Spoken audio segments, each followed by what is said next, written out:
Hi, this is Daniel Foucachon, founder of Roman Roads Press. We are celebrating our 10th anniversary this year, and one of the things we're doing to celebrate this is for the third year in a row, we are reading aloud an epic poem. 3 years ago, we read Homer's Iliad. Last year, we read the Aeneid, and this year, we're reading Paradise Lost by John Milton. This book has a special place in my heart, as it is a book that played a part in awakening the intellectual interest in me. A retired professor from Florida visited us in France when I was growing up and spent 2 weeks giving my brother and I a Paradise Lost intensive. And it was summer, and I would have preferred to be outside if I had the choice, and it was a big old book in my opinion. And I remember seeing his big edition, thinking, "Oh, this is I'd rather be elsewhere." But he started reading from Paradise Lost and read with such passion that I almost immediately something deep within me, it would seem awakened, and I knew I needed to read this book. I knew I wanted more. It gave a certain hunger. And so that was, quite a few years ago now. I was in roughly 7th grade, and I don't even remember this teacher's name, but I remember his opening lines of the book. Enjoy.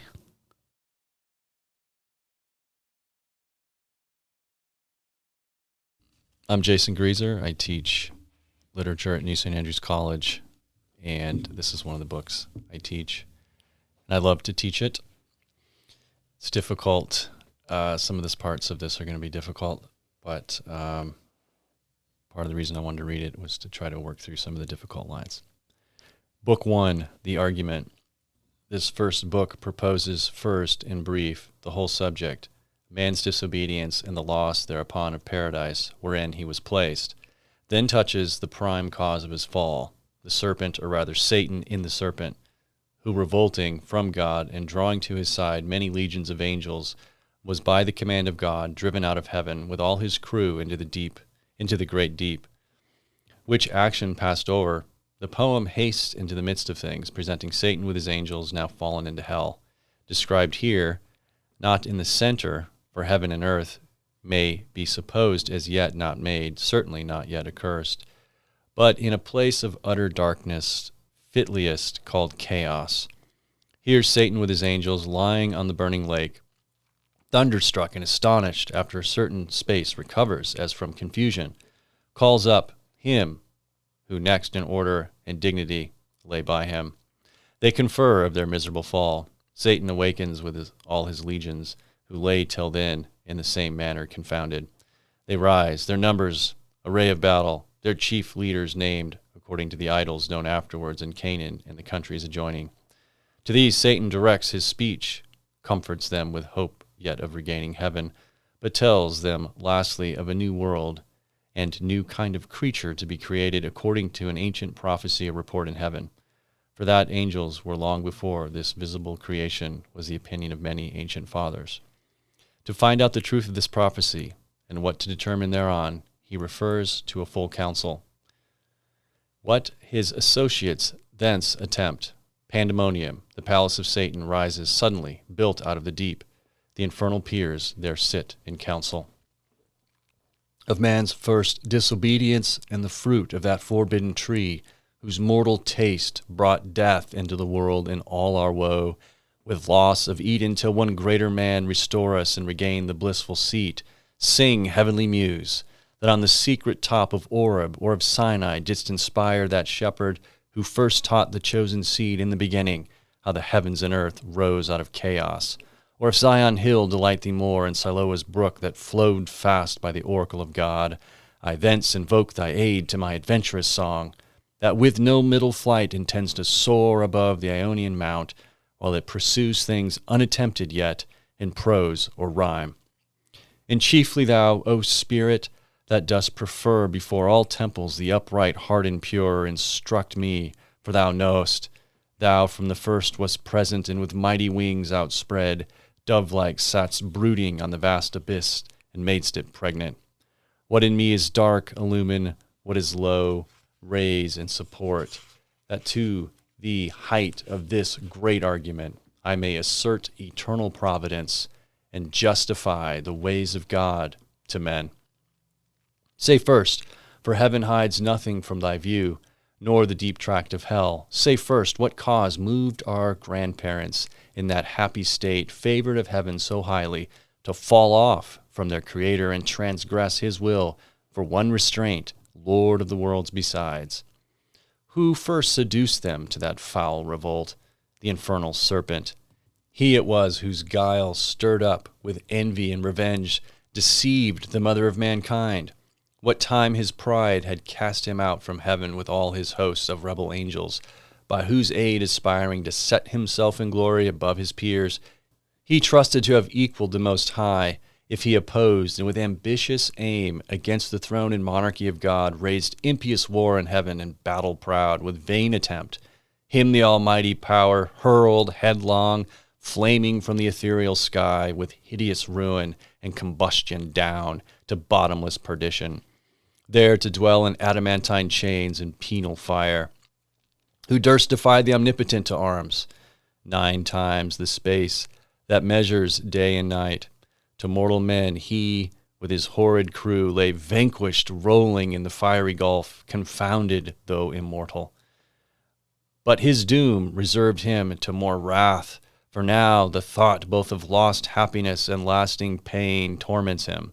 Round he throws his baleful eyes, that witnessed huge affliction and dismay, mixed with obdurate pride and steadfast hate. At once, as far as angels ken, he views the dismal situation, waste and wild, a dungeon horrible on all sides round, as one great furnace flamed.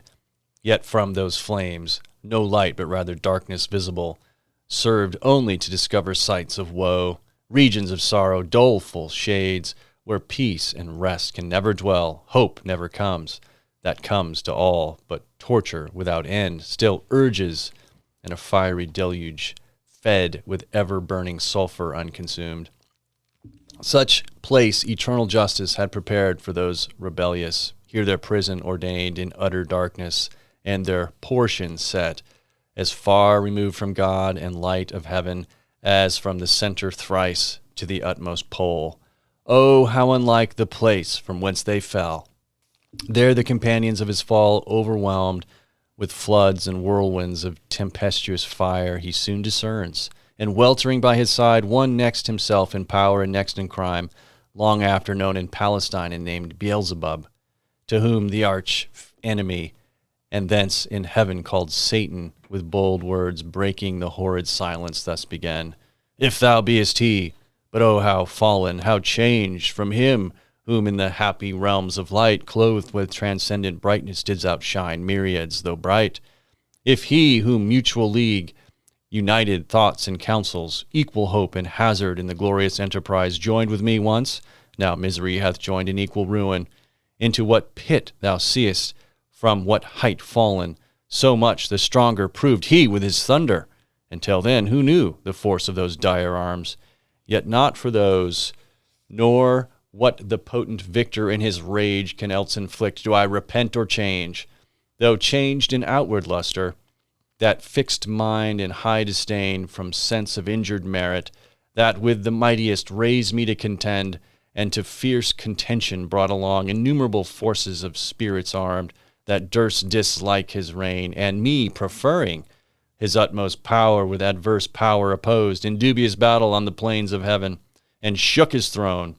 What though the field be lost? All is not lost. The unconquerable will and study of revenge, immortal hate and courage, never to submit or yield, what is else not to be overcome. That glory never shall his wrath or might extort from me, to bow and sue for grace with suppliant knee and deify his power, who from the terror of this arm so late doubted his empire. That were low indeed. That were in ignominy, in shame, beneath this downfall, since by fate and strength of gods, and this imperial substance cannot fail. Since, through experience of this great event, in arms not worse, in foresight much advanced, we may with more success hope resolve to wage by force or guile eternal war, irreconcilable to our grand foe, who now triumphs, and in the excess of joy, sole reigning, holds the tyranny of heaven. So spake the apostate angel, though in pain, vaunting aloud, but racked with deep despair. And him thus answering soon his bold compeer. O prince, O chief of many throned powers, that led the embattled seraphim to war, under thy conduct and in dreadful deeds, fearless, endangered heaven's perpetual king, and put to proof his high supremacy, whether upheld by strength or chance or fate, too well I see and rue the dire event, that with sad overthrow and foul defeat hath lost us heaven and all this mighty host in horrible destruction, laid thus low as far as gods and heavenly essences can perish. For the mind and spirit remains invincible, and vigor soon returns, though all our glory extinct and happy state here swallowed up in endless misery. But what if he, our conqueror, whom I now of force believe almighty, since no less than such could have overpowered such force as ours, have left us this our spirit and strength entire, strongly to suffer and support our pains, that we may so suffice his vengeful ire, or do him mightier service as his thralls by right of war, whatever his business be, here in the heart of hell to work in fire, or do his errands in the gloomy deep. What can it then avail, though yet we feel strength undiminished, or eternal being, to undergo eternal punishment? Whereto, with speedy words, the arch-fiend replied, Fallen cherub, to be weak is miserable, doing or suffering, but of this be sure, to do aught good will never be our task, but ever to do ill our sole delight, as being the contrary to his high will, whom we resist. If then his providence out of our evil seek to bring forth good, our labor must be to pervert that end, and out of good still to find means of evil, which oft times may succeed so as perhaps shall grieve him, if I fail not, and disturb his inmost counsels from their destined aim. But see, the angry victor hath recalled his ministers of vengeance and pursuit back to the gates of heaven. The sulphurous hail, shot after us in storm o'erblown, hath laid the fiery surge, and from the precipice of heaven received us falling. And the thunder winged, and red lightning, and impetuous rage, perhaps hath spent his shafts, and ceases now to bellow through the vast and boundless deep.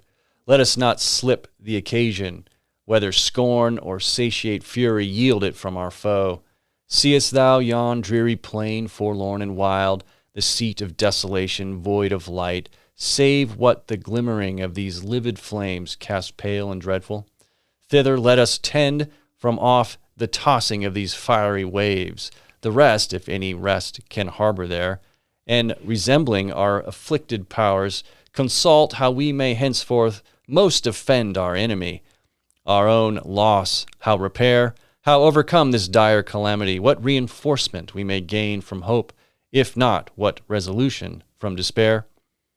Thus Satan, talking to his nearest mate, with head uplift above the wave, and eyes that sparkling blazed, his other parts beside, prone on the flood, extended long and large, lay floating, many a rood in bulk as huge as whom the fables name of monstrous size.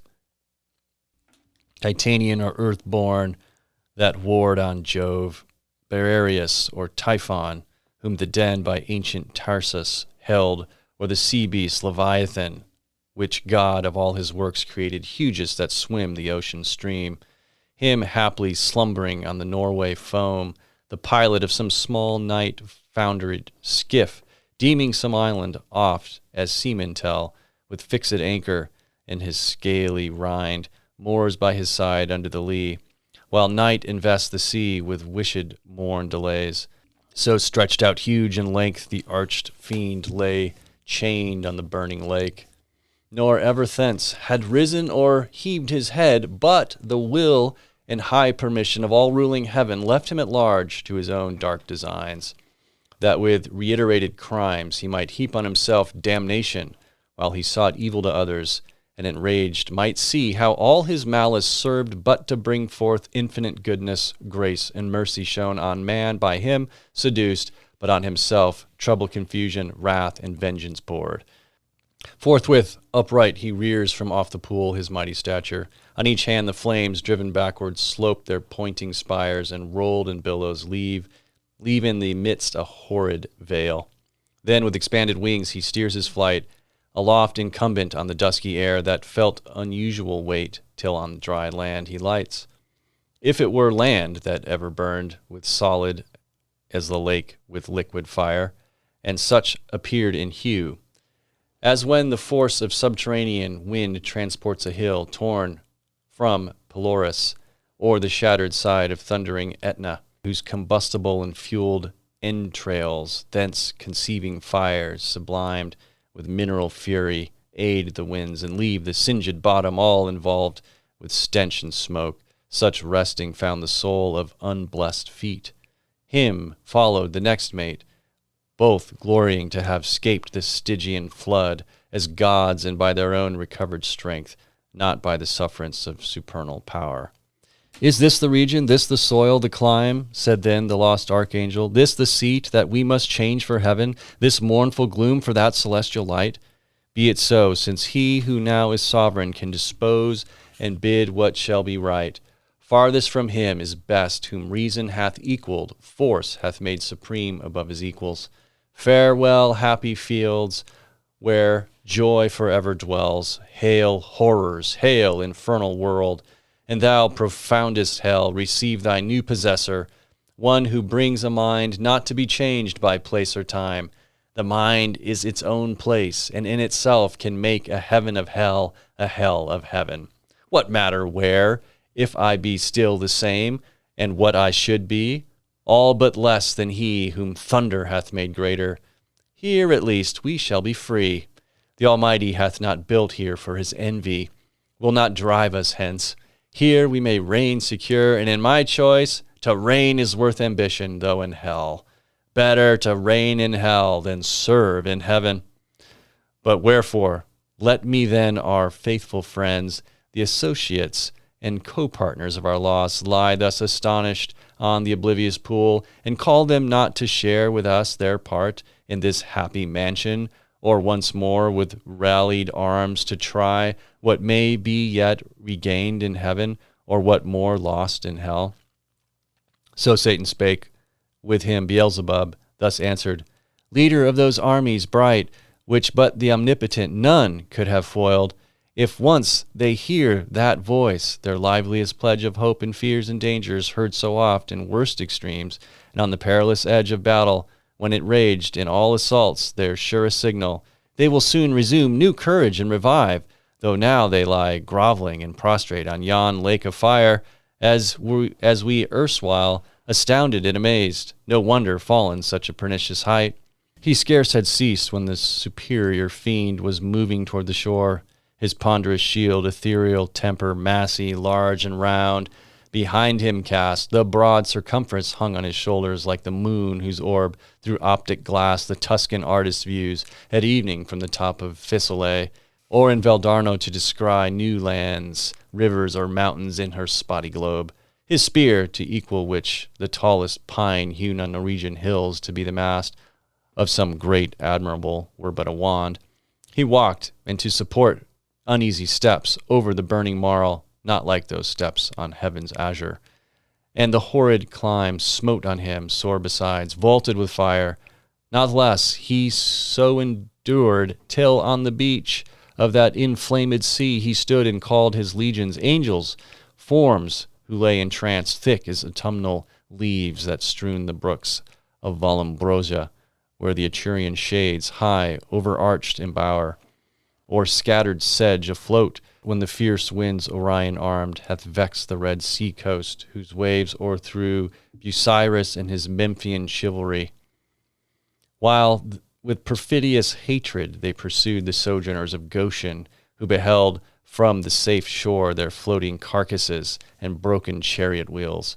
So thick bestrown, abject and lost lay these, covering the flood under amazement of their hideous change. He called so loud that all the hollow deep of hell resounded. Princes, potentates, warriors, the flower of heaven once yours now lost, if such astonishment as this can seize eternal spirits, or have ye chosen this place after the toil of battle to repose your wearied virtue, for the ease you find to slumber here as in the vales of heaven? Or in this abject posture have ye sworn to adore the conqueror, who now beholds cherub and seraph rolling in the flood, with scattered arms and ensigns, till anon His swift pursuers from heaven's gates discern the advantage in descending, tread us down, thus drooping, or with linked thunderbolts transfix us to the bottom of this gulf. Awake, arise, or be forever fallen.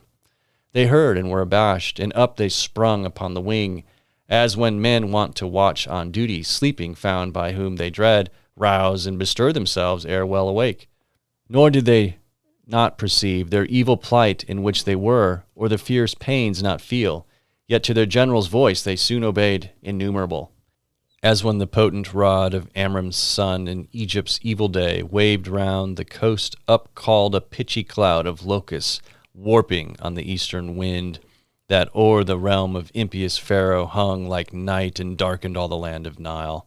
So numberless were those bad angels seen, hovering on wing under the cope of hell, twixt upper, nether, and surrounding fires, till a signal given, the uplifted spear of their great sultan waving to direct their course, in even balance down they light on the firm brimstone and fill all the plain, a multitude like which the populous north poured never from her frozen loins to pass rain or the Danal, when her barbarous sons came like a deluge on the south and spread beneath Gibraltar and the Libyan sands.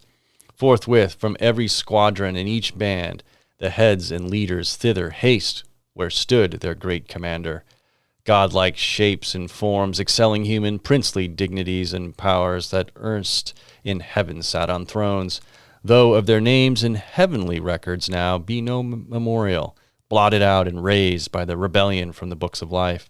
Nor had they yet among the sons of Eve got them new names, till wandering over the earth through God's high sufferance for the trial of man by falsities and lies, the greatest part of mankind they corrupted to forsake God their Creator, and the invisible glory of him that made them, to transform oft to the image of a brute adorned with gay religions full of pomp and gold, and devils to adore for deities. Then were they known to men by various names and various idols throughout the heathen world. Say, Muse, their names, then known, who first, who last, roused from the slumber on that fiery couch at their great emperor's call, as next in worth, came singly where he stood on the bare strand, while the promiscuous crowd stood yet aloof. The chief were those who from the pit of hell, roaming to seek their prey on earth, durst fix their seats long after next the seat of God, their altars by his altar, God's adorned, among the nations round, and durst abide Jehovah thundering out of Zion, throned between the cherubim. Yea, often placed within his sanctuary itself their shrines, abominations, and with cursed things his holy rites and solemn feasts profaned, and with their darkness durst affront his light. First, Molech, horrid king, besmeared with blood of human sacrifice and parents' tears, though for the noise of drums and timbrels loud, their children's cries unheard that passed through fire to his grim idol. Him the Ammonite worshipped in Rabbah and her watery plain, in Argob and in Bashan to the stream of utmost Arnon. Nor content with such audacious neighborhood, the wisest heart of Solomon he led by fraud to build his temple right against the temple of God on that opprobrious hill, and made his grove the pleasant valley of Hinnom, Tophet thence in black Gehenna called, the type of hell. Next, Chemos, the obscene dread of Moab's sons, from Aroer to Nebo, in the wild of southmost Abiram to Heshbon, and Horonaim, Seon's realm, beyond the flowery dale of Sibmah, clad with vines, and Eleale to the asphaltic pool, Peor, his other name, when he enticed Israel and Sittim on their march from Nile to do him wanton rites which cost them woe. Yet thence his lustful orgies he enlarged even to the hill of scandal by the grove of Molech homicide, lust hard by hate, till good Josiah drove them thence to hell. With these came they, who from the bordering flood of old Euphrates to the brook that parts Egypt from Syrian ground had general names, Baalim, and Ashtaroth, those male, these feminine, for spirits, when they please, can either sex assume or both, so soft and uncompounded is their essence pure. not tied or manacled with joint or limb, nor founded on the brittle strength of bones, like cumbrous flesh, but in what shape they choose, dilated or condensed, bright or obscure, can execute their airy purposes and works of love or enmity fulfill. For those the race of Israel oft forsook their living strength, and unfrequenting left his righteous altar, bowing lowly down to bestial gods, for which their heads as low bowed down in battle, sunk before the spear of despicable foes. With these in troop came Astaroth, whom the Phoenicians called Astarte, queen of heaven, with crescent horns, to whose bright image nightly by the moon's Sidonian virgins paid their vows and songs. In Sion also not unsung where stood her temple on the offensive mountain, built by that uxorious king, whose heart, though large, beguiled by fair idolatresses, fell to idols foul. Thammuz came next behind, whose annual wound in Lebanon allured the Syrian damsels to lament his fate. In amorous deities all the summer's day, while smooth Adonis from his native rock ran purple to the sea, supposed with blood of Thammuz yearly wounded. The love tale infected Sion's daughters with like heat, whose wanton passions in the sacred porch Ezekiel saw when by vision led his eye surveyed the dark idolatries of alienated Judah. Next came one who mourned in earnest when the captive ark maimed his brood image, head and hands lopped off, in his temple on the grunseled edge, where he fell flat and shamed his worshippers.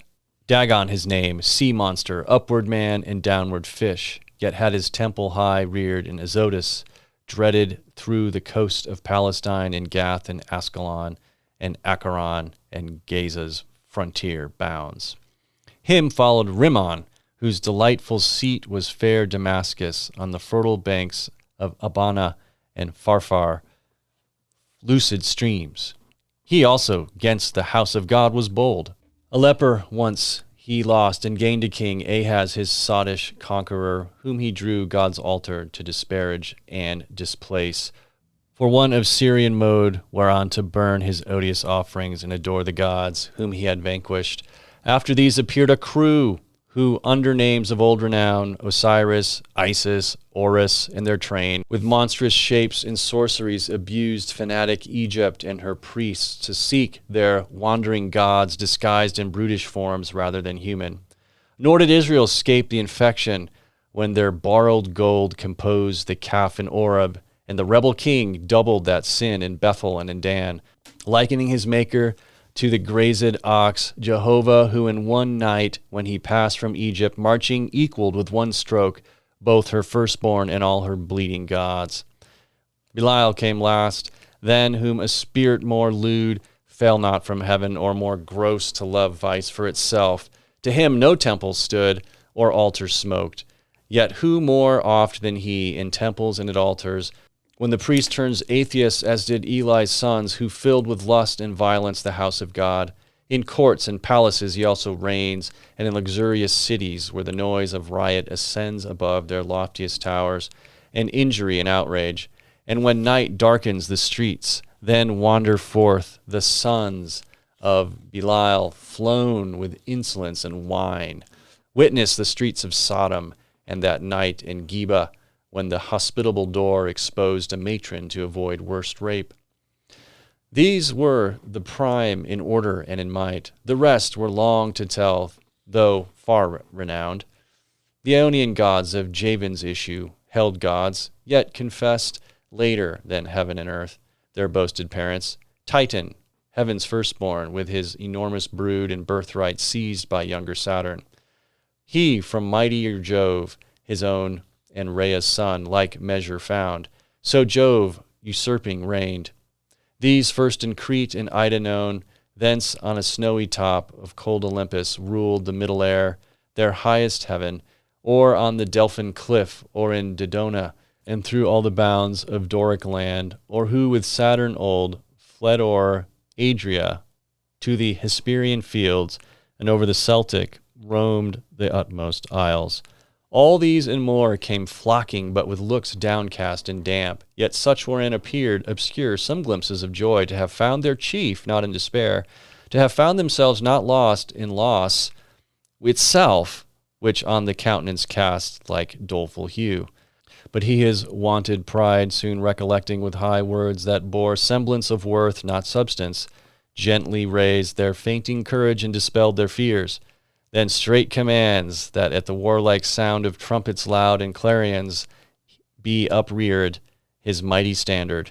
That proud honor claimed Azazel as his right, a cherub tall, who forthwith from the glittering staff unfurled the imperial ensign, which full high advance shone like a meteor streaming to the wind, with gems and golden luster rich emblazoned, seraphic arms and trophies, all the while sonorous metal blowing martial sounds, at which the universal host upspent a shout that tore hell's concave and beyond, frightened the reign of chaos and old night. All in a moment through the gloom were seen 10,000 banners rise into the air, with orient colors waving. With them rose a forest huge of spears, and thronging helms appeared, and serried shields in thick array of depth immeasurable. Anon they move in perfect phalanx to the Dorian mood of flutes and soft recorders, such as raised to height of noblest temper heroes old arming to battle, and instead of rage, deliberate valor breathed, firm and unmoved, and dread of death to flight or foul retreat, nor wanting power to mitigate and swage. With solemn touches, troubled thoughts, and chase anguish, and doubt, and fear, and sorrow, and pain, from mortal or immortal minds. Thus they, breathing united force with fixed thought, moved on in silence to soft pipes that charmed their painful steps over the burnt soil. And now, advanced in view, they stand, a horrid front of dreadful length, and dazzling arms in guise of warriors old, with ordered spear and shield, awaiting the command their mighty chief had to impose. He through the armed files darts his experienced eye, and soon traverse the whole battalion views, their order due, their visages and statures as of gods. Their number last he sums, and now his heart distends with pride, and hardening in his strength glories.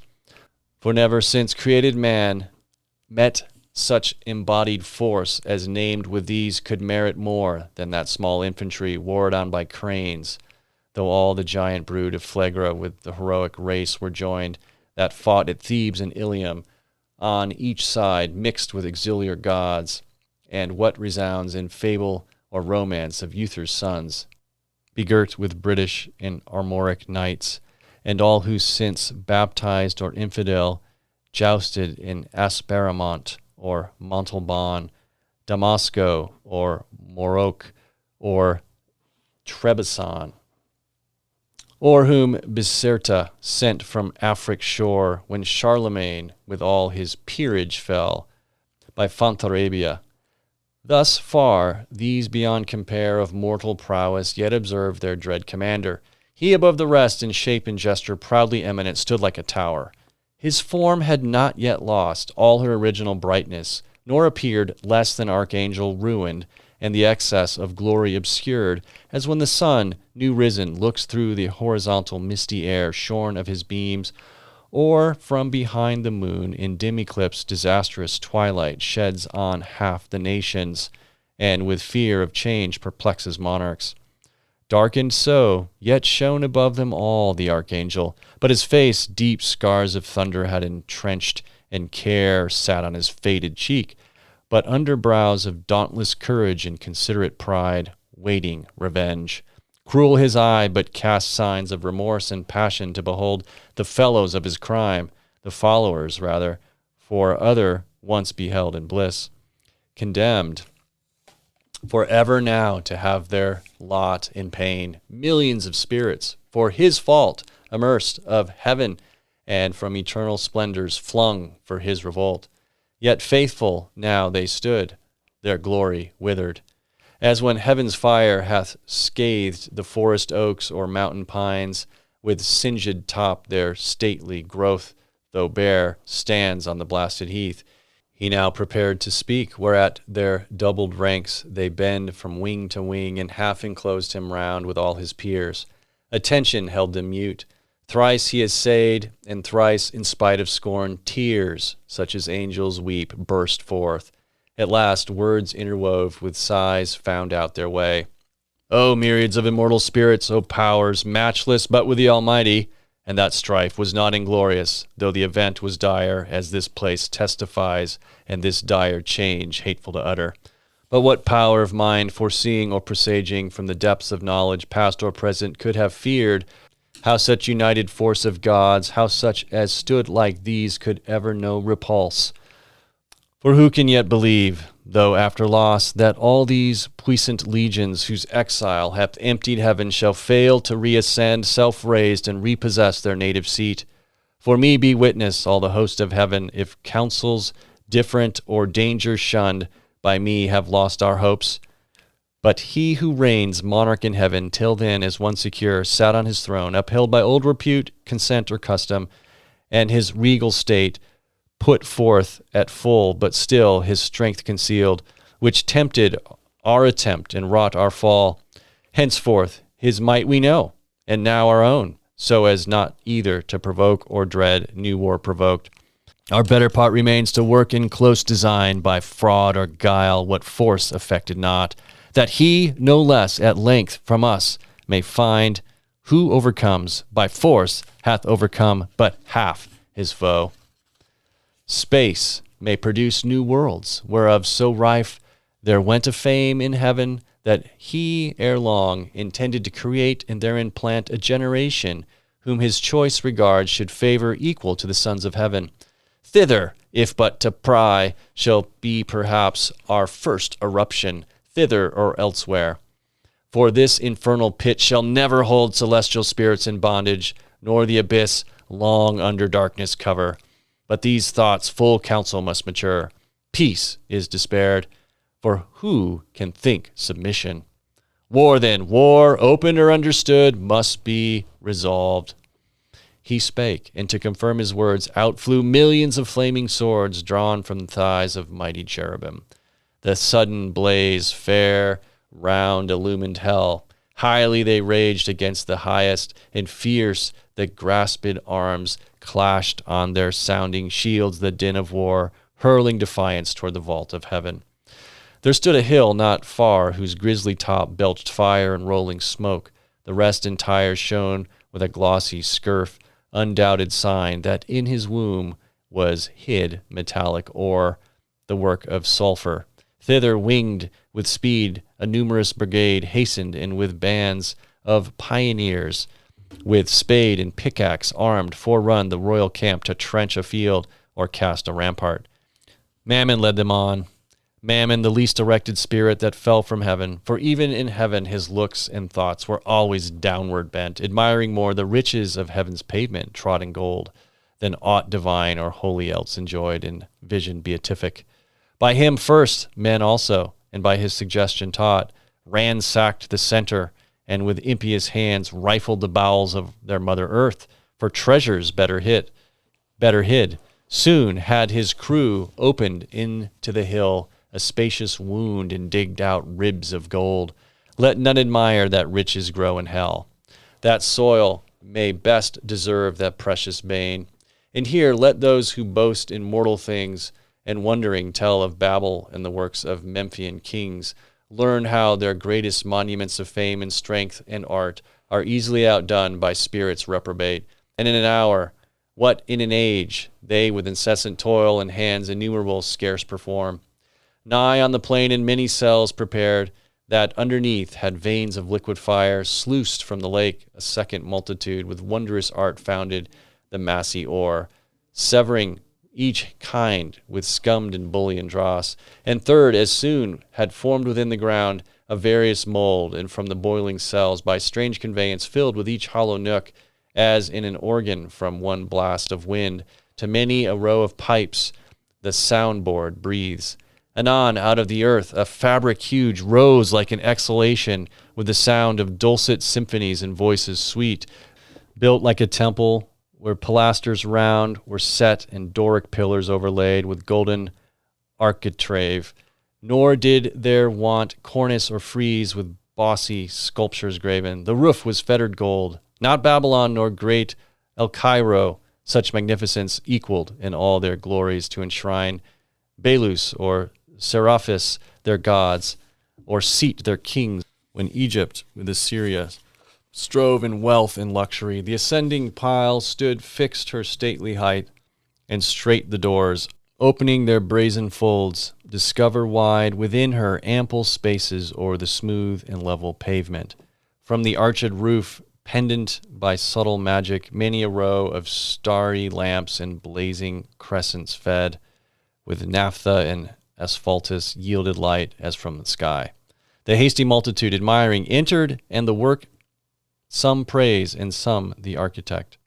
His hand was known in heaven by many a towered structure high, where sceptred angels held their residence and sat as princes, whom the supreme king exalted to such power and gave to rule, each in his hierarchy the orders bright. Nor was his name unheard or unadored in ancient Greece and in Ausonian land. Men called him Mulciber, and how he fell from heaven they fabled, thrown by angry Jove sheer o'er the crystal battlements.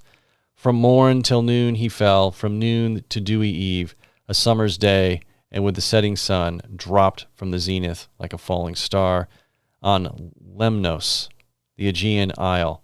Thus they relate, erring, for he, with his rebellious rout, fell long before, nor aught availed him now to have built in heaven's high towers, nor did he escape by all his energies, but was headlong sent with his industrious crew to build in hell.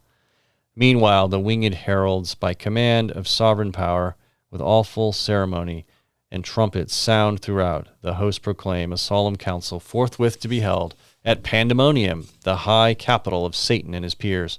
Their summons called, and every band and squared regiment, by place or choice, the worthiest, they anon with hundreds and with thousands trooping came, attended. All excess was thronged, the gates and porches wide, but chief the spacious hall, the like a covered field, where champions bold wont ride in armed, and at the Soldan's chair deified, though like a covered field, where champions bold wont ride in armed, and at the Soldan's chair defied the best of Paynim chivalry to mortal combat or career with lance. Thick swarmed, both on the ground and in the air, brushed with the hiss of rustling wings. As bees in springtime, when the sun with Taurus rides, pour forth their populous youth about the hive in clusters, they among fresh dews and flowers fly to and fro around the smoothed plank, the suburb, or fly to and fro, or on the smoothed plank, the suburb of their straw-built citadel, new rubbed with balm, expatiate and confer their state affairs. So thick the airy crowd swarmed and were straitened, till the signal given, behold a wonder, they but now who seemed in bigness to surpass earth's giant sons, now less than smallest dwarfs in narrow room, throng numberless like the Paynim face beyond the Indian mount, or fairy elves, whose midnight revels by a forest side, or fountain some belated peasant sees, or dreams he sees, while overhead the moon sits arbitress, and nearer to the earth wheels her pale course. They on their mirth and dance, intent with jocund music, charm his ear. At once with joy and fear his heart rebounds. Thus incorporeal spirits to smallest forms reduce their shapes immense, and were at large, though without number, still amidst the hall of that infernal court. But far within, and in their own dimensions like themselves, the great seraphic lords and cherubim in close recess and secret conclave sat, 1,000 demigods on golden seats, frequent and full. After short silence then, and summons read, the great consult began.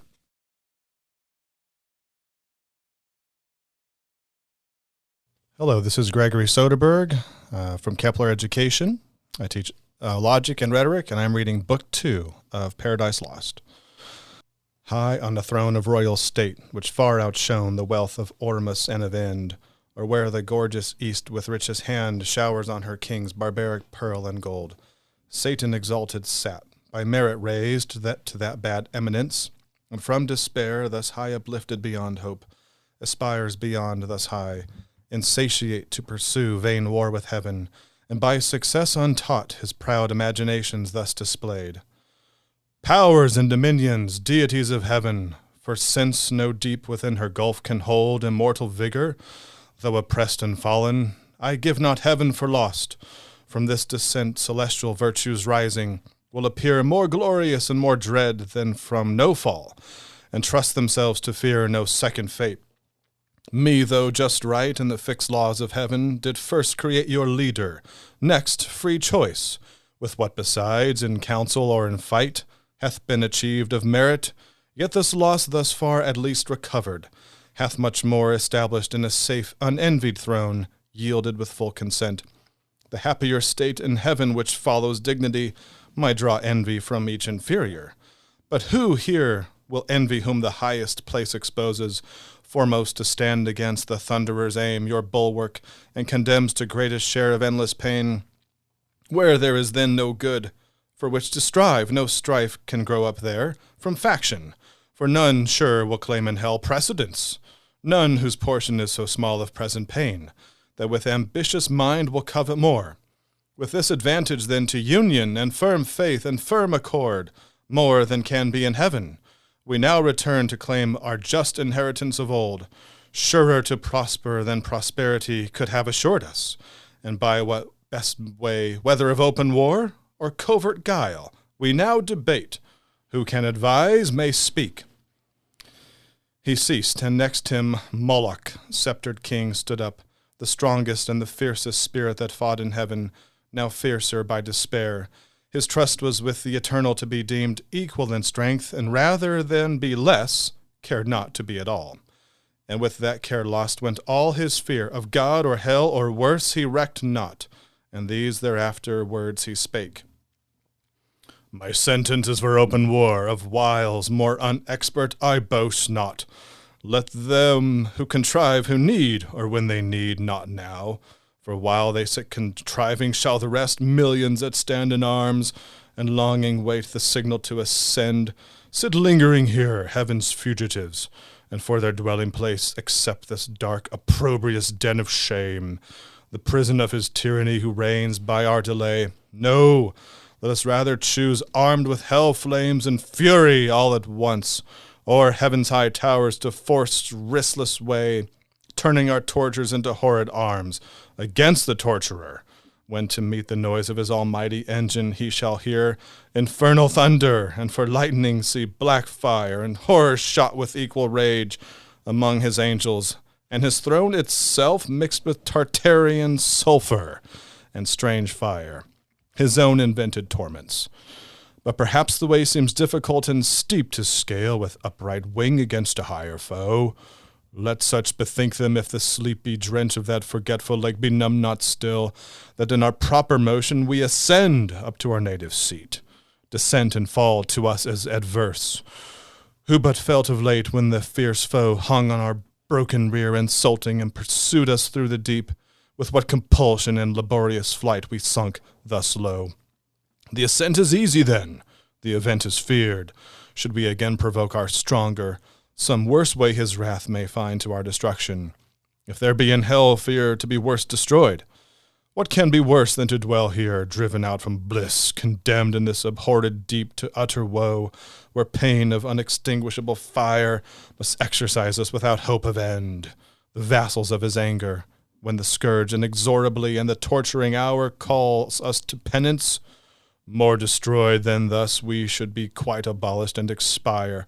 What fear we then? What doubt we to incense his utmost ire, which to the highest enraged will either quite consume us, and reduce to nothing this essential, happier far than miserable to have eternal being, or if our substance be indeed divine, and cannot cease to be, we are at worst on this side nothing, and by proof we feel our power sufficient to disturb his heaven, and with perpetual inroads to alarm, though inaccessible his fatal throne, which if not victory is yet revenge. He ended frowning, and his look denounced desperate revenge and battle dangerous to less than gods. On the other side uprose Belial, an act more graceful and humane, a fairer person, lost not heaven. He seemed for dignity composed in high exploit, but all was false and hollow, though his tongue dropped manna, and could make the worse appear the better reason, to perplex and dash maturest counsels. For his thoughts were low, to vice industrious, but to nobler deeds timorous and slothful. Yet he pleased the ear, and with persuasive accent thus began. I should be much for open wars, O peers, as not behind in hate, if what was urged main reason to persuade immediate war did not dissuade me most, and seem to cast ominous conjecture on the whole success, when he who most excels in fact of arms, in what he counsels and in what excels mistrustful, grounds his courage on despair, and utter dissolution as the scope of all his aim. After some dire revenge, first, what revenge? The towers of heaven are filled with armed watch, that render all access impregnable. Oft on the bordering deep encamp their legions, or with obscure wings scout far and wide into the realm of night, scorning surprise. Or could we break our way by force, and at our heels all hell should rise with blackest insurrection, to confound heaven's purest light, yet our enemy, all incorruptible, would be on his throne sit unpolluted, and the ethereal mold, incapable of stain, would soon expel her mischief, and purge off the baser fire victorious. Thus repulsed, our final hope is flat despair. We must exasperate the almighty victor to spend all his rage, and that must end us, and that must be our cure, to be no more. Sad cure. For who would lose, though full of pain, this intellectual being, these thoughts that wander through eternity, to perish rather, swallowed up and lost in the wide womb of uncreated night, devoid of sense and motion? And who knows, let this be good, whether our angry foe can give it, or will ever. How he can is doubtful, that he never will is sure. Will he so wise, let loose at once his ire, belike through impotence or unaware to give his enemies their wish, and end them in his anger, whom his anger saves to punish endless? Wherefore cease we then? Say they who counsel war, we are decreed, reserved and destined to eternal woe. Whatever doing, what can we suffer more, what can we suffer worse? Is this then worst, than sitting, thus consulting, thus in arms? What when we fled amain, pursued and struck with heaven's afflicting thunder, and besought the deep to shelter us? This hell then seemed a refuge from those wounds, or when we lay chained on the burning lake, that sure was worse. What if the breath that kindled those grim fires awake should blow them into sevenfold range and plunge us in the flames? Or from above should intermitted vengeance arm again his red right hand to plague us? What if all her stores were opened, and this firmament of hell should spout her cataracts of fire? Impendent horrors, threatening hideous fall one day upon our heads, while we perhaps designing or exhorting glorious war, caught in a fiery tempest, shall be hurled, each upon his rock transfixed, the sport and prey of racking whirlwinds, or forever sunk under yon boiling ocean, wrapped in chains, there to converse with everlasting groans, unrespited, unpitied, unreprieved, ages of hopeless end. This would be worse. War, therefore, open or concealed alike, my voice dissuades, for what can force or guile with him, or who deceive his mind, whose eye views all things at one view? He from heaven's height, all these our motions vain, sees and derides, not more almighty to resist our might, than wise to frustrate all our plots and wiles. Shall we then thus live vile, the race of heaven thus trampled, thus expelled to suffer here chains and these torments?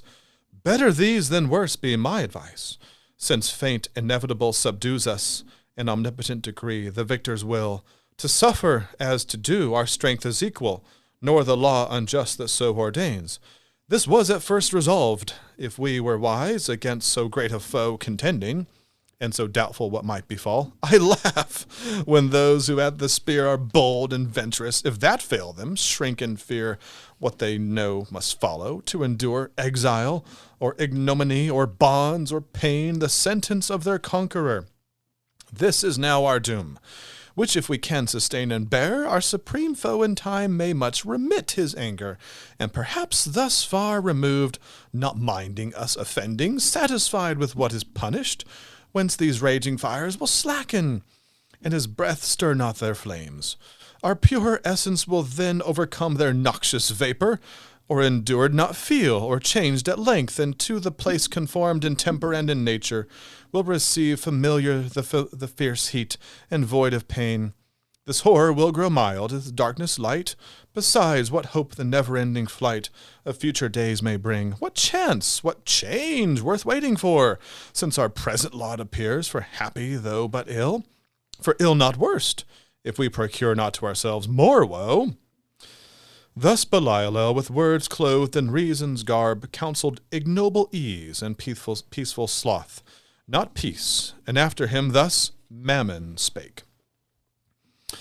Either to disenthrone the King of Heaven we war, if war be best, or to regain our own right lost, him to unthrone we then may hope, when everlasting fate shall yield to fickle chance and chaos judge the strife.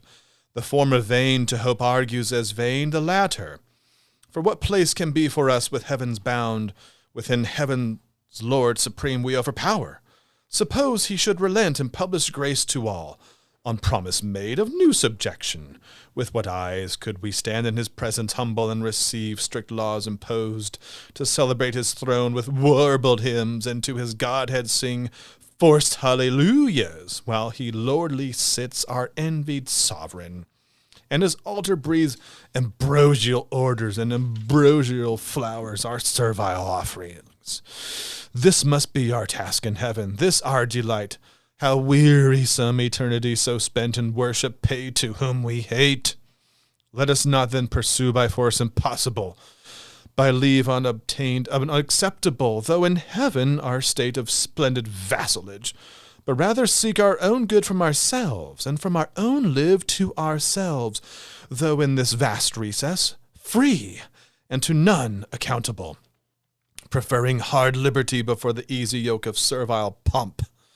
Our greatness will appear, then most conspicuous, when great things of small, useful of hurt, prosperous of adverse we can create. And in what place soe'er thrive under evil, and work ease out of pain through labor and endurance. This deep world of darkness do we dread? How oft amidst these thick clouds and dark doth heaven's all-ruling sire choose to reside, his glory unobscured, and with the majesty of darkness round covers his throne, from whence deep thunders roar, mustering their rage, and heaven resemble hell. As he our darkness, cannot we his light imitate as we please? This desert soil wants not her hidden lustre, gems and gold, nor want we skill or art, from whence to raise magnificence. And what can heaven show more? Our torments also may in length of time become our elements, these piercing fires as soft as now severe. Our temper changed into their temper, which must needs remove the sensible of pain. All things invite to peaceful counsels and the settled state of order. How in safety best we may compose our present evils, with regard of what we are and where, dismissing quite all thoughts of war. Yet have what I advise.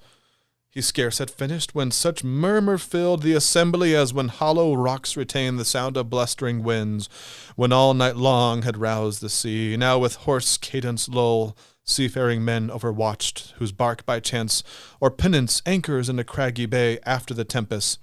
Such applause was heard as Mammon ended, and his sentence pleased, advising peace. For such another field they dreaded more than hell. So much the fear of thunder and the sword of Michael wrought still within them. Still no less desire to found this nethered empire, which might rise by policy and long process of time, in emulation opposite to heaven. Which when Beelzebub perceived, then who makes Satan accept, none higher sat, with grave aspect he rose, and in his rising seemed a pillar of state, deep on his front engraven, deliberation sat in public care, and princely counsel on his face yet shone, majestic though in ruin, sage he stood, with Atlantean shoulders fit to bear the weight of mightiest monarchies. His look drew audience and attention still as night, or summer's noontide air, while thus he spake. Thrones and imperial powers, offspring of heaven, ethereal virtues, or these titles now must we renounce, and changing style be called princes of hell? For so the popular vote inclines here to continue and build up here a growing empire, doubtless, while we dream, and know not that the King of Heaven hath doomed this place our dungeon, not our safe retreat beyond his potent arm, to live exempt from heaven's high jurisdiction, in new league banded against his throne, but to remain in strictest bondage, though thus far removed under the inevitable curb, reserved his captive multitude. For he, be sure, in height or depth, still first and last will reign, sole king, and of his kingdom lose no part by our revolt, but over hell extend his empire, and with iron scepter rule us here, as with golden those in heaven. What sit we then projecting peace and war? War hath determined us, and foiled with loss irreparable, terms of peace, yet none vouchsafed or sought. For what peace will be given to us enslaved, but custody severe, and stripes and arbitrary punishment inflicted? And what peace can we return but to our power, hostility, and hate, untamed reluctance, and revenge, though slow, yet ever plotting, how the conqueror least may reap his conquest, and may least rejoice in doing what we most in suffering feel? Nor will occasion want, nor shall we need with dangerous expedition to invade heaven, whose high walls fear no assault or siege, or ambush from the deep. What if we find some easier enterprise? There is a place, if ancient and prophetic fame in heaven err not, another world, the happy seat of some new race called man, about this time to be created like to us, though less in power and excellence, but favored more of him who rules above. So was his will, pronounced among the gods, and by an oath that shook heaven's whole circumference, confirmed. Thither let us bend all our thoughts to learn what creatures there inhabit, and what mould or substance how endued, and what their power, and where their weakness, how attempted best by force or subtlety. Though heaven be shut, and heaven's high arbitrator sits secure in his own strength, this place may lie exposed, the utmost border of his kingdom, left to their defense who hold it. Here, perhaps, some advantageous act may be achieved by sudden onset, either with hellfire to waste his whole creation, or possess all as our own, and drive us as were driven, the puny inhabitants, or if not drive, seduce them to our party, that their God may prove their foe, and with repenting hand abolish his own works. This would surpass common revenge, and interrupt his joy in our confusion, and our joy upraise in his disturbance, when his darling sons, hurled headlong to partake with us, shall curse their frail original and faded bliss, faded so soon. Advise if this be worth attempting, or to sit in darkness here, hatching vain empires. Thus Beelzebub pleaded his devilish counsel, first devised by Satan, and in part proposed. For whence but from the author of all ill could spring so deep a malice, to confound the race of mankind in one root, and earth with hell to mingle and involved, and all to spite the great Creator? But their spite still serves his glory to augment. The bold design pleased highly these infernal states, and joy sparkled in all their eyes. With full assent they vote, whereat his speech he thus renews.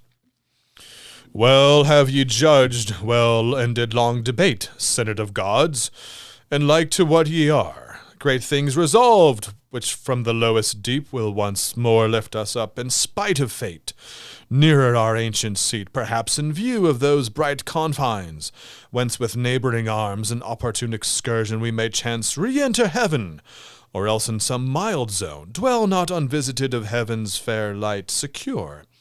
And at the brightening orient beam purge off this gloom, the soft delicious air, to heal the scar of these corrosive fires shall breathe her balm. But first, whom shall we send in search of this new world? Whom shall we find sufficient? Who shall tempt with wandering feet the dark unbottomed infinite abyss, and through the palpable obscure find out his uncouth way? Or spread his airy flight, upborne with indefatigable wings over the vast abrupt, ere he arrive the happy isle? What strength, what art can then suffice, or what evasion bear him safe through the strict sentries and stations thick of angels watching round? Here he had need of all circumspection, and we now be less choice in our suffrage, for on whom we send the weight of all than our last hope relies. This said, he sat. In expectation held his look suspense, awaiting who appeared to second or oppose or undertake the perilous attempt. But all sat mute, pondering the danger with deep thoughts, and each in each other's countenance read his own dismay, astonished. None among the choice and prime of those heaven-warring champions could be found so hardy as to proffer or accept alone the dreadful voyage. Till at last Satan, whom now transcendent glory raised above his fellows with monarchical pride, conscious of highest worth, unmoved thus spake. O progeny of heaven, imperial thrones, with reason hath deep silence and demur seized us, though undismayed. Long is the way and hard that out of hell leads up to light. Our prison strong, this huge convex of fire, outrageous to devour, immures us round ninefold, and gates of burning adamant, barred over us, prohibit all egress. These pass, if any pass, the void profound of unessential night receives him next, wide gaping, and with utter loss of being threatens him, plunged in that abortive gulf. If thence he scape into whatever world of unknown region, what remains him less than unknown dangers and as hard escape? But I should ill become this throne, O peers, and this imperial sovereignty, adorned with splendor, armed with power, if aught proposed and judged of public moment, in the shape of difficulty or danger would deter me from attempting. Wherefore do I assume these royalties, and not refuse to reign, refusing to accept as great a share of hazard as of honor, due alike to him who reigns, and so much to him due, of hazard more, as he above the rest high-honored sits. Go therefore, mighty powers, terror of heaven, though fallen, intended home, while here shall be our home, what best may ease the present misery, and render hell more tolerable. If there be cure or charm to respite or deceive or slack the pain of this ill mansion, inherit intermit no watch against a wakeful foe, while I abroad through all the coasts of dark destruction seek deliverance for us all. This enterprise none shall partake with me. Thus saying, rose the monarch, and prevented all reply. Prudent, lest from his resolution raised others from the chief might offer now certain to be refused, what erst they feared, and so refused might in opinion stand his rivals, winning cheap the high repute which he through hazard huge must earn.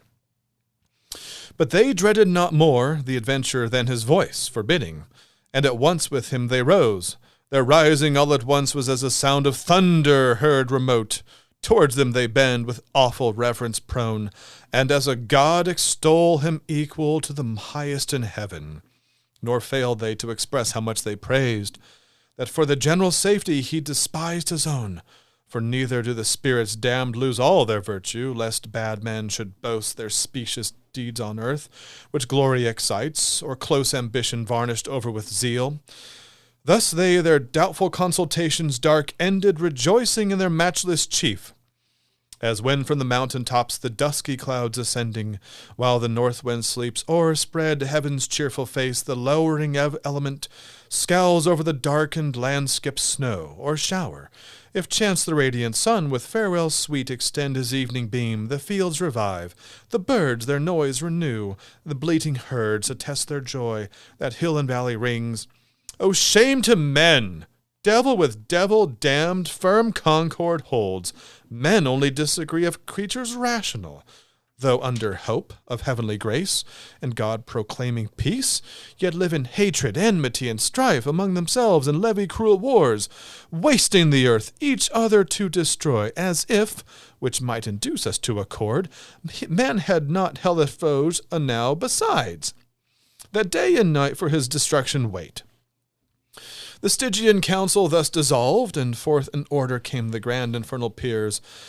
Midst came their mighty paramount, and seemed alone the antagonist of heaven, nor less than heaven hell's dread emperor with pomp supreme, and godlike imitated state.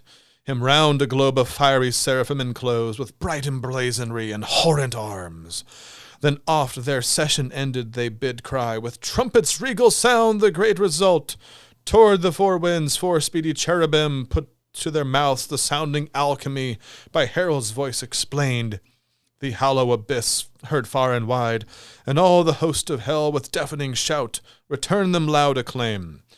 Thence more at ease their minds and somewhat raised by false presumptuous hope, the ranged powers disband and wandering each his several way, pursues as inclination or sad choice leads him perplexed, where he may likeliest find truce to his restless thoughts, and entertain the irksome hours till this great chief return.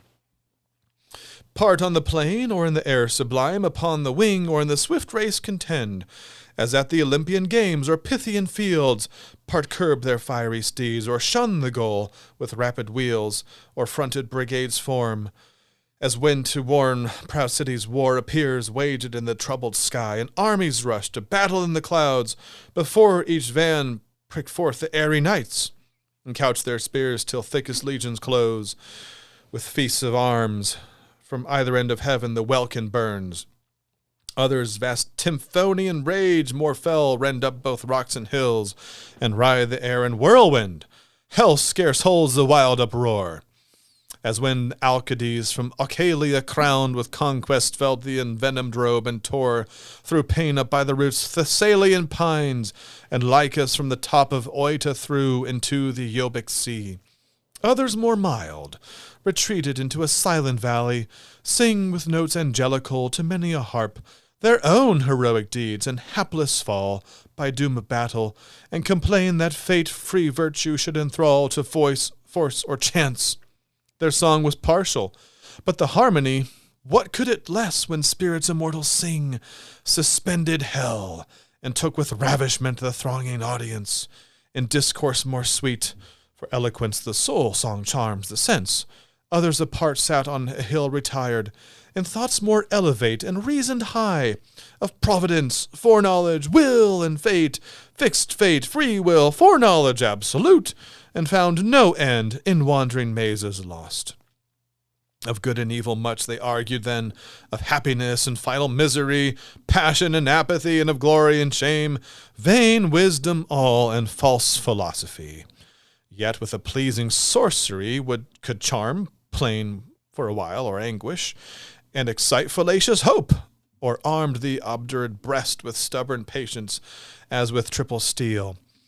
Another part in squadrons and gross bands on bold adventure to discover wide that dismal world, if any clime perhaps might yield them easier habitation, bend 4 ways their flying march, along the banks of 4 infernal rivers, that disgorge into the burning lake their baleful streams. Abhorred Styx, the flood of deadly hate, sad Acheron of sorrow black and deep. Cocytus, named of lamentation loud, heard on the rueful stream, fierce Phlegethon, whose waves of torrent fire inflame with rage. Far off from these a slow and silent stream, Lethe, the river of oblivion, rolls her watery labyrinth, whereof who drinks, forthwith her former state and being forgets both joy and grief, pleasure and pain. Beyond this flood, a frozen continent lies dark and wild, beat with perpetual storms, of whirlwind and dire hail, which on firm land thaws not but gathers heap, and ruin seems of ancient pile. All else deep snow and ice, a gulf profound as that Serbonian bog betwixt Dalmatia and Mount Cassio of Sold, where armies whole have sunk. The parching air burns frore, and cold performs the effects of fire. Thither by harpy-footed furies hailed, at certain revolutions all the damned are brought, and feel by turns the bitter change of fierce extremes by change more fierce. From beds of raging fire to starve in ice, their soft ethereal warmth, and there to pine, immovable and fixed and frozen round, periods of time, thence hurried back to fire. They ferry over this Lethean sound, both to and fro, their sorrow to augment, and wish and struggle as they pass to reach the tempting stream, with one small drop to lose in sweet forgetfulness, all pain and woe, all in one moment, and so near the brink, but faith withstands, and to oppose the attempt, Medusa with Gorgonian terror guards the ford, and of itself the water flies, all taste of living white, as once it fled the lips of Tantalus. Thus roving on in confused march forlorn, the adventurous bands with shuddering horror pale, and eyes aghast viewed first their lamentable lot, and found no rest, Through many a dark and dreary vale they passed, in many a region dolorous, over many a frozen, many a fiery alp, rocks, caves, lakes, fens, bogs, dens, and shadows of death, a universe of death, which God by curse created evil, for evil only good, where all life dies, death lives, and nature breeds, perverse, all monstrous, all prodigious things, abominable, unutterable, and worse than fables yet have feigned, or fear convinced, gorgons and hydras and chimeras dire. Meanwhile, the adversary of God and man, Satan, with thoughts inflamed of highest design, puts on swift wings, and toward the gates of hell explores his solitary flight. Sometimes he scours the right-hand coast, sometimes the left, now shaves with level wing the deep, then soars up to the fiery concave towering height. As when far off at sea a fleet descried hangs in the clouds by equinoctial winds, close sailing from Bengala or the isles of Ternate and Tidor, whence merchants bring their spicy drugs. They on the trading flood through the wide Ethiopian to the Cape ply, stemming nightly toward the pole. So seemed far off the flying fiend. At last appear hell-bounds, high reaching to the horrid roof. And thrice threefold the gates, 3 folds were brass, 3 iron, 3 of adamantian rock. Impenetrable, impaled with circling fire, yet unconsumed. Before the gates there sat on either a formidable shape. The one seemed woman to the waist, and fair, but ended foul in many a scaly fold. Voluminous and vast, a serpent armed with mortal sting. About her middle round a cry of hell-hounds never ceasing barked, with wide cerebian mouths full loud, and rung a hideous pearl. Yet when they list would creep, if aught disturb their noise, into her womb and kennel there, yet there still barked and howled within unseen. Far thus abhorred than these, vexed Scylla bathing in the sea that parts Calabria from the hoarse Trinasserian shore. No uglier follow the night hag, when called in secret, riding through the air she comes, lured with the smell of infant blood to dance with Lapland witches, while the laboring moon eclipses all their charms. The other shape, if shape it might be called, that shape had none distinguishable in member, joint, or limb, of substance might be called that shadow seemed, for each seemed either black it stood as night, fierce as 10 furies, terrible as hell, and shook a dreadful dart, which seemed his hand the likeness of a kingly crown had on. Satan was now at hand, and from his seat the monster moving onward came as fast. With horrid strides hell trembled as he strode, the undaunted fiend that this might be admired, not feared, God and his Son except, created thing not valued he nor shunned. And with disdainful look thus first began, Whence and what art thou, execrable shape, that darest, through grim and terrible, advance thy miscreated front, athwart my way to yonder gates? Though through them I mean to pass, that be assured, without leave asked of thee. Retire, or taste thy folly, and learn by a proof, hell-bound not to contend with spirits of heaven. To whom the goblin full of wrath replied, Art thou traitor angel? Art thou he who first broke peace in heaven and earth?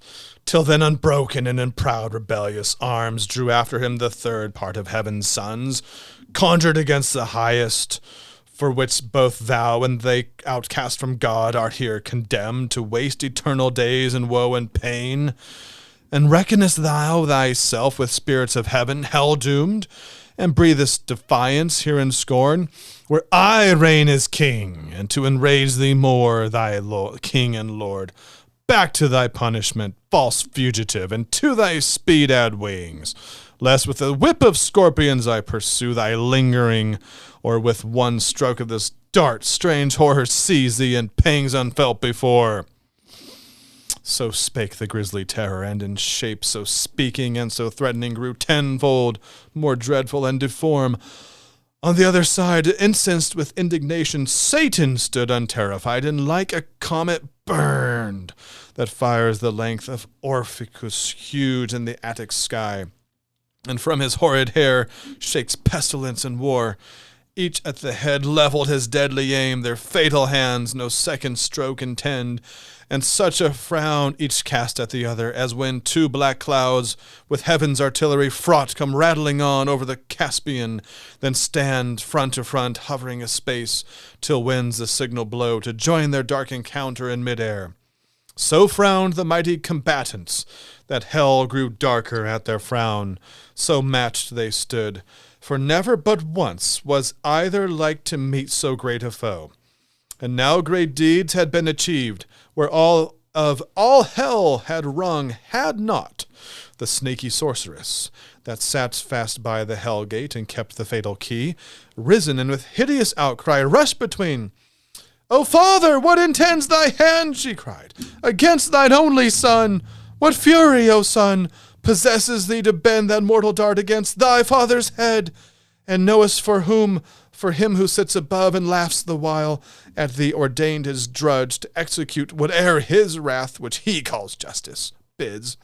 His wrath which one day will destroy you both." She spake, and at her words the hellish pest forbore.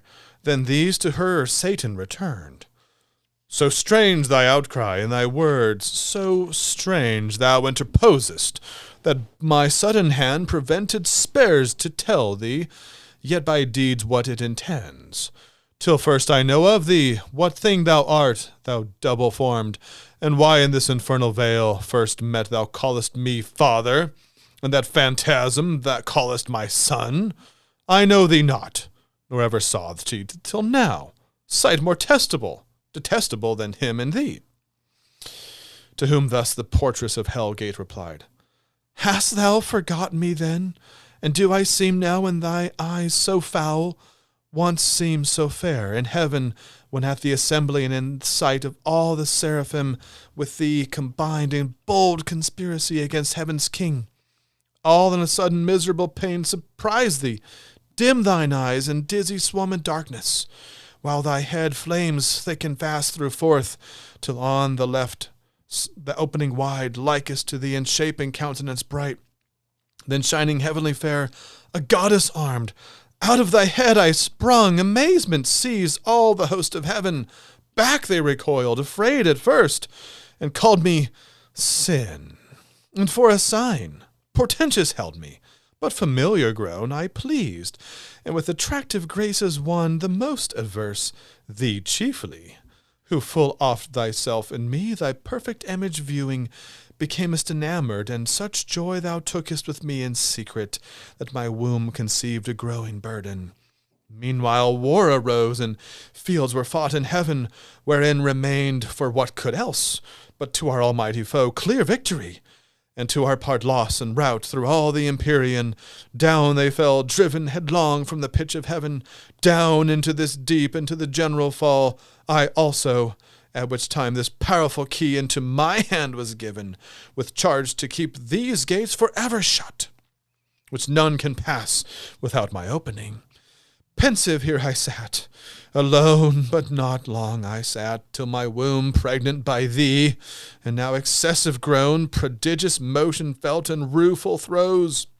At last, this odious offspring whom thou seest, thine own begotten, breaking violent way, tore through my entrails, and with fear and pain distorted, all my nether shape thus grew transformed. But he, my inbred enemy, forth issued, brandishing his fatal dart. Made to destroy, I fled, and cried out, "Death!" Hell trembled at the hideous name and sighed from all her caves, and back resounded, "Death!" I fled, but he pursued, though more it seems inflamed with lust than rage, and swifter far, and in embraces forceful and foul, engendering with me, of that rape he begot these yelling monsters, with that ceaseless cry surround me, as thou sawest, hourly conceived and hourly born, with sorrow infinite to me.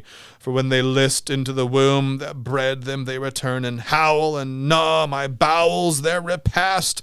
Then bursting forth afresh with conscious terrors vex me round, that rest or intermission none I find.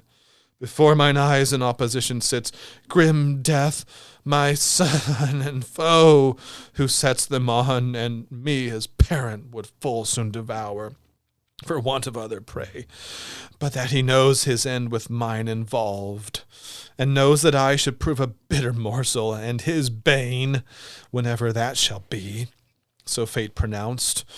But thou, O father, I forewarn thee, shun his deadly arrow, neither vainly hope to be invulnerable in these bright arms, though tempered heavenly, for that mortal dint, save he who reigns above, none can resist.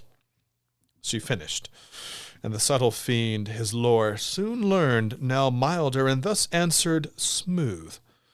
Dear daughter, since thou claimest me for thy sire, and my fair son here showest me the dear pledge of dalliance had with thee in heaven, and joys then sweet, now sad to mention, through dire change befallen us for unforeseen, unthought I come no enemy, but to set free from out this dark and dismal house of pain, both him and thee, and all the heavenly host of spirits that in our just pretenses armed, fell with us from on high. From then I go this uncouth errand soul, and one for all myself expose, with lonely steps to tread the unfounded deep, and through the void immense to search with wandering quest a place foretold, should be and by concurring signs, ere now created vast and round, a place of bliss, in the pearlies of heaven, and therein placed a race of upstart creatures to supply perhaps our vacant room, though more removed, lest heaven surcharged with potent multitude might hap to move new broils. Be this aught, then this more secret now designed I haste to know, and this once known shall soon return, and bring ye to the place where thou and death shall dwell at ease, and up and down unseen wing silently the buxom air, embalmed with odors. There shall ye be fed and filled immeasurably, and all things shall be your prey. He ceased, for both seemed highly pleased, and death grinned horrible, a ghastly smile, to hear his famine should be filled, and blessed his maw destined to that good hour. No less rejoiced his mother bade, and thus bespake her sire. The key of this immortal pit by due, and by command of heaven's all-powerful king, I keep, by him forbidden to unlock these adamantine gates. Against all force, death ready stands to interpose his dart, fearless to be overmatched by living might. But what owe I to his commands above, who hates me, and hath hither thrust me down into this gloom of Tartarus profound, to sit in hateful office here confined, inhabitant of heaven and heavenly born, here in perpetual agony and pain, with terrors and with clamors compassed round of mine own brood, and that on my bowels feed.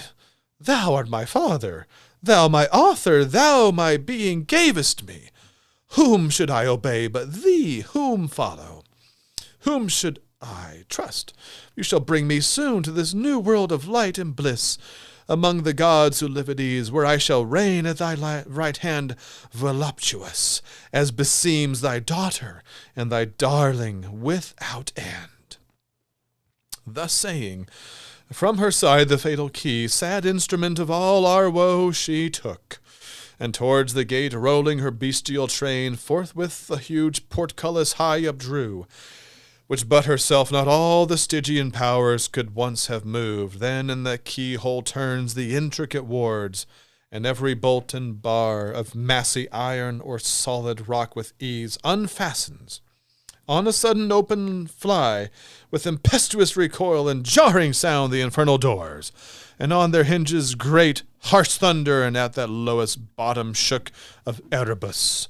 She opened, but to shut excelled her power, and the gates wide open stood, that with extended wings a bannered host under spread ensigns marching might pass through, with horse and chariot ranked in loose array.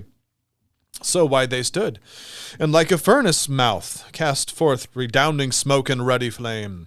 Before their eyes in sudden view appear the secrets of the hoary deep, a dark, illimitable ocean without bound, without dimension, where length, breadth, and height, and time and place are lost, where eldest night and chaos, ancestors of nature, hold eternal anarchy. Amidst the noise of endless wars and by confusion stand.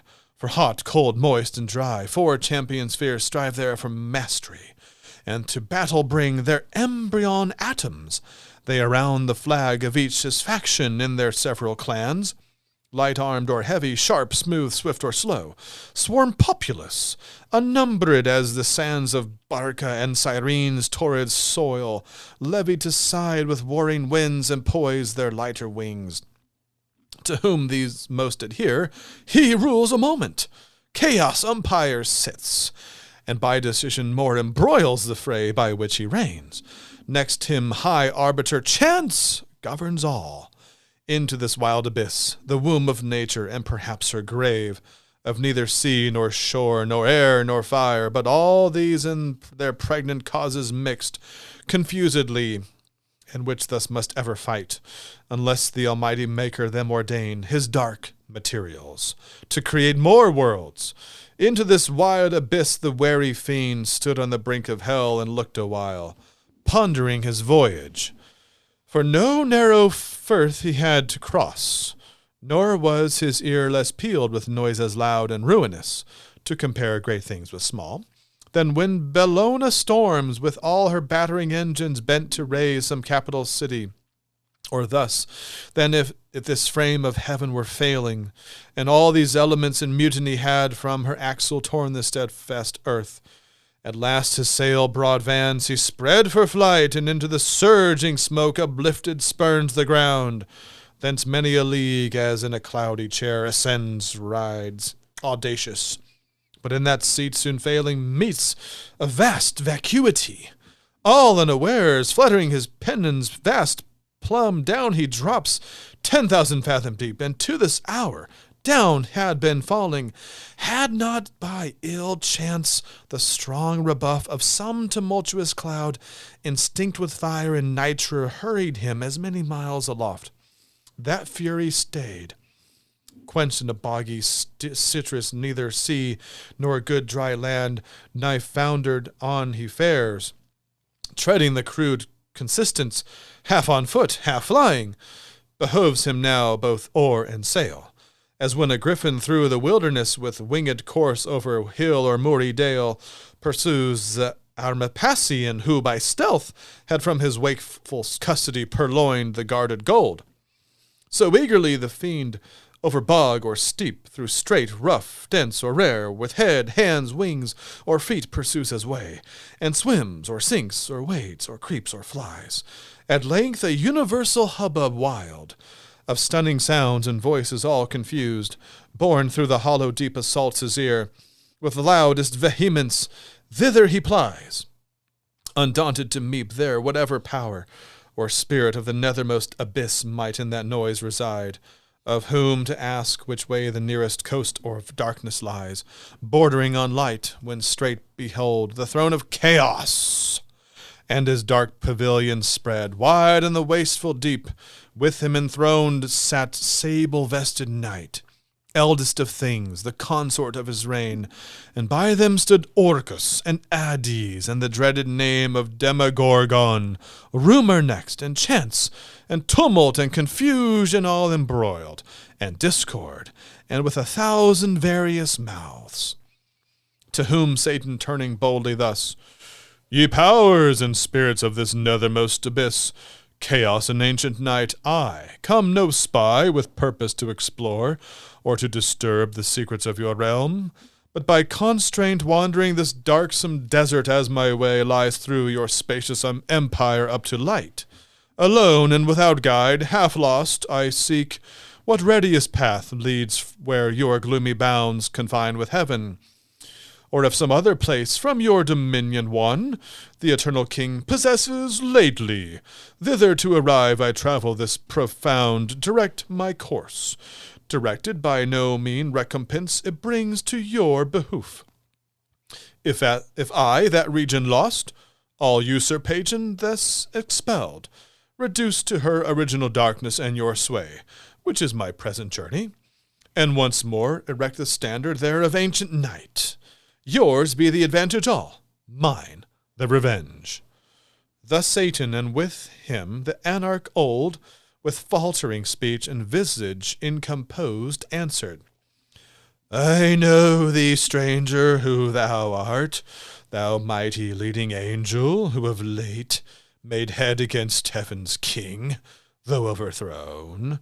I saw and heard, for such a numerous host fled not in silence through the frighted deep, which ruin upon ruin, rout upon rout, confusion worse confounded, and heaven's gates poured out by millions her victorious bands pursuing.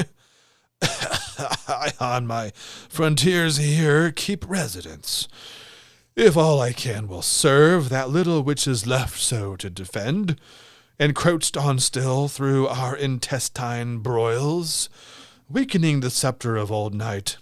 First hell, your dungeon stretching far and wide beneath. Now lately heaven and earth, another world, hung over my realm, linked in a golden chain to that side heaven from whence your legions fell. If that be your walk, you have not far. So much the nearer danger. Go and speed. Havoc and spoil and ruin are my gain. He ceased, and Satan stayed not to reply, but glad now that his sea should find a shore, with fresh alacrity and force renewed, springs upward like a pyramid of fire into the wild expanse, and through the shock of fighting elements on all sides round environed winds his way, harder beset and more endangered than when Argo passed through Bosporus betwixt the justling rocks, or when Ulysses upon the larboard shunned Charybdis, and by the other whirlpool steered. So he with difficulty and labor hard moved on, and with difficulty and labor he. But he once passed, soon after when man fell. Strange alteration, sin and death amain following his track. Such was the will of heaven, paved after him a broad and beaten way, over the dark abyss, whose boiling gulf tamely endured a bridge of wondrous length, from hell continued, reaching the utmost orb of this frail world, by which the spirits perverse with easy intercourse pass to and fro, to tempt or punish mortals, except whom God and good angels guard by special grace. But now at last the sacred influence of light appears, and from the walls of heaven shoots far into the bosom of dim night a glimmering dawn. Here nature first begins her farthest verge, and chaos to retire, as from her outmost works a broken foe with tumult less and with less hostile din, that Satan and with less toil, and now with ease wafts on the calmer wave by dubious light, and like a weather-beaten vessel holds gladly the port, through shrouds and tackle torn, or in the emptier waste resembling air, waves his spread wings at leisure to behold. Far off the imperial heaven, extended wide in circuit, undetermined square or round, with opal towers and battlements adorned of living sapphire, once his native seat, and fast by hanging in a golden chain this pendant world, in bigness as a star of smallest magnitude close by the moon. Thither full fraught with mischievous revenge, accursed, and in a cursed hour, he hies.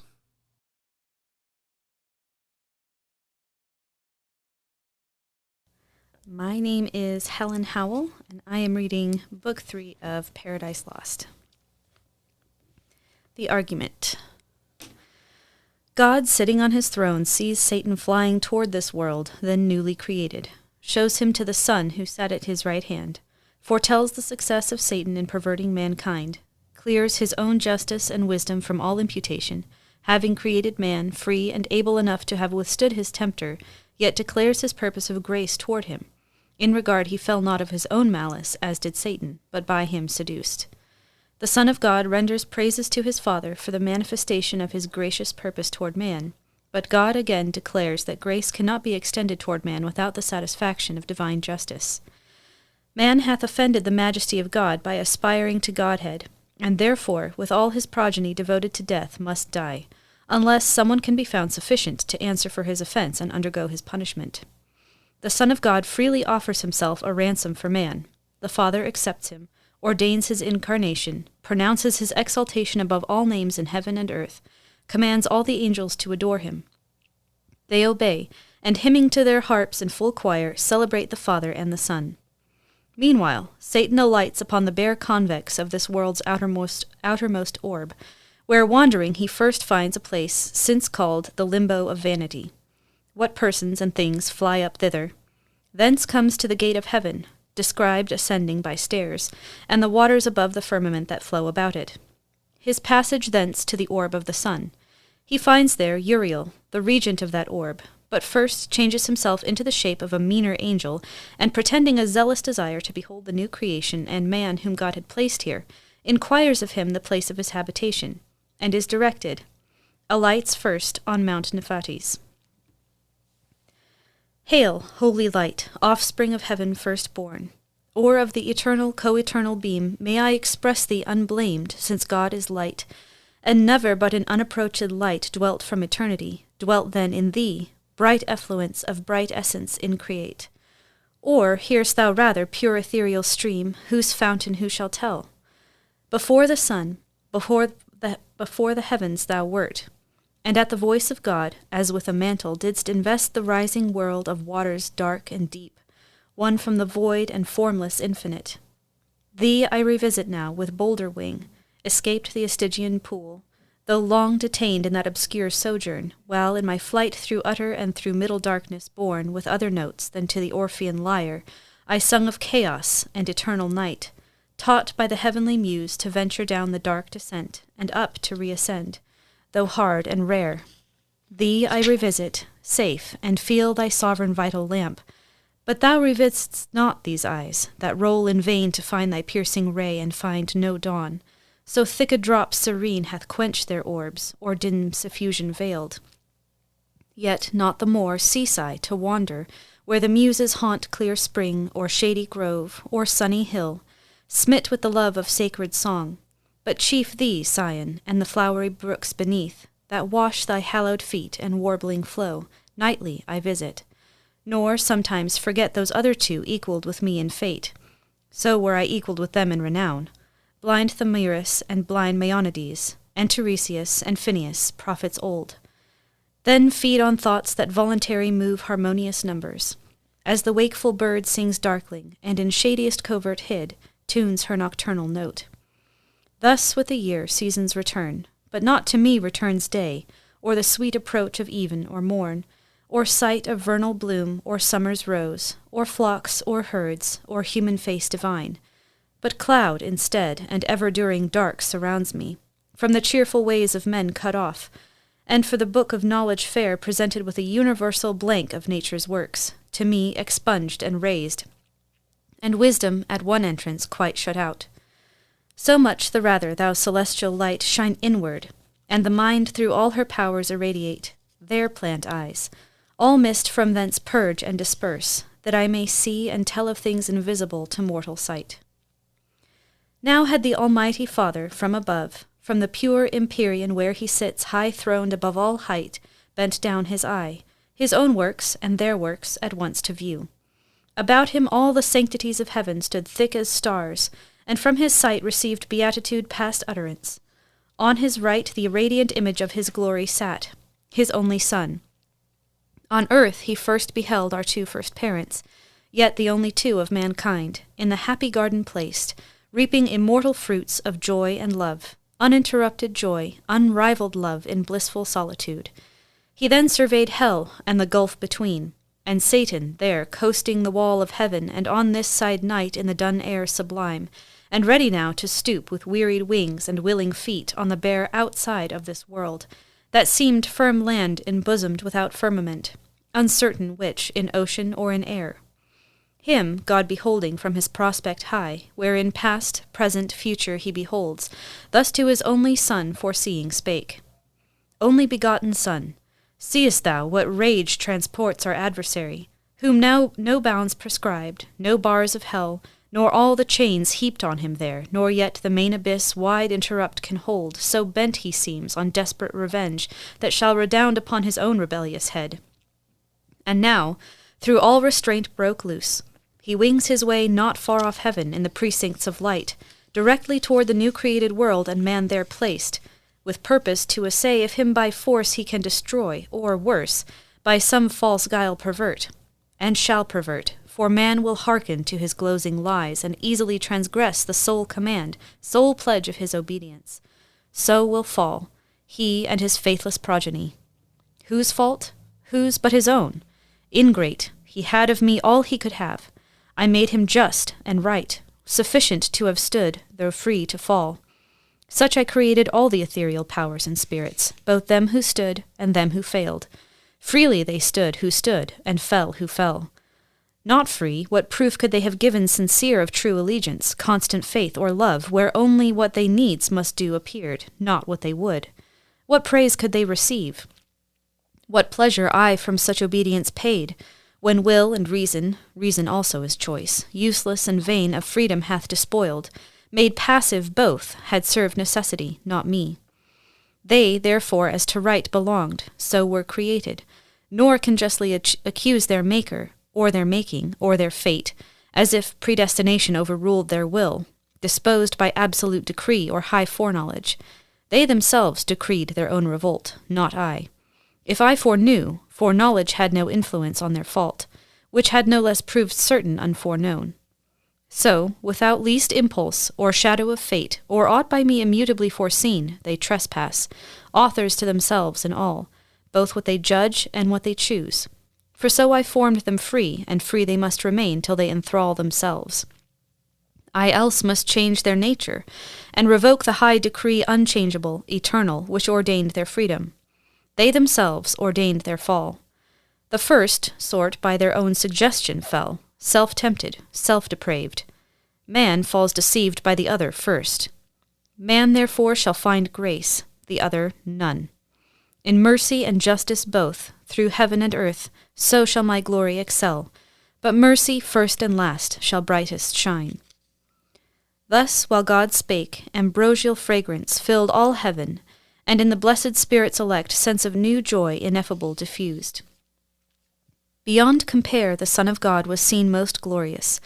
In him all his Father shone substantially expressed, and in his face divine compassion visibly appeared, love without end, and without measure grace, which uttering thus he to his Father spake.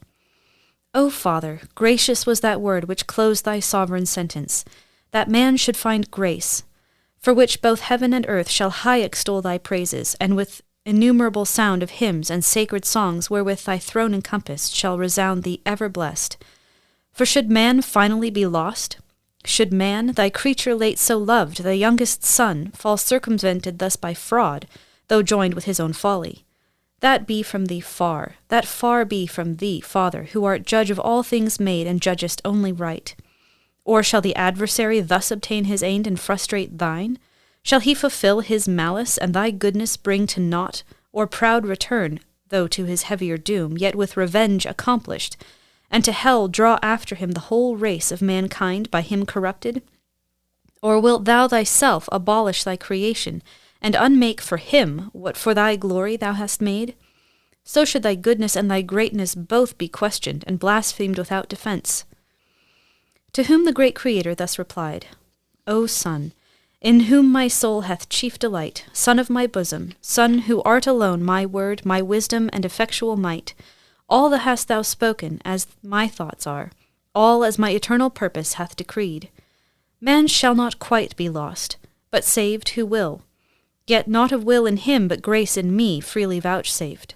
Once more I will renew his lapsed powers, though forfeit and enthralled by sin to foul exorbitant desires. Upheld by me, yet once more he shall stand on even ground against his mortal foe, by me upheld, that he may know how frail his fallen condition is, and to me owe all his deliverance, and to none but me. Some I have chosen of peculiar grace, elect above the rest. So is my will. The rest shall hear me call, and oft be warned their sinful state, and to appease betimes the incensed deity while offered grace invites, for I will clear their senses dark, what may suffice, and soften stony hearts to pray, repent, and bring obedience due. To prayer, repentance, and obedience due, though but endeavoured with sincere intent, mine ear shall not be slow, mine eye not shut. And I will place within them as a guide my umpire conscience, whom, if they will hear light after light well used, they shall attain, and to the end persisting, safe arrive. This, my long sufferance and my day of grace, they who neglect and scorn shall never taste. But hard be hardened, blind be blinded more, that they may stumble on and deeper fall. And none but such from mercy I exclude. But yet all is not done. Man disobeying, disloyal breaks his fealty, and sins against the high supremacy of heaven, affecting Godhead, and so, losing all, to expiate his treason hath not left. But to destruction sacred and devote, he with his whole posterity must die. Die he, or justice must, unless for him some other, able and as willing, pay the rigid satisfaction, death for death. Say, heavenly powers, where shall we find such love? Which of ye will be mortal to redeem man's mortal crime, and just the unjust to save? Dwells in all heaven charity so dear? He asked, but all the heavenly choir stood mute, and silence was in heaven. On man's behalf patron or intercessor none appeared, much less that durst upon his own head draw the deadly forfeiture and ransom set. And now without redemption all mankind must have been lost, adjudged to death and hell by doom severe, had not the Son of God, in whom the fullness dwells of love divine, his dearest mediation thus renewed. Father, thy word is past. Man shall find grace, and shall grace not find means that finds her way the speediest of thy winged messengers to visit all thy creatures, and to all comes unprevented, unimplored, unsought, happy for man, so coming. He her aid can never seek, once dead in sins and lost. Atonement for himself or offering meet, indebted and undone hath none to bring. Behold me, then, me for him, life for life I offer. On me let thine anger fall. Account me, man. I for his sake will leave thy bosom, and this glory next to thee freely put off, and for him lastly die well pleased. On me let death wreak all his rage. Under his gloomy power I shall not long lie vanquished. Thou hast given me to possess life in myself forever. By thee I live, though now to death I yield and am his due, all that of me can die. Yet, that debt paid, thou wilt not leave me in the loathsome grave his prey, nor suffer my unspotted soul forever with corruption there to dwell. But I shall rise victorious, and subdue my vanquisher, spoiled of his vaunted spoil. Death his death's wound shall then receive, and stoop inglorious, of his mortal sting disarmed. I through the ample air in triumph high shall lead hell captive maugre hell, and show the powers of darkness bound. Thou at the sight pleased, out of heaven shall look down and smile, while by thee raised I ruin all my foes, death last, and with his carcass glut the grave. Then with the multitude of my redeemed shall enter heaven, long absent, and return, Father, to see thy face, wherein no cloud of anger shall remain, but peace ensured, and reconcilement. Wrath shall be no more thenceforth, but in thy presence joy entire. His words here ended, but his meek aspect silent yet spake and breathed immortal love to mortal men, above which only shone filial obedience. As a sacrifice glad to be offered, he attends the will of his great Father. Admiration seized all heaven, what this might mean and whither tend, wondering. But soon the Almighty thus replied, O thou in heaven and earth the only peace found out for mankind under wrath, O thou my sole complacence, well thou knowest how dear to me are all my works, nor man the least, though last created, that for him I spare thee from my bosom and right hand to save, by losing thee awhile the whole race lost. Thou therefore, whom thou only canst redeem, their nature also to thy nature join, and be thyself man among men on earth, made flesh when time shall be, of virgin seed by wondrous birth. Be thou in Adam's room the head of all mankind, though Adam's son. As in him perish all men, so in thee, as from a second root, shall be restored as many as are restored, without thee none. His crime makes guilty all his sons. Thy merit imputed shall absolve them who renounce their own both righteous and unrighteous deeds, and live in thee transplanted, and from thee receive new life. So man, as is most just shall satisfy for man, be judged and die, and dying rise, and rising with him raise his brethren ransomed with his own dear life. So heavenly love shall outdo hellish hate, giving to death and dying to redeem, so dearly to redeem what hellish hate so easily destroyed and still destroys, in those who, when they may, accept not grace. Nor shalt thou, by descending to assume man's nature, lessen or degrade thine own. Because thou hast, though throned in highest bliss equal to God and equally enjoying godlike fruition, quitted all to save a world from utter loss, and has been found, by merit more than birthright, Son of God, found worthiest to be so by being good far more than great or high, because in thee love hath abounded more than glory abounds. Therefore thy humiliation shall exalt with thee thy manhood also to this throne. Here shalt thou sit incarnate. Here shall reign both God and man, Son both of God and man, anointed universal King.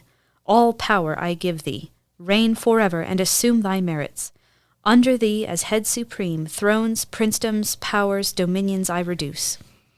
All knees to thee shall bow of them that bide in heaven or earth or under the earth in hell, when thou, attended gloriously from heaven, shalt in the sky appear, and from thee send the summoning archangels to proclaim thy dread tribunal. Forthwith, from all winds, the living and forthwith the sighted dead of all past ages, to the general doom shall hasten. Such a peal shall rouse their sleep. Then all thy saints assembled, thou shalt judge bad men and angels. They, arraigned, shall sink beneath thy sentence. Hell, her numbers full, thenceforth shall be forever shut. Meanwhile the world shall burn, and from her ashes spring new heaven and earth, wherein the just shall dwell, and after all their tribulations long see golden days, fruitful of golden deeds, with joy and love triumphing, and fair truth. Then thou thy regal sceptre shall lay by, for regal sceptre then no more shall need. God shall be all in all. But all ye gods adore him who, to compass all this, dies. Adore the Son, and honor him as me. No sooner had the Almighty ceased, but all the multitude of angels, with a shout loud as from numbers without number, sweet as from blessed voices, uttering joy, heaven rung with jubilee, and loud hosannas filled the eternal regions. Lowly reverent toward either throne they bow, and to the ground with solemn adoration down they cast their crowns inwove with amaranth and gold. Immortal amaranth, a flower which once in paradise, fast by the tree of life, began to bloom, but soon, for man's offense, to heaven removed, where first it grew. There grows and flowers aloft, shading the fount of life, and where the river of bliss through midst of heaven rolls over Elysian flowers, her amber stream. With these, that never fade, the spirits elect bind their resplendent locks enwreathed with beams, now in loose garlands thick thrown off, the bright pavement that like a sea of jasper shone empurpled with celestial roses smiled. Then, crowned again, their golden harps they took, harps ever tuned that glittering by their side like quivers hung, and with preamble sweet of charmed symphony they introduce their sacred song and waken raptures high. No voice exempt, no voice but well could join melodious part, such concord is in heaven. Thee, Father, first they sung, omnipotent, immutable, immortal, infinite, eternal King. Thee, author of all being, fountain of light, thyself invisible amidst the glorious brightness where thou sittst, throned inaccessible. But when thou shadest the full blaze of thy beams, and through a cloud drawn round about thee like a radiant shrine, dark with excessive bright thy skirts appear, yet dazzle heaven, that brightest seraphim approach not, but with both wings veil their eyes. Thee next they sang, of all creation first, begotten Son, divine similitude, in whose conspicuous countenance without cloud made visible the Almighty Father shines, whom else no creature can behold. On thee impressed the effulgence of his glory abides. Transfused on thee his ample spirit rests. He, heaven of heavens, and all the powers therein by thee created, and by thee threw down the aspiring dominations. Thou that day thy Father's dreadful thunder didst not spare, nor stop thy flaming chariot wheels that shook heaven's everlasting frame, while o'er the necks thou drovest of warring angels disarrayed. Back from pursuit, thy powers with loud acclaim thee only extolled, son of thy father's might, to execute fierce vengeance on his foes. Not so on man. Him through their malice fallen, Father of mercy and grace, thou didst not doom so strictly, but much more to pity incline. No sooner did thy dear and only Son perceive thee purpose not to doom frail man so strictly, but much more to pity inclined, he, to appease thy wrath and end the strife of mercy and justice in thy face discerned, regardless of the bliss wherein he sat second to thee, offered himself to die for man's offence. O unexampled love, love nowhere to be found less than divine. Hail, Son of God, Saviour of men, thy name shall be the copious matter of my song henceforth, and never shall my harp thy praise forget, nor from thy Father's praise disjoin. Thus they in heaven, above the starry sphere, their happy hours in joy and hymning spent. Meanwhile, upon the firm opacious globe of this round world, whose first convex divides the luminous inferior orbs, enclosed from chaos and the inroads of darkness old, Satan alighted walks.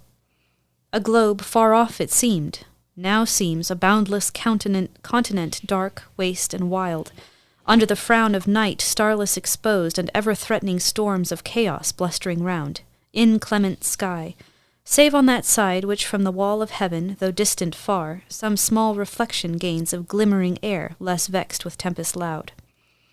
Here walked the fiend at large in spacious field, as when a vulture on Emmaus bred, whose snowy ridge the roving Tartar bounds, dislodging from a region scarce of prey, to gorge the flesh of lambs or yeanling kids on hills where flocks are fed, flies toward the springs of Ganges or Hydaspes in Indian streams,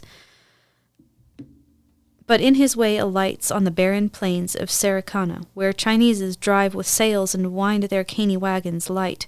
So on this windy sea of land the fiend walked up and down alone, bent on his prey. Alone, for other creature in this place, living or lifeless, to be found was none. None yet. But store hereafter from the earth up hither like aerial vapours flew, of all things transitory and vain, when sin with vanity had filled the works of men.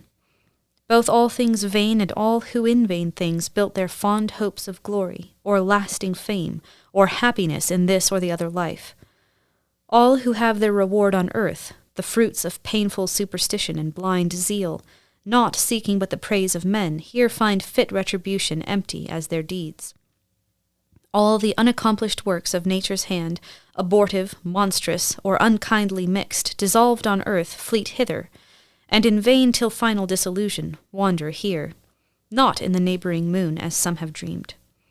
Those argent fields more likely habitants, translated saints or middle spirits, hold betwixt the angelical and human kind. Hither, of ill-joined sons and daughters born first from the ancient world, those giants came with many a vain exploit, though then renowned.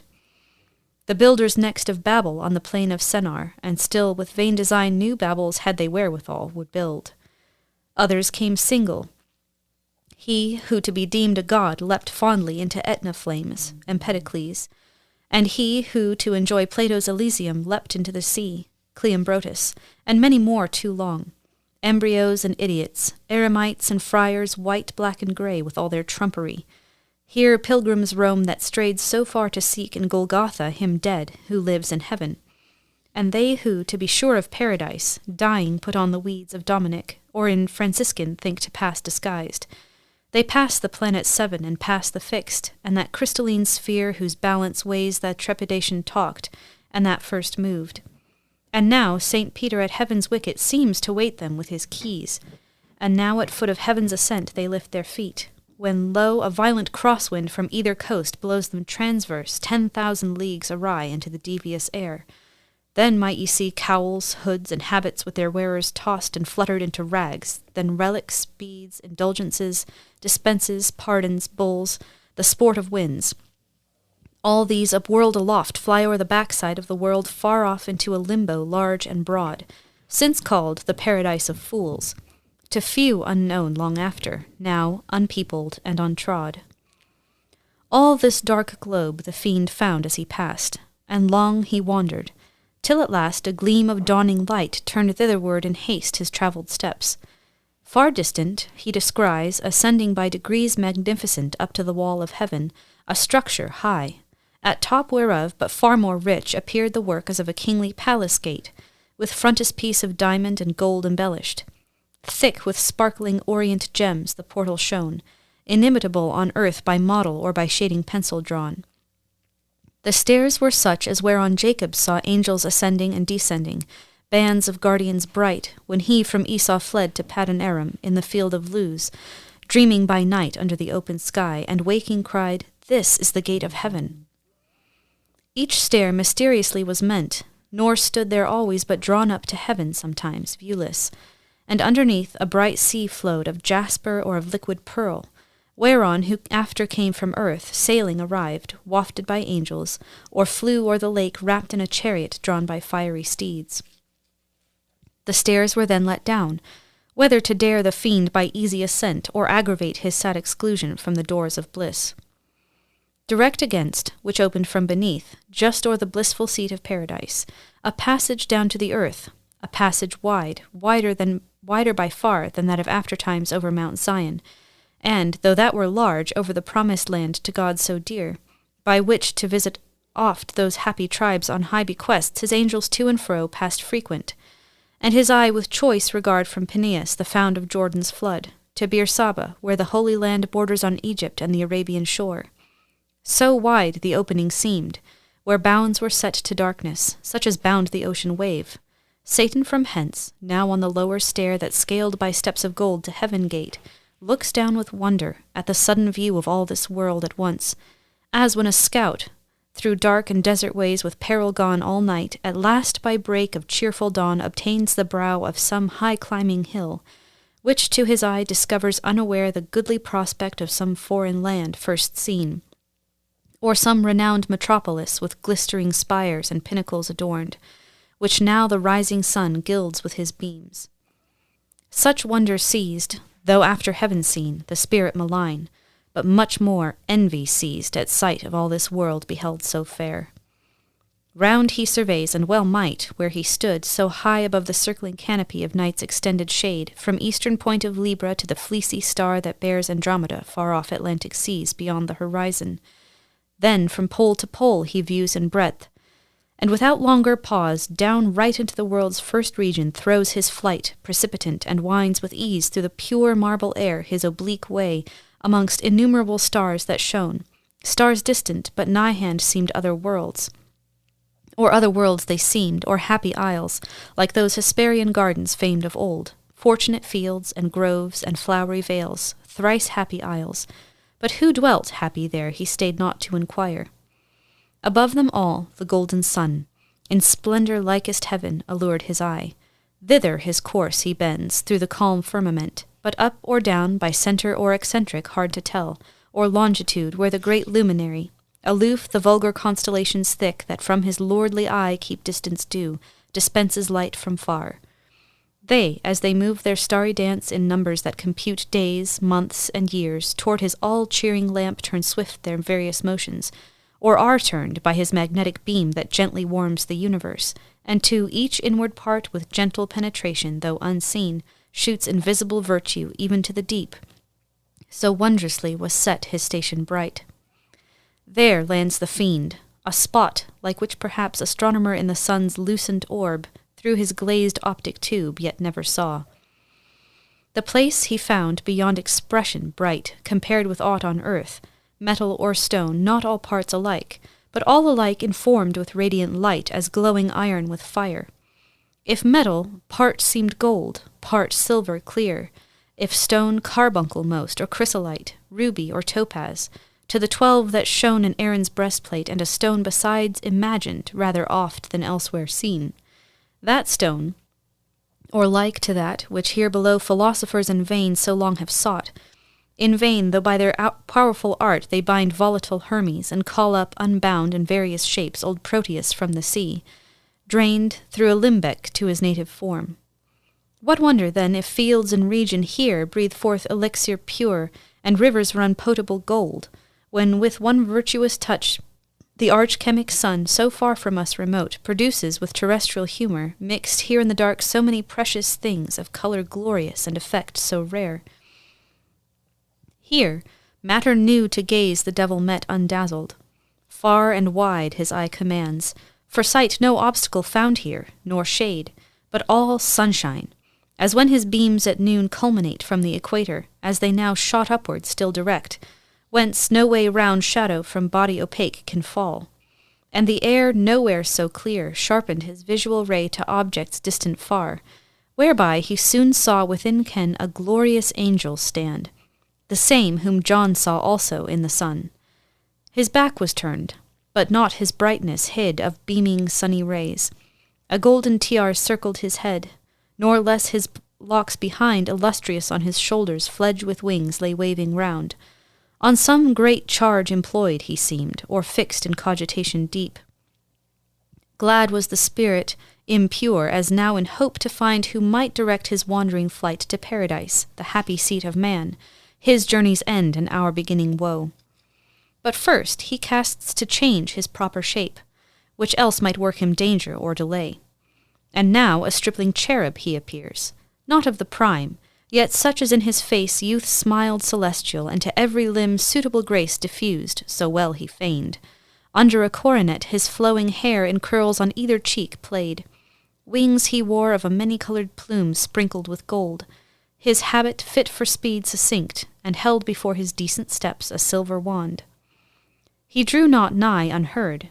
The angel bright, ere he drew nigh, his radiant visage turned, admonished by his ear, and straight was known the archangel Uriel, one of the 7 who in God's presence nearest to his throne stand ready at command, and are his eyes that run through all the heavens or down to earth, bear his swift errands over moist and dry, or sea and land. Him Satan thus accosts.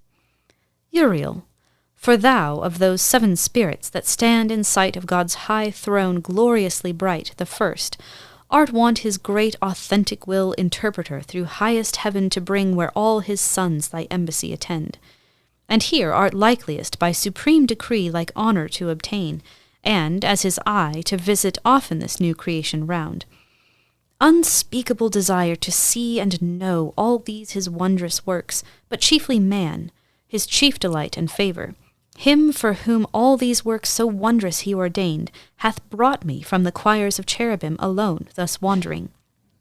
Brightest seraph, tell in which of all these shining orbs hath man his fixed seat, or fixed seat hath none, but all these shining orbs his choice to dwell, that I may find him, and with secret gaze or open admiration him behold, on whom the great Creator hath bestowed worlds, and on whom hath all these graces poured, that both in him and all things as is meet, the universal Maker we may praise, who justly hath driven out his rebel foes to deepest hell, and to repair that loss, created this new happy race of men to serve him better.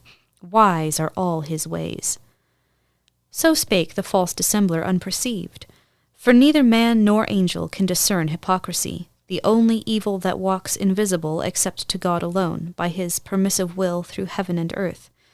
And oft, though wisdom wake, suspicion sleeps at wisdom's gate, and to simplicity resigns her charge, while goodness thinks no ill where no ill seems, which now for once beguiled Uriel, though regent of the sun, and held the sharpest-sighted spirit of all in heaven, who to the fraudulent impostor foul in his uprightness answer thus returned.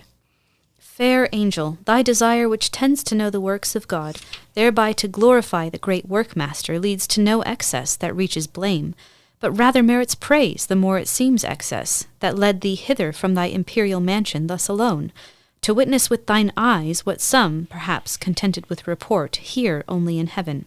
For wonderful indeed are all his works, pleasant to know, and worthiest to be all had in remembrance always with delight.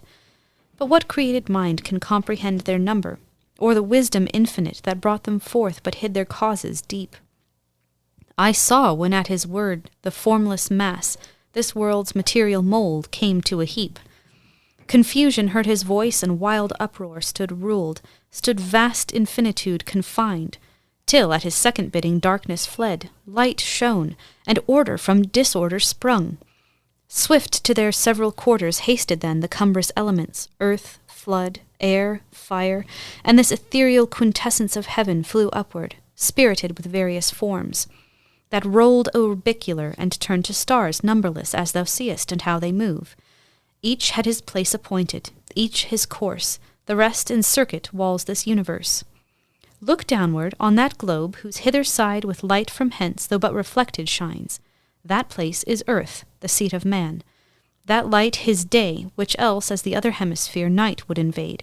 But there the neighbouring moon, so call that opposite fair star, her aid timely interposes, and her monthly round still ending, still renewing through mid-heaven, with borrowed light her countenance triform hence fills and empties to enlighten the earth, and in her pale dominion checks the night.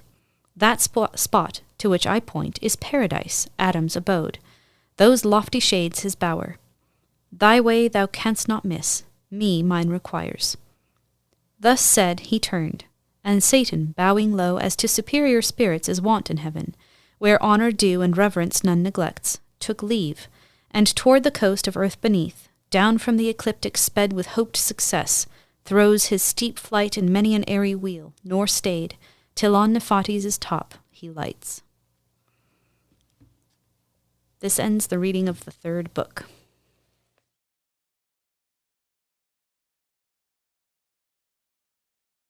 Hello, my name is Jonathan McIntosh, and I am a Fellow of Humanities at New St. Andrews College, where I teach a year-long political and economic philosophy course, as well as various electives in philosophy, philosophical theology, ethics, political philosophy, and the works of J.R.R. Tolkien.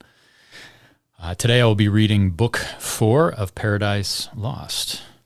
The Argument.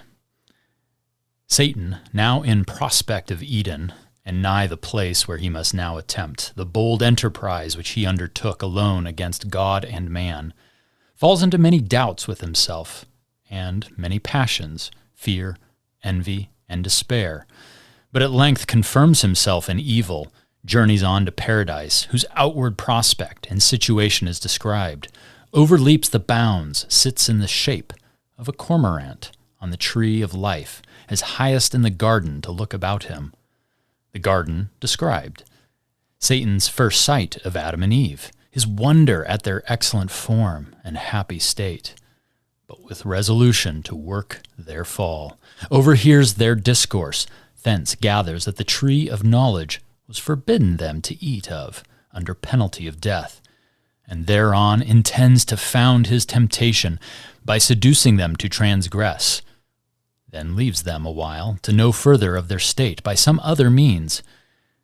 Meanwhile, Uriel, descending on a sunbeam, warns Gabriel, who had in charge the gates of paradise, that some evil spirit had escaped the deep, and passed at noon by his sphere in the shape of a good angel down to paradise, discovered after by his furious gestures in the mount.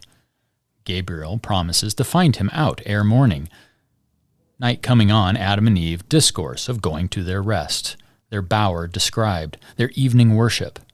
Gabriel, drawing forth his bands of night watch to walk the round of paradise, appoints 2 strong angels to Adam's bower, lest the evil spirit should be there doing some harm to Adam or Eve sleeping.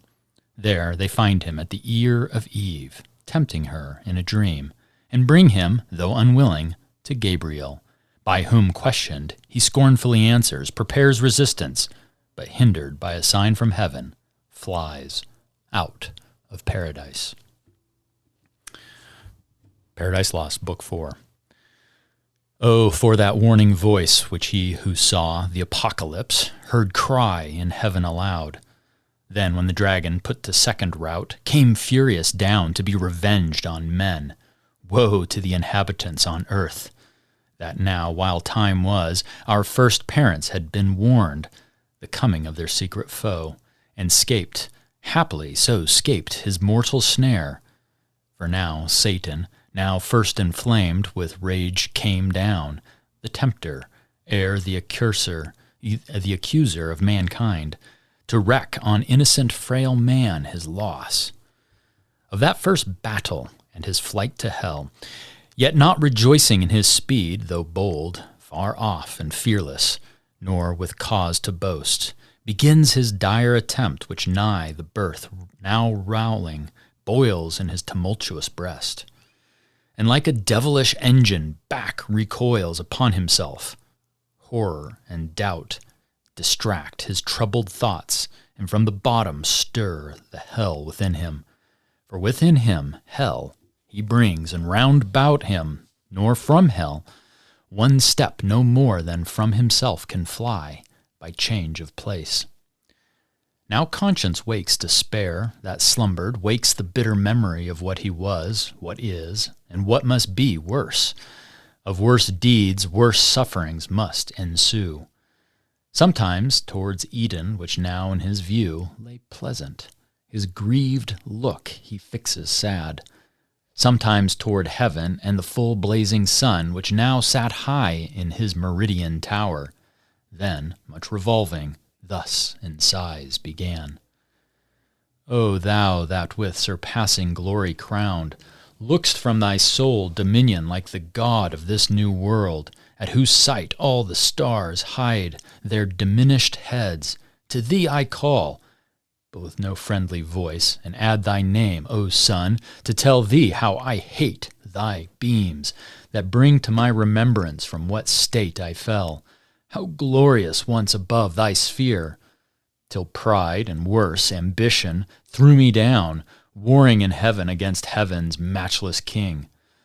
Ah, wherefore? He deserved no such return from me, whom he created, what I was, in that bright eminence, and with his good upbraided none, nor was his service hard. What could be less than to afford him praise, the easiest recompense, and pay him thanks? How do? Yet all his good proved ill in me, and wrought but malice, lifted up so high. Eyes deigned subjection, and thought one step higher would set me highest, and in a moment quit the debt immense of endless gratitude, so burthensome, still paying, still to owe, forgetful what from him I still received, and understood not that a grateful mind, but by owing owes not, but still pays at once, indebted and discharged. What burden then? Oh, had his powerful destiny ordained me some inferior angel, I had stood then happy. No unbounded hope had raised ambition. Yet why not? Some other power as great might have aspired, and me, though mean, drawn to his part. But other powers as great fell not, but stand unshaken from within or from without, to all temptations armed. Hadst thou the same free will and power to stand? Thou hadst. Whom hast thou then or what to accuse? But heaven's free love dealt equally to all. Be then his love accursed, since love or hate to me alike it deals eternal woe. Nay, cursed be thou, since against his thy will chose freely what it now so justly rues. Me, miserable, which way shall I fly? Infinite wrath and infinite despair. Which way I fly is hell. Myself am hell, and in the lowest deep, a lower deep, still threatening to devour me, opens wide, to which the hell I suffer seems a heaven. Oh, then, at last, relent. Is there no place left for repentance? None for pardon left? None left but by submission, and that word disdain forbids me, and my dread of shame, among the spirits beneath whom I seduced with other promises and other vaunts then to submit. Boasting I could subdue the omnipotent. Ay, me, they little know how dearly I abide that boast so vain. Under what torments inwardly I groan, while they adore me on the throne of hell. With diadem and scepter high advanced, the lower still I fall, only supreme in misery. Such joy ambition finds. But say I could repent, and could obtain by act of grace my former state. How soon would recall high thoughts? How soon unsay what feigned submission swore. Ease would recant, vows made in pain as violent and void. For never can true reconcilement grow where wounds of deadly hate have pierced so deep, which would but lead me to a worse relapse and heavier fall. So should I purchase dear, short intermission, bought with double smart. This knows my punisher, therefore, as far from granting he as I am from begging peace, all hope excluded thus. Behold, instead of us outcast, exiled, his new delight, mankind created, and for him this world so farewell hope, and with hope farewell fear. Farewell remorse, all good to me is lost. Evil, be thou my good. By thee at least, divided empire with heaven's king I hold. By thee and more than half perhaps will reign, as men ere long, and this new world shall know. Thus, while he spake, each passion dimmed his face, thrice changed with pale ire, envy, and despair, which marred his borrowed visage, and betrayed him counterfeit, if any eye beheld. For heavenly minds from such distempers foul are ever clear, whereof he's soon aware, each perturbation smoothed without outward calm, artificer of fraud, and was the first that practiced falsehood under saintly show, deep malice to conceal, couched with revenge. Yet not once had practiced to deceive.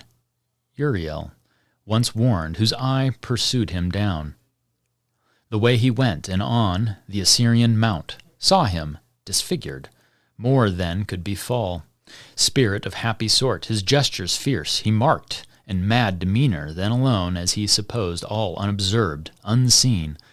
So on he fares, and to the border comes of Eden, where delicious paradise, now nearer, crowns with her enclosure green, as with a rural mound the champaign head of a steep wilderness, whose hairy sides with thicket overgrown, grotesque and wild, access denied, and overhead upgrew insuperable height of loftiest shade, cedar and pine and fir and branching palm, a sylvan scene. And as the ranks ascend, shade above shade, a woody theatre of stateliest view.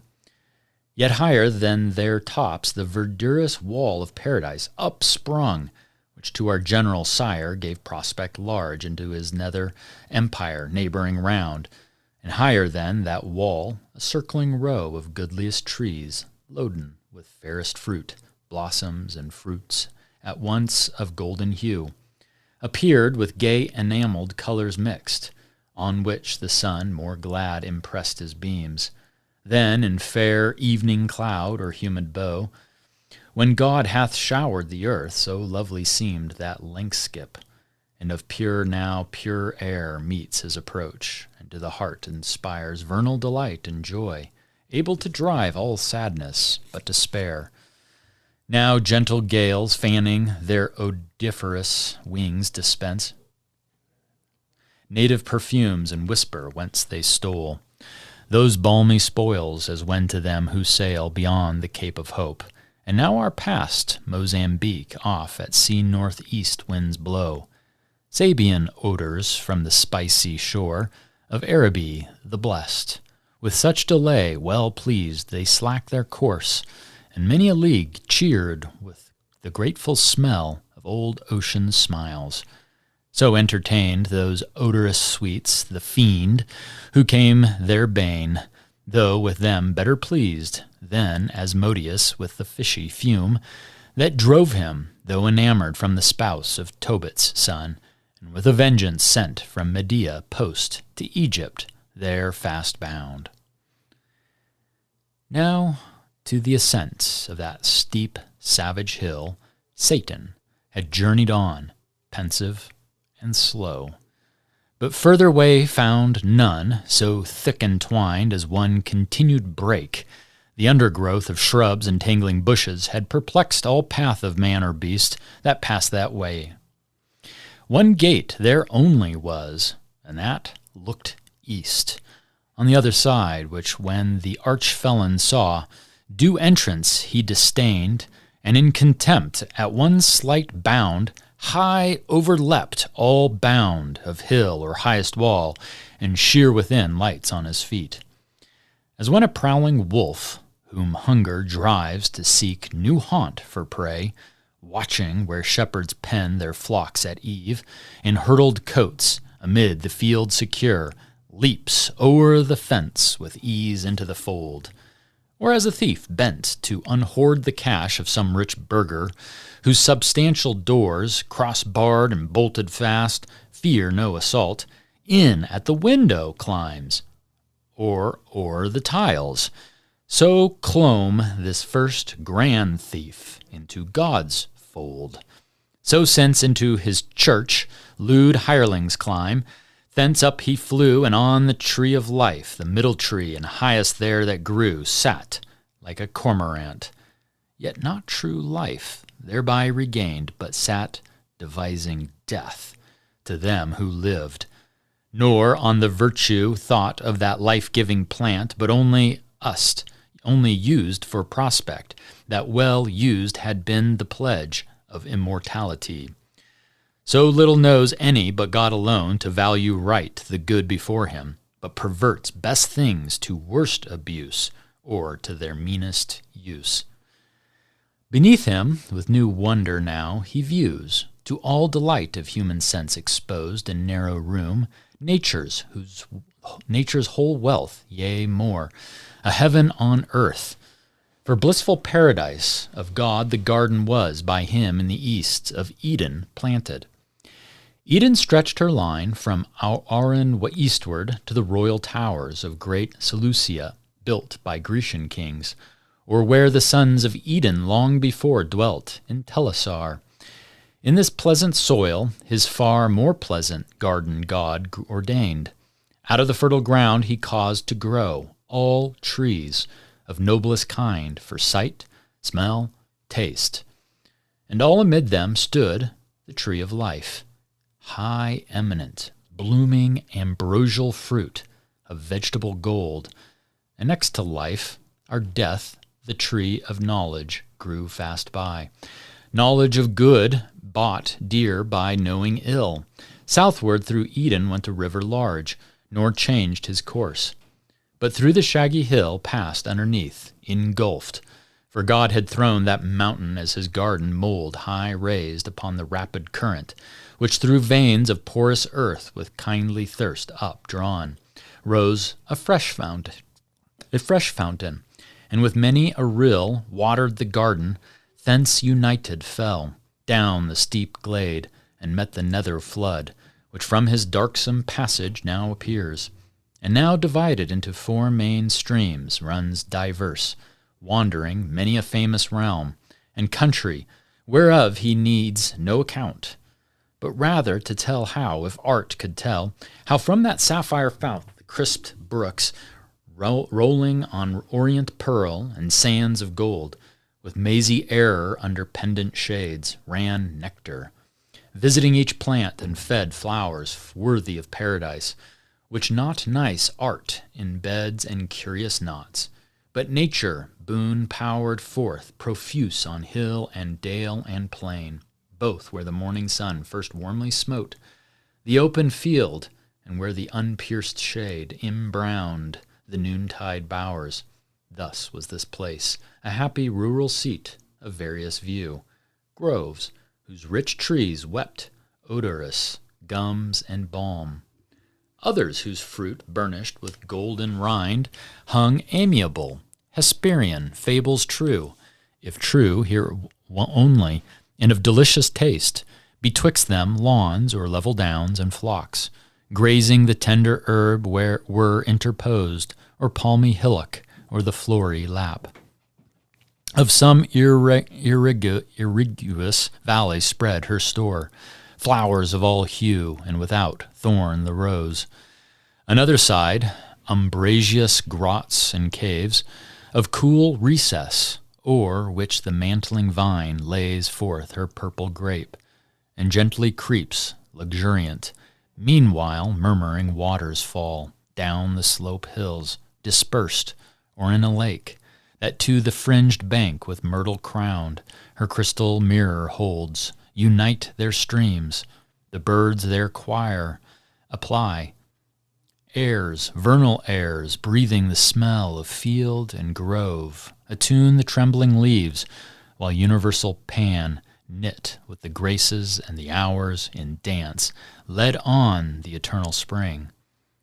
Not that fair field of Enna, where Proserpine, gathering flowers, herself a fairer flower by gloomy Dis, was gathered, which cost Ceres all that pain, to seek her through the world, nor that sweet grove of Daphne by Orontes, and the inspired Castalian spring might with this paradise of Eden strive, nor that Nisaean isle, girt with the river Triton, where old Cam, whom Gentiles Ammon call and Libyan Jove, hid Amalthea and her florid son, young Bacchus from his stepdame Rhea's eye, nor where Abyssine kings their issue guard, Mount Amara, though this by some suppose true paradise under the Ethiop line, by Nilus head, enclosed with shining rock, a whole day's journey high,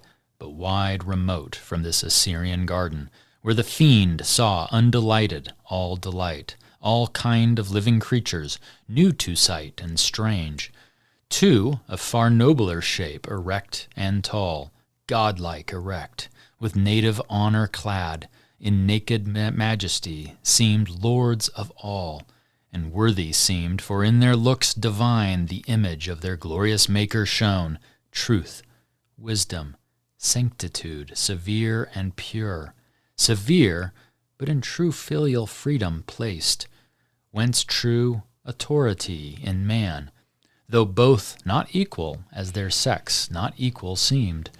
For contemplation he and valor formed, for softness she, and sweet attractive grace, he for God only, she for God in him. His fair large front and eye sublime declared absolute rule, and hyacinth locks round from his parted forelock manly hung, clustering, but not beneath his shoulders broad, she as a veil down to the slender waist her unadorned golden tresses wore, disheveled, but in wanton ringlets waved, as the vine curls her tendrils, which implied subjection, but required with gentle sway, and by her yielded, by him best received, yielded with coy submission, modest pride, and sweet reluctant amorous delay. Nor those mysterious parts were then concealed. Then was not guilty shame, dishonest shame of nature's works, honor dishonorable, sin bred. How have ye troubled all mankind with shows instead, mere shows of seeming pure, and banished from man's life his happiest life, simplicity and spotless innocence? So passed they, naked on, nor shunned the sight of God or angel, for they thought no ill. So, hand in hand, they passed, the loveliest pair that ever since in love's embraces met. Adam, the goodliest man of men since born, his sons, the fairest of her daughters Eve. Under a tuft of shade that on a green stood whispering soft by a fresh fountain side, they sat them down, and after no more toil of their sweet gardening labor than sufficed to recommend cool zephyr, and made ease more easy, wholesome thirst and appetite more grateful, to their supper fruits they fell, nectarine fruits which the compliant boughs yielded them sidelong as they sat recline on the soft downy bank, damasked with flowers. The savory pulp they chew, and in the rind, still as they thirsted, scoop the brimming stream. Nor gentle purpose, nor endearing smiles wanted, nor youthful dalliance as beseems fair couple linked in happy nuptial league, alone as they. About them, frisking, played all beasts of the earth, since wild and of all chase, in wood or wilderness, forest or den, sporting the lion romped, and in his paw dandled the kid. Bears, tigers, ounces, pards, gamboled before them the unwieldy elephant. To make them mirth us used all his might, and wreathed his lithe proboscis. Close the serpent sly, insinuating, wove with Gordian twine his breaded train, and of his fatal guile gave proof unheeded. Others on the grass couched, and now, filled with pasture, gazing sat, or bedward ruminating, for the sun declined, was hasting now, with prone career to the ocean isles, and in the ascending scale of heaven the stars that usher evening rose, when Satan, still in gaze, as first he stood, scarce thus at length failed speech, recovered sad. O hell, what do mine eyes with grief behold? Into our room of bliss, thus high advanced, creatures of other mould, earth-born perhaps, not spirits, yet to heavenly spirits bright, little inferior, whom my thoughts pursue with wonder, and could love so lively shines. In them divine resemblance, and such grace the hand that formed them on their shape hath poured. Ah, gentle pair, ye little think how nigh your change approaches, when all these delights will vanish and deliver ye to woe. More woe, the more your taste is now of joy, happy, but for so happy ill secured. Long to continue in this high seat your heaven, ill fenced for heaven to keep out such a foe as now is entered. Yet no purposed foe to you whom I could pity thus forlorn, though I unpitied. League with you I seek, in mutual amity so straight, so close, that I with you must dwell, or you with me, henceforth. My dwelling happily may not please, like this fair paradise, your sense, yet such accept your Maker's work. He gave it me, which I as freely give. Hell shall unfold to entertain you two, her widest gates, and send forth all her kings. There will be room, not like these narrow limits, to receive your numerous offspring. If no better place, thank him who puts me loath to this revenge. On you who wrong me not, for him who wronged. And should I at your harmless innocence melt, as I do, yet public reason just, honor and empire, with revenge enlarged by conquering this new world, compels me now to do what else, though damned, I should abhor. So spake the fiend, and with necessity the tyrant's plea excused his devilish deeds. Then from his lofty stand on that high tree, down he alights among the sportful herd of those four-footed kinds, himself now one, now other, as their shape serve best his end, near to view his prey, and unspied to mark what of their state he more might learn, by word or action marked. About them round a lion now he stalks with fiery glare. Then, as a tiger, who by chance hath spied in some purlieu 2 gentle fawns at play, straight couches close, then rising changes oft his couchant watch, as one who chose his ground, whence rushing he might surest seize them both, gripped in each paw. When Adam, first of men to first of women Eve, thus moving speech, turned him all ear to hear, new utterance flows. Sole partner, and sole part of all these joys, dear thyself than all, needs must the power that made us, and for us this ample world, be infinitely good, and of his good as liberal and free as infinite, that raised us from the dust, and placed us here in all this happiness, who at his hand have nothing merited, nor can perform aught whereof he hath need, he who requires from us no other service than to keep this one, this easy charge of all the trees in paradise that bear delicious fruit, so various, not to taste that one only tree of knowledge planted by the tree of life. So near grows death to life. Whate'er death is, some dreadful thing no doubt, for well thou know'st, God hath pronounced it death to taste that tree. The only sign of our obedience left, among so many signs of power and rule conferred upon us and dominion given over all other creatures that possess earth, air, and sea.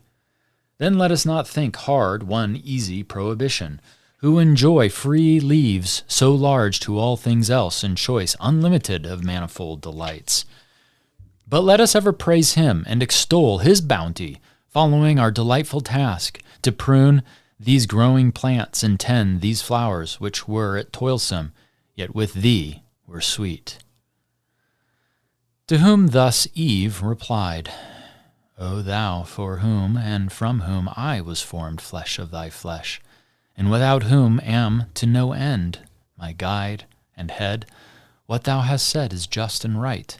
For we to him indeed all praises owe, and daily thanks I chiefly, who enjoy so far the happier lot, enjoying thee preeminent by so much odds, while thou like consort to thyself canst nowhere find. That day I oft remember when from sleep I first awaked, and found myself reposed under a shade on flowers, much wondering where and what I was, whence thither brought and how. Not distant far from thence a murmuring sound of waters issued from a cave, and spread into a liquid plain, then stood unmoved, pure as the expanse of heaven. I thither went with unexperienced thought, and laid me down on the green bank to look into the clear, smooth lake that to me seemed another sky. As I bent down to look, just opposite, a shape within the watery gleam appeared, bending to look on me. I started back. It started back, but pleased I soon returned. Pleased it returned as soon with answering looks of sympathy and love. There I had fixed mine eyes till now, and pined with vain desire, had not a voice thus warned me, what thou seest, what there thou seest, fair creature, is thyself.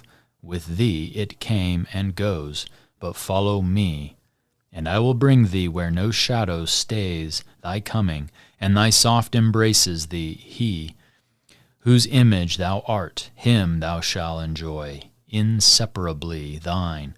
To him shalt bear multitudes like thyself, and thence be called mother of human race. What could I do but follow straight, invisibly thus led, till I espied thee, fair indeed and tall, under a platon, yet methought less fair, less winning, soft, less amiable, mild, than that smooth watery image. Back I turned.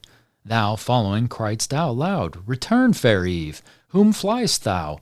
Whom thou fliest, of him thou art. His flesh, his bone, to give thee being I lent. Out of my side to thee, nearest my heart, substantial life to have thee by my side. Henceforth an individual, solace dear, part of my soul I seek thee, and thee claim, my other half. And with that thy gentle hand seized mine, I yielded, and from that time see how beauty is excelled by manly grace, and wisdom, which alone is truly fair. So spake our general mother, and with eyes of conjugal attraction, unreproved, and meek surrender, half embracing, leaned on our first father. Half her swelling breast, naked, met his under the flowing gold of her loose tresses hid. He in delight, both of her beauty and submissive charm, smiled with superior love, as Jupiter on Juno smiles when he impregns the clouds that shed mayflowers, and pressed her matron lip with kisses pure. Aside the devil turned for envy, yet with jealous leer malign eyed them askance, and to himself thus plained, Sight hateful, sight tormenting, thus these two imparadised in one another's arms. The happier Eden shall enjoy their fill of bliss on bliss, while I to hell am thrust, where neither joy nor love, but fierce desire, among our other torments not the least, still unfulfilled with pain of longing pines. Yet let me not forget what I have gained from their own mouths. All is not theirs, it seems. One fatal tree there stands of knowledge called, forbidden them to taste. Knowledge forbidden? Suspicious, reasonless. Why should their Lord envy them that? Can it be sin to know? Can it be death? And do they only stand by ignorance? Is that their happy state? The proof of their obedience and their faith? O fair foundation laid whereon to build their ruin. Hence, I will excite their minds with more desire to know and to reject envious commands invented with design to keep them low, whom knowledge might exalt, equal with gods. Aspiring to be such, they taste and die. What likelier can ensue? But first, with narrow search I must walk round this garden, and no corner leave unspied. But chance may lead where I may meet some wandering spirit of heaven by fountain side, or in thick shade retired from him to draw what further would be learnt. Live while ye may, yet happy pair, enjoy till I return. Short pleasures for long woes are to succeed. So saying, his proud step he scornful turned, but with sly circumspection, and began, through wood, through waste, or hill, or dale, his roam.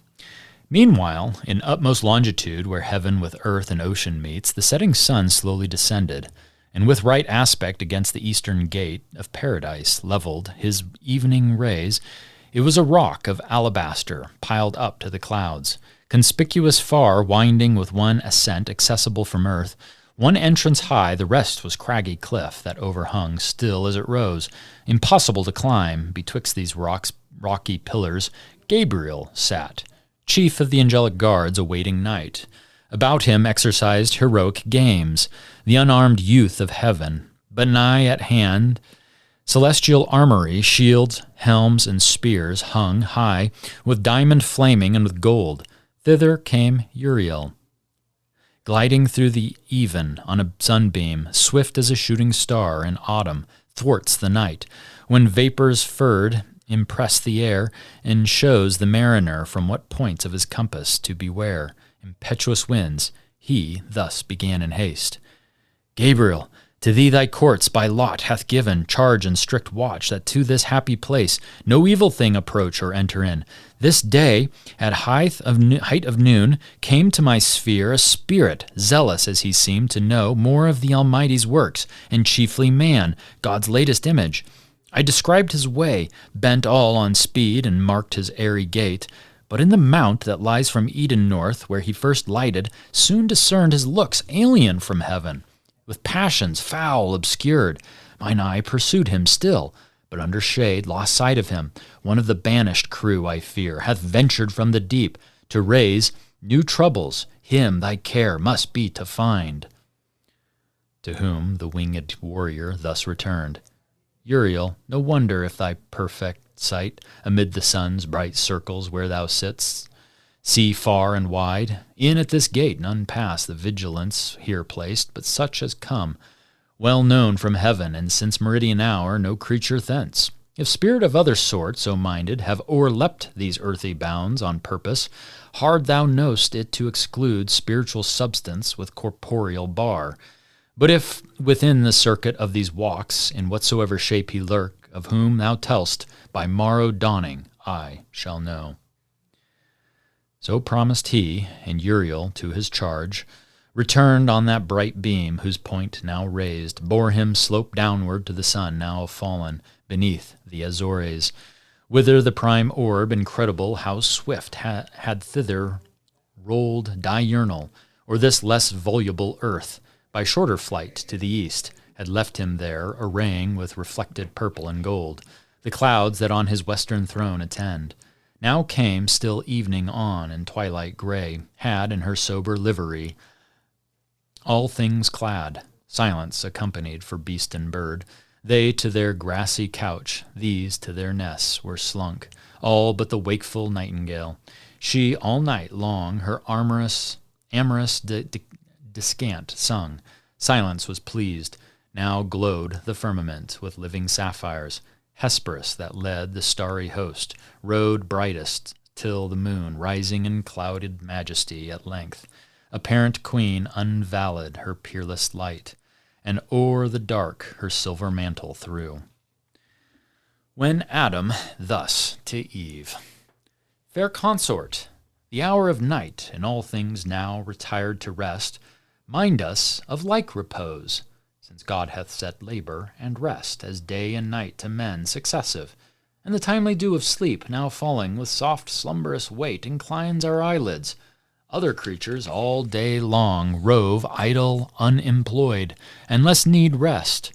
Man hath his daily work of body or mind appointed, which declares his dignity and the regard of heaven on all his ways, while other animals unactive range, and of their doings God takes no account. Tomorrow, ere fresh mornings streak the east, with first approach of light, we must be risen, and at our pleasant labor to reform yon flowery arbors, yonder allies green. Our walks at noon with branches overgrown that mock our scant manuring, and require more hands than ours to lop their wanton growth. Those blossoms also, and those dropping gums that lie bestrown unsightly and unsmooth, ask riddance if we mean to tread with ease. Meanwhile, as nature wills, night bids us rest. To whom thus Eve, with perfect beauty adorned, my author and disposer, what thou bidst unargued, I obey. So God ordains, God is thy law, thou mine. To know no more is woman's happiest knowledge and her praise. With thee conversing I forget all time, all seasons in their change, all please alike. Sweet is the breath of morn, her rising sweet, with charm of earliest birds. Pleasant the sun, when first on this delightful land he spreads his orient beams on herb, tree, fruit, and flower.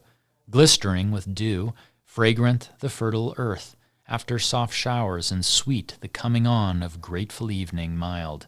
Then silent night, with this her solemn bird, and this fair moon, and these the gems of heaven, her starry train, but neither breath of morn, when she ascends with charm of earliest birds, nor rising sun on this delightful land, nor herb, fruit, flower, glistering with dew, nor fragrance after showers, nor grateful evening mild, nor silent night, with this her solemn bird, nor walk by moon, or glittering starlight without thee is sweet. But wherefore all night long shine these, for whom this glorious sight, when sleep hath shut all eyes?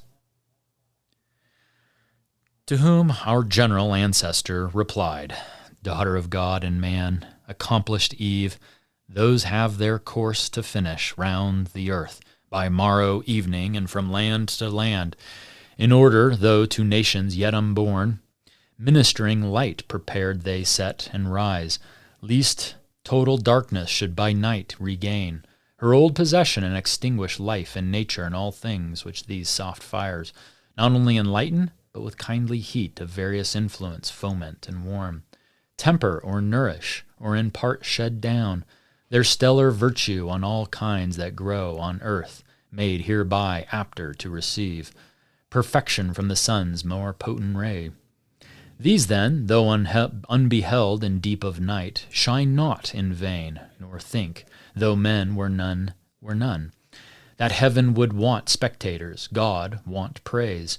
Millions of spiritual creatures walk the earth unseen, both when we wake and when we sleep.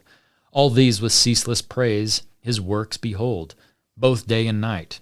How often from the steep of echoing hill or thicket have we heard celestial voices to the midnight air, soul or responsive each to other's note, singing their great Creator, oft in bands while they keep watch, or nightly rounding walk with heavenly touch of instrumental sounds, in full harmonic number joined, their songs divide the night, and lift our thoughts to heaven.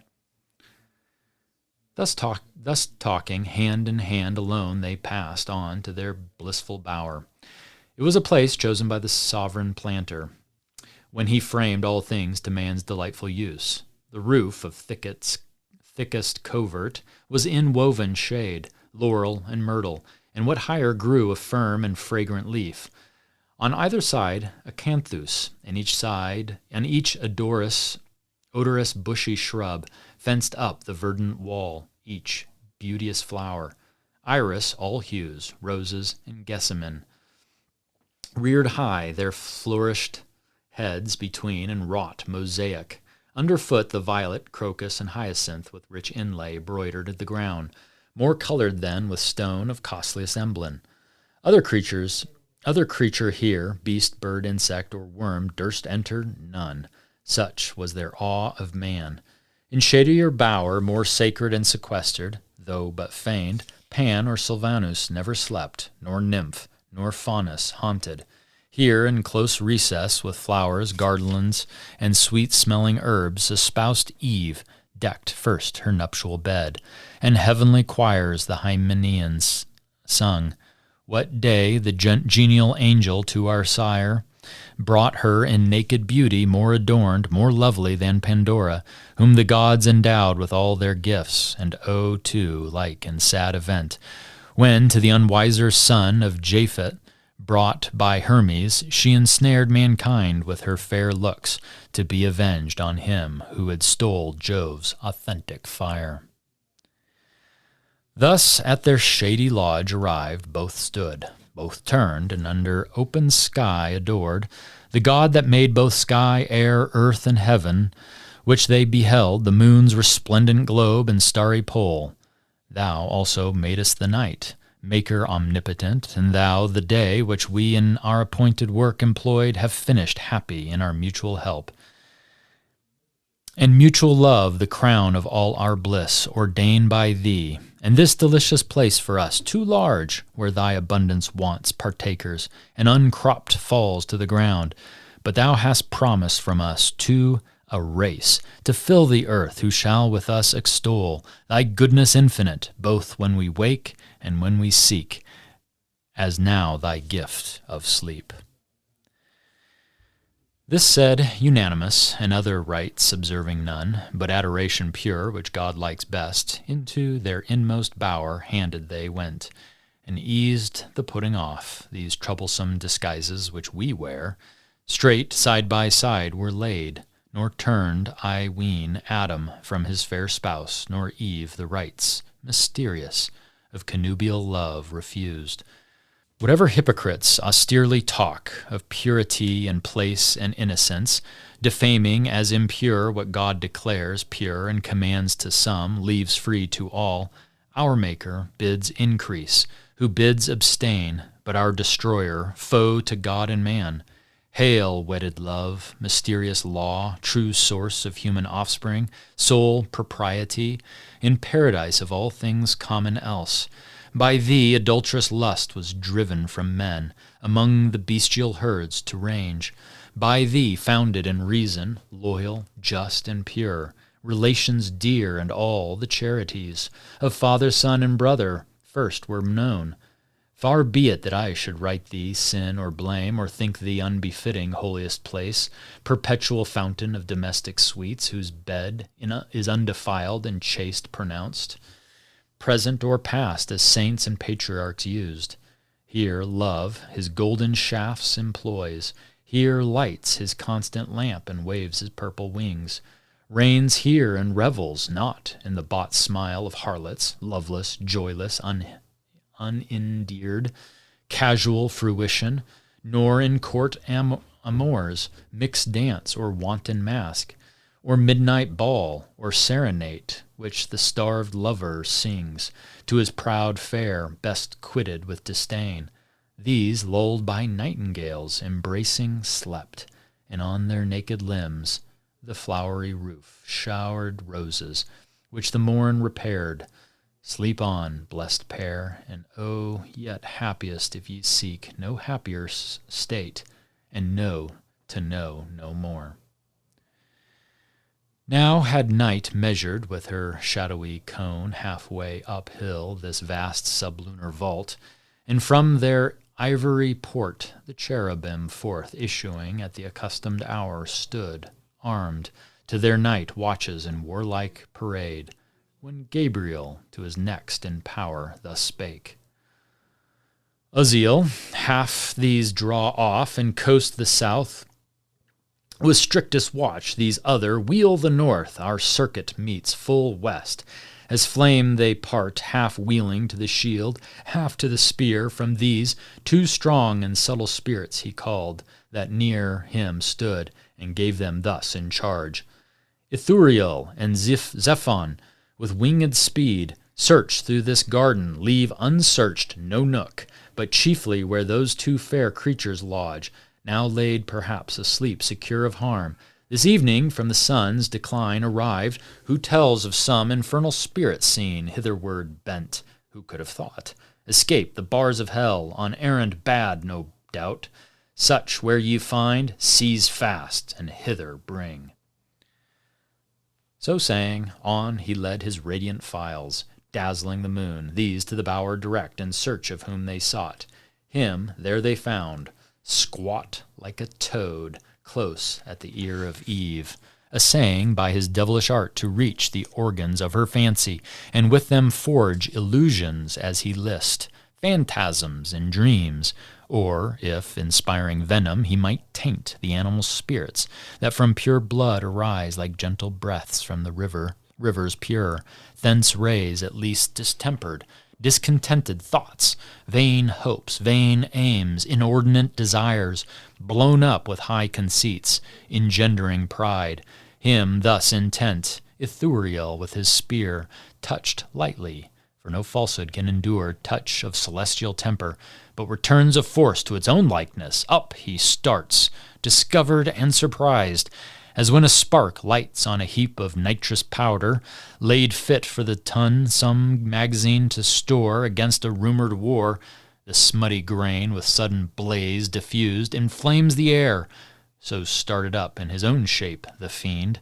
Back stepped those two fair angels, half amazed, so sudden to behold the grisly king, yet thus unmoved with fear, accost him soon.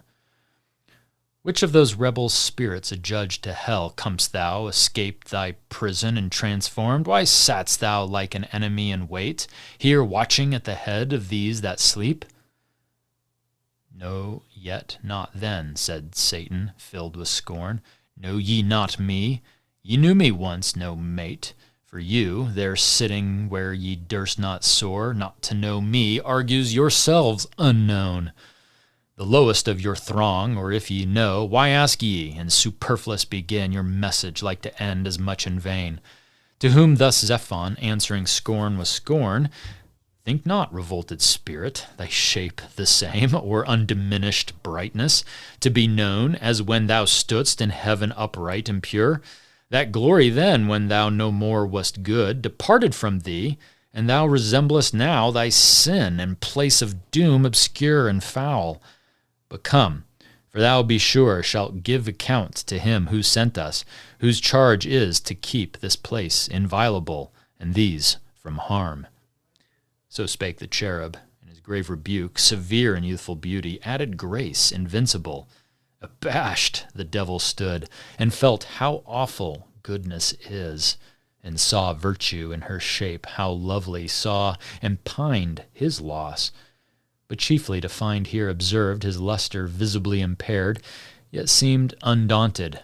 If I must contend, said he, best with the best, the sender not the sent, or all at once more glory will be won, or less be lost. Thy fear, said Zephon, bold, will save us trial, what the least can do, single against thee wicked, and thence weak. The fiend replied not, overcome with rage, but like a proud steed reined, went haughty on, chomping his iron curb. To strive or fly he held it vain, awe from above had quelled his heart, not else dismayed. Now drew they nigh the western point, where those half-rounding guards just met. Enclosing stood and squadron joined, awaiting next command, to whom their chief Gabriel from the front thus called aloud. O friends, I hear the tread of nimble feet hasting this way, and now by glimpse discern Ithuriel and Zephon through the shade, and with them comes a third of regal port, but faded splendor wan, who by his gait and fierce demeanor seems the prince of hell, not likely to part hence without contest. Stand firm, for in his look defiance lowers. He scarce had ended when those two approached and brief related whom they brought, where found, how busied, in what form and posture couched. To whom with stern regard thus Gabriel spake, Why hast thou, Satan, broke the bounds prescribed to thy transgressions, and disturb the charge of others, who approve not to transgress by thy example, but of power and right to question thy bold entrance on this place, employed, it seems, to violate sleep, and those whose dwelling God hath planted here in bliss. To whom thus Satan, with contemptuous brow, Gabriel, thou hadst in heaven the esteem of wise, and such I held thee, but this question asked puts me in doubt.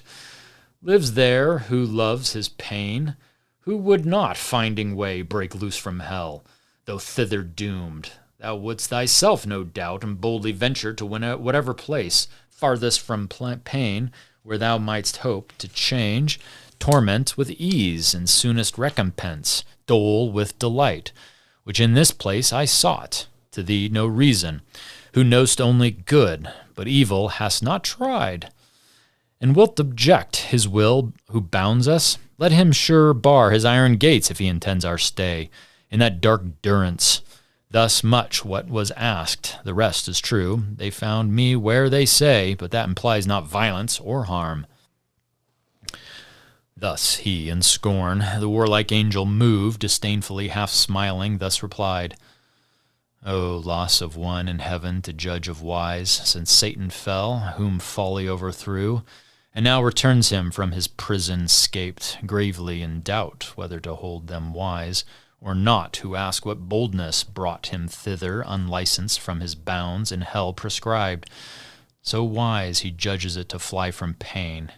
However, and to scape his punishment, so judge thou still, presumptuous, till the wrath which thou incurrest by flying meet thy flight. Sevenfold and scourge that wisdom back to hell, which taught thee yet no better than that no pain can equal anger infinite provoked. Wherefore thou alone? Wherefore with thee came not all hell broke loose? Is pain to them less pain, less to be fled? Or thou than they, less hardy to endure, courageous chief? The first in flight from pain, hadst thou alleged to thy deserted host this cause of flight, thou surely hadst not come, sole fugitive. To which the fiend thus answered, frowning stern, Not that I less endure or shrink from pain, insulting angel. Well thou knowst I stood thy fiercest when in battle to thy aid the blasting volleyed thunder made all speed, and seconded thy else not dreaded spear. But still thy words at random as before argue thy inexperience, what behooves from hard assails and ill successes past. A faithful leader, not to hazard all, through ways of danger by himself untried. I alone first undertook to wing the desolate abyss, and spy this new created world, whereof in hell fame is not silent. Here in hope to find better abode, and my afflicted powers to settle here on earth, or in mid-air, though for possession put to try once more what thou and thy gay legions dare against, whose easier business were to serve their Lord, high up in heaven with songs to him his throne, and practice distances to cringe, not fight. To whom the warrior angel soon replied, To say and straight unsay, pretending first wise to fly pain, professing next to the spy, argues no leader, but a liar traced. Satan, and couldst thou faithful add, O name, O sacred name of faithless profaned, faithful to whom? To thy rebellious crew? Army of fiends, fit body to fit head. Was this your discipline and faith engaged, your military obedience, to dissolve the allegiance to the acknowledged power supreme? And thou, sly hypocrite, who now wouldst seem patron of liberty, who more than thou once fawned and cringed and servilely adored heaven's awful monarch, wherefore but in hope to possess him, and thyself to reign. But mark what I read thee now, avant. Fly thither whence thou fledst, if from this hour within these hallowed limits thou appear. Back to the infernal pit I drag thee chained, and seal thee so as henceforth not to scorn the facile gates of hell, too slightly barred. So threatened he, but Satan to no threats gave heed, but waxing more in rage replied, Then when I am thy captive, talk of chains, proud limitary of cherub, but ere then far heavier load thyself expect to feel from my prevailing arm, though heaven's king ride on thy wings, and thou with thy compeers used to the yoke, drawst his triumphant wheels in progress through the road of heaven's star-pave. While thus he spake, the angelic squadron bright turned fiery red, sharpening in mooned horns their phalanx, and began to hem him round with ported spears, as thick as when a field of Ceres, ripe for harvest, waving bends her bearded grove of ears, which way the wind sways them. The careful ploughman, doubting, stands, least on the threshing floor, his hopeful sheaves prove chaff. On the other side, Satan, alarmed, collecting all his might, dilated, stood, like Tenerife or Atlas, unremoved. His stature reached the sky, and on his crest sat horror-plumed, nor wanted in his grasp what seemed both spear and shield. Now dreadful deeds might have ensued, nor only paradise in this commotion, but the starry cope of heaven, perhaps, or all the elements at least, had gone to rack, disturbed and torn with violence of this conflict. Had not soon the Eternal, to prevent such horrid fray, hung forth in heaven his golden scales, yet seen betwixt Astraea and the scorpion sign, wherein all things created first he weighed the pendulous round earth with balanced air. In counterpoise now ponders all events, battles and realms, and these he put two weights, the sequel each of parting and of fight. The latter quick up flew, and kicked the beam, which Gabriel spying thus bespake the fiend. Satan, I know thy strength, and thou know'st mine, neither our own, but given. What folly, then, to boast what arms can do, since thine no more than heaven permits, nor mine, though doubled now, to trample thee as mire. For proof, look up, and read thy lot in yon celestial sign, where thou art weighed, and shown how light, how weak, if thou resist. The fiend looked up, and knew his mounted scale aloft, nor more, but fled murmuring, and with him fled the shades of night.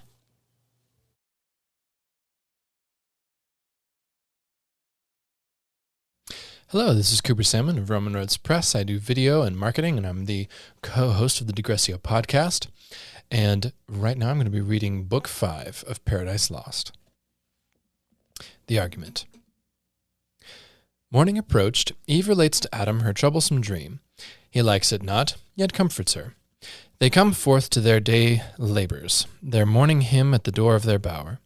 God, to render man inexcusable, sends Raphael to admonish him of his obedience, of his free estate, of his enemy near at hand, who he is and why his enemy, and whatever else may avail Adam to know. Raphael comes down to paradise, his appearance described, his coming discerned by Adam afar off, sitting at the door of his bower. He goes out to meet him, brings him to his lodge, entertains him with the choicest fruits of paradise got together by Eve, their discourse at the table. Raphael performs his message, reminds Adam of his state and of his enemy, relates at Adam's request who that enemy is and how he came so to be so, beginning from his first revolt in heaven and the occasion thereof, how he drew his legions after him to the parts of the north, and there incited them to rebel with him, persuading all but only Abdiel, a seraph who in argument dissuades and opposes him, then forsakes him. Now morn, her rosy steps in the eastern clime advancing, sowed the earth with orient pearl. When Adam waked, so customed, for his sleep was airy light, from pure digestion bred and temperate vapours bland, which the only sound of leaves and fuming rills, Aurora's fan lightly dispersed, and the shrill matin song of birds on every bough, so much the more his wonder to find unawaked Eve, with tresses discomposed and glowing cheek, as though unquiet rest. He, on his side, leaning half-raised with looks of cordial love, hung over her enamoured and beheld beauty, which, whether waking or asleep, shot forth peculiar graces. Then with voice mild, as when Zephyrus on Flora breathes, her hand soft touching, whispered thus, Awake, my fairest, my espoused, my latest found, heaven's last best gift, my ever-new delight, awake. The morning shines and the fresh field calls us. We lose the prime to mark how spring our tended plants, how blows the citron grove, what drops the myrrh, and what the balmy reed, how nature paints her colors, how the bee sits on the bloom extracting liquid sweet. Such whispering waked her, but with startled eye on Adam, whom embracing thus she spake. O soul, in whom my thoughts find all repose, my glory, my perfection, glad I see thy face and morn returned. For I this night, such night till this I never passed, have dreamed, if dreamed not, as oft am wont, of thee, works of days past or morrow's next design, but of offence and trouble, which my mind never knew till this irksome night. Methought close at mine ear one called me forth to walk with gentle voice. I thought it thine. It said, Why sleepest thou, Eve? Now is the pleasant time, the cool, the silent, save where silence yields to the night-warbling bird that now awake, tunes sweetest his love-laboured song. Now reigns full-orbed the moon, with more pleasing light, shadowy sets off the face of things. In vain if none regard, heaven wakes with all his eyes, whom to behold but thee nature's desire, in whose sight all things joy with ravishment, attracted by thy beauty still to gaze. I rose, at thy call, but found thee not. To find thee I directed then my walk, and on, methought, alone, I passed through ways that brought me on a sudden to the tree of interdicted knowledge. Fair it seemed, much fairer to my fancy than by day, and as I wondering looked, beside it stood one shaped and winged like those from heaven by us oft seen, his dewy locks distilled ambrosia. On that tree he also gazed, and, O fair plant, said he, with fruit surcharged, deigns none to ease thy load and taste thy sweet, nor God nor man? Is knowledge so despised, or envy, or what reserve forbids to taste? Forbid, who will, none shall from me withhold longer thy offered good. Why else set here? This said, he paused not, but with venturous arm he plucked. He tasted. Me damp horror chilled at such bold words vouched with a deed so bold. But he thus, overjoyed, O fruit divine, sweet of thyself, but much more sweet thus cropped, forbidden here. It seems as only fit for gods, yet able to make gods of men. And why not gods of men, since good the more communicated, more abundant grows, the author not impaired, but honoured more? Here, happy creature, fair angelic Eve, partake thou also. Happy though thou art, happier thou mayst be, worthier canst not be. Taste this, and be henceforth among the gods, thyself a goddess, not to earth confined, but sometimes in the air, as we sometimes ascend to heaven, by merit thine, and see what life the gods live there, and such live thou. So saying, he drew nigh, and to me held even to my mouth of that same fruit held part which he had plucked.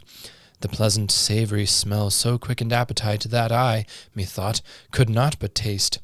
Forthwith up to the clouds with him I flew, and underneath beheld the earth outstretched, immense, a prospect wide and various, wondering at my flight and changed this high exultation. Suddenly my guide was gone, and I, methought, sunk down and fell asleep. But, oh, how glad I waked to find this but a dream! Thus Eve her night related, and Adam answered thus sad. Best image of myself and dearer half, the trouble of thy thoughts this night in sleep affects me equally, nor can I like this uncouth dream of evil, sprung, I fear, yet evil whence? In thee can harbour none, created pure. But know that in the soul are many lesser faculties that serve reason as chief. Among these fancy next her office holds. Of all external things, which the 5 watchful senses represent, she forms imaginations, airy shapes which reason, joining or disjoining frames.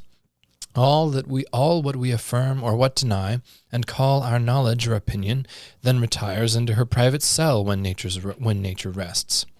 Oft, in her absence, mimic fancy wakes to imitate her, but, misjoining shapes, wild works produces oft. and most in dreams, ill-matched words and deeds long past or late. Some such resemblances, methinks, I find of our last evening's talk in this thy dream, but with additions strange, yet be not sad. Evil into the mind of God or man may come and go, so unapproved, and leave no spot or blame behind, which gives me hope that what in sleep thou didst abhor to dream, waking thou never wilt consent to do. Be not disheartened then, nor cloud these looks that want to be more cheerful and serene than when fair morning first smiles on the world. And let us to our fresh employments rise, among the groves, the fountains and the flowers, that open now their choicest bosom smells, reserved from night and kept for thee in store. So cheered he his fair spouse, and she was cheered, but silently a gentle tear let fall from either eye, and wiped them with her hair. 2 other precious drops that ready stood, each in their crystal sluice, he, ere they fell, kissed as the gracious signs of sweet remorse and pious awe that feared to have offended. So all was cleared, and to the field they haste, but first from under shady arborous roof, soon as they forth were come to open sight of day spring and the sun, who, scarce uprisen with wheels yet hovering o'er the ocean brim, shot parallel to the earth his dewy ray, discovering in wide landscape all the east of paradise and Eden's happy plains.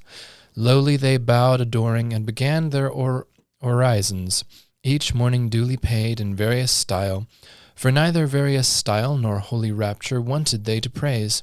Their Maker in fit strains pronounced or sung unmediated. Such prompt eloquence flowed from their lips in prose or numerous verse, more tunable than needed lute or harp, to add more sweetness, and thus they began.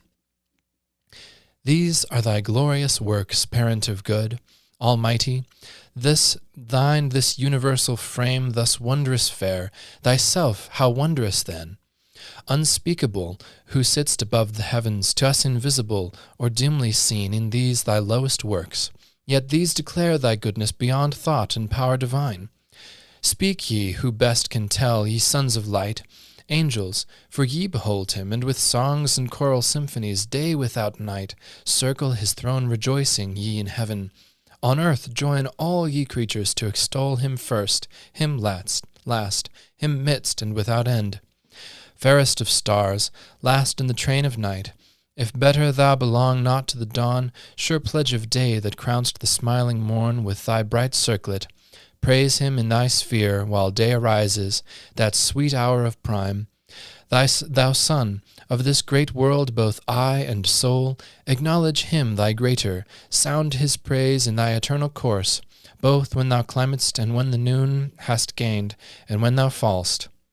Moon, that now meets the orient sun, now fliest with the fixed stars fixed in their orbit that flies, and ye 5 other wandering fires that move in mystic dance, not without song resound his praise, who out of darkness called up light. Air and ye elements, the eldest birth of nature's womb, that in quaternion run, perpetual circle, multiform, and mix and nourish all things, let your ceaseless change vary to our great Maker still new praise. Ye mists and exhalations that now rise from hill or steaming lake, dusky or gray, till the sun paint your fleecy skirts with gold in honor to the world's great author, rise, whether to deck with clouds the uncolored sky, or wet the thirsty earth with falling showers, rising or falling, still advance his praise. His praise, ye winds, from that from 4 quarters blow, breathe soft or loud, and wave your tops, ye pines, with every plant, in sign of worship wave. Fountains, and ye that warble as ye flow, melodious murmurs, warbling tune his praise.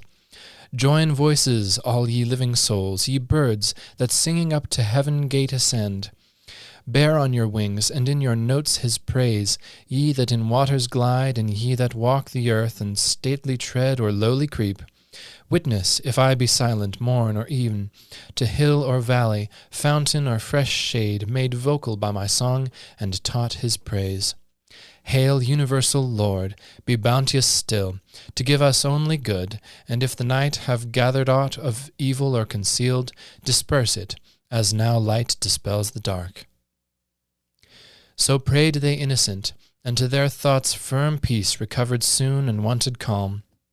On to their morning's rural work they haste, among the sweet dews and flowers, where any row of fruit trees over woody reached too far their pampering boughs, and needed hands to check fruitless embraces. Or they held the vine to wed her elm. She spoused about him twines her marriageable arms, and with her brings her dower, the adopted clusters to adorn his barren leaves. Them thus employed beheld with pity heaven's high king, and to him called Raphael the sociable spirit, that deigned to travel with Tobias, and secured his marriage with the 7 times wedded maid.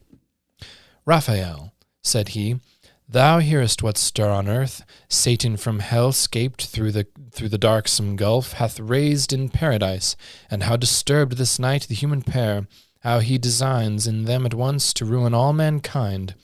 Go, therefore, half this day, as friend with friend, converse with Adam, in what bower or shade thou find'st him from the heat of noon retired, to respite his day labour with repast, or with repose, and such discourse bring on, as may advise him of his happy state. Happiness in his power left free to will, left to his own free will, his will, though free, yet mutable. Whence warn him to beware, he swerve not to secure.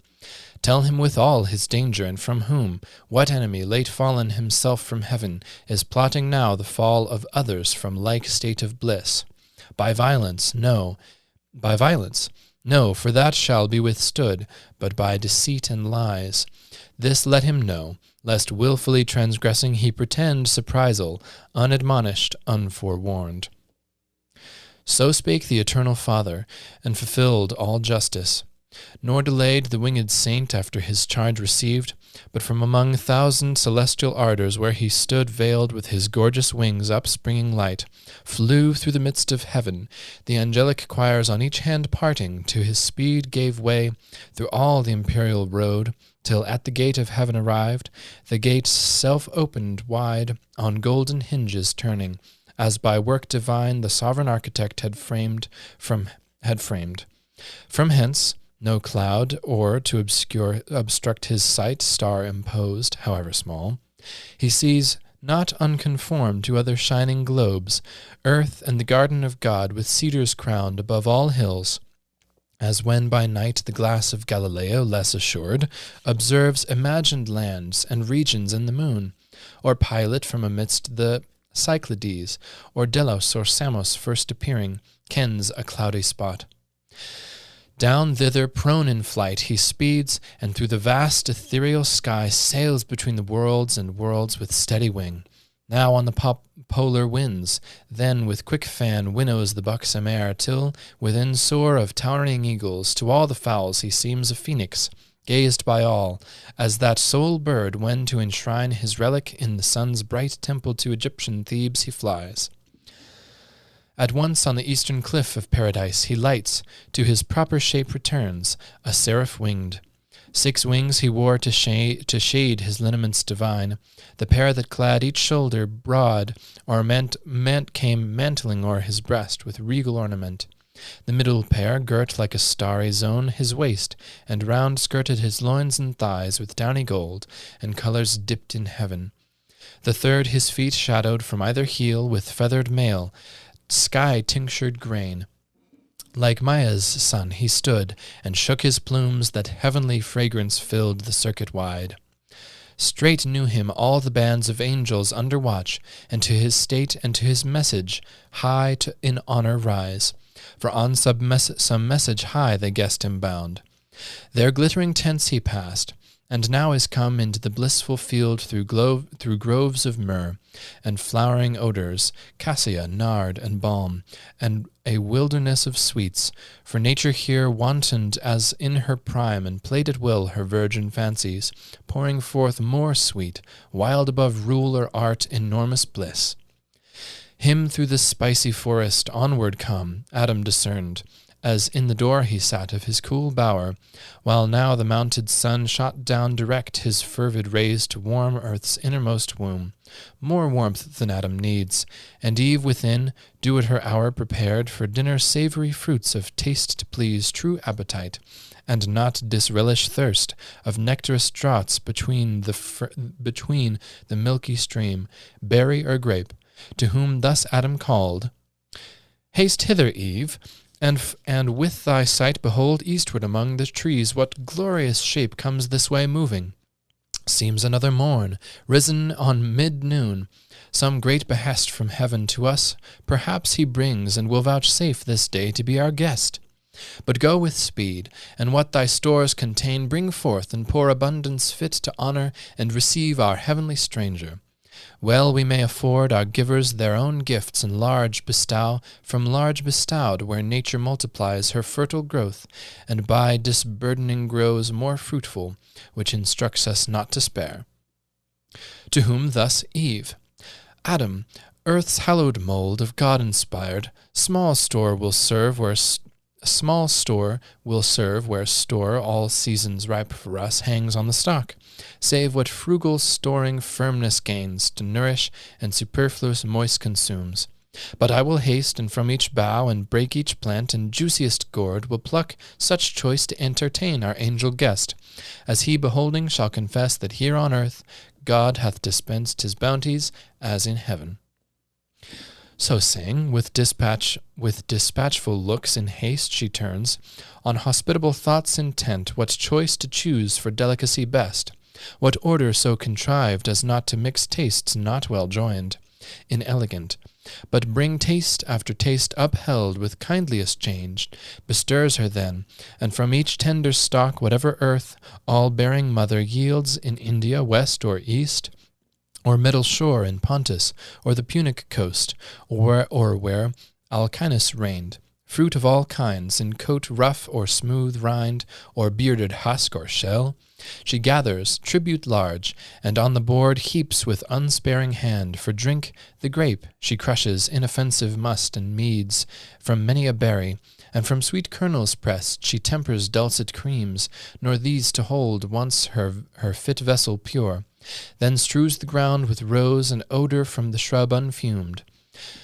Meanwhile, our primitive great sire, to meet his godlike guest, walks forth without more train accompanied than with his own complete perfections.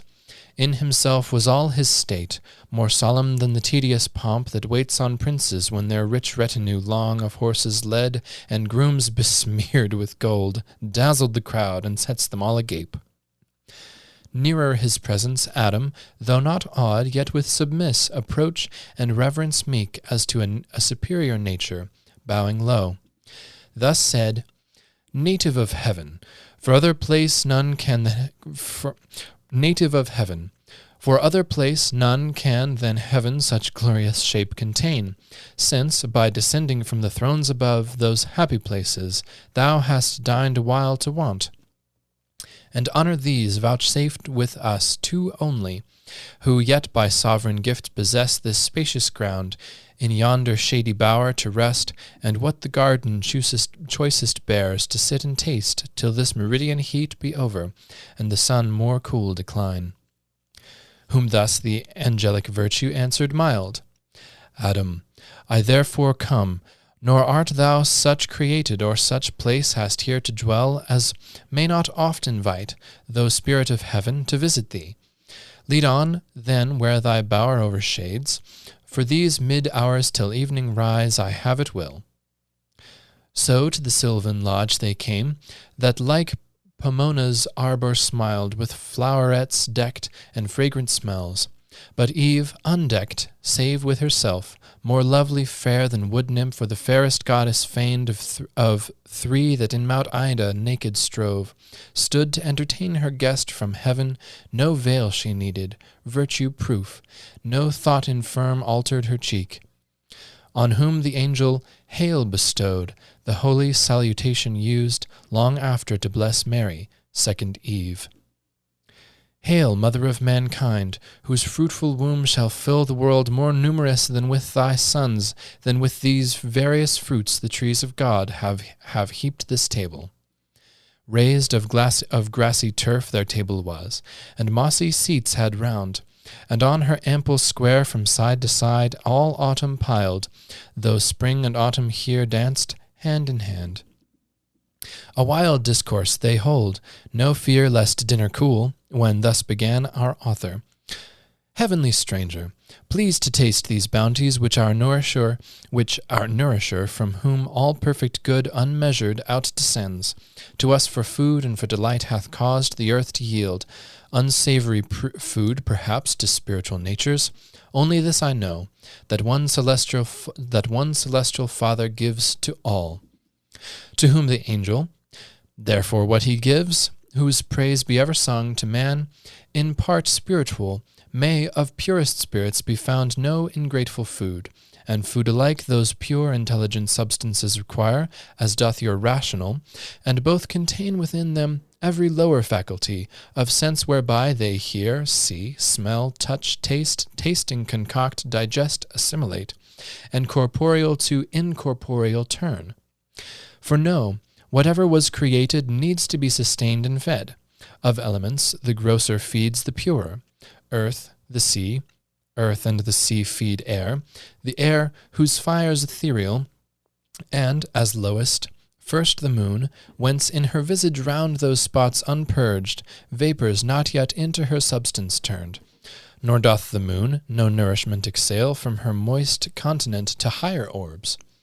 The sun, that light imparts to all, receives from all his aliment recompense in humid exhalations, and at even sups with the ocean.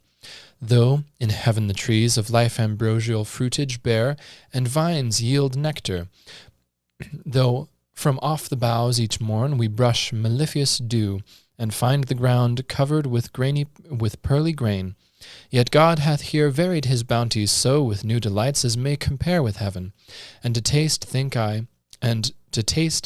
not I shall be nice. So down they sat, into their viands fell, nor seemingly the angel, nor in mist the common gloss of theologians, but with keen dispatch of real hunger, and concoctive heat to transubstantiate.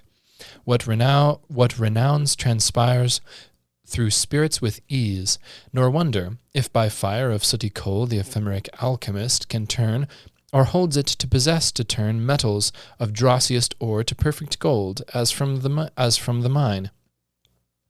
Meanwhile, at table Eve ministered naked, and their flowing cups with pleasant liquors crowned. O innocence deserving paradise! If ever then had the sons of God excuse to have been enamored at that sight. But in those hearts love unlibidinous reigned, nor jealousy was understood, the injured lover's hell. Thus, when the meats and drinks they had sufficed, not burdened, nature, sudden mind, arose in Adam, not to let the occasion pass given him by this great conference, to know of things above his world, and of their being who dwell in heaven, whose excellence he saw transcend his own so far, with radiant forms, divine effulgence, whose high power so far exceeded human, and his wary speech thus to the imperial minister he framed.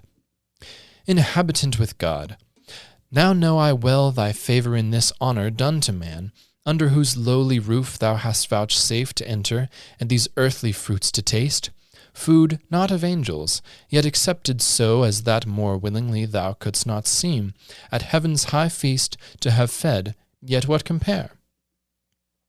To whom the winged hierarch replied, O Adam, one Almighty is, from whom all things proceed, and up to him return, if not depraved from good, created all such to perfection, one first matter all, endued with various forms, various degrees of substance, and, in things that live, of life, but more refined, more spirituous and pure, as nearer to him placed, or nearer tending, each in their several active spheres assigned, till body up to spirit work in bounds proportioned to each kind. So from the root springs lighter the green stalk, from thence the leaves, more airy, the bright consummate flower, spirits odorous breathes. Flower and their fruit man's nourishment, by gradual scale sublimed. To vital spirits aspire, to animal, to intellectual. Both give life and sense, fancy and understanding, whence the soul receives, and reason is her being, discursive or intuitive. Discourse is oftest yours, the latter most is ours, differing but in degree, of kind the same. Wonder not then what God for you saw good, if I refuse not, but convert, as you, to proper substance. Time may come when men with angels may participate, and find no inconvenient diet nor too light fare. From these corporeal nutriments perhaps your bodies may at last turn all to spirit, improved by tract of time, and winged ascend ethereal as we, or may at choice here or in heavenly paradise dwell, if ye be found obedient and retain unalterably firm his love entire, whose progeny you are. Meanwhile, enjoy your fill what happiness this happy state can comprehend, incapable of more. To whom the patriarch of mankind replied, O favourable spirit, propitious guest, well hast thou taught the way that might direct our knowledge, and the scale of nature set, from centre to circumference, whereon, in contemplation of created things, by steps we may ascend to God. But say, what meant that caution joined, if ye be found obedient? Can we want obedience then to him, or possibly his love desert, who formed us from the dust, and placed us here full to the utmost measure of what bliss humans can desire, of what human desires can seek or apprehend? To whom the angel, Son of heaven and earth, attend, that thou art happy, O to God, that thou continuest such, O to thyself, that is, to thy obedience. Therein stand. This was that caution given thee, be advised. God made thee perfect, not immutable, and good he made thee, but to persevere he left it in thy power, ordained thy will by nature free, not o'erruled by fate inextricable or strict necessity. Our voluntary service he requires, not our necessitated. Such with him finds no acceptance, nor can find, for how can hearts be free? How can hearts not free be tried, whether they serve willingly or no, who will but what they must by destiny and can no other choose? Myself and all the angelic host that stand in sight of God enthroned, our happy state hold, as you yours, while our obedience holds. On other surety none. Freely we serve, because freely we love, as in our will, to love or not. In this we stand or fall. And some are fallen, to disobedience fallen, and so from heaven to deepest hell. O fall from what high state of bliss into that woe! To whom our great progenitor. Thy words attentive and with more delighted ear, divine instructor, I have heard than when cherubic songs by night from neighbouring hills aerial music send. Nor knew I not to be both will and deed created free, yet that we never shall forget to love our Maker, and obey him whose command single is yet so just. My constant thoughts assured me, and still assure, though what thou tell'st hath passed in heaven, some doubt within me move, but more desire to hear, if thou consent, the full relation, which must needs be strange, worthy of sacred silence to be heard. And we have yet large day, for scarce the sun hath finished half his journey, and scarce begins his other half in the great zone of heaven. Thus Adam made request, and Raphael, after short pause, assenting, thus began. High matter thou enjoin'st me, O prime of men, sad task and hard, for how shall I relate to human sense the invisible exploits of warring spirits? How without remorse the ruin of so many glorious once and perfect while they stood, how last unfold the secrets of another world, perhaps not lawful to reveal? Yet for thy good this is dispensed, and what surmounts the reach of human sense, I shall delineate so by likening spiritual to corporeal forms as may express them best. Though what if earth be but the shadow of heaven, and things therein, each to other like, more than on earth is thought.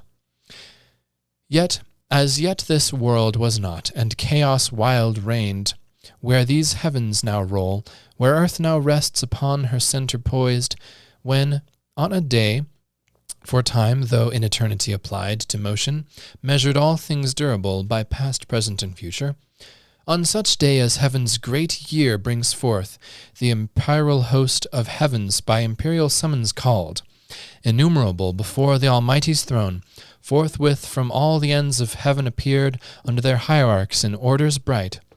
10,000 and signs high advanced, standards and gonfalots twixt van and rear, stream in the air, and for distinctions serve of hierarchies, of orders, and degrees, or in their glittering tissues bear emblazed holy memorials, acts of zeal and love recorded eminent. Thus, when in orbs of circuit inexpressible they stood, orb within orb, the Father infinite, by whom in bless embosomed sat the Son, amidst as from a flaming mount whose top brightness had made invisible, thus spake. Hear, all ye angels, progeny of light, thrones, dominions, princedoms, virtues, powers, hear my decree which unrevoked shall stand. This day I have begotten whom I declare my only Son, and on this holy hill him have anointed, whom ye now behold at my right hand. Your head I him appoint, and by myself have sworn to him shall bow all knees in heaven, and shall confess him Lord.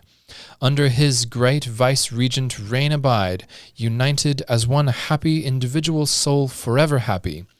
Him who disobeys, me disobeys, breaks union, and that day cast out from God and blessed vision falls into utter darkness, deep engulfed his place, ordained without redemption, without end. So spake the Omnipotent, and with his words all seemed well pleased. All seemed, but were not all. That day, as other solemn days, they spent in song and dance about the sacred hill, mystical dance which yonder starry spheres of planets and of fixed in all her wheels resemblest nearest, mazes intricate, eccentric, intervolved, yet regular. Then, when most irregular they seem, and in their motions harmony divine so smooths her charming tone that God's own ear listens delighted. Evening now approached, for we also have our evening and our morn, we ours for change delectable, not need. Forthwith from dance to sweet repast they turn desirous. All in circles as they stood, tables are set, and on a sudden pile with angels' food and rubied nectar flows in pearl, in diamond, and massy gold, fruit of delicious vines, the growth of heaven. On flowers reposed, and with fresh flowerets crowned, they eat, they drink, and in communion's sweet quaff immortality and joy secure, of sure fit where full measure only bounds excess, before the all-bounteous King, who showered the copious hand, rejoicing in their joy. Now, when ambrosial night with clouds exhaled from that high mount of God, whence light and shade spring both, the face of brightest heaven had changed to grateful twilight, for night comes not there in darker veil, and roseate dew disposed all but the unsleeping eyes of God to rest, wide over all the plains, and wider far than all this globous earth in plain outspread, such are the courts of God. The angelic throng dispersed in bands and files, their camp extend by living streams among the trees of life, pavilions numberless, and sudden-reared celestial tabernacles, where they slept, fanned with cool winds, save those who in their coarse melodious hymns about the sovereign throne alternate all night long. But not so waked Satan, so call him now, his former name is heard no more in heaven. He of the first, if not the first archangel, great in power, in favor and preeminence, yet fraught with envy against the Son of God, that day honored by his great Father, and proclaimed Messiah, King anointed, could not bear, through pride, that sight, and thought himself impaired. Deep malice then conceiving, and disdain, Soon as midnight brought on the dusky hour, friendliest to sleep and silence, he resolved with all his legions to dislodge and leave unworshipped, unobeyed the throne supreme, contemptuous, and his next subordinate awakening, thus to him in secret spake, Sleepest thou, dear companion? What sleep can close thy eyelids? And rememberest what decree of yesterday so late hath passed the lips of heaven's Almighty? Thou to me thy thoughts wast wont, I mine to thee was wont to impart. Both waking we were one. How then can now thy sleep dissent? New laws thou seest imposed, new laws from him who reigns, new minds may raise in us who serve, new counsel to debate, what doubtful may ensue. More in this place to utter is not safe. Assemble thou of all those myriads which we lead the chief. Tell them that by command, ere yet dim night her shady cloud withdraws, I am to haste. And all who under me their banners wave, homeward with flying march where we possess the quarters of the north, there to prepare fit entertainment to receive our king, the great Messiah, and his new commands, who speedily through all the hierarchies intends to pass, triumphant, and give laws. So spake the false archangel, and infused bad influence into the unwary breast of his associate. He together calls, or several one by one, the regent powers, under him regent, tells, as he was taught, that the Most High commanding, now ere night, now ere dim night had disencumbered heaven, the great hierarchical standard was to move, tells the suggested cause, and casts between ambiguous words and jealousies to sound, or taint integrity. But all obeyed the wonted signal and superior voice of their great potentate. For great indeed his name, and high was his degree in heaven. His countenance, as the morning star that guides the starry flock, allured them, and with lies drew after him the third part of heaven's host. Meanwhile, the eternal eye whose sight discerns abstrusest thoughts, from forth his holy mount, and from within the golden lamps that burn nightly before him, saw, without their light, rebellion rising, saw in whom, how spread among the sons of morn, what multitudes were banded to oppose his high decree, and smiling to his only son thus said, Son, thou in whom my glory I behold in full resplendence, heir of all my might. Nearly it now concerns us to be sure of our omnipotence, and with what arms we mean to hold what anciently we claim of deity or empire. Such a foe is rising, who intends to erect his throne equal to ours throughout the spacious north, nor so content hath in his thought to try in battle what our power is, or our right. Let us advise, and to this hazard draw with speed what force is left, and all employ in our defence, lest unawares we lose this our high place, our sanctuary, our hill.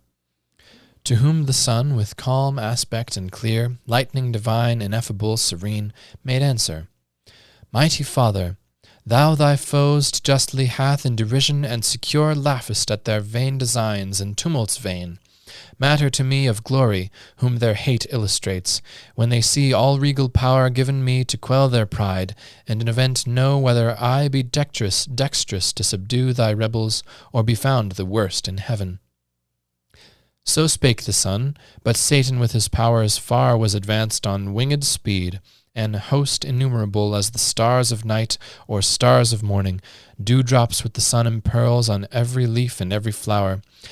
Regions they passed, the mighty regencies of seraphim and potentates, and thrones in their triple degrees, regions to which all thy dominion, Adam, is no more than what this garden is to all the earth, and all the sea, from one entire globus stretched into longitude, which, having passed at length into the limits of the north, they came.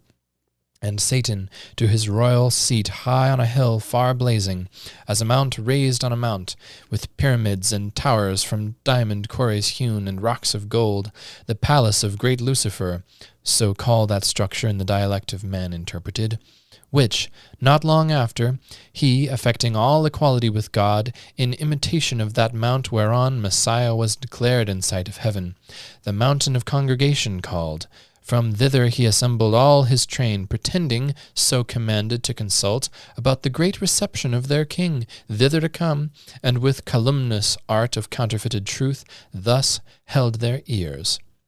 Thrones, dominions, princedoms, virtues, powers, if these magnificent titles yet remain not merely titular, since by degree another now hath to himself engrossed all power, and us eclipsed under the name of King Anointed, for whom all this haste of midnight march and hurried meeting here, this only to consult how we may best, with what may be devised of honours new, receive him coming to receive from us knee tribute yet unpaid, prostration vile, too much to one, but double how endured to one, and to his image now proclaimed? But what if better counsels might erect our minds, and teach us to cast off this yoke?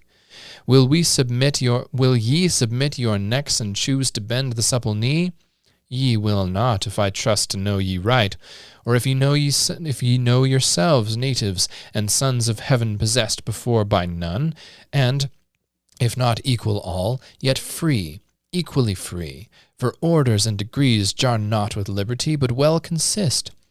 Who can in reason then, or right assume monarchy over such as live by right, his equals if, in power and splendor less, in freedom equal? Or can introduce law, and edict us on whom without law err not, much less for this to be our Lord, and look for adoration to the abuse of those imperial titles which assert our being ordained to govern, not to serve? Thus far his bold discourse without control had audience, when among the seraphim Abdiel, than whom none more zeal adored, the deity and divine commands obeyed, stood up, and in a flame of zeal severe the current of his fury thus opposed, O argument blasphemous, false and proud, words which no ear ever to hear in heaven expected, least of all from thee, ingrate, to place thyself so high above thy peers, canst thou with impious obloquy condemn the just decree of God, pronounced and sworn, that to his only Son, by right endued with regal sceptre, every soul in heaven shall bend the knee, and in that honour due confess him rightful king? Unjust, thou sayest, flatly unjust, to bind with laws the free, and equal over equals to let reign, one over all with unsucceeding power. Shalt thou give law to God? Shalt thou dispute with him the points of liberty, who made thee what thou art, and formed the powers of heaven such as he pleased, and subscribed their being? Yet, by experience taught, we know how good, and of our good and of our dignity how provident he is, how far from thought to make us less, bend rather to exalt our happy state, under one head more near united. But, to grant it thee unjust that equal over equals monarch reign, thyself, though great and glorious, dost thou count, or all angelic nature joined in one, equal to him, begotten Son, by whom, as by his word, the mighty Father made all things, even thee, and all the spirits of heaven by him created in their bright degrees, crowned them with glory, and to their glory named thrones, dominations, princedoms, virtues, powers, essential powers, nor by his reign obscured, but more illustrious made, since he, the head of our number, thus reduced becomes his laws, our laws. All honour to him done returns our own. Cease then this impious rage, and tempt not these, but hasten to appease the incensed Father and the incensed Son, while pardon may be found in time besought. So spake the fervent angel, but his zeal none seconded, as out of season judged, or singular or rash, whereat rejoiced. The apostate and more haughty thus replied, That we were formed then, sayest thou, and the work of secondary hands, by task transferred from father to his son? Strange point and new. Doctrine which we would know whence learned, who saw when this creation was? Rememberest thou thy making, while the Maker gave thee being? We know no time when we were not as now, know none before us, self-begot, self-raised by our own quickening power, when fatal course had circled his full orb, the birth mature of this our native heaven, ethereal sons. Our prescience is our own right hand shall teach us highest deeds, by proof to try who was our equal. Then thou shalt behold whether by supplications we intend address, and to begirt the almighty throne beseeching or besieging. This report, these tidings, carry to the anointed king, and fly ere evil intercept thy flight. He said, and, as the sounds of water's deep hoarse murmur echoed to his words, applause through the infinite host, nor less for that the flaming seraph, fearless though alone, encompassed round with foes, thus answered bold. O alienate from God, O spirit accursed, forsaken of all good, I see thy fall determined, and thy hapless crew involved in this perfidious fraught, contagion spread both of thy crime and punishment. Henceforth no more be troubled how to quit the yoke of God's Messiah.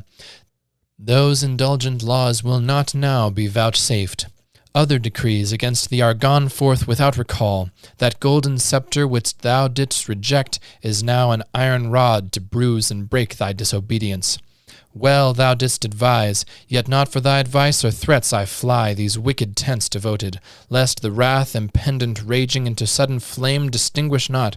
For soon expect to feel his thunder on thy head, devouring fire. Then who created thee lamenting learn, when who can uncreate thee thou shalt know. So spake the seraph Abdiel, faithful found among the faithless, faithful only he, among innumerable false, unmoved, unshaken, unseduced, unterrified. His loyalty he kept, his love, his zeal, nor number nor example with him wrought to swerve from truth or change his constant mind, though single.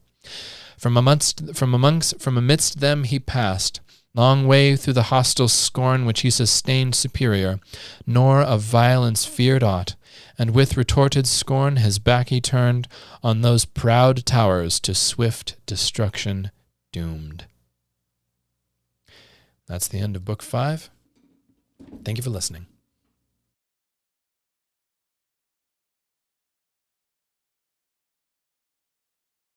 My name is Tim Stephenson. I'm a voice actor here in Moscow, Idaho, and I do audiobooks. I've done some for Roman Roads. Book 6, The Argument. Raphael continues to relate how Michael and Gabriel were sent forth to battle against Satan and his angels. The first fight described. Satan and his powers retire under night. He calls a council, invents devilish engines, which in a second day's fight put Michael and his angels to some disorder. But they, at length pulling up mountains, overwhelmed both the force and machines of Satan. Yet the tumult not so ending, God on the third day sends Messiah, his Son, for whom he had reserved the glory of that victory.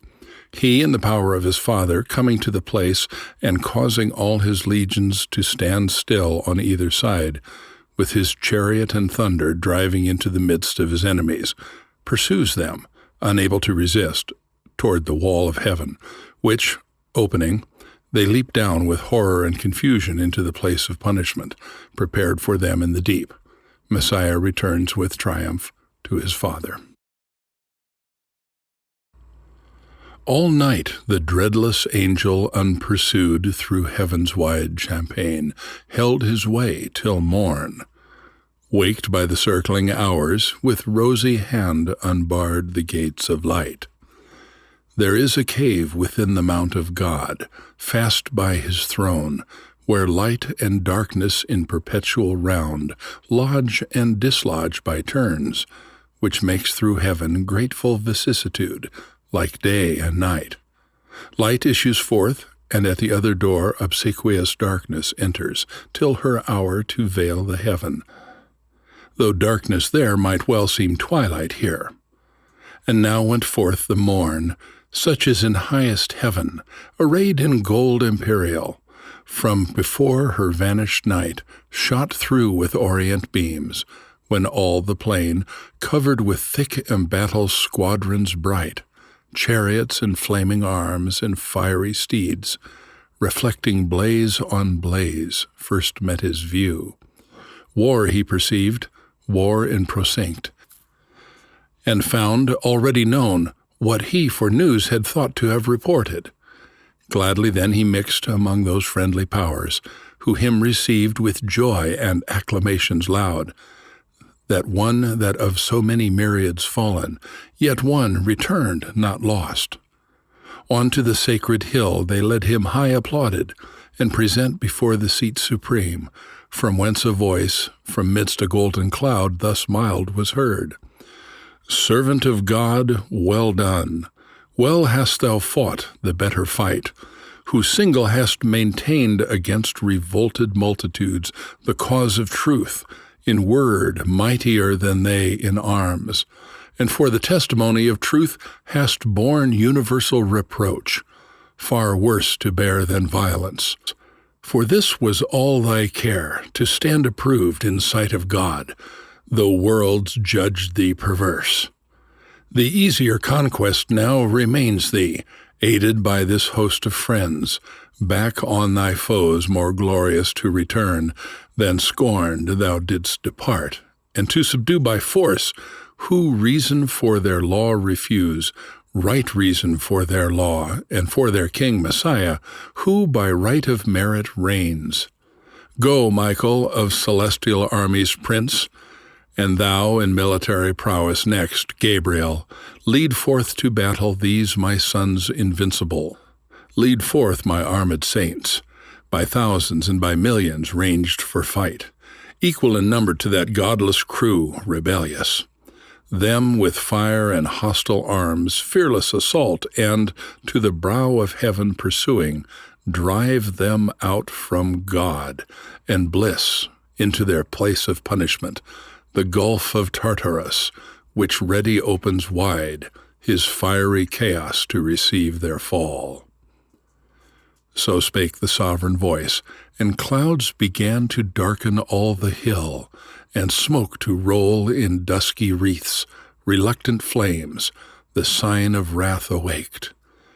Nor with less dread the loud ethereal trumpet from on Hygan blow, at which command the powers militant that stood for heaven in mighty quadrate joined of union irresistible, moved on in silence their bright legions to the sound of instrumental harmony that breathed heroic ardor to adventurous deeds under their godlike leaders in the cause of God and his Messiah.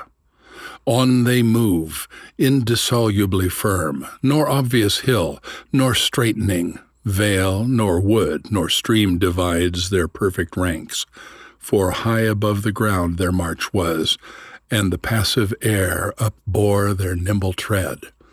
As when the total kind of birds in orderly array on wing came summoned over Eden to receive their names of thee, so over many a tract of heaven they marched, and many a province wide, tenfold the length of this terrene. At last, far in the horizon to the north, appeared, from skirt to skirt, a fiery region stretched in battailious aspect, and nearer view bristled with upright beams innumerable, of rigid spears and helmets thronged, and shields various with boastful argument portrayed. The banded powers of Satan hasting on with furious expedition, for they weened that selfsame day by fight or by surprise, that selfsame day by fight or by surprise, to win the mount of God, and on his throne to set the envier of his state, the proud aspirer. But their thoughts proved fond and vain. In the midway, though strange to us it seemed, at first the angel should with angel war, and in fierce hosting meet, who want to meet, so oft in festivals of joy and love unanimous, as sons of one great sire hymning the eternal Father. But the shout of battle now began, and rushing sound of onset ended soon each milder thought. High in the midst, exalted as a god, the apostate in his sun-bright chariot sat, idol of majesty divine, enclosed with flaming cherubim and golden shields, then lighted from his gorgeous throne, for now twixt host and host but narrow space was left, a dreadful interval, and front to front presented stood in terrible array of hideous length. Before the cloudy van on the rough edge of battle ere it joined, Satan with vast and haughty strides advanced, came towering, armed in adamant and gold. Abdiel that sight endured not, when he stood among the mightiest, bent on highest deeds, and thus his own undaunted heart explores. O heaven, that such resemblance of the highest should yet remain where faith and reality remain not. Wherefore should not strength and might there fail where virtue fails, or weakest prove where boldest, though to sight unconquerable? His puissance, trusting in the Almighty's aid, I mean to try, whose reason I have tried, unsound and false. Nor is it aught but just that he who in debate of truth hath won should win in arms, in both disputes alike victor, though brutish that contest and foul, when reason hath to deal with force. Yet so most reason is that reason overcome. So pondering, and from his armed peers, forth stepping opposite, halfway he met his daring foe, at this prevention more incensed, and thus securely him defied. Proud art thou met? Thy hope was to have reached the height of thy aspiring unopposed, the throne of God unguarded, and his side abandoned at the terror of thy power, or potent tongue. Fool not to think how vain against the omnipotent to rise in arms, who out of smallest things could without end have raised incessant armies to defeat thy folly, or with solitary hand reaching beyond all limit at one blow unaided could have finished thee and whelmed thy legions under darkness. But thou seest all are not of thy train. There be who faith prefer and piety to God, though then to thee not visible when I alone seemed in thy world erroneous to dissent from all. My sect thou seest, now learn too late how few sometimes may know when thousands err. Whom the grand foe with scornful eye askance thus answered, Ill for thee, but in wished hour of my revenge first sought, for thou returnest from flight, seditious angel, to receive thy merited reward, the first essay of this right hand provoked, since first that tongue inspired with contradiction durst oppose a third part of the gods in synod met their deities to assert, who, while they feel vigor divine within them, can allow omnipotence to none. But well thou comest, before thy fellows, ambitious to win from me some plume, that thy success may show destruction to the rest. This pause between, unanswered lest thou boast, to let thee know, at first I thought that liberty and heaven to heavenly souls had been all one. But now I see that most through sloth had rather serve, ministering spirits trained up in feast and song. Such hast thou armed the minstrelsy of heaven, servility with freedom to contend, as both their deeds compared this day shall prove. To whom in brief thus Abdiel stern replied, Apostate, still thou errest, nor end wilt find of erring. From the path of truth remote, unjustly thou depravest it with the name of servitude, to serve God who ordains, or nature. God and nature bid the same, when he who rules is worthiest and excels them whom he governs. This is servitude, to serve the unwise or him who hath rebelled against his worthier, as thine now serve thee. Thyself not free, but to thyself enthralled, yet lewdly darest our ministering upbraid. Reign now in hell thy kingdom. Let me serve in heaven God ever blessed, and his divine behests obey, worthiest to be obeyed. Yet chains in hell, not realms, expect. Meanwhile from me returned, as erst thou saidst, from flight, this greeting on thy impious crest receive. So saying, a noble stroke he lifted high, which hung not, but so swift with tempest fell on the proud crest of Satan, that no sight nor motion of swift thought, less could his shield such ruin intercept. 10 paces huge he back recoiled, the 10th on bended knee. His massy spear upstayed, as if on earth winds underground, or waters forcing way sidelong, had pushed a mountain from his seat, half sunk with all his pines. Amazement seized the rebel thrones, but greater rage to see thus foiled their mightiest. Ours joy filled and shout, presage of victory and fierce desire of battle, whereat Michael bid sound the archangel trumpet. Through the vast heaven it sounded, and the faithful armies rung Hosanna to the highest. Nor stood at gaze the adverse legions, nor less hideous joined the horrid shock. Now storming fury rose, and clamor such as heard in heaven till now was never. Arms on armor clashing brayed horrible discord, and the madding wheels of brazen chariots raged. Dire was the noise of conflict. Overhead the dismal hiss of fiery darts in flaming volleys flew, and flying vaulted either host with fire. So under fiery cope together rushed both battle's main with ruinous assault and inextinguishable rage. All heaven resounded, and had earth been then, all earth had to her center shook. What wonder when millions of fierce encountering angels fought on either side, the least of whom could wield these elements and arm him with the force of all their regions. How much more of power, army against army, numberless to raise dreadful combustion, warring and disturb, though not destroy, their happy native seat. Had not the eternal King, omnipotent from his stronghold of heaven, high overruled and limited their might, though numbered such as each divided legion might have seemed a numerous host, in strength each armed hand a legion.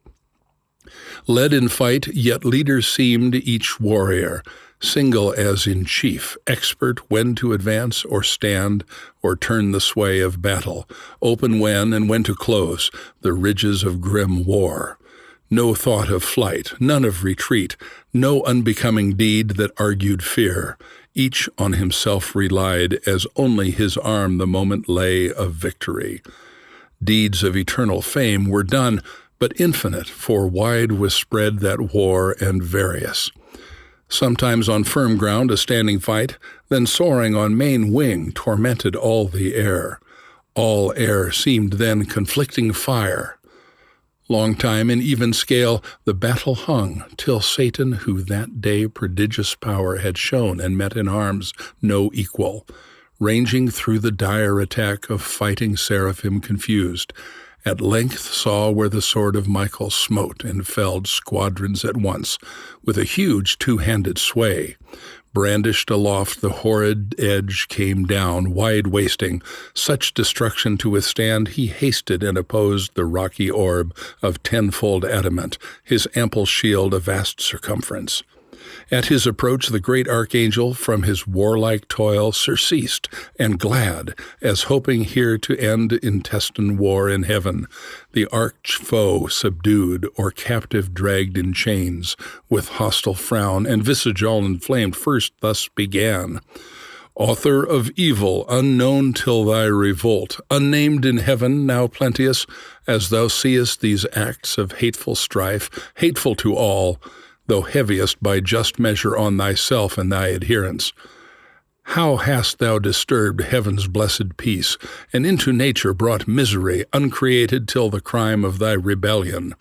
How hast thou instilled thy malice into thousands, once upright and faithful, now proved false? But think not here to trouble holy rest. Heaven casts thee out from all her confines. Heaven, the seat of bliss, brooks not the works of violence and war. Hence then, and evil go with thee along, thy offspring, to the place of evil, hell. Thou and thy wicked crew, there mingle broils ere this avenging sword begin thy doom, or some more sudden vengeance winged from God precipitate thee with augmented pain. So spake the Prince of Angels, to whom thus the adversary, Nor think thou with wind of airy threats to awe, whom yet with deeds thou canst not. Hast thou turned the least of these to flight, or, if to fall, but that they rise unvanquished, easier to transact with me than thou shouldst hope, imperious, and with threats to chase me hence? Err not, that so shall end the strife which thou callest evil, but we style the strife of glory, which we mean to win, or turn this heaven itself into the hell thou fablest, here, however, to dwell free, if not to reign. Meanwhile thy utmost force, and join him named Almighty to thy aid, I fly not, but have sought thee far and nigh. They ended parley, and both addressed for fight unspeakable. For who, though with the tongue of angels, can relate, or to what things likened on earth conspicuous, that may lift human imagination to such height of godlike power? For likest gods they seemed, stood they or moved, in stature, motion, arms, fit to decide the empire of great heaven. Now waved their fiery swords, and in the air made horrid circles. 2 broad suns their shields blazed opposite, while expectation stood in horror.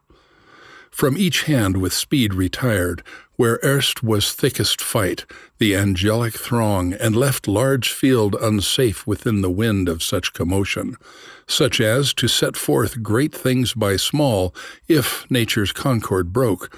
Among the constellations war were sprung, 2 planets rushing from aspect malign of fiercest opposition in mid-sky should combat, and their jarring spheres confound. Together both, with next to almighty arm uplifted imminent, one stroke they aimed that might determine and need not repeat, as not of power at once nor odd appeared in might or swift prevention. But the sword of Michael from the armory of God was given him tempered so, that neither keen nor solid might resist that edge.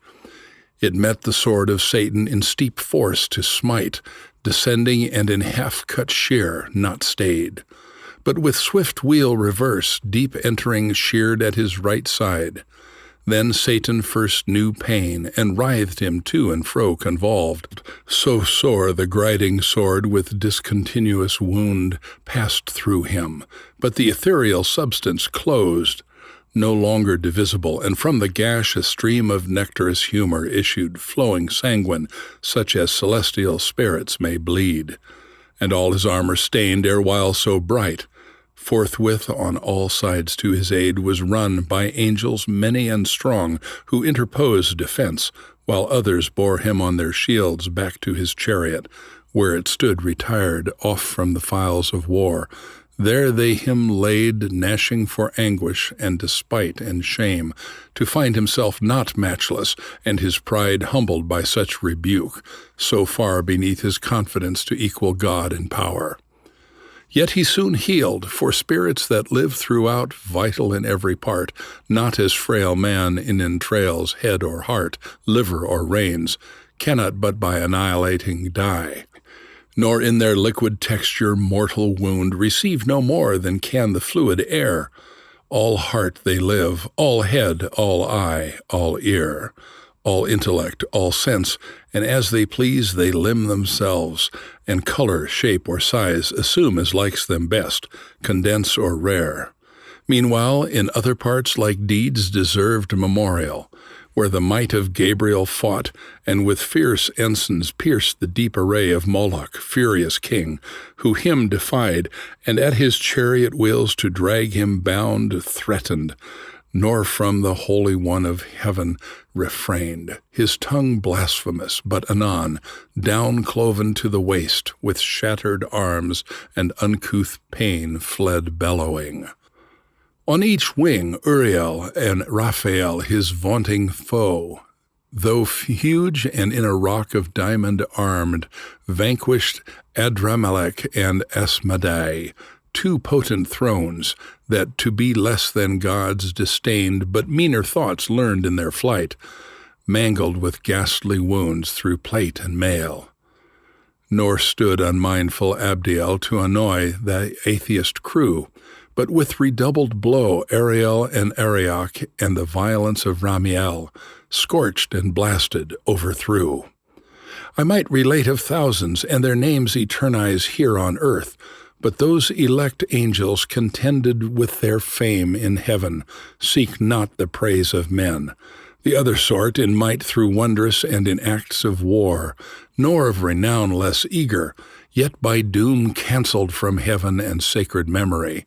Nameless in dark oblivion let them dwell, for strength from truth divided, and from just, illaudable, not merit but dispraise, and ignominy, yet to glory aspires vainglorious, and through infamy seeks fame.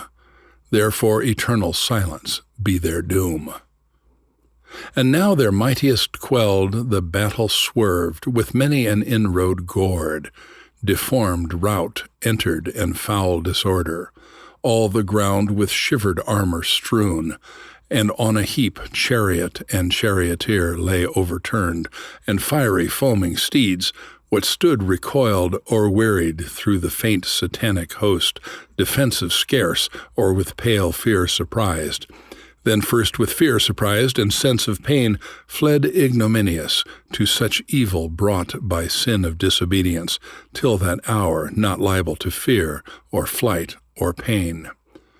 Far otherwise the inviolable saints in cubic phalanx firm advanced entire, invulnerable, impenetrably armed.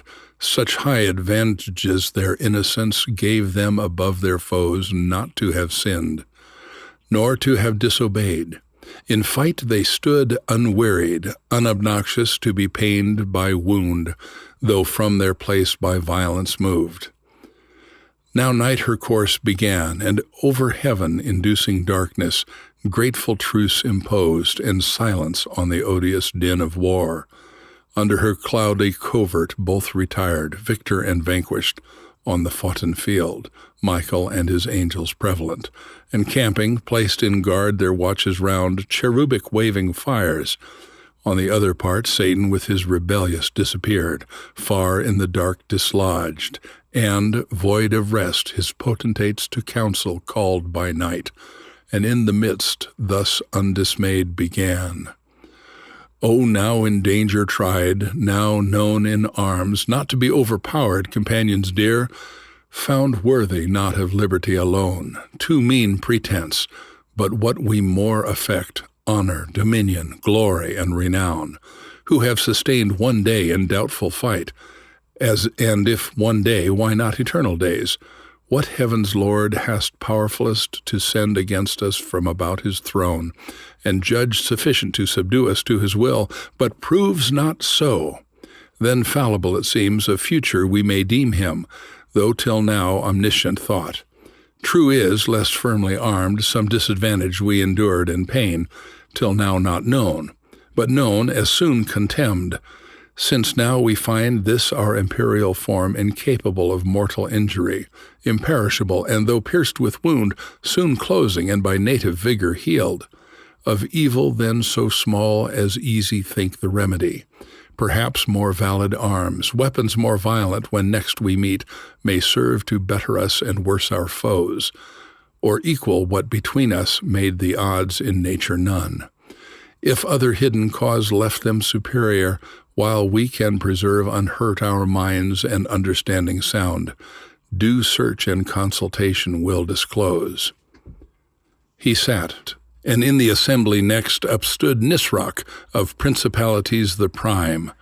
As one he stood escaped from cruel fight, sore toiled his riven arms to havoc hewn, and, cloudy in aspect, thus answering spake. Deliverer from new lords, leader to free, enjoyment of our right as gods, yet hard, for gods and too unequal work we find against unequal arms to fight in pain, against unpained, impassive, from which evil ruin must needs ensue. For what avails valor or strength, though matchless, quelled with pain, which all subdues and makes remiss the hands of mightiest? Sense of pleasure we may well spare out of life perhaps, and not repine, but live content, which is the calmest life. But pain is perfect misery, the worst of evils, and excessive overturns all patience. He who therefore can invent with what more forcible may we offend our yet unwounded enemies, or arm ourselves with like defense to me, deserves no less than for deliverance what we owe. Whereto with look composed Satan replied, Not uninvented that which thou aright believest so main to our success I bring. Which of us who beholds the bright surface of this ethereous mold whereon we stand, this continent of spacious heaven, adorned with plant, fruit, flower, ambrosial, gems, and gold, whose eye so superficially surveys these things as not mind from whence they grow, deep underground, materials dark and crude, of spiritus and fiery spume, till, touched with heaven's ray and tempered, they shoot forth so beauteous, opening to the ambient light. These in their dark nativity the deep shall yield us pregnant with infernal flame, which into hollow engines long and round, thick rammed, at the other bore with touch of fire. Dilated and infuriate shall send forth from far with thundering noise among our foes such implements of mischief as shall dash to pieces and o'erwhelm whatever stands adverse, that they shall fear we have disarmed the thunderer of his only dreaded bolt. Nor long shall our labor, yet ere dawn, effect shall end our wish. Meanwhile revive, abandon fear, to strengthen counsel joined, think nothing hard, much less to be despaired. He ended, and his words their drooping cheer enlightened, and their languished hope revived. The invention all admired, and each how he to be the inventor missed, so easy it seemed, once found, which, yet unfound, most would have thought impossible. Yet haply of thy race in future days, if malice should abound, someone intent on mischief or inspired with devilish machination might devise like instrument to plague the sons of men, for sin on war and mutual slaughter bent. Forthwith from council to the work they flew, none arguing stood, innumerable hands were ready. In a moment up they turned, wide the celestial soil, and saw beneath the originals of nature in their crude conception, sulphurous and nitrous foam they found, they mingled, and with subtle art concocted and adjusted they reduced to blackest grain and into store conveyed. Part hidden veins digged up, nor hath this earth entrails unlike, of mineral and stone, whereof to found their engines and their balls of missive ruin, part incentive reed provide, pernicious with one touch to fire. So all ere dayspring under conscious night, secret they finished, and in order set, with silent circumspection unespied. Now when fair morn orient in heaven appeared, up rose the victor angels, and to arms the matin trumpet sung. In arms they stood in golden panoply, refulgent host, soon banded. Others from the dawning hills looked round, and scouts each coast light-armed scour, each quarter to descry this distant foe, where lodged, or whither fled, or if for fight in motion or in halt. Him soon they met under spread ensigns moving nigh in slow but firm battalion. Back with speediest sail, Zophiel of cherubim the swiftest wing came flying, and in midair aloud thus cried, Arm, warriors, arm for fight, the foe at hand, whom fled we thought will save us long pursuit this day. Fear not his flight. So thick a cloud he comes, and settled in his face I see sad resolution and secure. Let each his adamantine coat gird well, and each fit well his helm, grip fast his orbed shield, borne even or high, for this day will pour down, if I conjecture aught, no drizzling shower, but rattling storm of arrows barbed with fire. So warned he them, aware themselves, and soon in order quit of all impediment. Instant, without disturb, they took alarm, and onward moved embattled. When behold, not distant far, with heavy pace, the foe approaching gross and huge, in hollow cube training his devilish enginery, impaled on every side with shadowing squadrons deep to hide the fraud. At interview both stood a while, but suddenly at head appeared Satan, and thus was heard commanding loud, Vanguard to right and left the front unfold, that all may see who hate us how we seek peace and composure, and with open breast stand ready to receive them, if they like our overture and turn not back perverse. But that I doubt. But however, witness heaven, heaven witness thou anon, while we discharge freely our part. Ye who appointed stand, do as ye have in charge, and briefly touch what we propound, and loud that all may hear. So scoffing in ambiguous words, he scarce had ended, when to right and left the front divided, and to either flank retired, which to our eyes discovered, new and strange, a triple-mounted row of pillars laid on wheels, for like to pillars most they seemed, or hollowed bodies made of oak or fir, with branches lopped in wood or mountain felled. Brass, iron, stony mold, had not their mouths with hideous orifice gaped on us wide, portending hollow truce. At each behind a seraph stood, and in his hand a reed stood waving, tipped with fire, while we, suspense, collected, stood within our thoughts amused. Not long, for sudden all at once their reeds put forth, and to a narrow vent applied with nicest touch.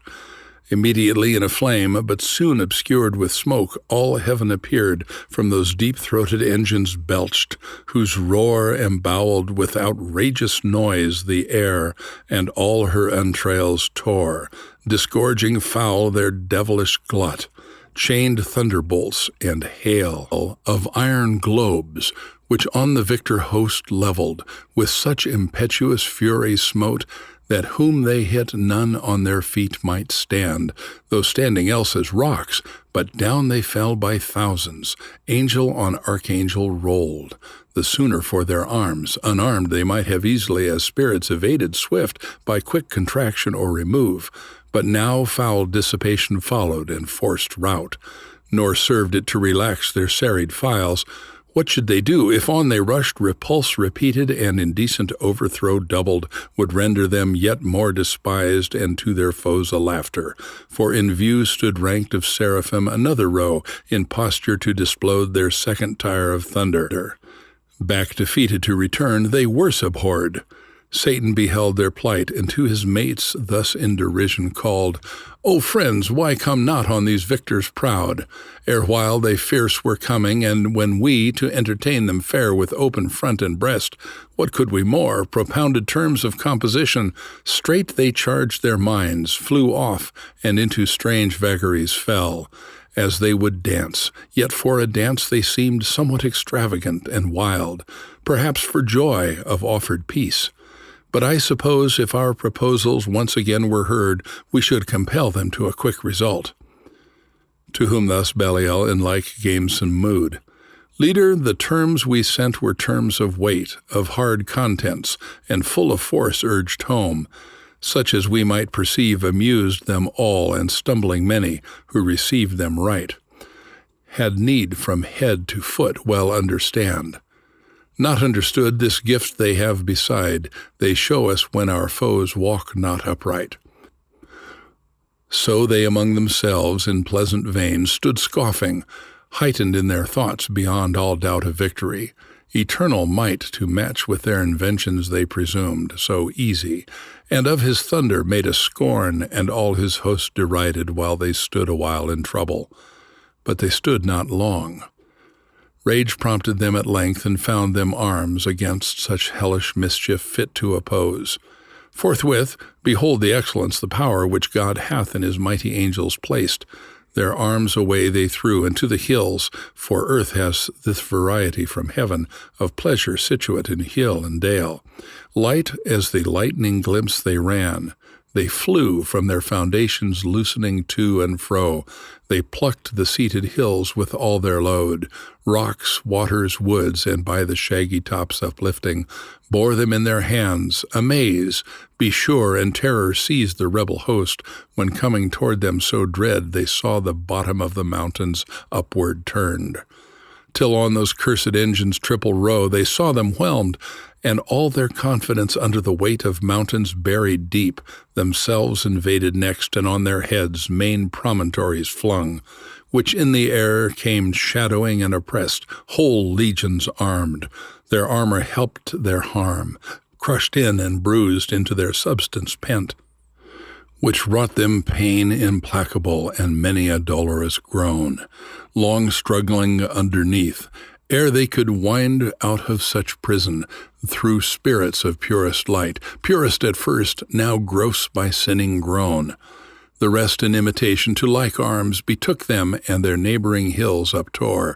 So hills amid the air encountered hills, hurled to and fro with jaculation dire, that underground they fought in dismal shade, infernal noise. War seemed a civil game to this uproar. Horrid confusion heaped upon confusion rose, and now all heaven had gone to rack, with ruin overspread, had not the Almighty Father, where he sits shrined in his sanctuary of heaven secure, consulting on the sum of things foreseen, this tumult and permitted all, advised that his great purpose he might so fulfill, to honor his appointed Son avenged upon his enemies, and to declare all power on him transferred. Whence to his Son, the assessor of his throne, he thus began, Effulgence of my glory, Son beloved, Son in whose face invisible is beheld, visibly what by deity I am, and in whose hand what by decree I do, second omnipotence. 2 days are past, 2 days as we compute the days of heaven, since Michael and his powers went forth to tame these disobedient. Sore hath been their fight, as likeliest was when two such foes met armed, for to themselves I left them, and thou knowest, equal in their creation they were formed, save what sin hath impaired, which hath yet wrought insensibly.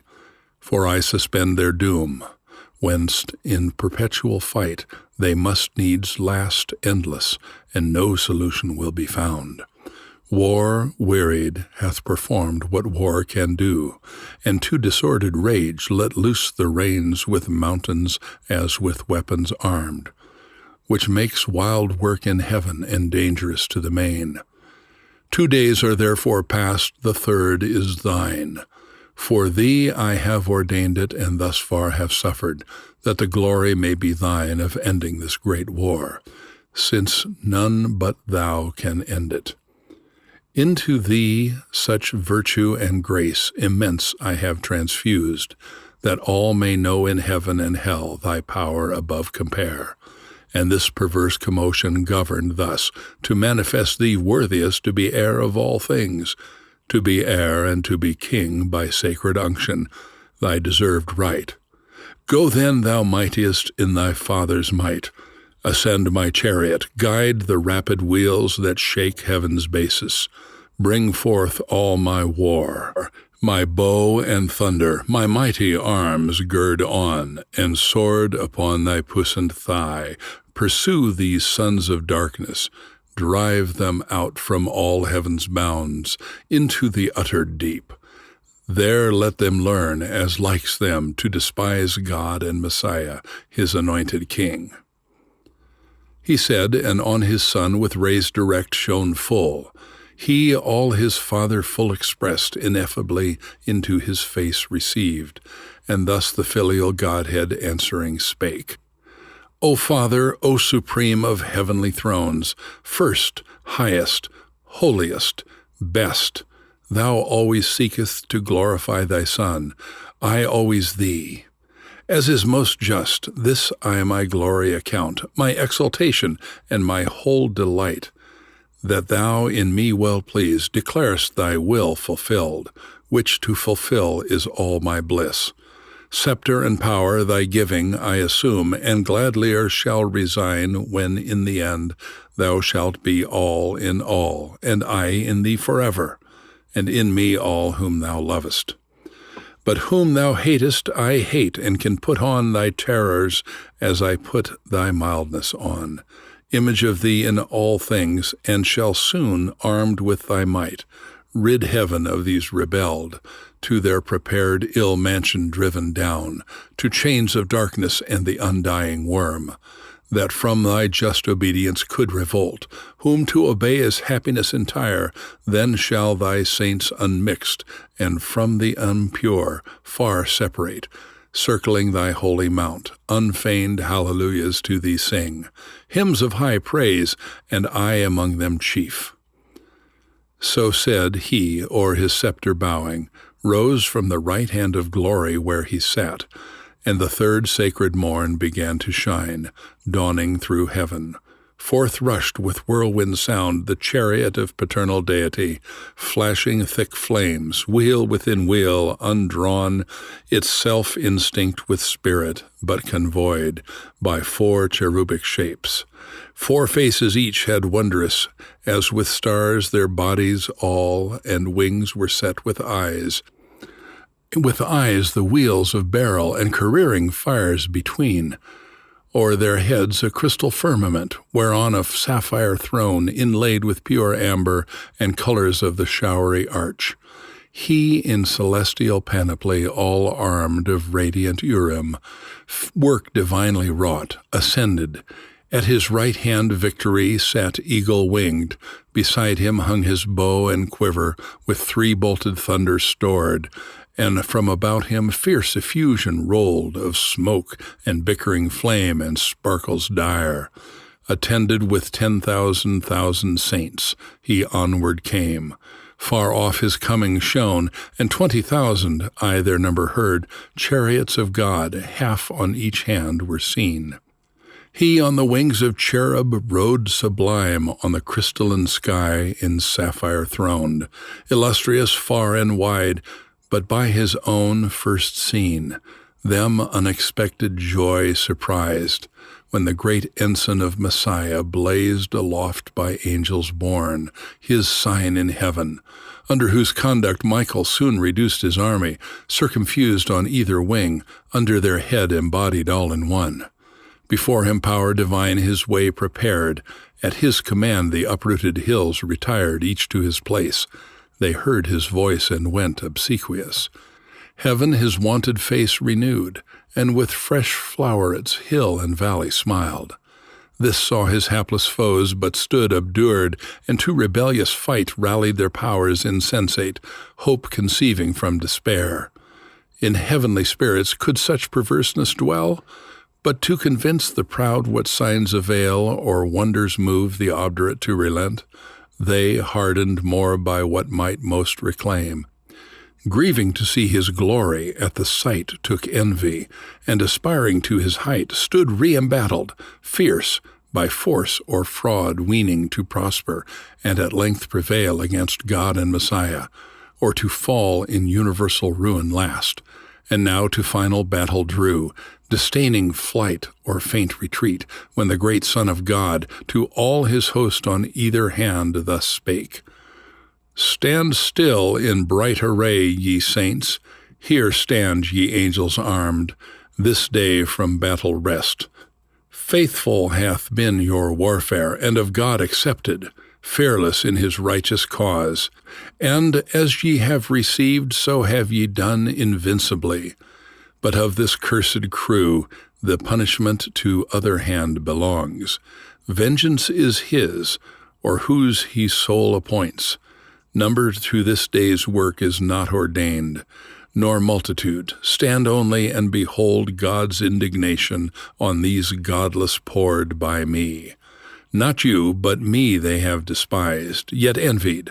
Against me is all their rage, because the Father, to whom in heaven supreme kingdom and power and glory appertains, hath honored me according to his will.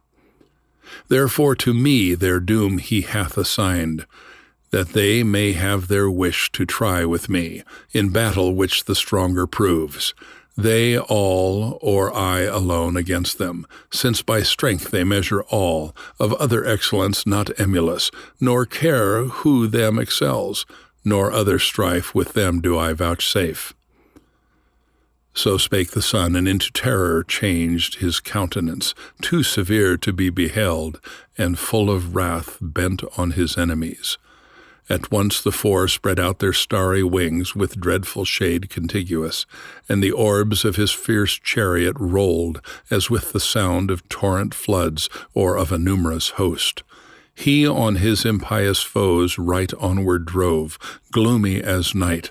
Under his burning wheels the steadfast Empyrean shook throughout, all but the throne itself of God.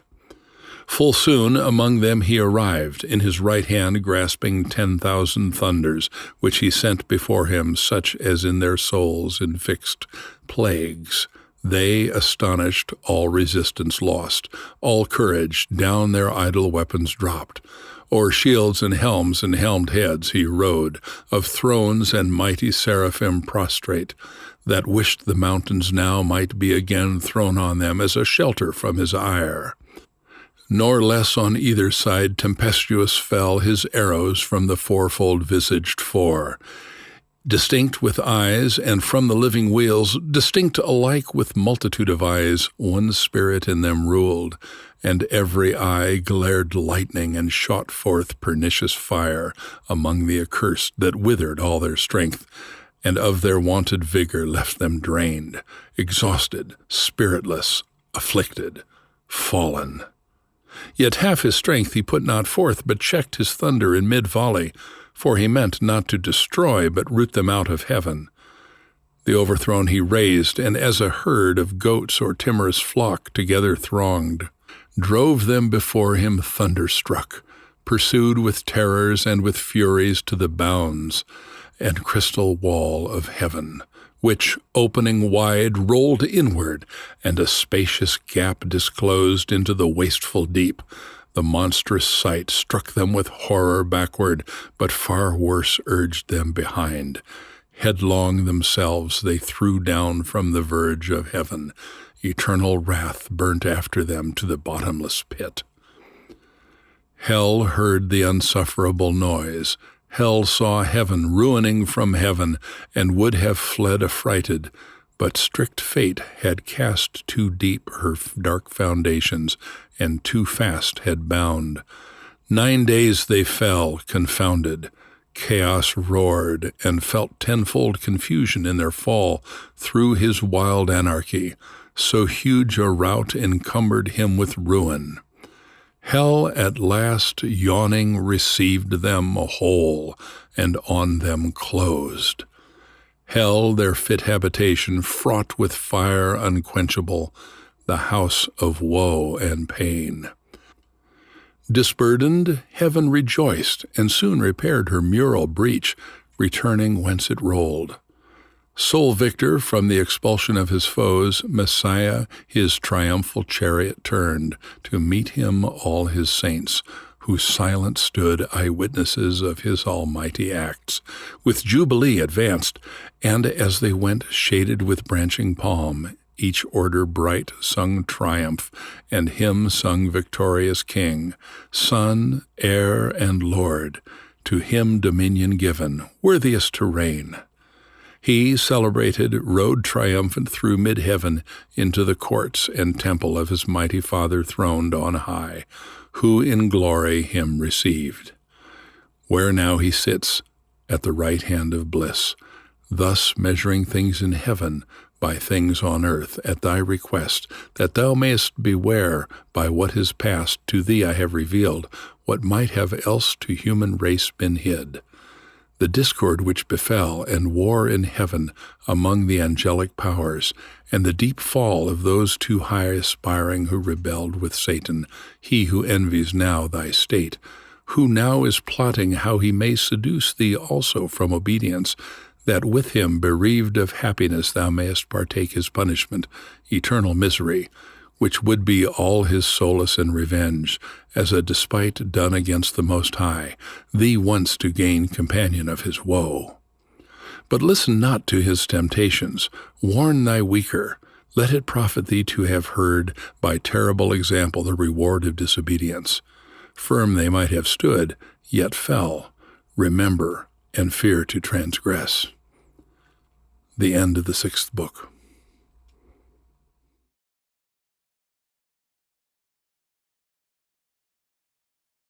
Book 7, The Argument, Raphael, at the request of Adam, relates how and wherefore this world was first created, that God, after the expelling of Satan and his angels out of heaven, declared his pleasure to create another world and other creatures to dwell therein, sends his Son with glory and attendance of angels to perform the work of creation in 6 days.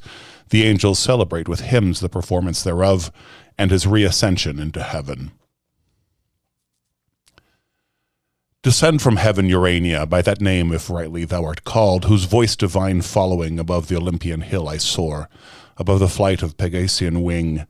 The meaning, not the name, I call, for thou nor of the Muses nigh, nor on the top of old Olympus dwell'st, but heavenly born, before the hills appeared or fountain flowed, thou with eternal wisdom didst converse, wisdom thy sister, and with her didst play in presence of the Almighty Father, pleased with thy celestial song. Upled by thee into the heaven of heavens I have presumed, an earthly guest, and drawn imperial air, thy tempering. With like safety guided down, return me to my native element, least from this flying steed unreined, as once Bellerophon, though from a lower clime, dismounted. On the Elean field I fall erroneous, there to wander and forlorn. Half yet remains unsung, but narrower bound within the visible diurnal sphere, stranding on earth, not wrapped above the pole, more safe I sing with mortal voice, unchanged to hoarse or mute, though fallen on evil days though fallen, and evil tongues, in darkness and with dangers compassed round, and solitude, yet not alone, while thou visitest my slumbers nightly, or when morn purples the east, still govern thou my song, Urania, and fit audience find, though few. But drive far off the barbarous dissonance of Bacchus and his revellers, the race of that wild rout that tore the Thracian bard in Rhodope, where woods and rocks had ears to rapture, till the savage clamour drowned both harp and voice, nor could the muse defend her son. So fail not thou, who thee implores, for thou art heavenly, she an empty dream. Say, goddess, what ensued when Raphael, the affable archangel, had forewarned Adam by dire example to beware apostasy, by what befell in heaven to those apostates, least the like befall in paradise to Adam or his race. Charge not to touch the interdicted tree if they transgress and slight that sole command so easily obeyed amid the choice of all tastes else to please their appetite. Though wandering, he with his consorted Eve, the story heard attentive, and was filled with admiration and deep muse to hear of things so high and strange, sing things to their thought so unimaginable as hate in heaven, and war so near the peace of God and bliss with such confusion. But the evil, soon driven back, redounded as a flood on those from whom it sprung, impossible to mix with blessedness. Whence Adam soon repealed the doubts that in his heart arose, and now led on, yet sinless, with desire to know what nearer might concern him, how this world of heaven and earth conspicuous first began, when and whereof created, for what cause, what within Eden or without was done before his memory, as one whose drouth yet scarce allayed still eyes the current stream, whose liquid murmur heard thy new thirsts excites, proceeded thus to ask his heavenly guest. Great things and full of wonder in our ears, far differing from this world, thou hast revealed, divine interpreter, by favor sent down from the Empyrean to forewarn us timely of what might else have been our loss.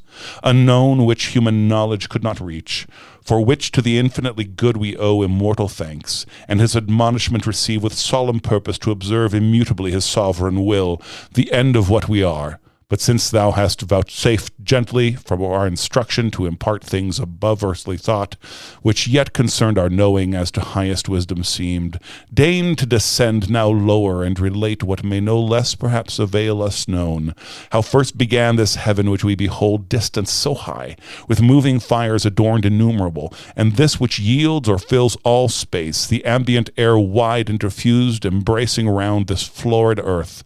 What cause moved the Creator in his holy rest through all eternity so late to build in chaos, and the work begun, how soon absolved, if unforbid thou mayest unfold what we, not to explore the secrets, ask of his eternal empire, but the more to magnify his works, the more we know. and the great light of day, yet wants to run much of his race through steep suspense in heaven, held by thy voice, thy potent voice he hears, and longer will delay to hear thee tell his generation, and the rising birth of nature from the unapparent deep. Or if the star of evening and the moon haste to thy audience, night with her will bring silence, and sleep listening to thee will watch, or we can bid his absence till thy song end, and dismiss thee ere the morning shine. Thus Adam his illustrious guest besought, and thus the godlike angel answered mild. This also thy request with caution asked obtain, though to recount almighty works, what words or tongues of seraph can suffice, or heart of man suffice to comprehend? Yet what thou canst attain, which best may serve to glorify the Maker, and infer thee also happier, shall not be withheld thy hearing. Such commission from above I have received, to answer thy desire of knowledge within bounds. Beyond abstain to ask, nor let thine own inventions hope things not revealed, which the invisible King, onely omniscient, hath suppressed in night. To none communicable in earth or heaven, enough is left besides to search and know. But knowledge is as food, and needs no less her temperance over appetite, to know and measure what the mind may well contain, oppresses else with surfeit, and soon turns wisdom to folly, as nourishment to wind. Know then that after Lucifer from heaven, so call him, brighter once amidst the host of angels than the stars among, fell with his flaming legions through the deep into his place, and the great sun returned victorious with his saints. The omnipotent eternal Father from his throne beheld their multitude, and to his Son thus spake, At least our envious foe hath failed, who thought all like himself rebellious, by whose aid this inaccessible high strength, the seat of deity supreme, us dispossessed, he trusted to have seized, and into fraud drew many, whom their place knows here no more. Yet far the greater part have kept, I see, their station. Heaven yet populous retains number sufficient to possess her realms, though wide, and this high temple to frequent with ministries due and solemn rites.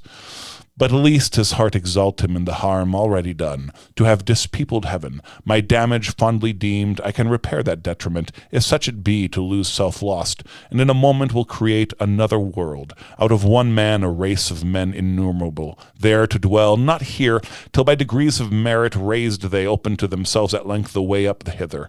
Under long obedience tried, and earth be changed to heaven, and heaven to earth, one kingdom, joy and union without end.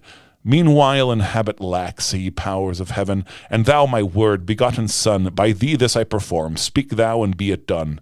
My overshadowing spirit and might with thee I send along. Ride forth and bid the deep within appointed bounds be heaven and earth.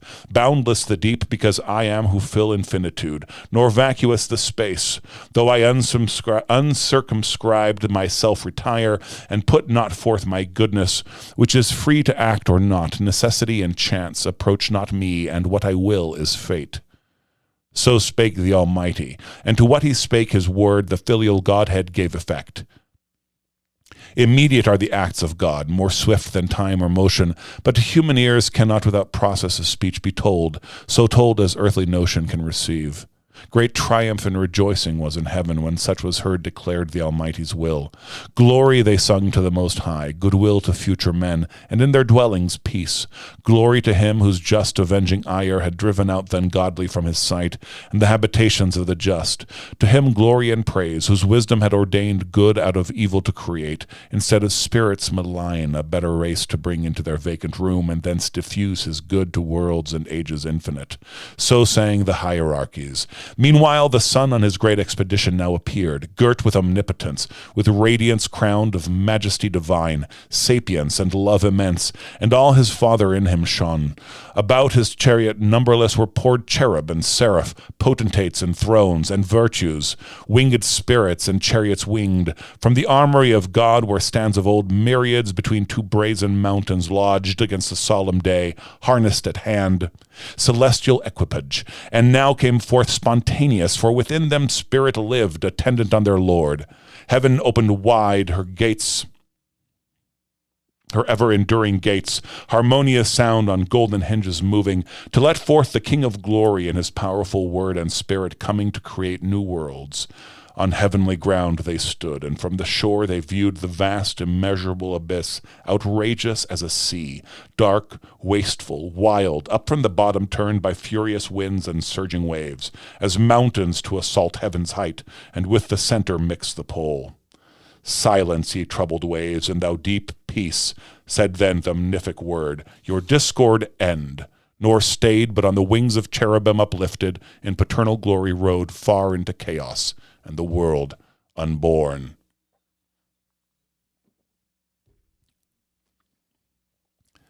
For chaos heard his voice. Him all his train followed in bright procession to behold creation and the wonders of his might.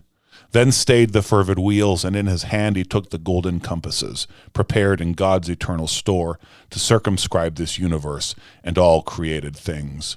One foot he centered, and the other turned round through the vast profundity obscure, and said, Thus far extend, thus far thy bounds, this be thy just circumference, O world.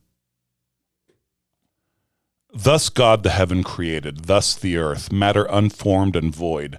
Darkness profound covered the abyss, but on the watery calm his brooding wings the Spirit of God outspread, and vital virtue infused, and vital warmth throughout the fluid mass, but downward purged the black Tartarus cold infernal dregs adverse to life. Then founded, then conglobed about to like, the rest to several place disparted, and between spun out the air, and earth self-balanced on her center hung. Let there be light, said God, and forthwith light ethereal, first of things, quintessence pure sprung from the deep, and from her native east to journey through the airy gloom began, sphered in a radiant cloud, for yet the sun was not. She in a cloudy tabernacle sojourned the while. God saw the light was good, and light from darkness by the hemisphere divided. Light the day, and darkness night he named. Thus was the first day even and morn, nor passed uncelebrated nor unsung by the celestial choirs, when orient light exhaling first from darkness they beheld. Birthday of heaven and earth, with joy and shout the hollow universal orb they filled, and touched their golden harps, and hymning praised God and his works, Creator hymn they sung, both when first evening was and when first morn. Again God said, Let there be firmament amid the waters, and let it divide the waters from the waters. And God made the firmament, expanse of liquid, pure, transparent, elemental air, diffused in circuit to the uttermost convex of this great round, partition firm and sure, the waters underneath from those above dividing. For as earth, so he the world built on circumfluous waters calm, in wide crystalline ocean, and the loud misrule of chaos far removed, least fierce extremes contiguous might distemper the whole frame, and heaven he named the firmament. So even and morning chorus sung the second day. The earth was formed, but in the womb as yet of waters, embryon immature involved appeared not. Over all the face of earth main ocean flowed, not idle, but with warm prolific humor softening all her globe. Fermented the great mother to conceive, satiate with genial moisture, when God said, Be gathered now, ye waters under heaven, into one place, and let dry land appear. Immediately the mountains huge appear emergent, and their broad bare backs upheave into the clouds, their tops ascend the sky. So high as heaven the two mid-hills, so low down sunk a hollow bottom broad and deep, capacious bed of waters. Thither they hasted with glad precipitance, unproud as drops on dust conglobing from the dry, part rise in crystal wall or ridge direct for haste. Such flight the great command impressed on the swift clouds. As armies at the call of trumpet, for of armies thou hast heard, troop to their standard, so the watery throng, wave rowling after wave, where way they found, if steep with torrent rapture, if through plain, soft ebbing, nor withstood them rock or hill, but they, or underground, or circuit wide, with serpent error wandering, found their way. And on the washy Ouse deep channel wore, easy ere God had bid the ground be dry, all but within those banks, where rivers now stream, and perpetual draw their humid train. The dry land, earth, and the great receptacle of congregated waters he called seas, and saw that it was good, and said, Let the earth put forth the verdant grass, herb yielding seed, and fruit tree yielding fruit after her kind, whose seed is in herself upon the earth. He scarce had said when the bare earth, till then desert and bare, unsightly, unadorned, brought forth the tender grass, whose verdure clad her universal face with pleasant green. Then herbs of every leaf, then sudden flowered, opening their various colours, and made gay her bosom, smelling sweet. And these scarce blown, forth flourishes, thick and clustering vine, forth crept the smelling gourd, up stood the corny reed embattled in her field, add the humble shrub and bush with frizzled hair implicit, last rose as in dance the stately trees, and spread their branches hung with copious fruit, or gemmed their blossoms, with high woods the hills were crowned, with tufts the valleys, and each fountain side, with borders long the rivers. That earth now seemed like to heaven, a seat where gods might dwell, or wander with delight, and love to haunt her sacred shades. Though God had not yet reigned upon the earth, and man to till the ground none was, but from the earth a dewy mist went up, and watered all the ground, and each plant of the field, which ere it was in the earth God made, and every herb before it grew on the green stem. God saw that it was good. So even and morn recorded the third day. Again the Almighty spake, Let there be lights high in the expanse of heaven to divide the day from night, and let them be there for signs, for seasons, and for days and circling years, and let them be for lights as I ordained their office in the firmament of heaven to give light on the earth. And it was so. And God made 2 great lights, great for their use to man, the greater to have rule by day, the less by night altern, and made the stars, and set them in the firmament of heaven to illuminate the earth, and rule the day in their vicissitude, and rule the night, and light from darkness to divide. God saw, surveying his great work, that it was good. For of celestial bodies first the sun a mighty sphere he framed, unlightsome first, though of ethereal mould. Then formed the moon globose, and every magnitude of stars, and sowed with stars the heaven thick as a field. Of light by far the greater part he took, transplanted from her cloudy shrine, and placed in the sun's orb, made porous to receive and drink the liquid light, firm to retain her gathered beams, great palace now of light. Hither as to their fountain other stars repairing, in their golden urns draw light, and hence the morning planet gilds his horns. By tincture or reflection they augment their small peculiar, though from human sight so far remote, with diminution seen. First in his east the glorious lamp was seen, regent of day, and all the horizon round invested with bright rays, jocund to run his longitude through heaven-high road. The grey dawn and the Pleiades before him danced, shedding sweet influence. Less bright the moon, but opposite in levelled west was set his mirror, with full face borrowing her light from him. For other light she needed none in that aspect, and still that distance keeps till night. Then in the east her turn she shines, revolved on heaven's great axle, and her reign with 1,000 lesser lights dividual holds, with 1,000 stars, that then appeared spangling the hemisphere, then first adorned with their bright luminaries that set and rose, glad evening and glad morn, crowned the 4th day.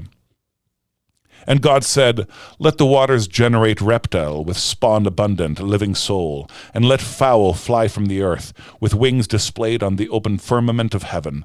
And God created the great whales, and each soul living, each that crept, which plenteously the waters generated by their kinds, and every bird of wing after his kind.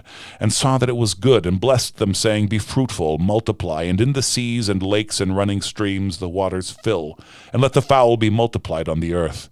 Forthwith the sounds and seas each creek and bay with fry innumerable swarm, and shoals of fish that with their fins and shining scales glide under the green wave, in skulls that oft bank the mid-sea, part single or with mate graze the sea, weed their pasture, and through groves of coral stray, or sporting with quick glance shown to the sun their waved coats dropped with gold, or in their pearly shells at ease attend moist nutriment, or under rocks their food and jointed armor watch, on smooth the seal and bended dolphins play, part huge of bulk, wallowing unwieldy, enormous in their gate tempest the ocean, there Leviathan, hugest of living creatures, on the deep stretched like a promontory sleeps or swims, and seems a moving land, and at his gills draws in, and at his trunk spouts out a sea.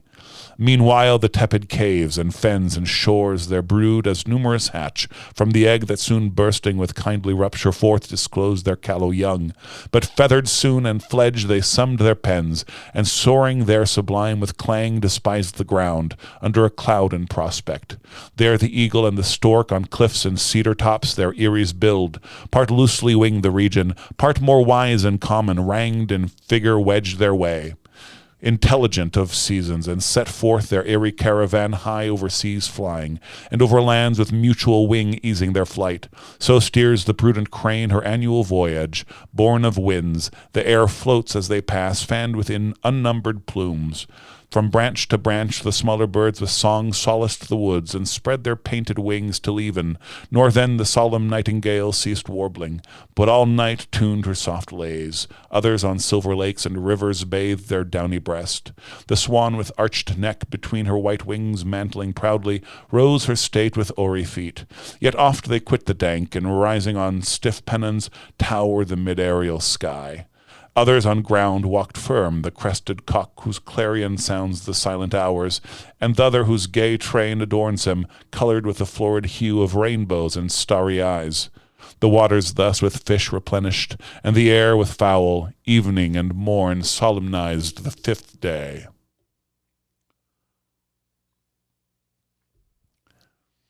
The 6th. And of creation last arose with evening harps and matin, when God said, Let the earth bring forth fowl living in their kind, cattle, and creeping things, and beasts of the earth, each in their kindle. The earth obeyed, and straight opening her fertile womb, teemed at a birth in numerous living creatures, perfect forms, limbed and full-grown. Out of the ground uprose, as from his lair, the wild beast where he wons in forest wild, in thicket, brake, or den.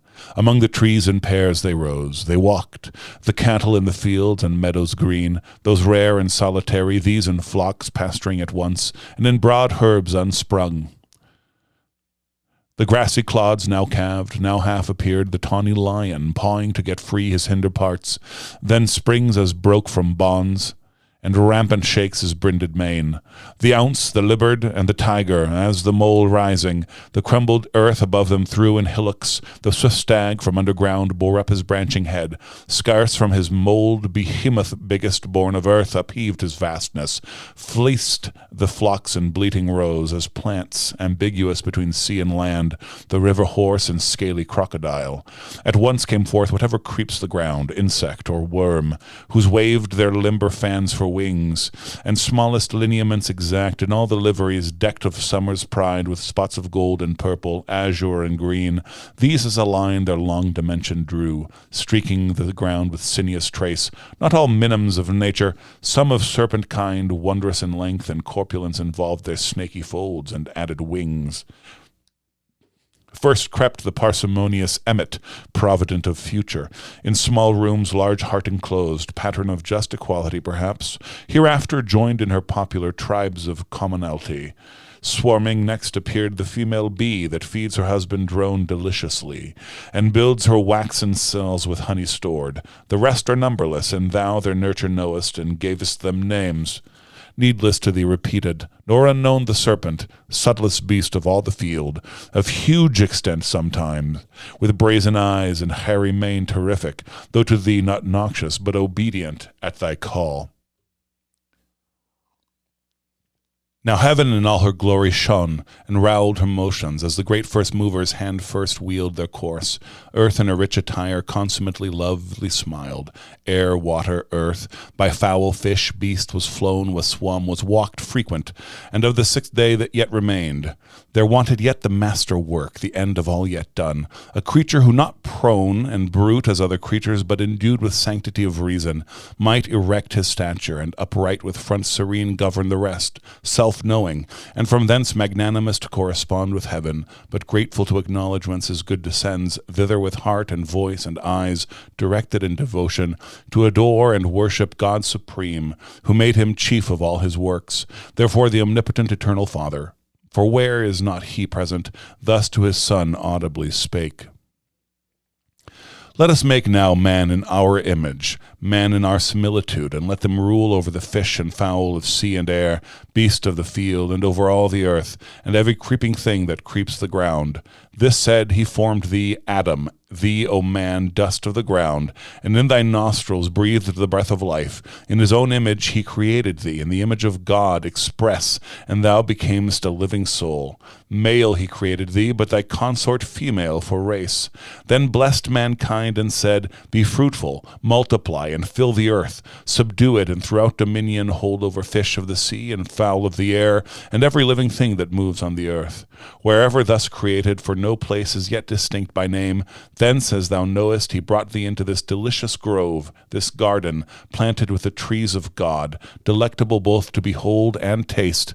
And freely all their pleasant fruit for food gave thee. All sorts are here that all the earth yields, variety without end. But of the tree which tasted works knowledge of good and evil, thou mayest not. In the day thou eatest, thou diest. Death is the penalty imposed. Beware, and govern well thy appetite, lest sin surprise thee, and her black attendant death. Here finished he, and all that he had made viewed, and behold, all was entirely good. So even and morn accomplished the sixth day, yet not till the Creator from his work desisting, though unwearied, up-returned, up to the heaven of heavens, his high abode, thence to behold this new created world, the addition of his empire, how it showed in prospect from his throne, how good, how fair, answering his great idea. Up he rode, followed with acclamation and the sound symphonious of 10,000 harps that tuned angelic harmonies. The earth, the air resounded, thou rememberest, for thou heardst. The heavens and all the constellations rung. The planets in their stations listening stood, while the bright pomp ascended jubilant. Open, ye everlasting gates, they sung. Open, ye heavens, your living doors. Let in the great Creator from his work returned magnificent, his 6 days' work, a world. Open, and henceforth oft, for God will deign to visit oft the dwellings of just men delighted, and with frequent intercourse thither will send his winged messengers on errands of supernal grace. So sung the glorious train ascending. He through heaven that opened wide her blazing portals, led to God's eternal house direct the way, a broad and ample road, whose dust is gold and pavement stars, as stars to thee appear, seen in the galaxy, that Milky Way which nightly as a circling zone thou seest, powdered with stars. And now on earth the 7th evening arose in Eden, for the sun was set, and twilight from the east came on, forerunning night, when at the holy mount of heaven's high-seated top, the imperial throne of Godhead, fixed for ever firm and sure, the filial power arrived, and sate him down with his great Father, for he also went invisible, yet stayed, such privilege hath omnipresence, and the work ordained, author and end of all things, and from work now resting, blessed and hallowed the 7th day, as resting on that day from all his work, but not in silence wholly kept. The harp had work and rested not, the solemn pipe and dulcimer, all organs of sweet stop, all sounds on fret by string or golden wire, tempered soft tunings, intermixed with voice choral or unison, of incense clouds fuming from golden censers hid the mount. Creation and the 6 days' acts they sung. Great are thy works, Jehovah, infinite thy power. What thought can measure thee or tongue relate thee? Greater now in thy return than from the giant angels. Thee that day thy thunders magnified. But to create is greater than create to destroy. Who can impair thee, mighty king, or bound thy empire? Easily the proud attempt of spirits apostate and their counsels vain thou hast repelled, while impiously they thought thee to diminish, and from thee withdraw the number of thy worshippers. Who seeks to lessen thee, against his purpose serves, to manifest the more thy might. His evil thou usest, and from thence createst more good. Witness this new-made world, another heaven from heaven gate not far, founded in view on the clear hyaline, the glassy sea, of amplitude almost immense, with stars numerous, and every star perhaps a world of destined habitation.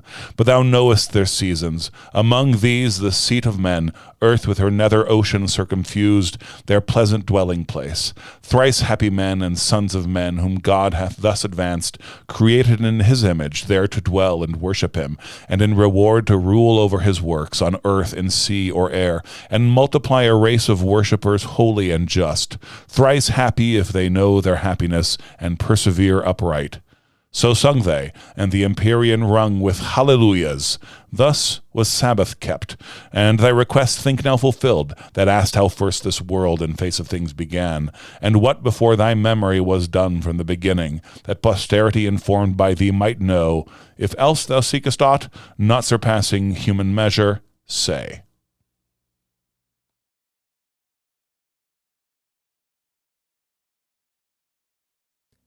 Hi, I'm Cooper Salmon. I do video and marketing for Roman Roads, and I'm also the co-host of the Digressio podcast. And I'll be reading Book 8.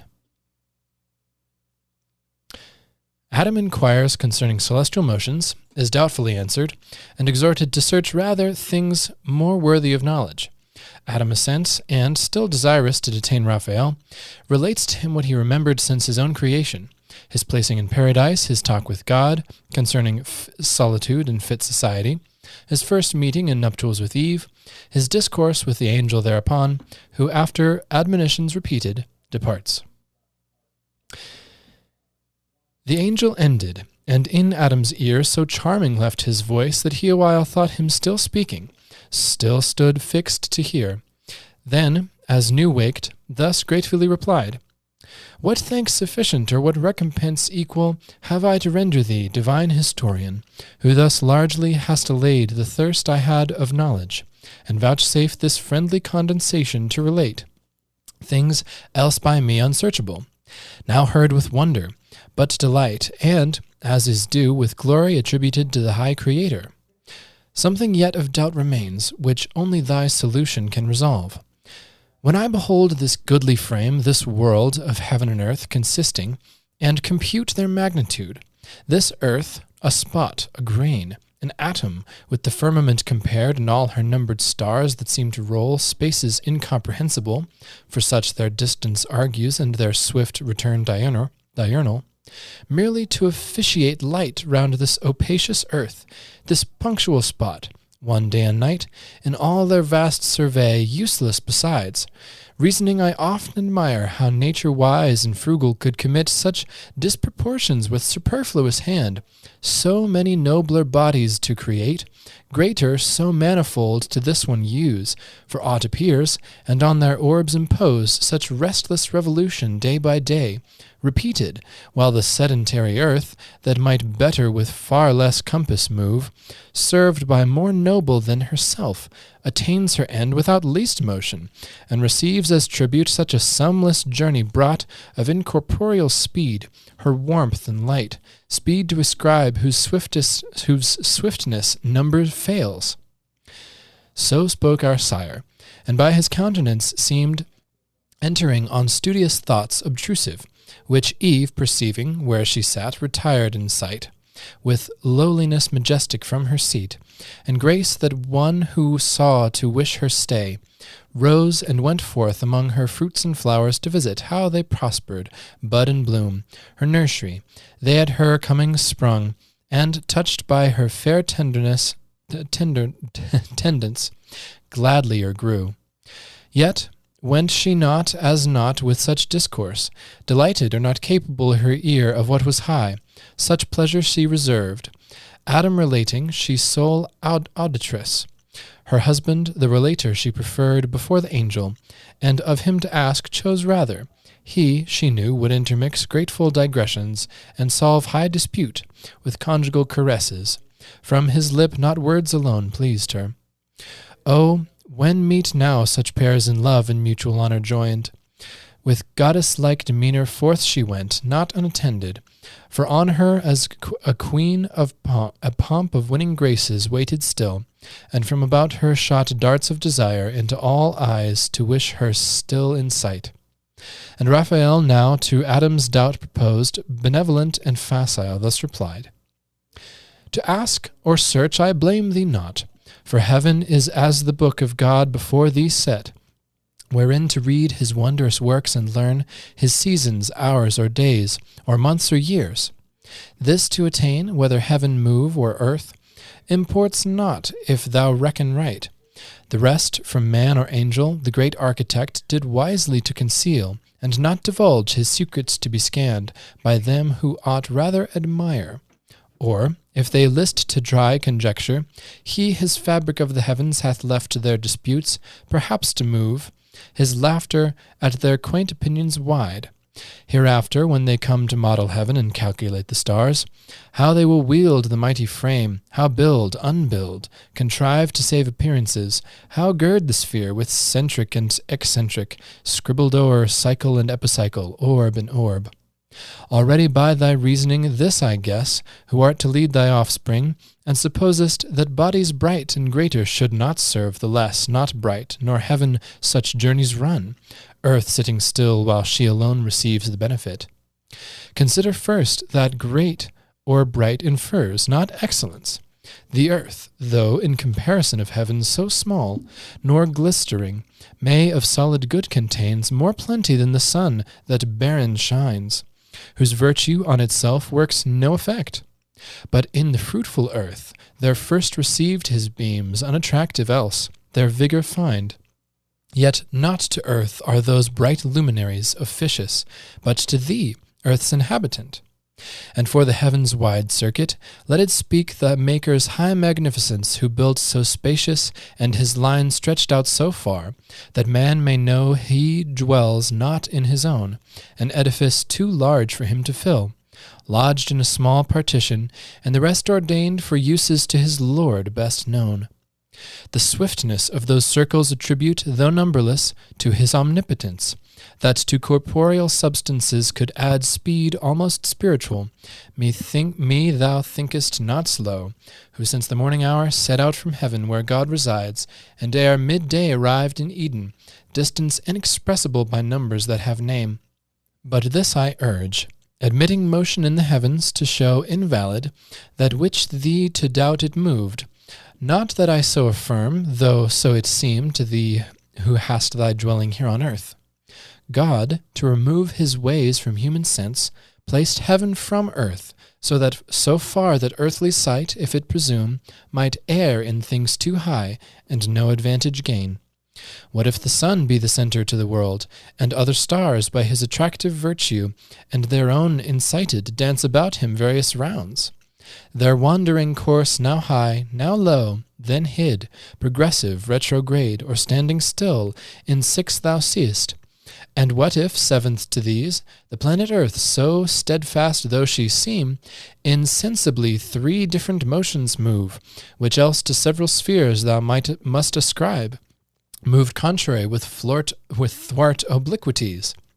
Or save the sun his labour, and that swift nocturnal and diurnal rhomb supposed, invisible else above all stars, the wheel of day and night, which needs not thy belief, if earth, industrious of herself, fetch day, travelling east, and with her part averse, from the sun's beam meet night, her other part, still luminous by his ray. What if that light sent from her through the wide transpicious air to the terrestrial moon be as a star, enlightening her by day as she by night this earth? Reciprocal, if land be there, fields and inhabitants, her spot thou seest as clouds, and clouds may rain, and rain produce fruits in her softened soil for some to eat allotted there. And other suns perhaps with their attendant moons thou wilt descry, communicating male and female light, which two great sexes animate the world, stored in each orb perhaps with some that live. For such vast room in nature unpossessed by living soul, desert and desolate, only to shine, yet scarce to contribute each orb a glimpse of light, conveyed so far down to this habitable, which returns light back to them, is obvious to dispute. But whether thus these things, and whether not, whether the sun predominant in heaven rise on the earth, or earth rise on the sun, he from the east his flaming road begin, or she from west her silent course advance, with inoffensive pace that spinning sleeps in her soft axle, while she paces even and bears the soft with the smooth air along. Solicit not thy thoughts with matters hid. Leave them to God above, him serve and fear. Of other creatures as him pleased best, wherever placed, let him dispose. Joy thou in what he gives to thee, this paradise and thy fair Eve. Heaven is for thee too high to know what passes there. Be lowly wise. Think only what concerns thee and thy being. Dream not of other worlds, what creatures there live, in what state, condition, or degree, contented that thus far hath been revealed, not of earth only, but of highest heaven. To whom thus Adam, cleared of doubt, replied, How fully hast thou satisfied me, pure intelligence of heaven, angel serene, and freed from intricacies, taught to live the easiest way, nor with perplexing thoughts to interrupt the sweet of life, from which God hath bid dwell far off all anxious cares, and not molest us, unless we ourselves seek them with wandering thoughts and notions vain. But apt the mind or fancy is to rove unchecked, and of her roving is no end, till warned, or by experience taught, she learned, that not to know at large of things remote from us, obscure and subtle, but to know that which before us lies in daily life is the prime wisdom. What is more is fume, or emptiness, or fond impertinence, and renders us in things that most concern unpractised, unprepared, and still to seek. Therefore, from this high pitch let us descend a lower flight, and speak of things at hand, useful, whence haply mention may arise of something not unseasonable to ask by sufferance, and thy wonted favour dined. For thee have I heard relating what was done ere my remembrance. Now hear me relate my story, which perhaps thou hast not heard. And day is not yet spent, till then thou seest how subtly to detain thee I devise, inviting thee to hear while I relate, fond, were it not in hope of thy reply. For while I sit with thee I seem in heaven, and sweeter thy discourse is to my ear than fruits of palm tree pleasantest to thirst and hunger both, from labour at the hour of sweet repast. They satiate and soon fill, though pleasant, but thy words with divine grace imbued bring to their sweetness no satiety. To whom thus Raphael answered heavenly meek, Nor are thy lips ungraceful, sire of men, nor tongue ineloquent, for God on thee abundantly his gifts hath also poured, inward and outward, both, his image fair. Speaking or mute, all comeliness and grace attend thee, and each word each motion forms. Nor less think we in heaven and of thee on earth, than of our fellow servant, and inquire gladly into the ways of God with man. For God we see hath honoured thee, and set on man his equal love. Say therefore on, for I that day was absent, as befell, bound on a voyage uncouth and obscure, far on excursion toward the gates of hell, squared in full legion, such command we had, to see that none thence issue forth a spy or enemy while God was in his work, lest he, incensed at such eruption bold, destruction with creation might have mixed. Not they that durst without his leave attempt, but us he sends upon his high behest, for state as sovereign God, and to inure our prompt obedience. Fast we found, fast shut the dismal gates, and barricaded strong. But ere long our approaching heard within noise other than the sound of dance or song, torment and loud lament and furious rage. Glad we returned up to the coasts of light ere Sabbath evening, so we had in charge. But thy relation now, for I attend, pleased with thy words no less than thou with mine. So spake the godlike power, and thus our sire. For man to tell how human life began is hard, for who himself beginning knew? Desire with thee still longer to converse induced me. As new waked from soundest sleep, soft on the flowery herb I found me laid, in balmy sweat, which with his beams the sun soon dried, and on the reeking moisture fed. Straight toward heaven my wandering eyes I turned, and gazed awhile, the ample sky, till, raised by quick instinctive motion, up I sprung, and thitherward endeavouring and upright, stood on my feet, and about me round I saw hill, dale, and shady wood, and sunny plains, and liquid laps of murmuring streams. By these, creatures that lived and moved, and walked or flew, birds on the branches warbling, all things smiled. With fragrance and with my joy my heart o'erflowed. Myself I then perused, and limb by limb surveyed, and sometimes went and sometimes ran, with supple joints as lively vigour led. But who I was, or where, or from what cause, knew not. To speak I tried, and forthwith spake, My tongue obeyed, and readily could name whate'er I saw. Thou sun, said I, fair light, and thou enlightened earth so fresh and gay, ye hills and dales, ye rivers, woods, and plains. And ye that live and move, fair creatures, tell if ye saw, how came I thus, how here? Not of myself, by some great Maker then, in goodness and in power preeminent. Tell me, how may I know him, how adore, for whom I have that thus I move and live, and feel that I am happier than I know? While I thus called and strayed, I knew not whither, from where I first drew air and first beheld this happy light, when answer none returned, on a green shady bank of profuse of flowers. Pensive I sat me down, there gently sleep first found me, and with soft depression seized my drowsed sense untroubled, though I thought I then was passing into my former state, insensible, and forthwith to dissolve, when suddenly stood at my head a dream, whose inward apparition gently moved my fancy to believe I yet had being and lived. One came, methought, of shape divine, and said, Thy mansion wants thee, Adam. Rise, first man of men, innumerable, ordained first father. Called by thee I come thy guide, to the garden of bliss, thy seat prepared. So saying, by the hand he took me raised, and o'er fields and waters, as in air smooth sliding without step, last led me up a woody mountain, whose high top was plain, a circuit wide enclosed with goodliest trees, planted with walks and bowers, that what I saw of earth before scarce pleasant seemed. Each tree, loaden with fairest fruit that hung to the eye, tempting, stirred in me sudden appetite to pluck and eat, whereat I waked, and found before mine eyes, all real as the dream, had lively shadowed. Here had new begun my wandering, had not he who was my guide up hither from among the trees appeared, presence divine. Rejoicing, but with awe, in adoration at his feet I fell, submiss. He reared me, and, whom thou soughtest I am, said mildly, author of all this thou seest, above or round about thee or beneath. This paradise I give thee, count it thine, to till and keep, and of the fruit to eat. Of every tree that in the garden grows, eat freely with glad heart.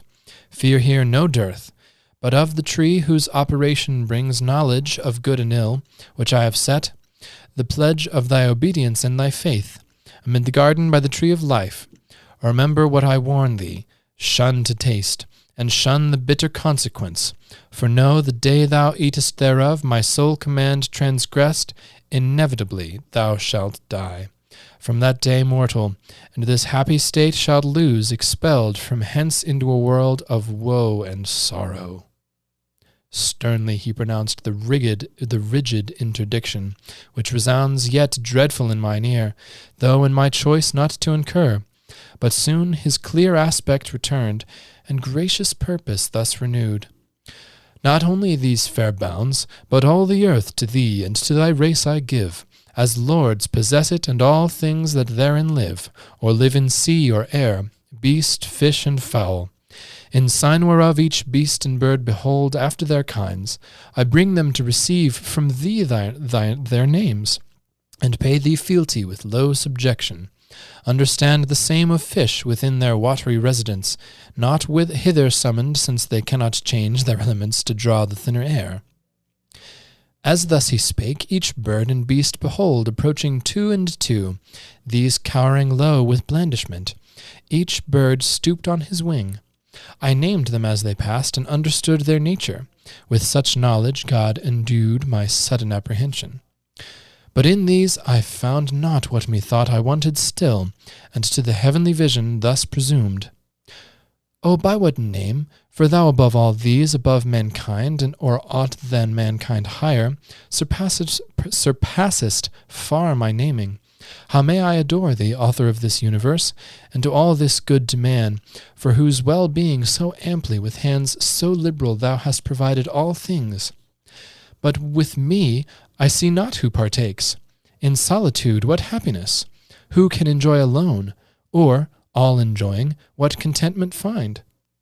Thus I presumptuous in the vision bright, as with a smile more brightened, thus replied, What callest thou solitude?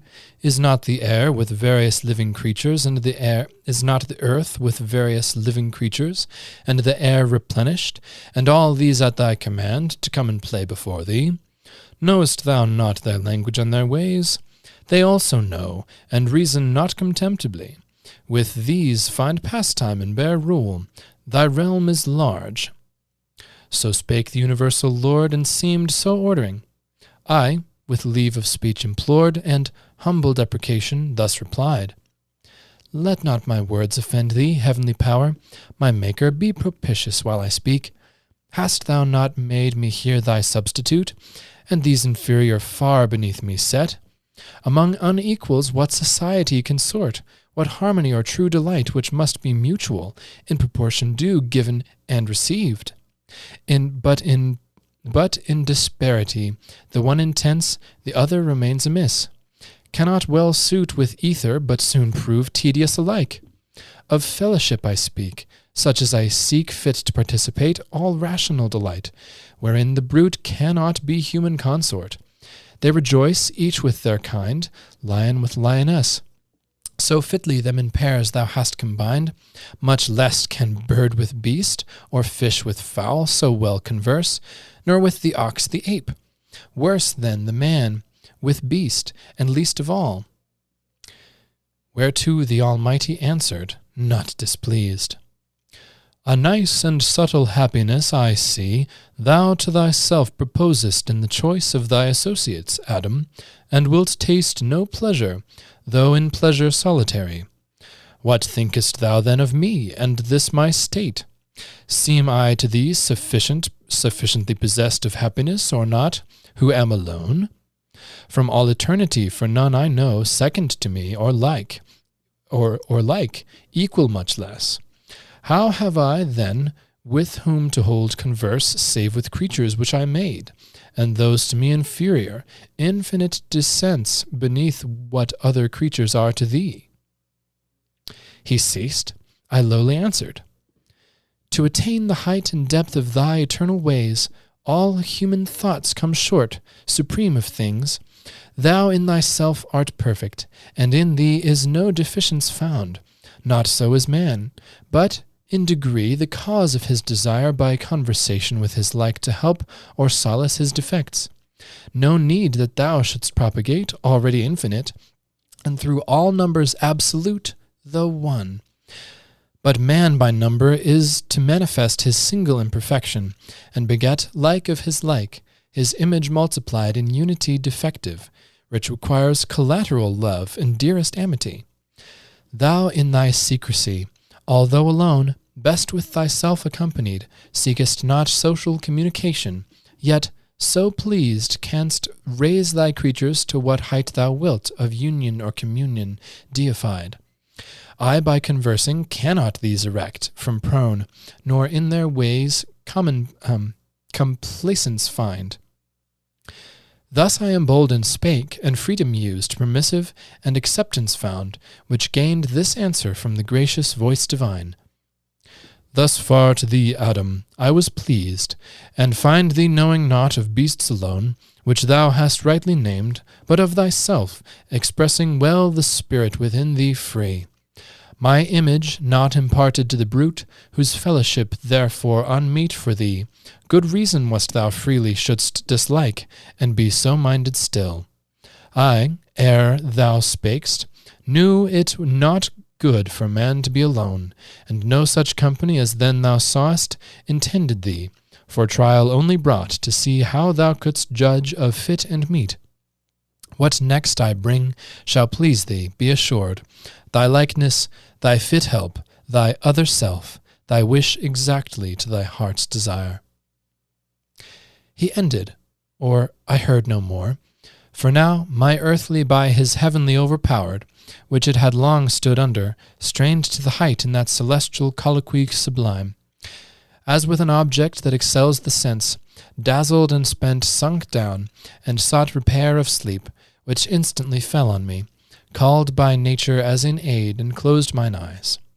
Mine eyes he closed, but open left the cell of fancy, my internal sight, by which abstract, as in a trance, methought I saw those sleeping where I lay, and saw the shape still glorious before whom I awake stood, who, stooping, opened my left side, and took from thence a rib, with cordial spirits warm, and life-blood streaming fresh. Wide was the wound, but suddenly with flesh filled up and healed.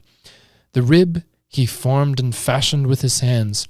Under his forming hands a creature grew, manlike, but different sex, so lovely fair, that what seemed fair in all the world seemed now mean, or in her summed up, in her contained, and in her looks, which from that time infused sweetness into my heart, unfelt before, and into all things from her air inspired, the spirit of love and amorous delight. She disappeared and left me dark. I waked to find her, or forever to deplore her loss, and other pleasures all abjure, when out of hope behold her not far off, such as I saw her in my dream, adorned with what all earth or heaven could bestow to make her amiable. On she came, led by her heavenly Maker, though unseen and unguided by his voice, nor uninformed of nuptial sanctity and marriage rites. Grace was in all her steps, heaven in her eye, in every gesture dignity and love. I, overjoyed, could not forbear aloud.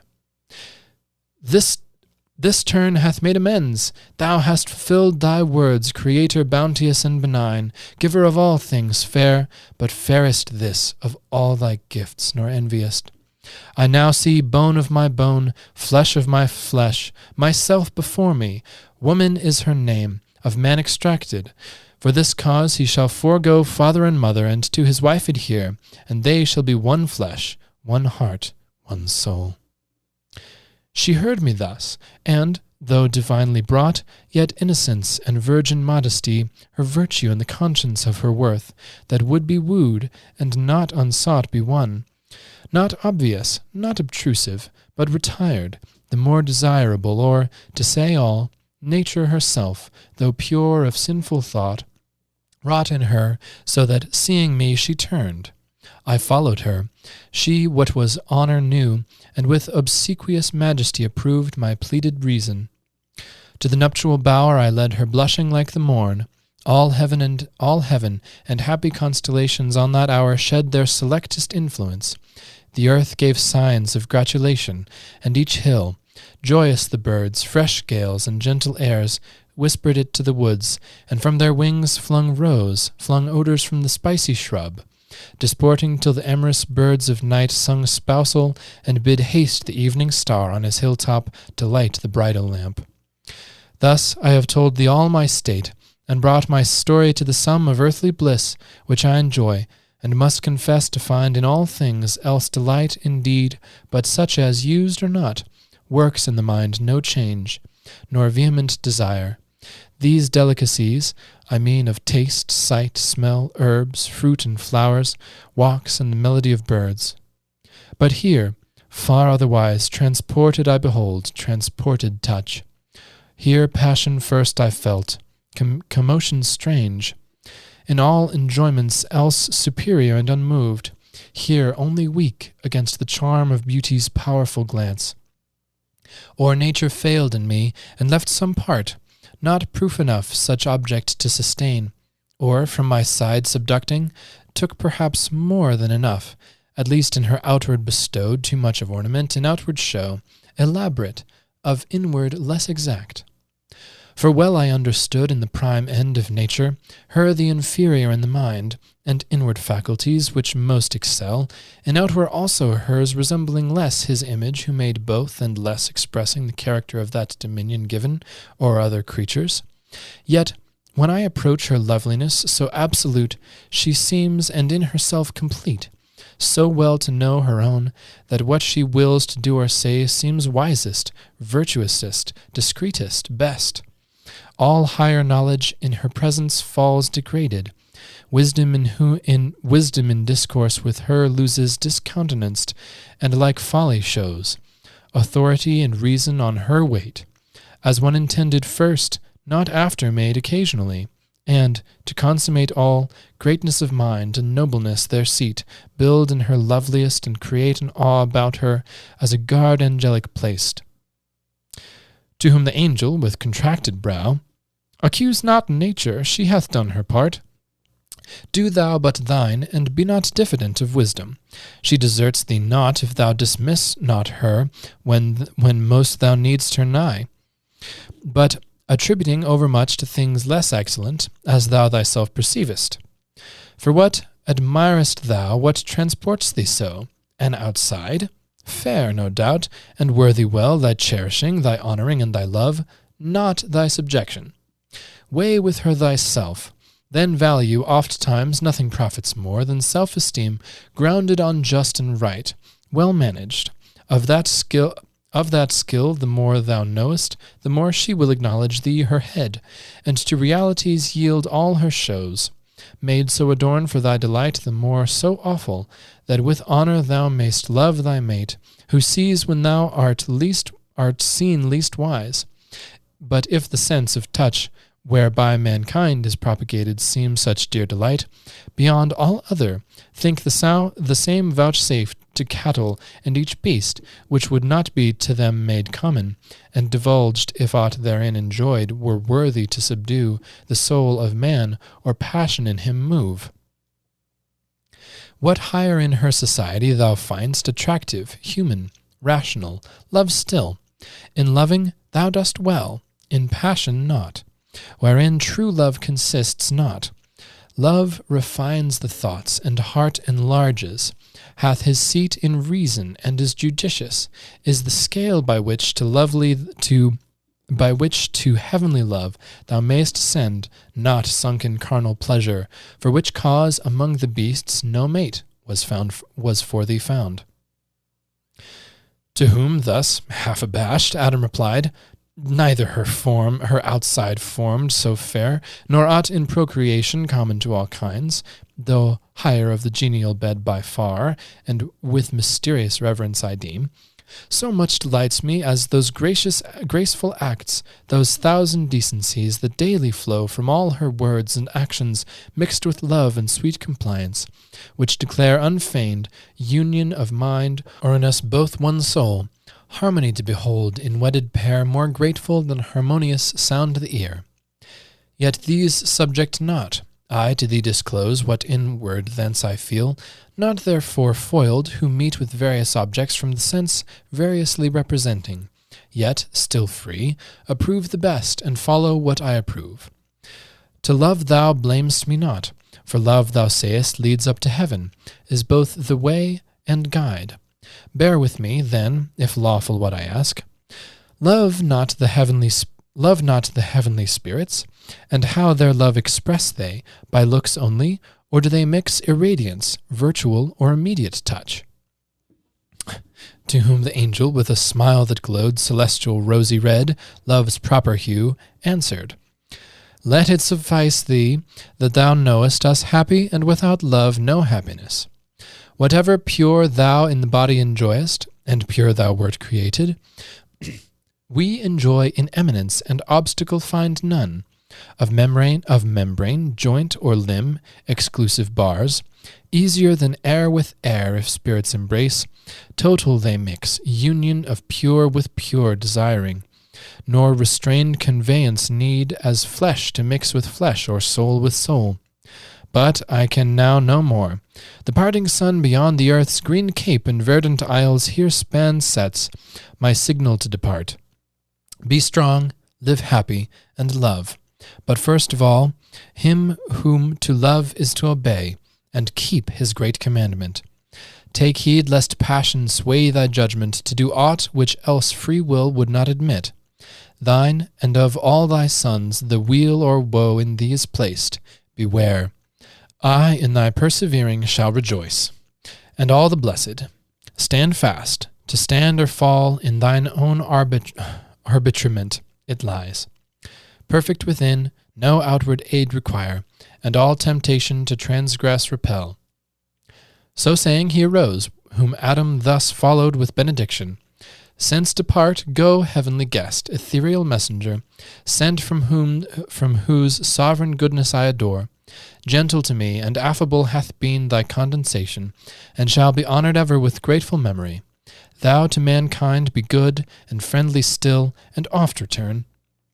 So parted they, the angel up to heaven, and from the thick shade, and Adam to his bower. Thanks for listening.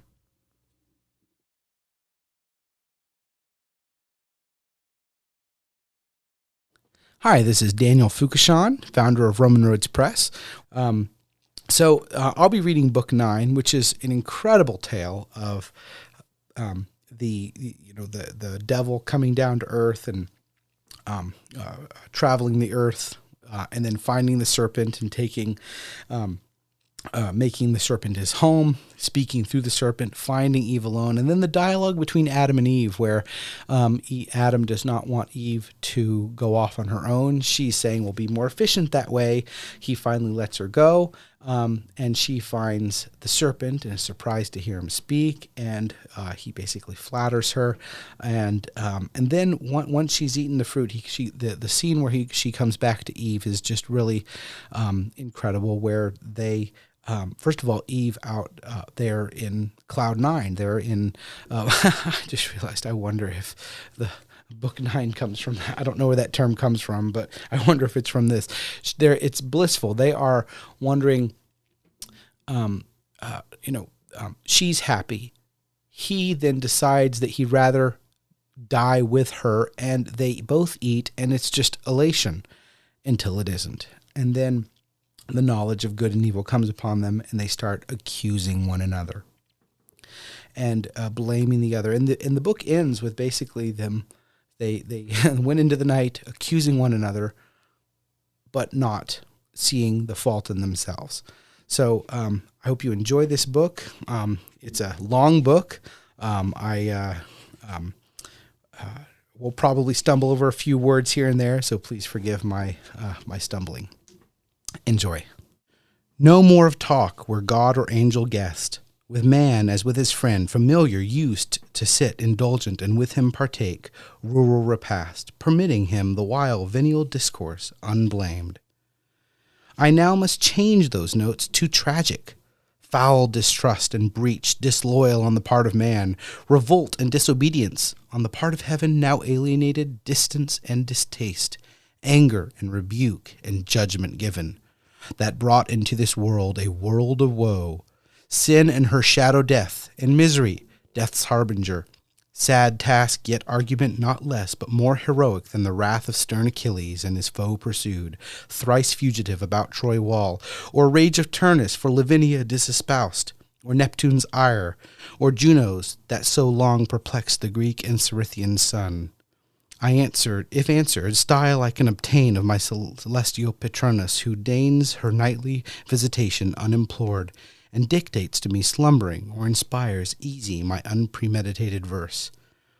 Since first this subject for heroic song pleased me, long choosing and beginning late, not sedulous by nature or to indite, war's hitherto the only argument, heroic deemed, chief mastery to dissect, with long and tedious havoc, fabled knights and battled fanes, the better fortitude of patience and heroic martyrdom unsung, or to describe races and games, or tilting furniture, emblazoned shields, impresses quaint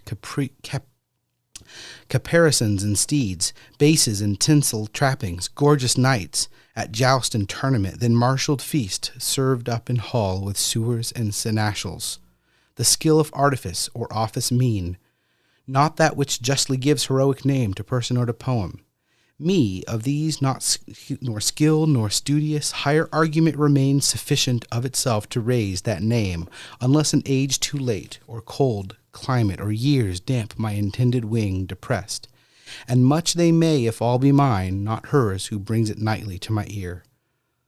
The sun was sunk, and after him the star of Hesperus, whose office is to bring twilight upon the earth, short arbiter twixt day and night, and now from end to end night's hemisphere had veiled the horizon round, when Satan, who late fled before the threats of Gabriel out of Eden, now improved in meditated fraud and malice bent on man's destruction, maugre what might hap of heavier on himself, fearless returned.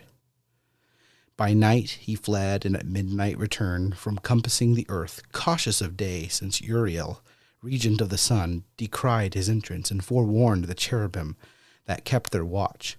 Thence, full of anguish driven, the space of 7 continued nights he rode. With darkness, thrice the equinoctial line, he circled, 4 times crossed the car of night, from pole to pole, traversed each color. On the 8th returned, and on the coast averse, from entrance or cherubic watch, by stealth found unsuspected way. There was a place, not now, though sin, not time, first wrought the change, where Tigris at the foot of paradise into a gulf shot, and underground, till part rose up a fountain by the tree of life.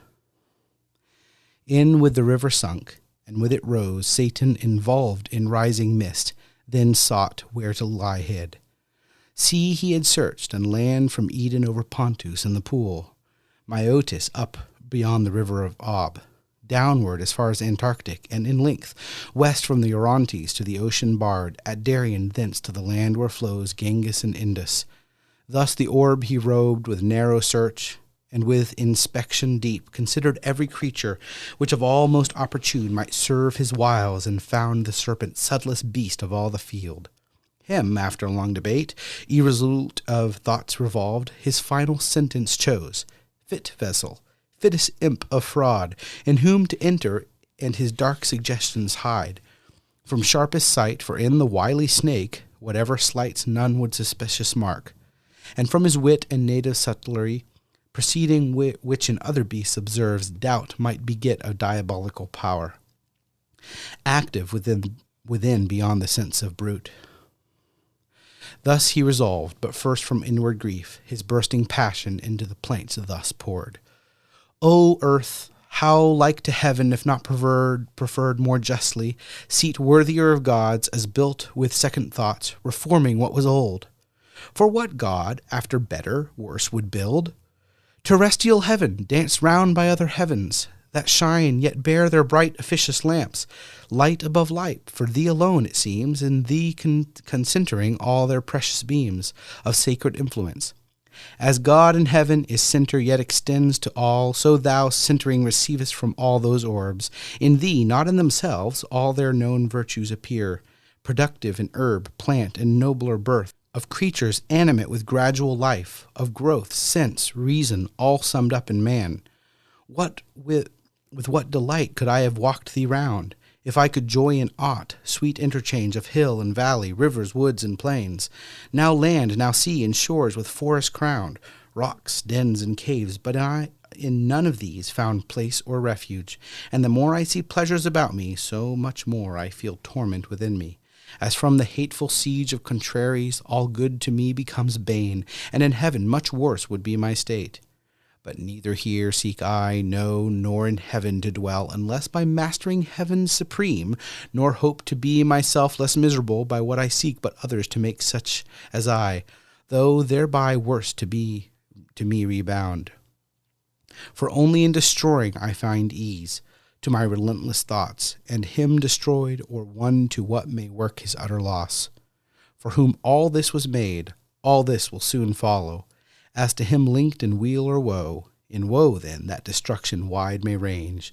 To me shall be the glory soul among the infernal powers, in one day to have marred what he, almighty, styled 6 nights and days continued making, and who knows how long before had been contriving, though perhaps not longer than since I in one night freed from servitude and glorious well nigh half the angelic name, and thinner left the throng of all his adorers. He, to be avenged, and to repair his numbers thus impaired, whether such virtue spent of old now failed, more angels to create, if they at least are his created, or to spite us more, determined to advance into our room, a creature formed of earth and him endow, exalted from so base original, with heavenly spoils, our spoils.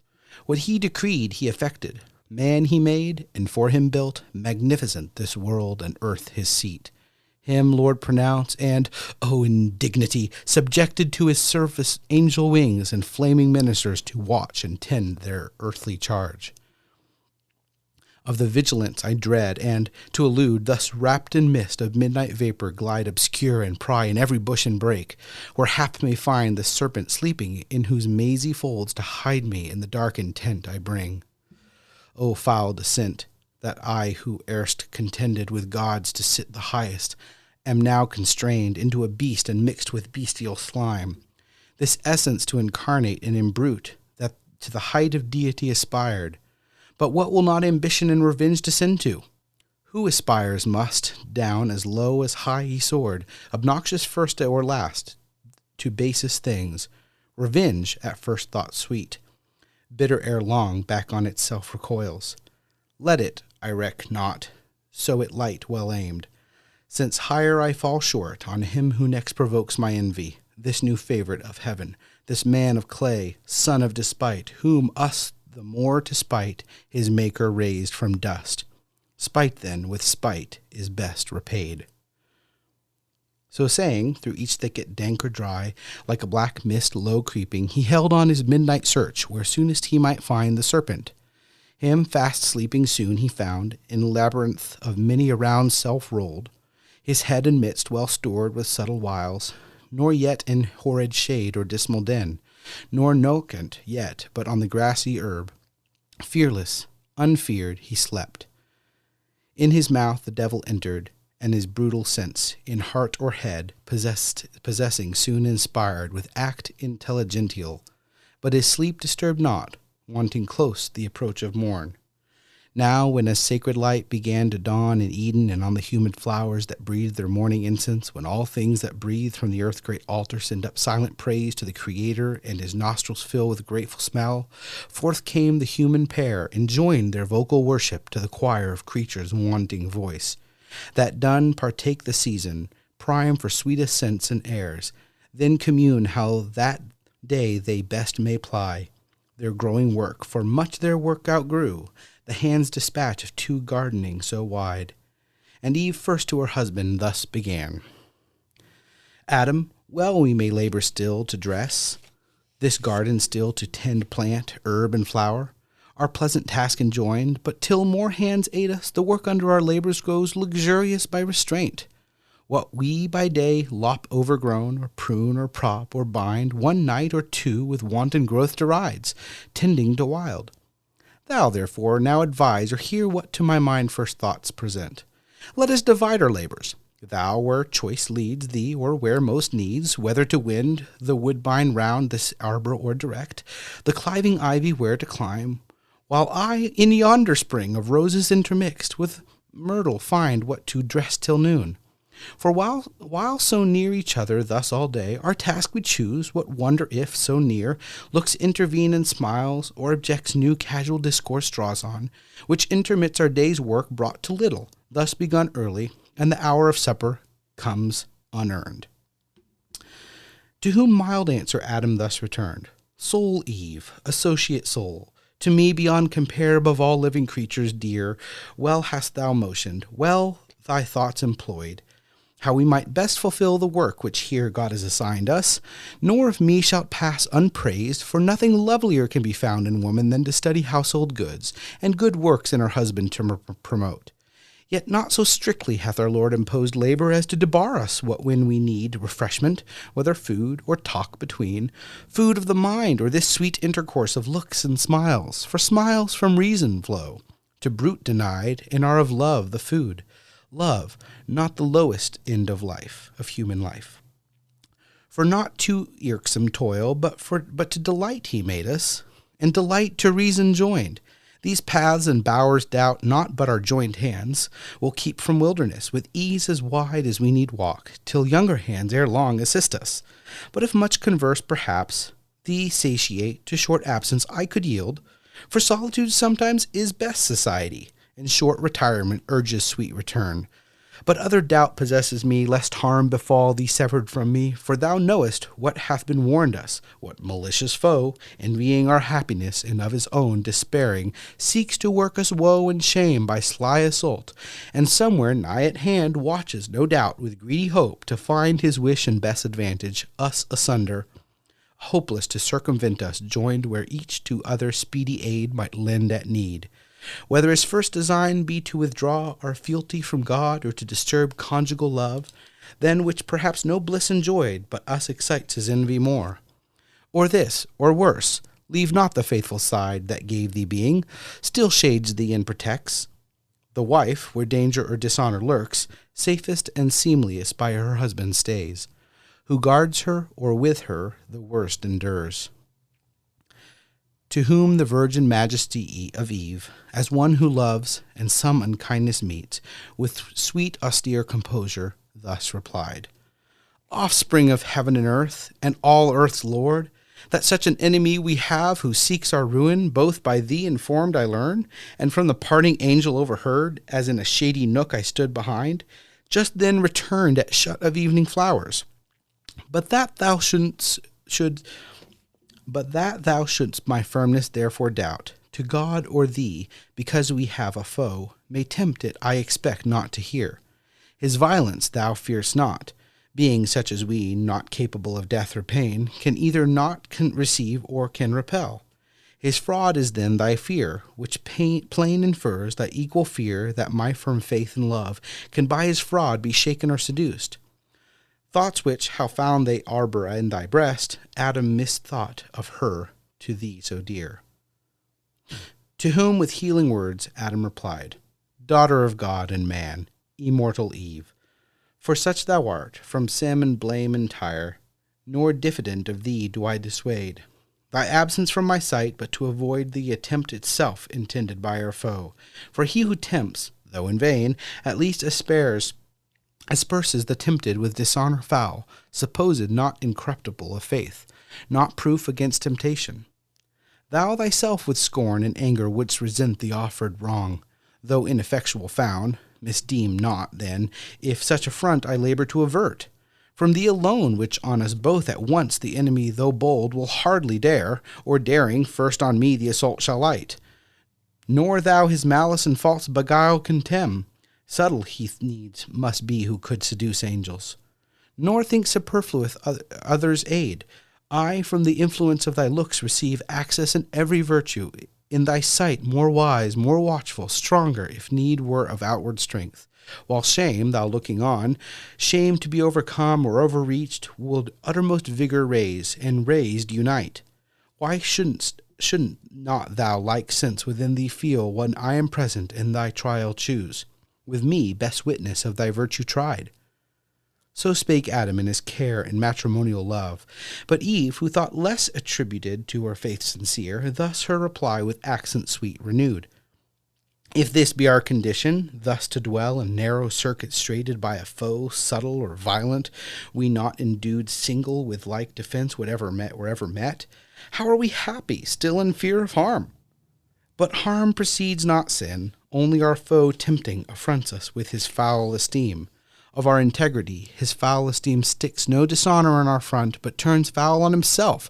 Then wherever shunned or feared by us, who rather double honor gain from his surmise proves false, find peace within, favor from heaven, our witness from the event. And what is faith, love, virtue, unassayed, alone, without exterior help sustained? Let us not then suspect our happy state, left so imperfect by the wise Maker, as not secure to single or combined. Frail is our happiness, if this be so, and Eden, were no Eden, thus exposed. To whom thus Adam fervently replied: O woman, best are all things as the will of God ordained them. His creating hand nothing imperfect or deficient left. Of all that he created, much less man or aught that might his happy state secure from the outward force. Within himself the danger lies, yet lies within his power. Against his will he can receive no harm, but God left free the will, for what obeys reason is free, and reason he made right, but bid her well beware, and still erect, lest by some fair-appearing good surprise she dictate false and misinform the will to do what God expressly hath forbid. Not then mistrust, but tender love enjoins that I should mind thee oft, and mind thou me. Firm we subsist, yet possible to swerve, since reason not impossibly may meet some specious object by the foe suborned, and fall into deception unaware, not keeping strictest watch as she was warned. Seek not temptation then, which to avoid were better, and most likely, if from me thou serve not, trial will come unsought. Wilt thou approve thy constancy, approve first thy obedience, the other who can know, not seeing thee tempted, who attest. But if thou think trial unsought may find us both securer than thus warned thou seemst, go, for thy stay, not free, absent thee more. Go in thy native innocence, rely on what thou hast of virtue, summon all, for God towards thee hath done his part. Do thine. So spake the patriarch of mankind. But Eve persisted, yet submiss, though last, replied, With thy permission, then, and thus forewarned, chiefly by what thy own last reasoning words touched only, that our trial, when least sought, may find us both perhaps far less prepared. The willinger I go, not much expect, a foe so proud will first the weaker seek. So bent, the more shall shame him his repulse.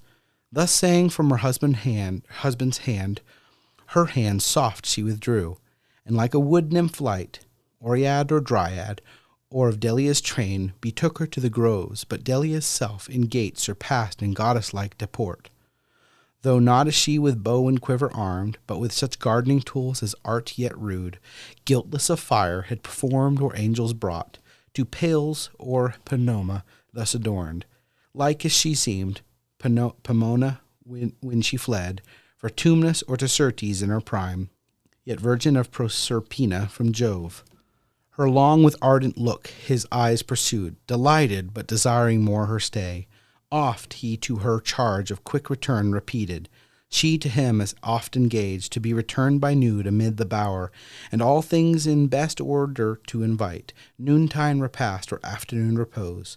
O much deceived, much feeling, hapless Eve, of thy presumed return, event perverse, thou never from that hour in paradise foundst either sweet repast or sound repose, such ambud bush, hid among sweet flowers and shades, weighted with hellish rank or imminent, to intercept thy way or send thee back, despoiled of innocence, of faith, of bliss. For now, and since first break of dawn, the fiend, mere serpent in appearance, forth was come, and on his quest where likeliest he might find the only two of mankind, but in them the whole included race, his purpose prey.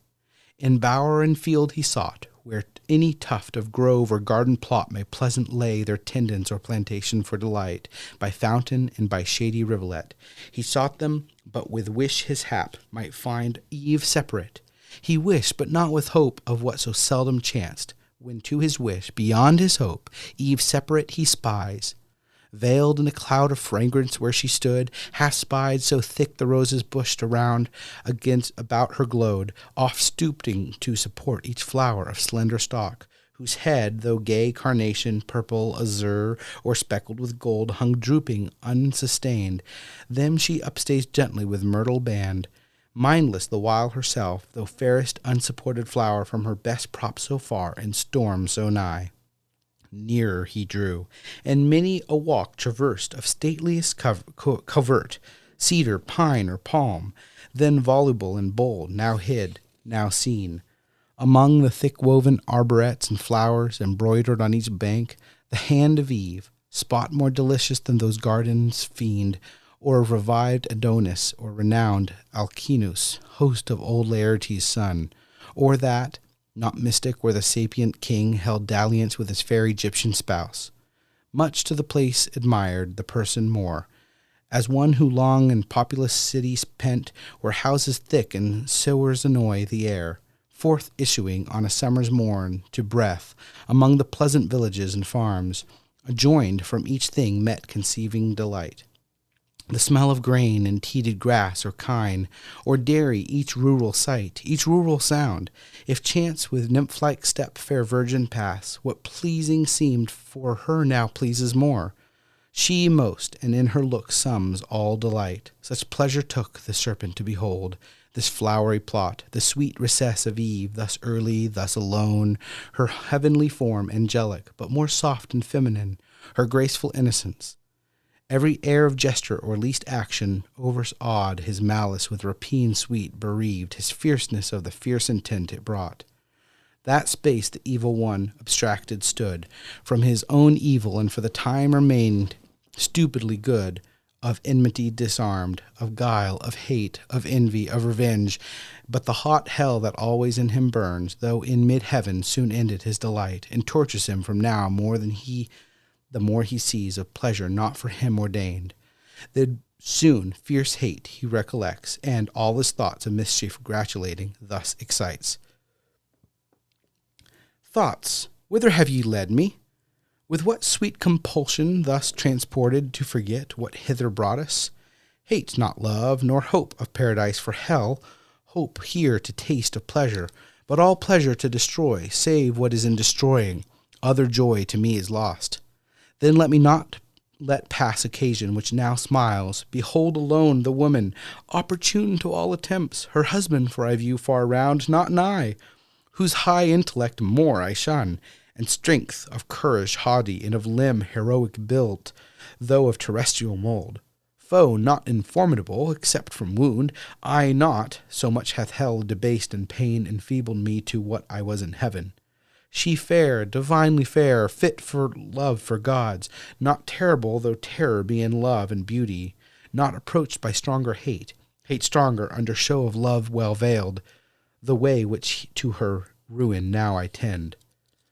So spake the enemy of mankind, enclosed in serpent, inmate bad, and towards Eve addressed his way, not with indented wave, prone on the ground, as since, but on his rear, circular base of rising folds that towered fold above fold, a surging maze, his head crefted aloft and carbuncle his eyes, with brandished neck and verdant gold erect, amidst his circling spires that on grass floated redundant, pleasing was his shape and lovely. Never since of serpent kind lovelier, not those that in Illyria changed, Hermione and Cadmus, or the god Epidaurus, nor to which transformed Ammonian and Jove, or Capitoline, was seen. He with Olympias, this with her who bore Scipio, the height of Rome, with tract oblique at first, as one who sought access but feared. To interrupt sidelong he works his way. As when a ship by skillful steersmen wrought, nigh river's mouth or foreland, where the wind veers oft, as oft so steers and shifts her sail, so varied he, and as his tortuous train curled many a wanton wreath in sight of Eve to lure her eye, she, busied, heard and sound of rustling leaves, but minded not, as used to such disport, before her through the field from every beast, more duteous as her call, thus as Circean call the herd disguised. He, bolder now, uncalled before her, stood but as in gaze admiring. Oft he bowed his turret crest and sleek enamelled neck, fawning and licked the ground wherein she trod. His gentle dumb expression turned at length the eye of Eve to mark his play. He, glad of her attention gain, with serpent tongue, organic or impulsive vocal air, his fraudulent temptation thus began. Wonder not, sovereign mistress, if perhaps thou canst, who our sole wonder, much less arm thy looks, the heaven of mildness, with disdain. Displeased that I approach thee thus, and gaze insatiate, I thus single, not have feared thy awful brow, more awful thus retired. Fairest resemblance of thy Maker fair, thee all things living gaze on, all things thine by gift, and thy celestial beauty adore, with ravishment behold, there best beheld, where universally admired. But here, in this enclosure wild, these beasts among beholders rude and shallow to discern, half what in thee is fair, one man exempt. Who sees thee, and what is one? Who shouldn't be seen, a goddess among gods, adorned and served by angels numberless, thy daily train? So glozed the tempter, and his proem tuned. Into the heart of Eve his words made way, though at the voice much marvelling at length, not unamazed, she thus in answer spake. What may this mean, language of man pronounced by tongue of brute and human sense expressed? The first, at least, of these I thought denied to beasts, whom God on their creation day created mute to articulate sound. The latter I demur, for in their looks much reason, and in their actions oft appears. The serpent, subtlest beast of all the fields, I knew, but not with human voice endued. Redouble then this miracle, and say, how camest thou speakable of mute, and how to me so friendly, grown above the rest of brutal kind that daily are in sight? Say, for such wonder claims attention due. To whom the guileful tempter thus replied, Empress of this fair world, resplendent Eve, easy to me it is to tell thee all what thou commandest, and right thou shouldst be obeyed. I was at first as other beasts that graze the trodden herb, of abject thoughts and low, as was my food, nor aught but food discerned, or sex, and apprehended nothing high, till on a day roving the field I chanced a godly tree far distant to behold, loaden with fruit of fairest colours mixed, ruddy in gold. I nearer drew to gaze, when from the boughs of savoury odour brown, grateful to appetite, more pleased my sense than smell of sweetest fennel, or the teats of ewe or goat dropping with milk at even, unsuckled of lamb or kid that tend their play. To satisfy the sharp desire I had of tasting those fair apples, I resolved not to defer hunger and thirst at once. Powerful persuaders, quickened at the scent of that alluring fruit, urged me so keen. About the mossy trunk I wound me soon, for high from ground the branches would require thy utmost reach, or Adams. Round the tree all other beasts that saw, with like desire, longing and envying, stood but could not reach. Amid the tree now got, where plenty hung, tempting so nigh, to pluck and eat my fill I spared not. For such pleasure till that hour, at freed or fountain, never had I found. Sated at length, ere long I might perceive strange altercation in me to degree of reason in my inward powers, and speech wanted not long, though to this shape retained. Thenceforth, to speculations high or deep, I turned my thoughts with capacious mind, considered all things visible in heaven, or earth, or middle, all things fair and good, but all that fair and good in thy divine semblance and in thy beauty's heavenly ray, united I beheld, no fair to shine, equivalent or second, which compelled me thus, though importune, perhaps, to come and gaze and worship thee, of right declared sovereign of creatures, universal dame.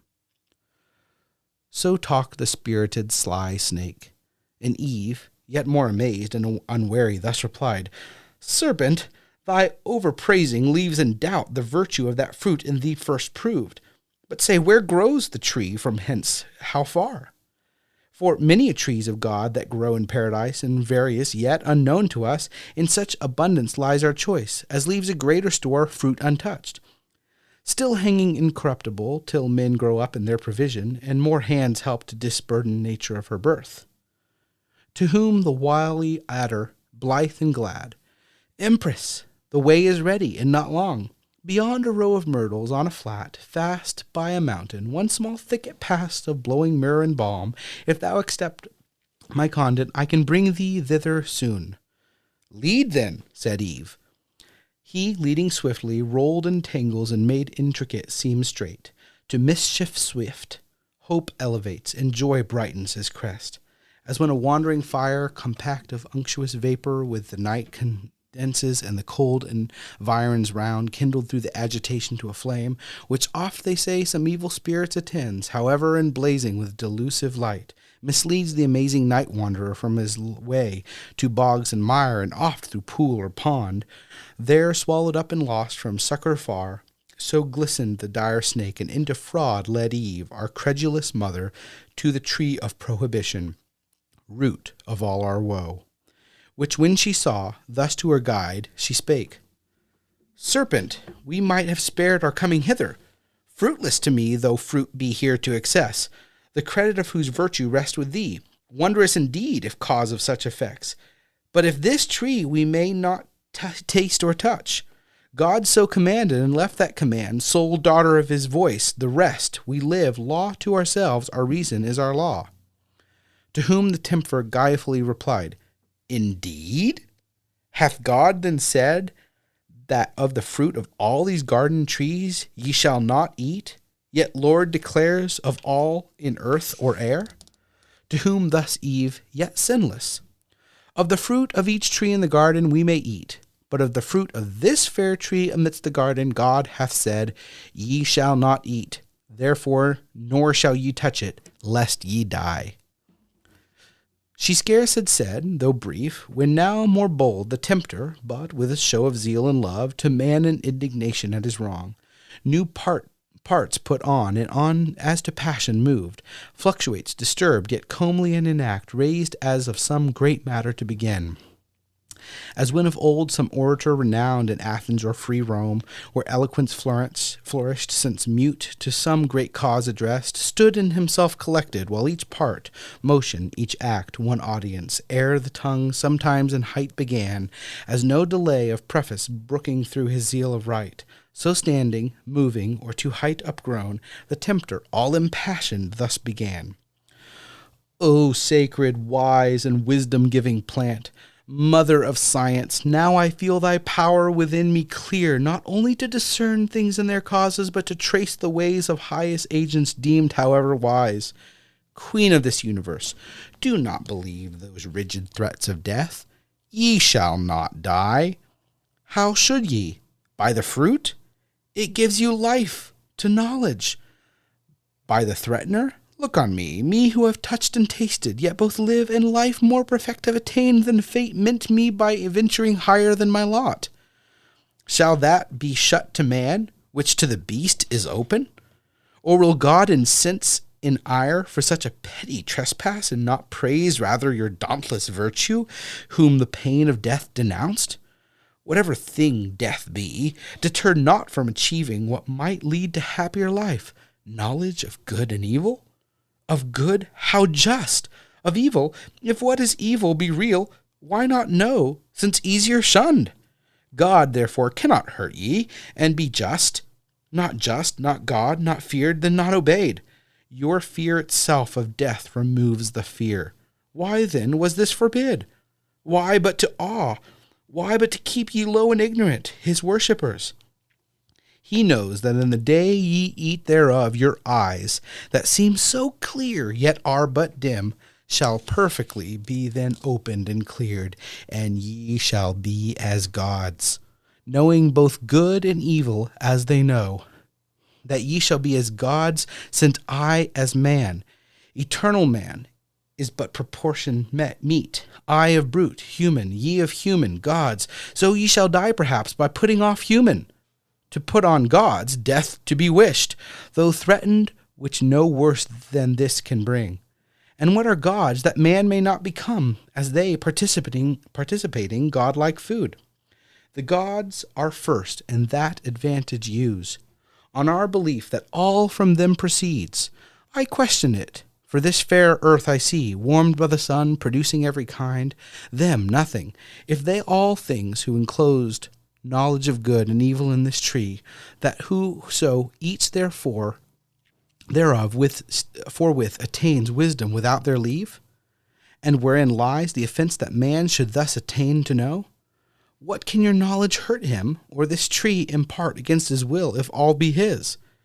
Or is it envy, and can envy dwell in heavenly breasts? These, and many more cause imported your need of this fair fruit. Goddess humane, reach then and freely taste.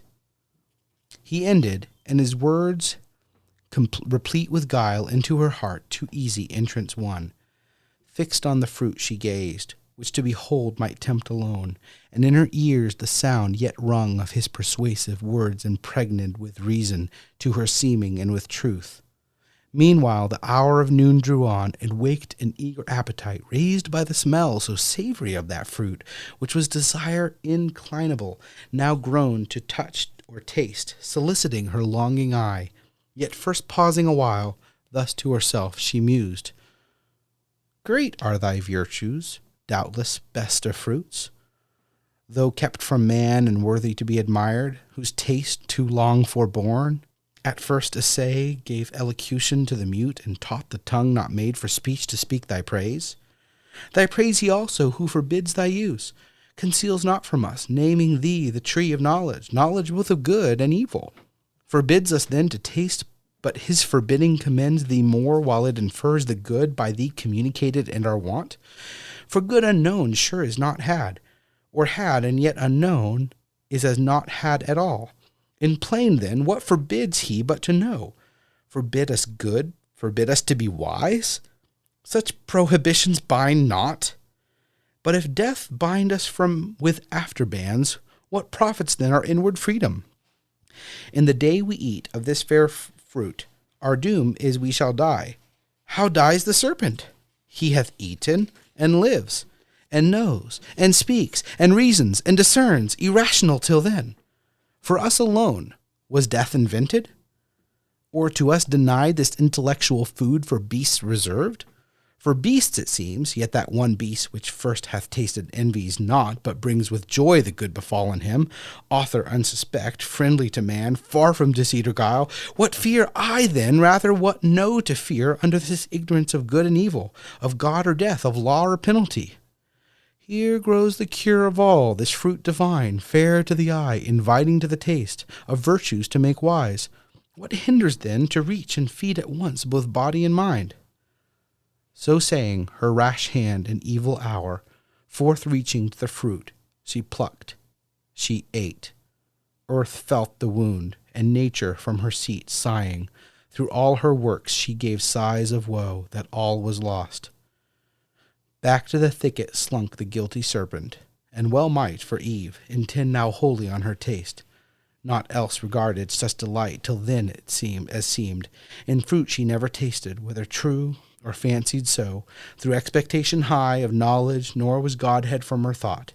Greedily she engorged without restraint, and knew not eating death. Satiate at length, and heightened as with wine, jocund and boon, thus to herself she pleasingly began. O sovereign, virtuous, precious of all trees in paradise, of operation blessed, to sapience hitherto obscured, infamed, and thy fair fruit let hang as to no end created. But henceforth my early care, not without song, each morning in due praise, shall tend thee in the fertile burden ease of thy full branches offered free to all, till dieted by thee I grow mature in knowledge, and as the gods who all things know, though others envy what they cannot give, for had the gift been theirs, it had not here thus grown. Experience next to thee I owe, best guide, not following thee. I had remained in ignorance, thou openst wisdom's way, and givest access.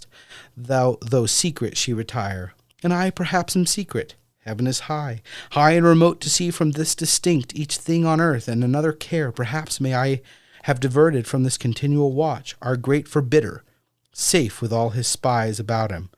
But to Adam, in what sort shall I appear?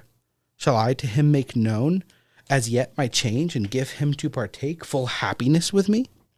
Or rather not, but keep the odds of knowledge in my power, without co-partner, so as to add what wants in female sex, the more to draw his love, and render me more equal, and perhaps a thing not undesirable, sometimes superior, for inferior who is free? This may be well, but what if God had seen, and death ensue? Then I shall be no more, and Adam wedded to another Eve. Shall I live with her enjoying, I extinct? A death to think. Confirmed then, I resolved, Adam shall share with me in bliss or woe. So dear I love him, that with him all deaths I could endure, without him live no life. So saying, from the tree her step she turned. But first low reverence done as to the power that dwelt within, whose presence had infused into the plant sciential sap derived from nectar, drink of gods. Adam, the whole while, waiting desirous her return, had wove of choicest flowers a garland to adorn her tresses and her rural labor's crown, as reapers oft are wont their harvest queen. Great joy he promised to his thoughts, and new solace in her return so long delayed. Yet oft his heart, divine of something ill, misgave him. He the faltering measure felt, and forth to meet her went the way she took, that morn when first they parted. By the tree of knowledge he must pass. There he her met, scarce from the tree returning, in her hand a bough of fairest fruit, that downy smiled, new gathered, and ambrosial smell diffused. To him she hastened. In her face excuse came prologue and apology to prompt, which with bland words are at will she thus addressed. Hast thou not wondered, Adam, at my stay? Thee I have missed, and thought it long deprived thy presence agony of love till now not felt, nor shall be twice, for never more mean I to try what rash and tried I sought. The pain of absence from thy sight. But strange hath cost the cause, and wonderful to hear. This tree is not, as we are told, a tree of danger tasted, nor to evil unknown opening the way, but of divine effect to open eyes and make them God who taste, and hath been tasted such. The serpent, wise or not restrained as we or not obeying, hath eaten of the fruit and is become not dead, as we are threatened, but thenceforth endued with human voice and human sense, reasoning to admiration, and with me persuasively hath prevailed that I have also tasted, and have found the effects to correspond. Opener mine eyes, dimmest dilated spirits, ampler heart, and growing up to Godhead, which for thee chiefly I sought, without thee can despise. For bliss, as thou hast part, to me is bliss, tedious, unshared with thee, and odious soon. Thus therefore also taste, that equal lot may join us, equal joy as equal love, lest thou not tasting, different degree disjoin us, and I then too late renounce deity for thee when fate will not permit. Thus Eve with countenance blithe her story told, but in her cheek distemper flushing glowed. On the other side, Adam, soon as he heard the fatal trespass done by Eve, amazed, astonished stood, and blank, while horror chill ran through his veins, and all his joints relaxed. From his slack hand the garland wreathed for Eve dropped down, and all the faded roses shed. Speechless he stood, and pale, till thus at length, first to himself he inward silence broke.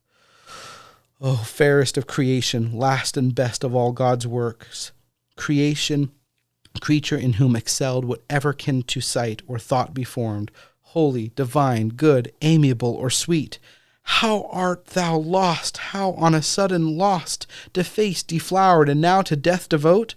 Rather, how hast thou yielded to transgress the strict forbiddance, how to violate the sacred fruit forbidden? Some cursed fraud of enemies hath beguiled thee, yet unknown, and me with thee hath ruined, for with thee, certain, my resolution is to die.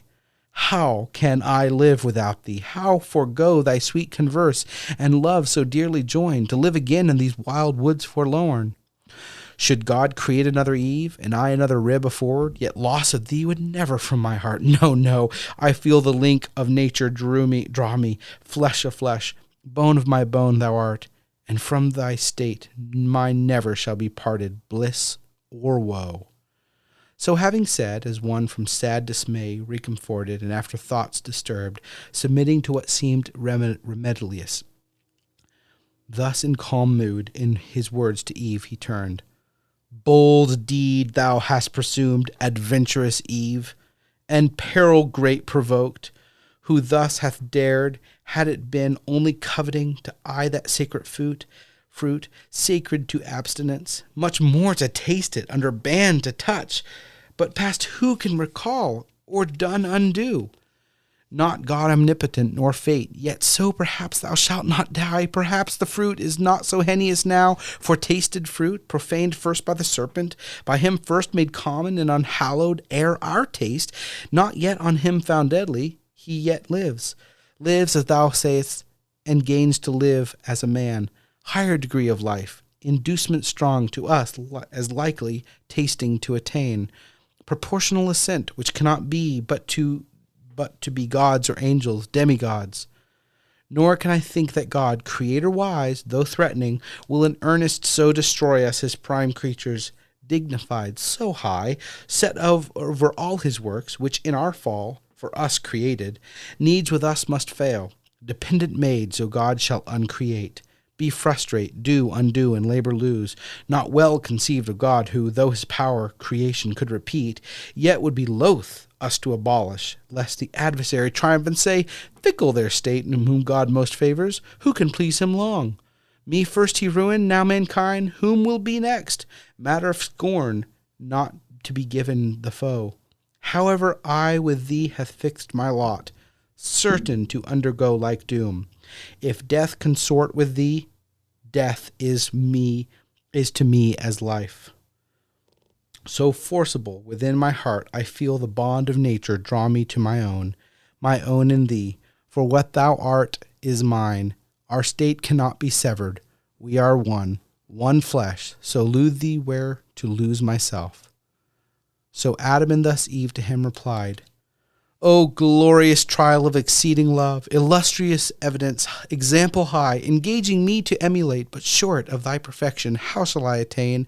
Adam, from whose dear side I boast me sprung, and gladly of our union hear thee speak, one heart, one soul in both, whereof good proof this day affords, declaring thee resolved rather than death, or aught than death more dread, shall separate us, linked in love so dear, to undergo with me one guilt, one crime, if any be, of tasting this fair fruit, whose virtue, for of good still good proceeds, direct or by occasion, hath presented this happy trial of thy love, which else so eminently never had been known.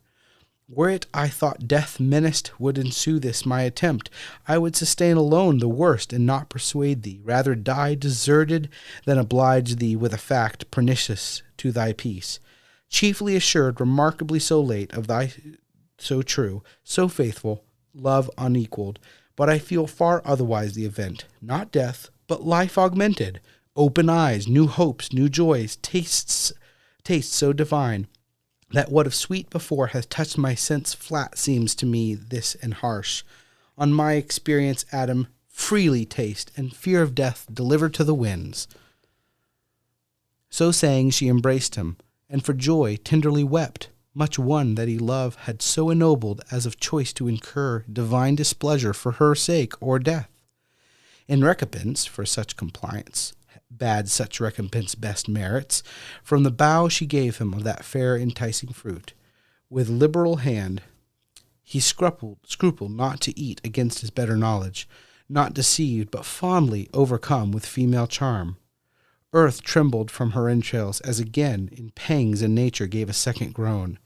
She lowered, and, muttering thunder, some sad drops wept as completing of the mortal sin original, while Adam took no thought, eating his fill, nor Eve to iterate her former trespass feared, the more to soothe him with her loved society, that now, as with new wine intoxicated both, they swim in mirth, and fancy that they feel divinity within them breeding wings, wherewith to scorn the earth. But that false fruit, far from other operation, first displayed carnal desire inflaming. He on Eve began to cast lascivious eyes. She him as wantonly repaid, in lust they burn, till Adam thus 'gan Eve to dalliance move. Eve, now that I see thou art exact of taste, and elegant of sapience no small part, since to each meaning savour we apply, and palate call judicious, I the praise yield thee. So well this day thou hast purveyed. Much pleasure we have lost while we abstain from this delightful fruit, nor known till now true relish, tasting. If such pleasure be in things to us forbidden, it might be wished for this one tree had been forbidden 10. But come, so we're refreshed now, let us play as meet is after such delicious fare. For never did thy beauty, since the day I saw thee first and wedded thee, adorned with all perfection, so inflame my sense with ardor to enjoy thee, fairer now than ever, bounty of this virtuous tree. So said he, and forbore not glance or toy of amorous intent, well understood of Eve, whose eyes darted contagious fire. Her hand he seized, and to a shady bank, thick overhead with verdant roof embowered, he led her nothing loath. Flowers were the couch, pansies and violets and asphodel, and lycanth in earth's freshest, softest lap. There they fill of love and love's disport, took largely of their mutual guilt the seal, the solace of their sin, till dewy sleep oppressed them, wearied with their amorous play.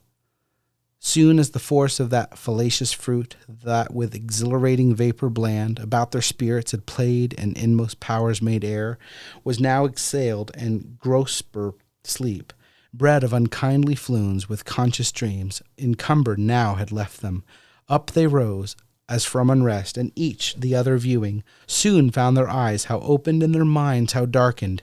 Innocence, that as a veil had shadowed them from knowing ill, was gone, just confidence and native righteousness and honor from about them. Naked, left to guilty shame, he covered, but his robe uncovered more. So rose the Danite, strong and Herculean Samson, from the harlot lap of Philistine Delilah, and waked shorn of his strength, they, destitute and bare of all their virtue. Silent, and in face confounded, long they sat as struck and mute, till Adam, though not less than Eve abashed, at length gave utterance to these words constrained. O Eve, in evil hour thou didst give ear to that false worm of whoever taught to counterfeit man's voice, true in our fall, false in our promised rising. Since our eyes opened, we find indeed, and find we know both good and evil, good lost and evil got. Bad fruit of knowledge, if this be to know, which leaves us naked thus, and honor void, of innocence, of faith, of purity, our wanton in ornaments now soiled and strained, and in our faces evident the signs of foul concupiscence, whence evil store. Even shame, the last of evils, of the first be sure then. How shall I behold the faith henceforth of God or angel, erst with joy and rapture so oft beheld?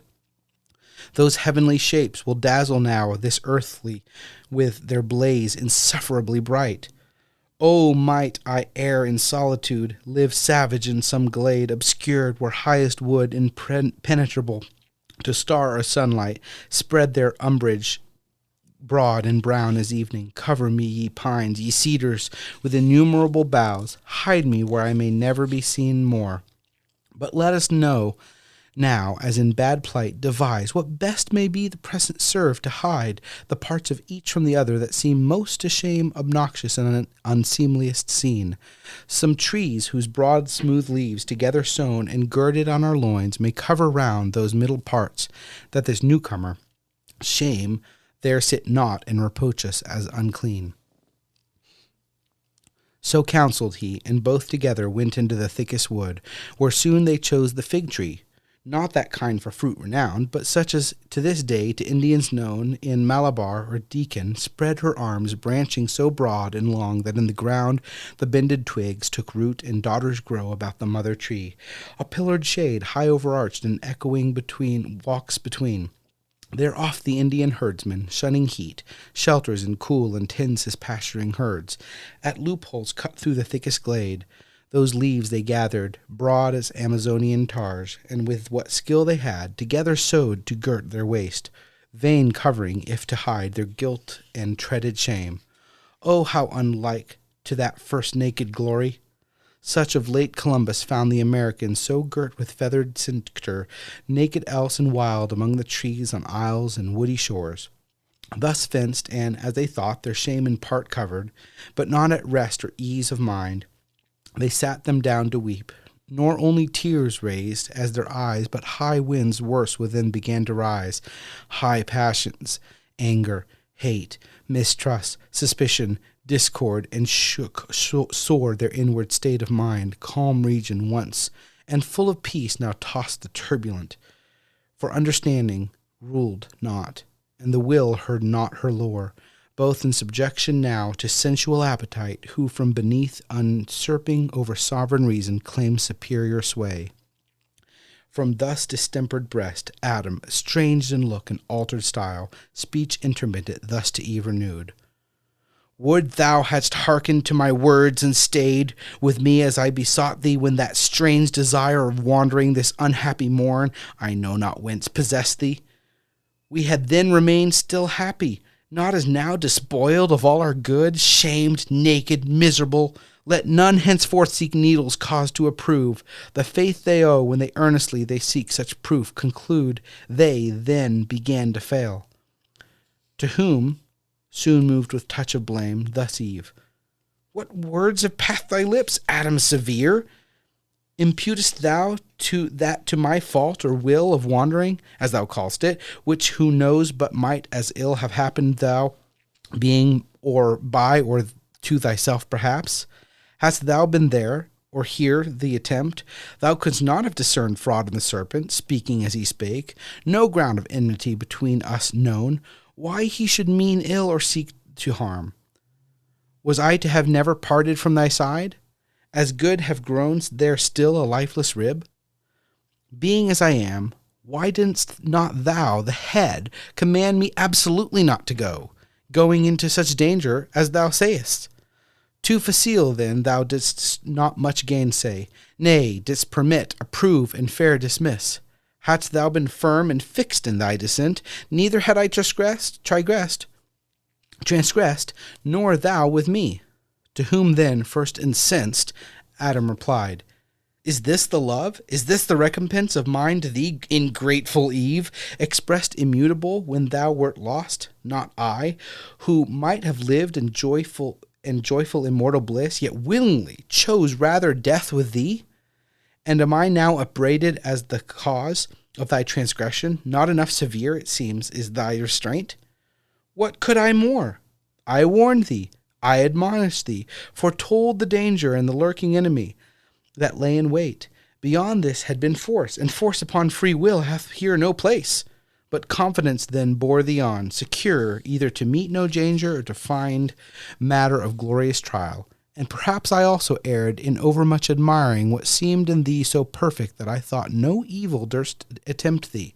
But I rue that error now, which is become my crime, and thou the accuser.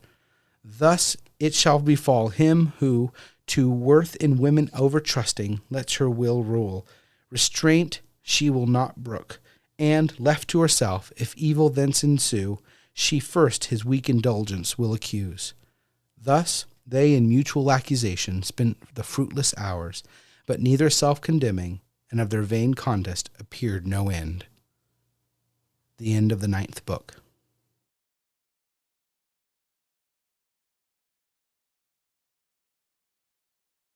My name is Lydia Foucachon. I'm the wife of Roman Road's founder, Daniel Foucachon. I'm a homeschool mama of 5 and head of customer service at Roman Roads Press. You can also catch me as co-host at the Muse and Hearth podcast. John Milton's Paradise Lost, Book 10.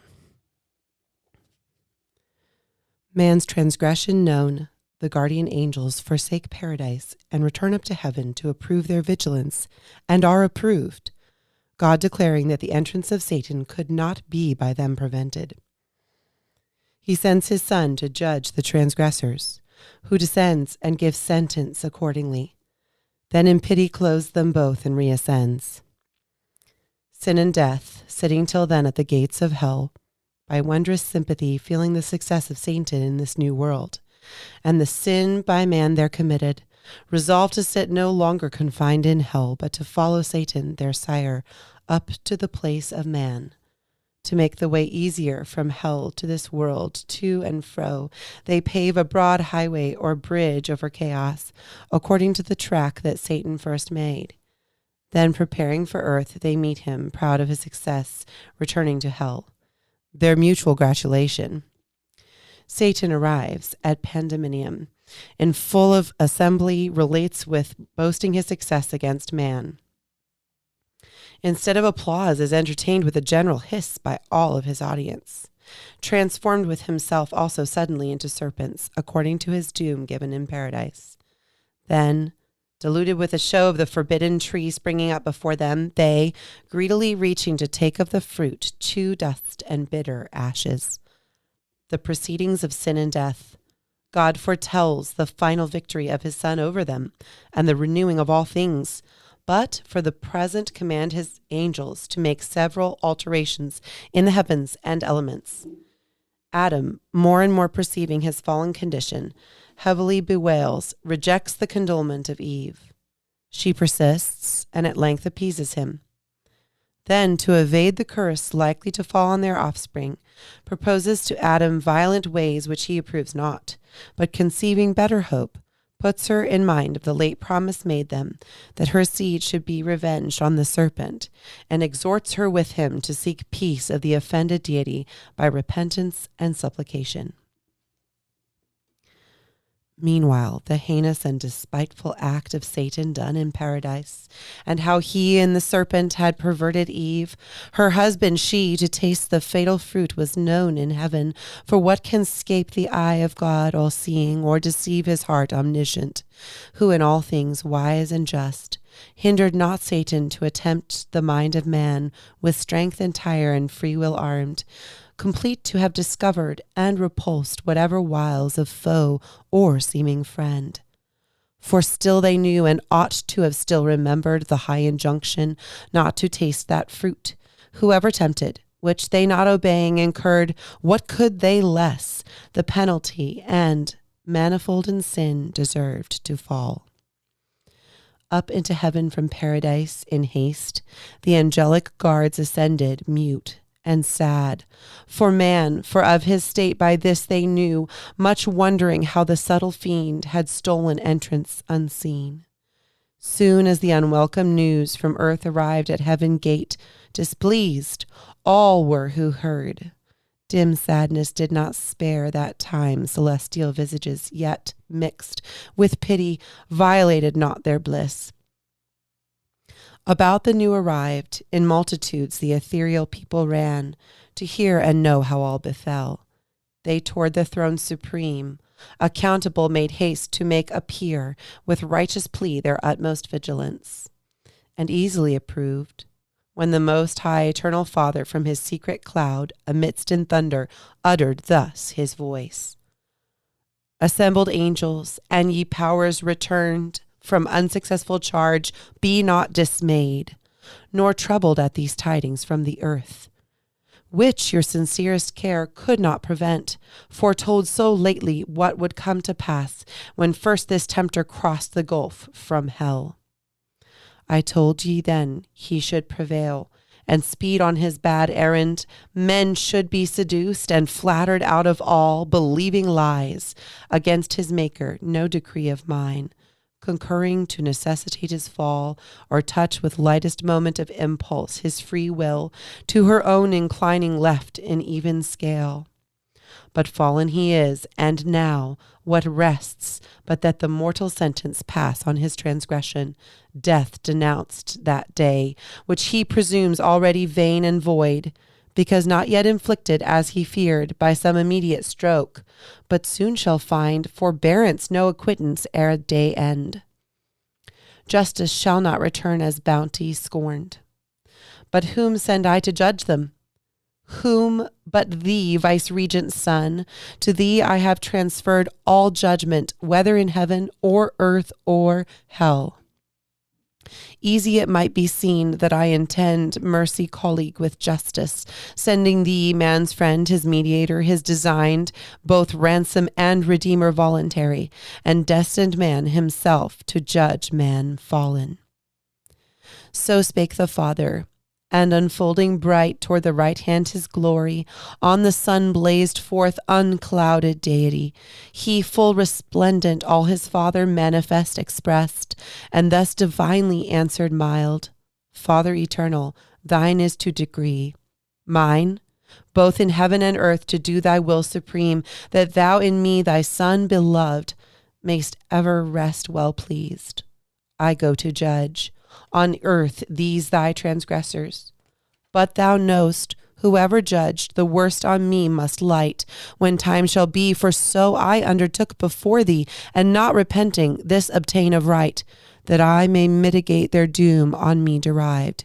Yet I shall temper so justice with mercy, as may illustrate most them fully satisfied, and thee appease. Attendants none shall need nor train, where none are to behold the judgment but the judged. Those two, the third, best absent, is condemned. Convict by flight and rebel to all law, conviction to the serpent none belongs.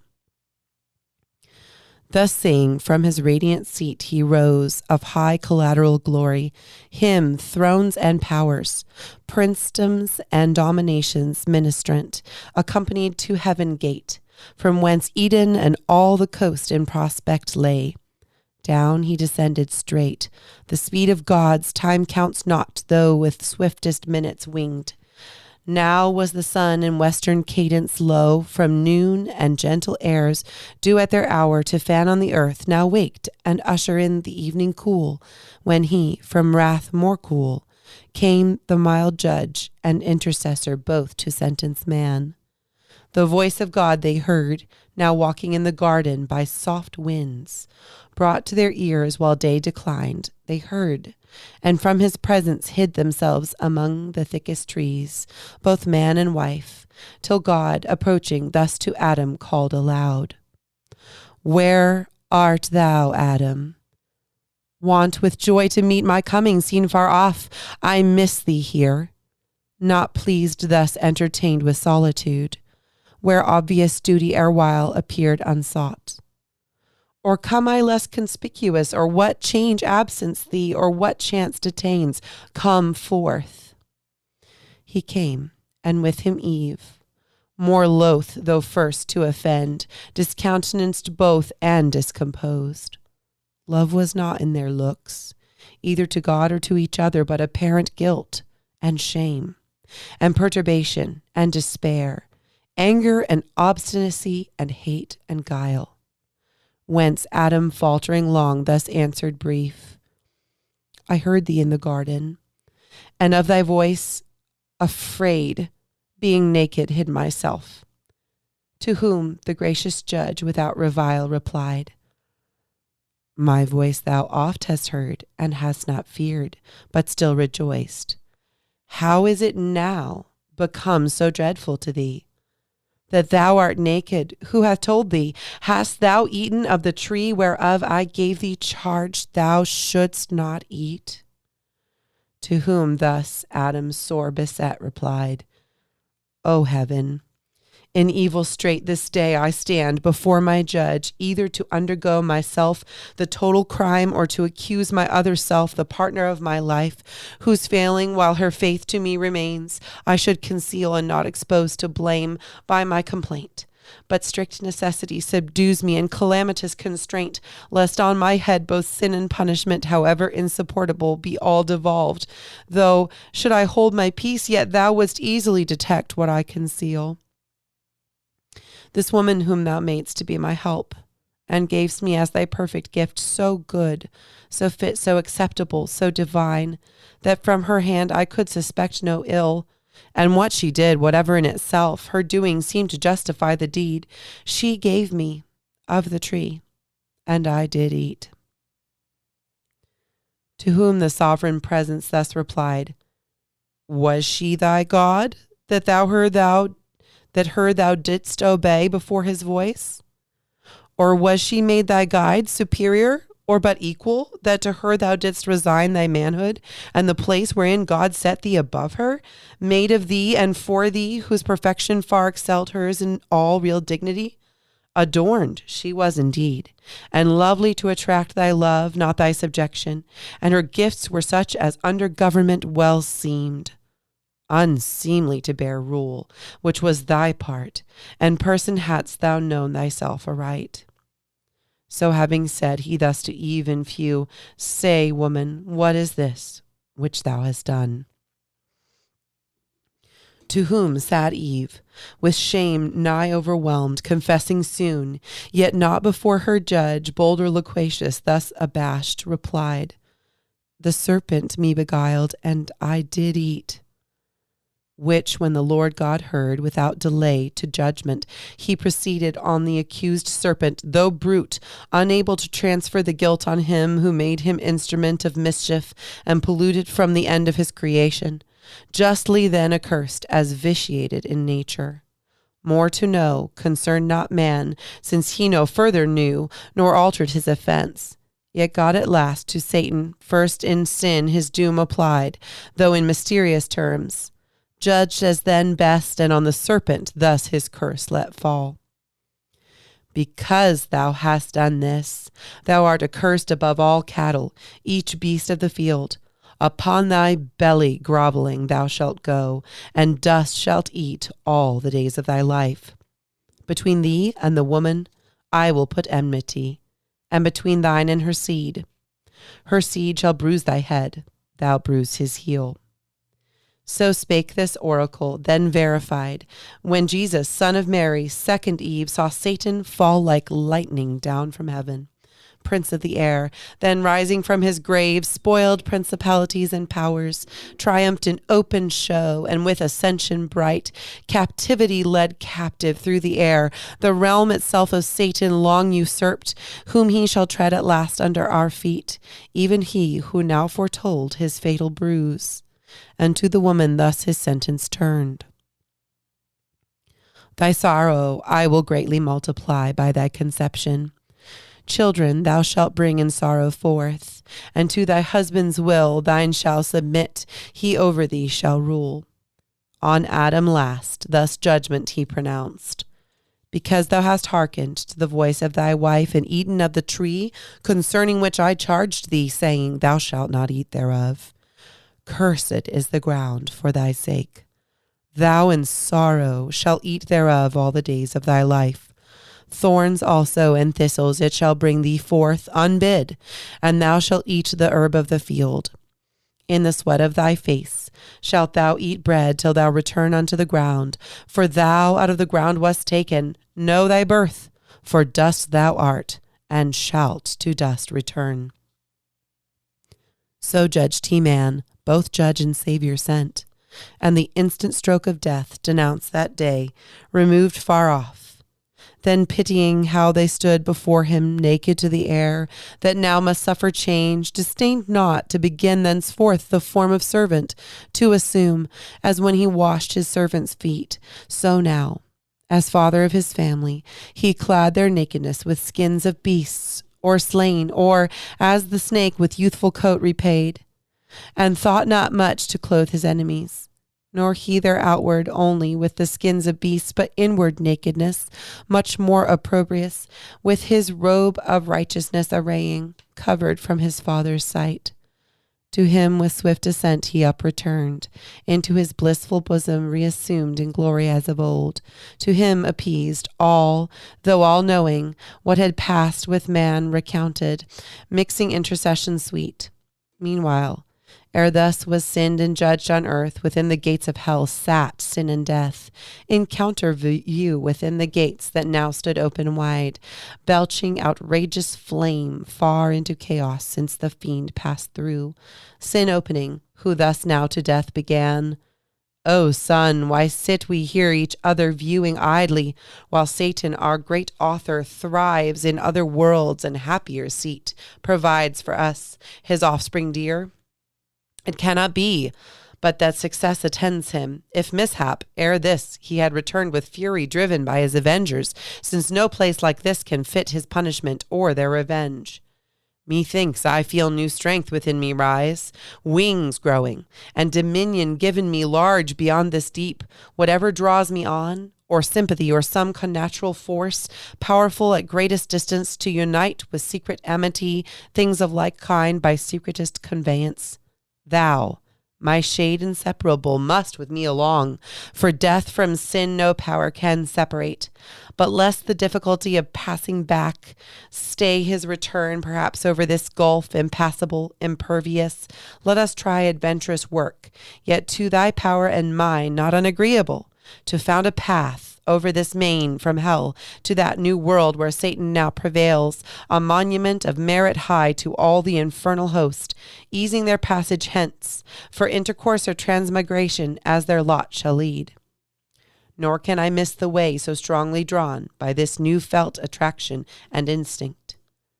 Whom thus the meager shadow answered soon, Go whither fate and inclination strong leads thee, I shall not lag behind, nor err the way thou leading. Such a scent I draw of carnage, prey innumerable, and taste the savor of death from all things there that live. Not shall I to the work thou enterprisest be wanting, but afford thee equal aid.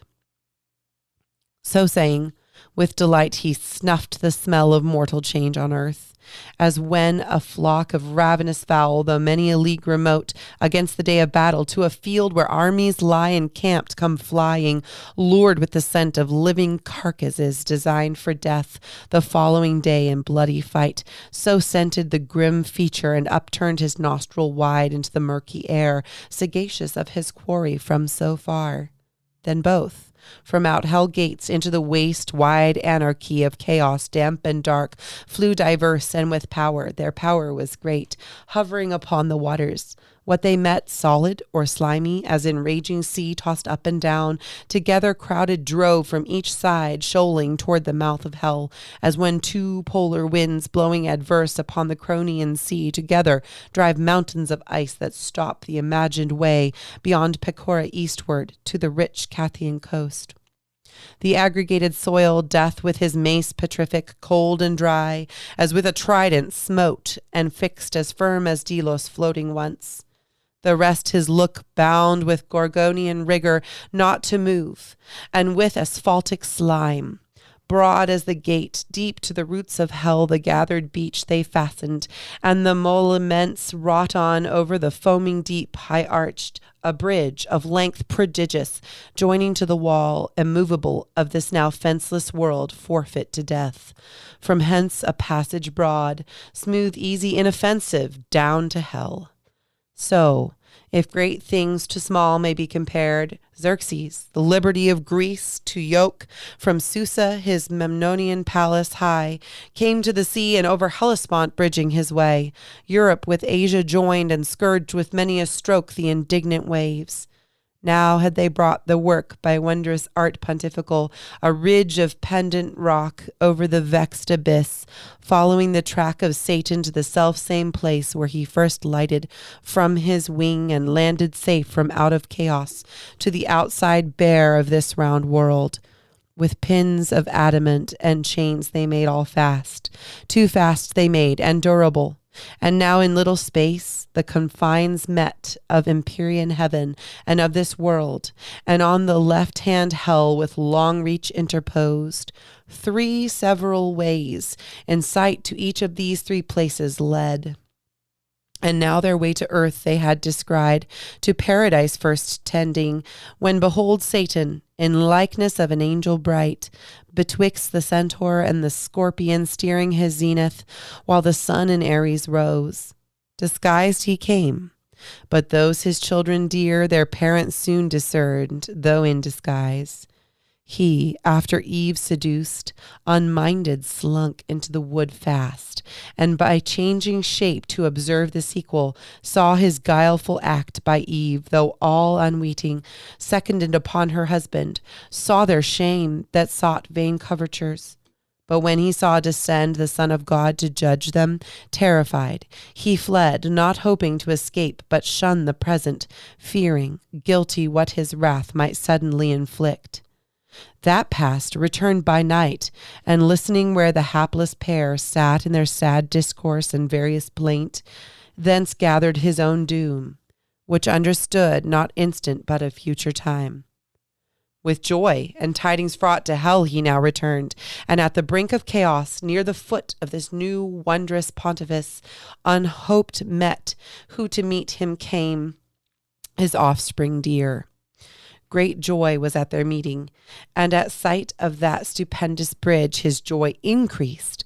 Long he admiring stood, till Sin, his fair enchanting daughter, thus the silence broke. O parent, these are thy magnific deeds, thy trophies, which thou view'st not as not thine own. Thou art their author and prime architect, for I no sooner in my heart divined, my heart, which by a secret harmony still moves with thine, joined in connection sweet, that thou on earth hadst prospered, which thy looks now also evidence. But straight I felt, though distance from thee worlds between, yet felt that I must after thee with this thy son, such fatal consequence unites us 3. Hell could no longer hold us in her bounds, nor this unvoyageable gulf obscure detain from following thy illustrious track. Thou hast achieved our liberty, confined within hell gates now, till now, thou us empowered to fortify thus far and overlay with this portentous bridge the dark abyss. Thine now is all this world. Thy virtue hath won what thy hands builded not. Thy wisdom gained with odds what war hath lost, and fully avenged our foil in heaven. Here thou shalt monarch reign. There that didst not.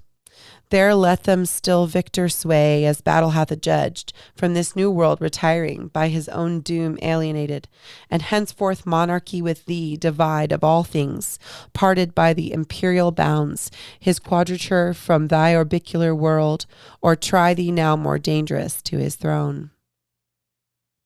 Whom thus the Prince of Darkness answered glad, Fair daughter, and thou, son and grandchild both, high proof ye now have given to be the race of Satan, for I glory in the name, antagonist of heaven's almighty King. Amply have merited of me, of all the infernal empire, that so near heaven's door triumphal act have met, mine with this glorious work, and made one realm hell and this world, one realm, one continent of easy thoroughfare.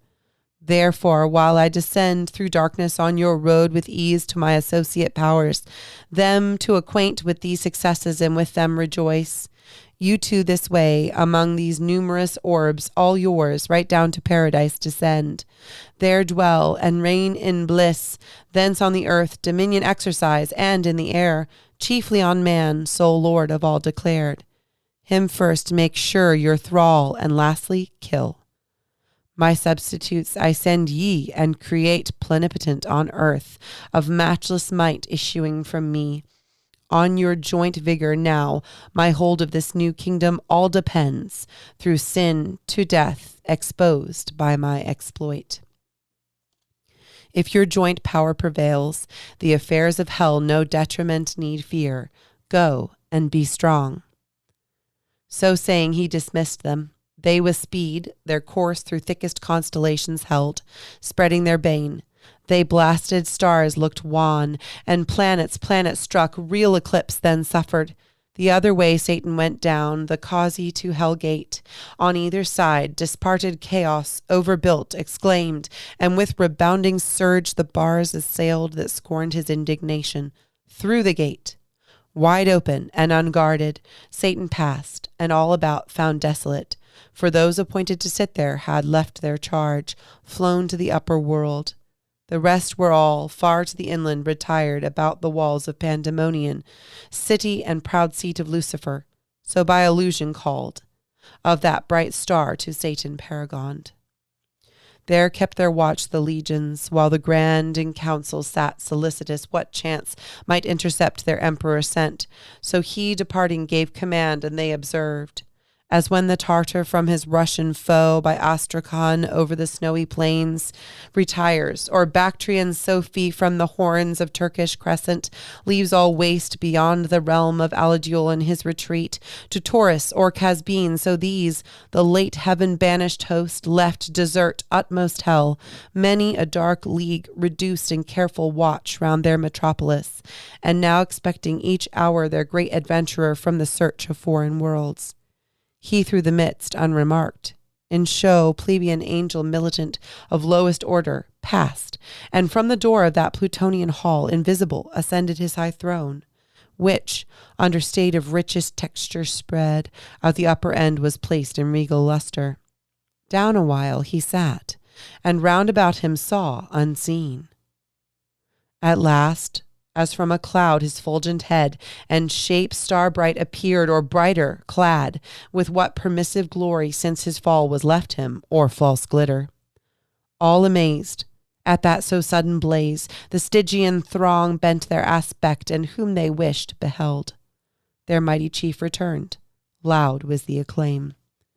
Forth rushed in haste the great consulting peers, raised from their dark divan, and with like joy congratulant approached him who with hand silence, and with these words attention won. Thrones, dominations, princedoms, virtues, powers, for in possession such, not only of right, I call ye and declare ye now, returned, successful beyond hope, to lead ye forth triumphant out of this infernal pit, abominable, accursed, the house of woe and dungeon of our tyrant. Now possess, as lords, a spacious world to our native heaven, little inferior, by my adventure, hard with peril great, achieved. Long were to tell what I have done, what suffered, with what pain voyaged the unreal, vast, unbounded deep of horrible confusion, over which by sin and death a broad way now is paved to expedite your glorious march. But I toiled out my uncouth passage, forced to ride the untractable abyss, plunged in the womb of unoriginal night and chaos wild, that jealous of their secrets fiercely opposed my journey strange with clamorous uproar, protesting fate supreme. Thence how I found the new created world, which fame in heaven long had foretold, a fabric wonderful, of absolute perfection, therein man placed in paradise, by our exile made happy. Him by fraud I have seduced from his creator, and the more to increase your wonder, with an apple he thereat offended, worth your laughter, hath given up both his beloved men and all his world to sin and death a prey, and so to us without our hazard, labor, or alarm, to range in and to dwell, and over man to rule as over all he should have ruled. True is, me also he hath judged, or rather me not, but the brute serpent in whose shape man I deceived. That which to me belongs is enmity, which he will put between me and mankind. I am to bruise his heel. His seed, when is not set, shall bruise my head. A world who would not purchase with a bruise or much more grievous pain, ye have the account of my performance. What remains, ye gods, but up and enter now into full bliss? So having said, a while he stood, expecting their universal shout and high applause to fill his ear, when contrary he hears on all sides, from innumerable tongues, a dismal universal hiss, the sound of public scorn. He wondered, but not long had leisure, wondering at himself now more. His visage drawn, he felt too sharp and spare. His arms clung to his ribs, his legs entwining each other, till supplanted down he fell, a monstrous serpent on his belly prone, reluctant but in vain. A greater power now ruled him, punished in the shape he sinned according to his doom. He would have spoke, but hiss for hiss returned with forked tongue to forked tongue, for now were all transformed alike to serpents, all as accessories to his bold riot. Dreadful was the din of hissing through the hall, thick swarming now with complicated monsters, head and tail, scorpion and asp, and amphisbaena dire, Cerestes horned, hydrus and elops drear, and dipsas, not so thick swarmed, once the soil bedropped with blood of Gorgon, or the isle Ophusa. But still greatest he the midst, now dragon grown, larger than whom the sun engendered in the Pythian vale on slime, huge Python, and his power no less he seemed above the rest still to retain. They all him followed, issuing forth to the open field, where all yet left of that revolted rout, heaven fallen, in station stood, or just array, sublime with expectation, when to see in triumph issuing forth their glorious chief.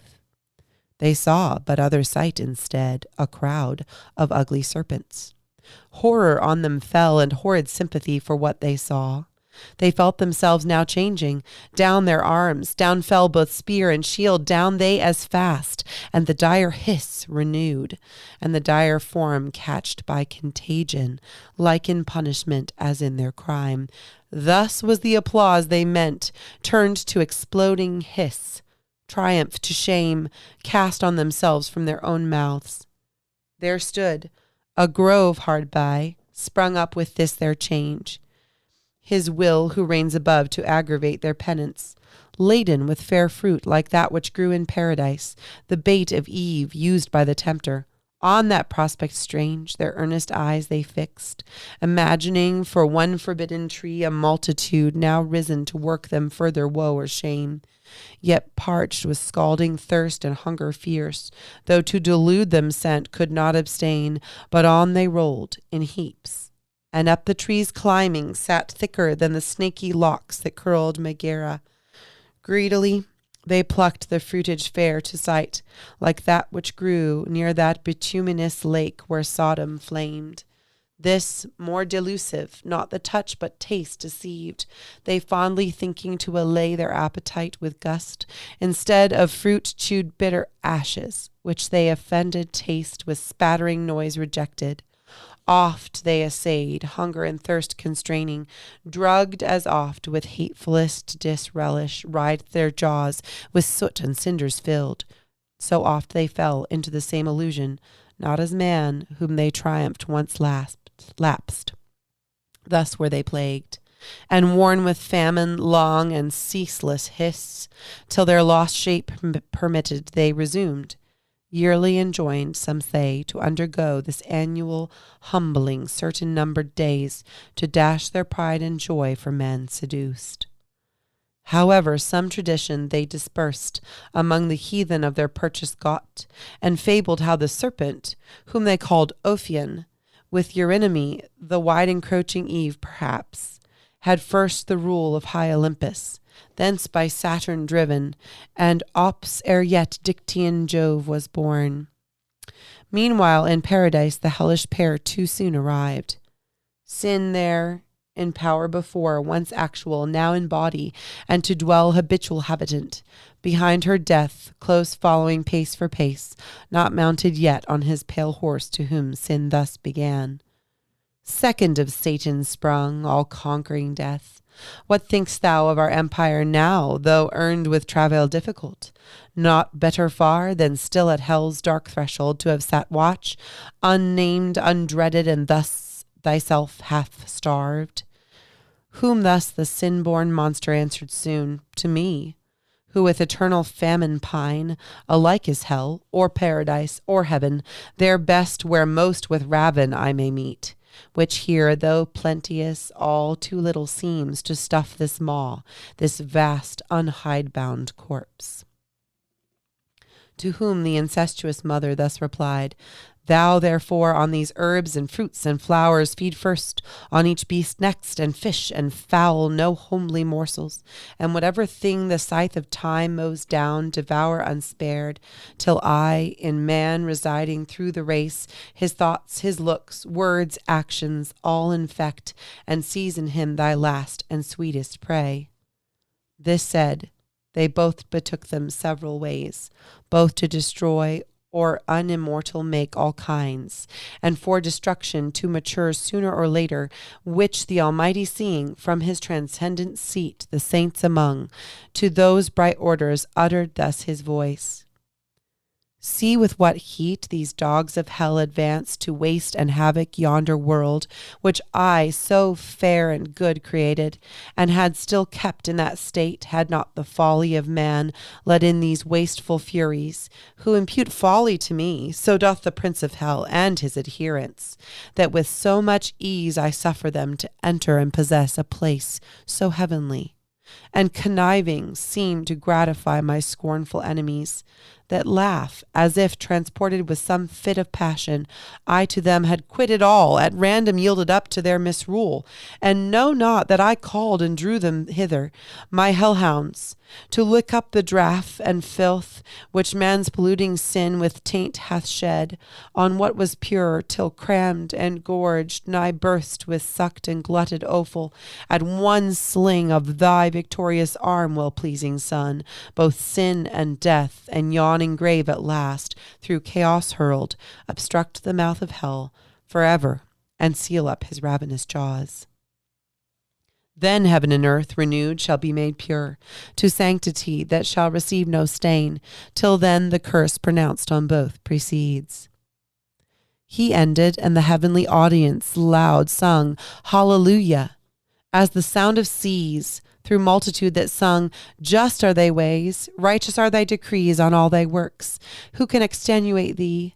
Next to the Son, destined restorer of mankind, by whom new heaven and earth shall to the ages rise, or down from heaven descend. Such was their song, while the Creator, calling forth by name his mighty angels, gave them several charge as sorted best with present things. The sun had first his precept so to move, so shine, as might affect the earth with cold and heat scarce tolerable, and from the north to call decrepit winter, from the south to bring solstitial summer's heat. To the blank moon her office they prescribed, to the other 5 their planetary motions and aspects, in sextile square and trine and opposite of noxious efficacy, and when to join in synod unbenign, and taught the fixed their influence malignant when to shower, which of them, rising with the sun or falling, should prove tempestuous. To the winds they set their corners, when with bluster to confound sea, air, and shore, the thunder when to roll with terror through the dark aerial hall.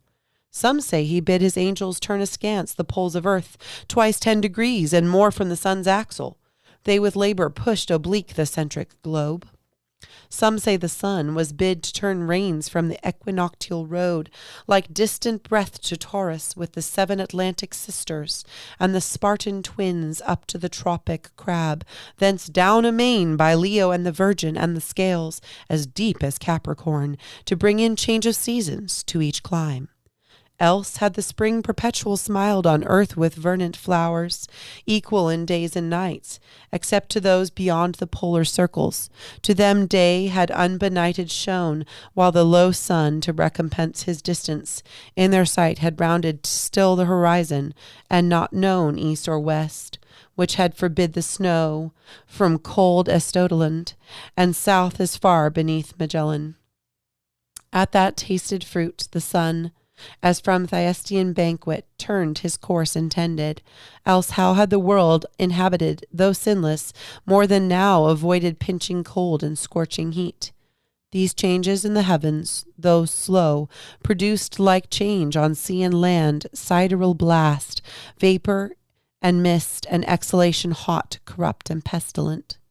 Now from the north of Norumbega and the Samoyed shore, bursting their brazen dungeon armed with ice and snow and hail and stormy gust and flaw, Boreas and Caecius and Argestes loud and Thracius rend the woods and seas upturn. With adverse blast upturns them from the south, Notus and Afer black, with thunderous clouds from Ceraleonia. Thwart of these, as fierce, forth rush the Levant and the ponent winds, Eros and Zephyr, with their lateral noise, Sirocco and Libecchio. Thus began outrage from lifeless things, but discord first, daughter of sin, among the irrational death, introduced through fierce antipathy. Beast now with beast gan war, and fowl with fowl, and fish with fish, to graze the herb, all leaving devoured each other, nor stood much in awe of man, but fled him, or with countenance grim glared on him passing.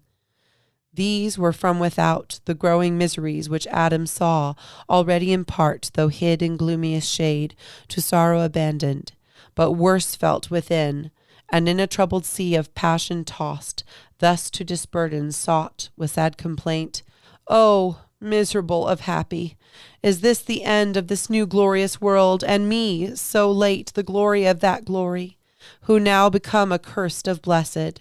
Hide me from the face of God, whom to behold was then my height of happiness. Yet well if here would end the misery. I deserved it, and would bear my own deservings, but this will not serve. All that I eat or drink or shall beget is propagated curse. O voice once heard delightfully, increase and multiply, now death to hear. For what can I increase or multiply but curses on my head? Who of all ages to succeed, but, feeling the evil on him brought by me, will curse my head? Ill fare our ancestor impure, for this we may thank Adam, but his thanks shall be the execration. So besides mine own that bide upon me, all from me shall with a fierce reflux on me redound, on me as on their natural centre, light heavy, though in their place. O fleeting joys of paradise, dear bought with lasting woes! Did I request thee, Maker, from my clay to mold me man? Did I solicit thee from darkness to promote me or here place in this delicious garden? As my will concurred not to my being, it were but right and equal to reduce me to my dust, desirous to resign and render back all I received, unable to perform thy terms too hard by which I was to hold the good I sought not. To the loss of that sufficient penalty, why hast thou added the sense of endless woes? Inexplicable, thy justice seems. Yet, to say truth, too late I thus contest. Then should have been refused those terms whatever when they were proposed, thou didst accept them. Wilt thou enjoy the good, then cavil the conditions? And though God made thee without thy leave, what if thy son prove disobedient and reproved? Retort, wherefore didst thou beget me? I sought it not. Wouldst thou admit for his contempt of thee that proud excuse? Yet him not thy election, but natural necessity begot.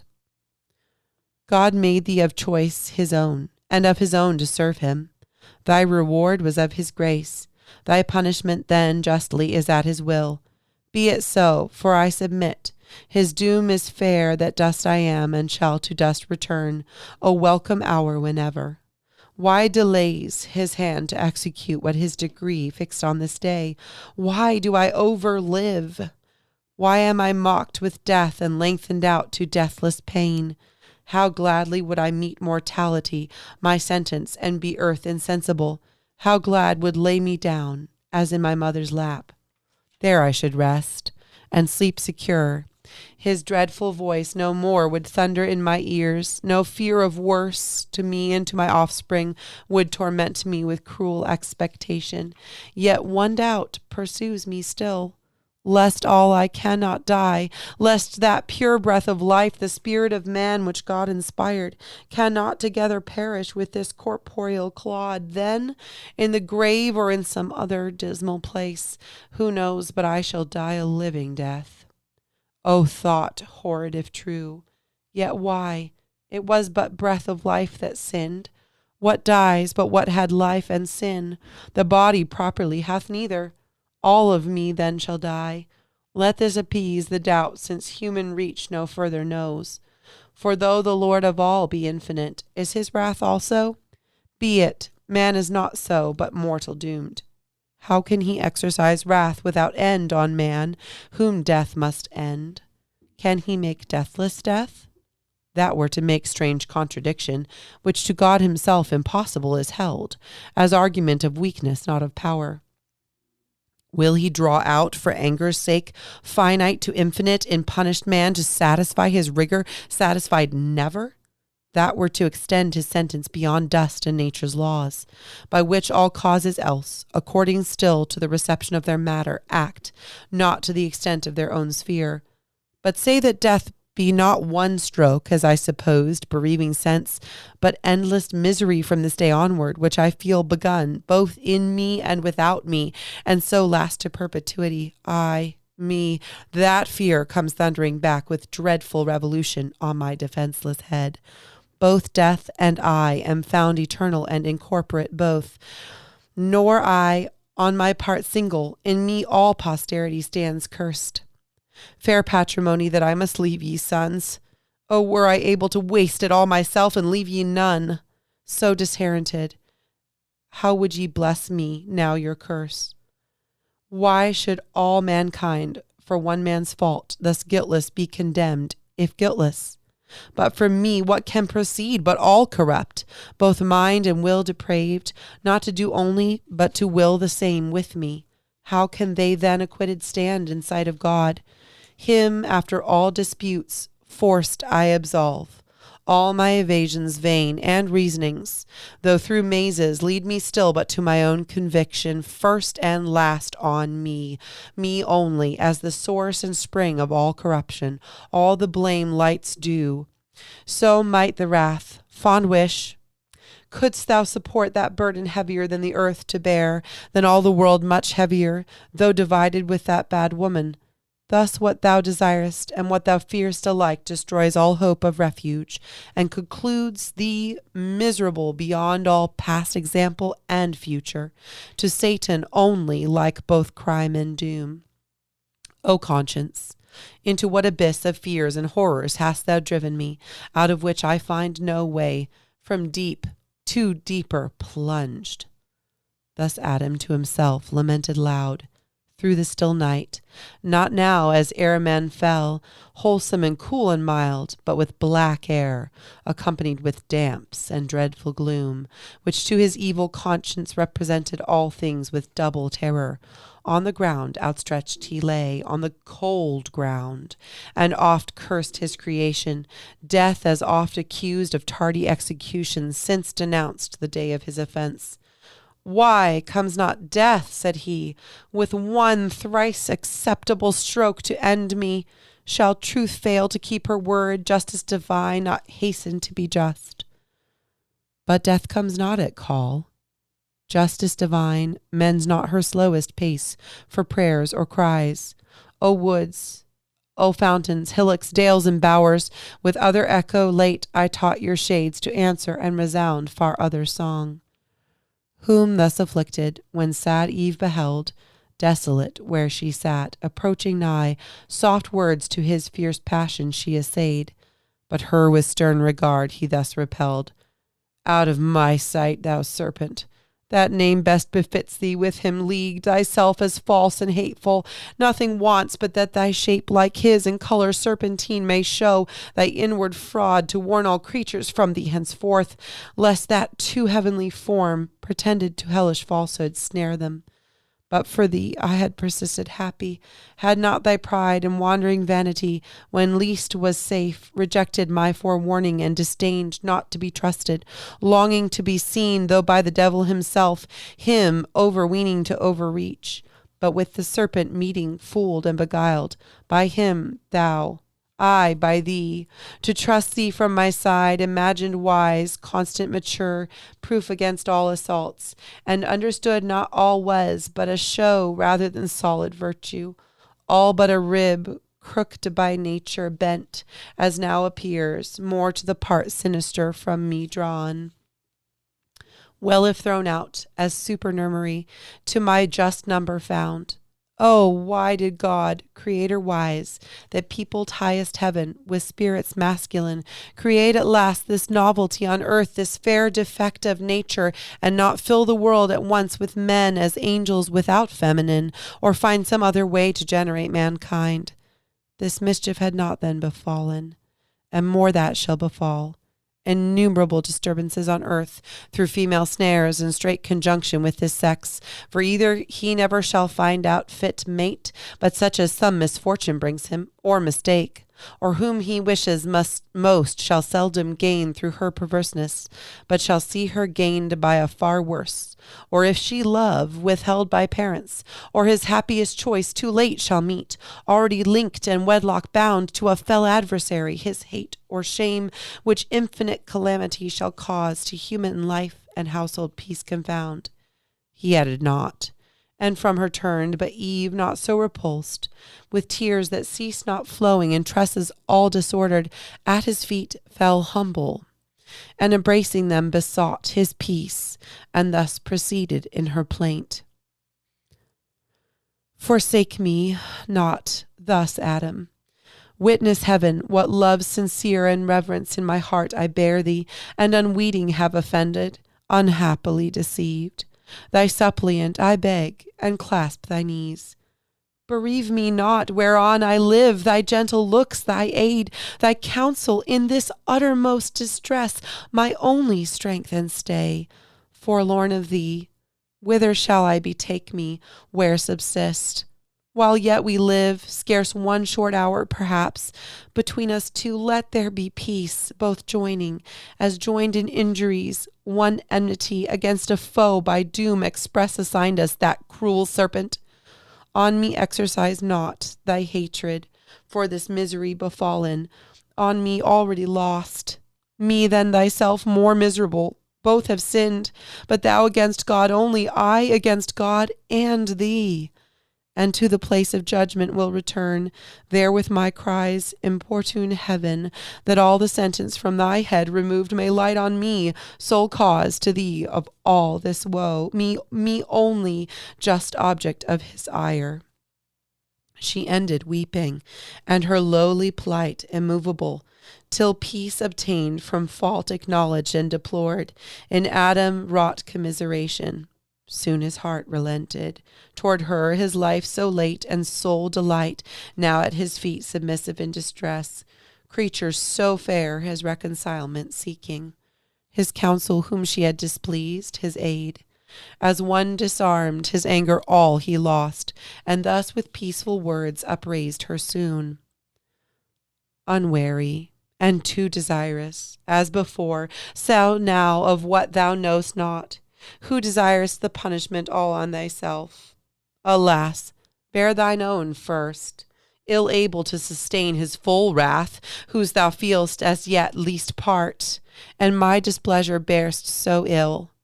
If prayers could alter high decrees, I to that place would speed before thee, and be louder heard that on my head all might be visited. Thy frailty and infirmer sex forgiven, to me committed and by me exposed. But rise, Let us no more contend, nor blame each other, blamed enough elsewhere, but strive in offices of love how we may lighten each other's burden in our share of woe, since this day's death denounced, if aught I see, will prove no sudden but a slow-paced evil, a long day's dying to augment our pain, and to our seed, O hapless seed derived. To whom thus Eve, recovering heart, replied, Adam, by sad experiment, I know how little weight my words with thee can find, found so erroneous, thence by just event found so unfortunate. Nevertheless, restored by thee, vile as I am, to place of new acceptance, hopeful to regain thy love, the sole contentment of my heart, living or dying, from thee I will not hide what thoughts in my unquiet breast are risen, tending to some relief of our extremes, or end, though sharp and sad, yet tolerable, as in our evils and of easier choice. If care of our descent perplexes most, which must be borne to certain woe, devoured by death at last, and miserable it is to be to others cause of misery, our own begotten, and of our loins to bring into this cursed world a woeful race, that after wretched life must be at last food for so foul a monster. In thy power it lies, yet ere conception, to prevent the race unblessed, to being yet unbegot. Childless thou art, childless remain, so death shall be deceived his glut, and with us too be forced to satisfy his ravenous maw. But if thou judge it hard and difficult, conversing, looking, loving, to abstain from love's due rites, nuptial embraces sweet, and with desire to languish without hope before the present object languishing with like desire, which would be misery and torment less than none of what we dread, then both ourselves and seed at once, to free from what we fear for both. Let us make short. Let us seek death, or he not found, supply with our own hands his office on ourselves. Why stand we longer shivering under fears that show no end but death, and have the power of many ways to die, the shortest choosing, destruction with destruction to destroy? She ended here, or vehement despair broke off the rest. So much of death her thoughts had entertained as dyed her cheeks with pale. But Adam, with such counsel, nothing swayed. To better hopes his more attentive mind laboring had raised, and thus to Eve replied, Eve, thy contempt of life and pleasure seems to argue in thee something more sublime and excellent than what thy mind condemns. But self-destruction therefore sought refutes that excellence thought in thee, and implies not thy contempt, but anguish and regret for loss of life and pleasure overloved. Or if thou covet death as utmost end of misery, so thinking to evade the penalty pronounced, doubt not but God hath wiselier armed his vengeful ire than so to be forestalled. Much more I fear, lest death so snatched will not exempt us from the pain we are by doom to pay. Rather such acts of contumacy will provoke the highest to make death in us live. Then let us seek some safer resolution, which methinks I have in view, calling to mind with heed part of our sentence, that thy seed shall bruise the serpent's head. Piteous amends, unless be meant, whom I conjecture our grand foe Satan, who in the serpent hath contrived against us this deceit. To crush his head would be revenge indeed, which will be lost by death brought on ourselves, or childless days, resolved as thou proposest. So our foe shall escape his punishment ordained, and we instead shall double ours upon our heads. No more me mentioned, then, of violence against ourselves and willful barrenness that cuts us off from hope and savors only rancor and pride and patience and despite. Reluctance against God and his just yoke laid on our necks. Remember with what mild and gracious temper he both heard and judged without wrath or reviling. We expected immediate dissolution, which we thought was meant by death that day, when lo, to thee pains only in childbearing were foretold, and bringing forth soon recompensed with joy, fruit of thy womb. On me the curse aslope glanced on the ground. With labor I must earn my bread. What harm? Idleness had been worse. My labor will sustain me, and lest cold or heat should injure us, his timely care hath unbesought provided, and his hands clothed us unworthy. pitying while he judged. How much more, if we pray him, will his ear be open and his heart to pity incline, and teach us further by what means to shun the inclement seasons, rain, ice, hail, and snow, which now the sky with various face begins to show us in this mountain, while the winds blow moist and keen, shattering the graceful locks of these fair-spreading trees, which bids us seek some better shroud, some better warmth to cherish our limbs benumbed, ere this diurnal star leave cold the night. How we, his gathered beams reflected, may with matter sear foment, or by collision of two bodies grind the air attrite to fire, as late the clouds jostling, or pushed with winds rude in their shock, tine the slant lightning, whose athwart flame driven down kindles the gummy bark of fir or pine, and sends a comfortable heat from far, which might supply the sun. Such fire to use, and what may else be remedy or cure to evils which our own misdeeds have wrought, he will instruct us, praying, and of grace beseeching him, so as we need not fear to pass commodiously this life, sustained by him, with many comforts, till we end in dust, our final rest and native home. What better can we do then? To the place repairing where he judged us, prostrate fall before him reverent, and there confess humbly our faults and pardon beg, with tears watering the ground, and with our sighs the air frequenting, sent from hearts contrite, in sign of sorrow unfeigned and humiliation meek. Undoubtedly he will relent and turn from his displeasure, in whose look serene, when angry most he seemed, and most severe, what else but favor, grace, and mercy shown? So spake our father penitent, nor Eve felt less remorse.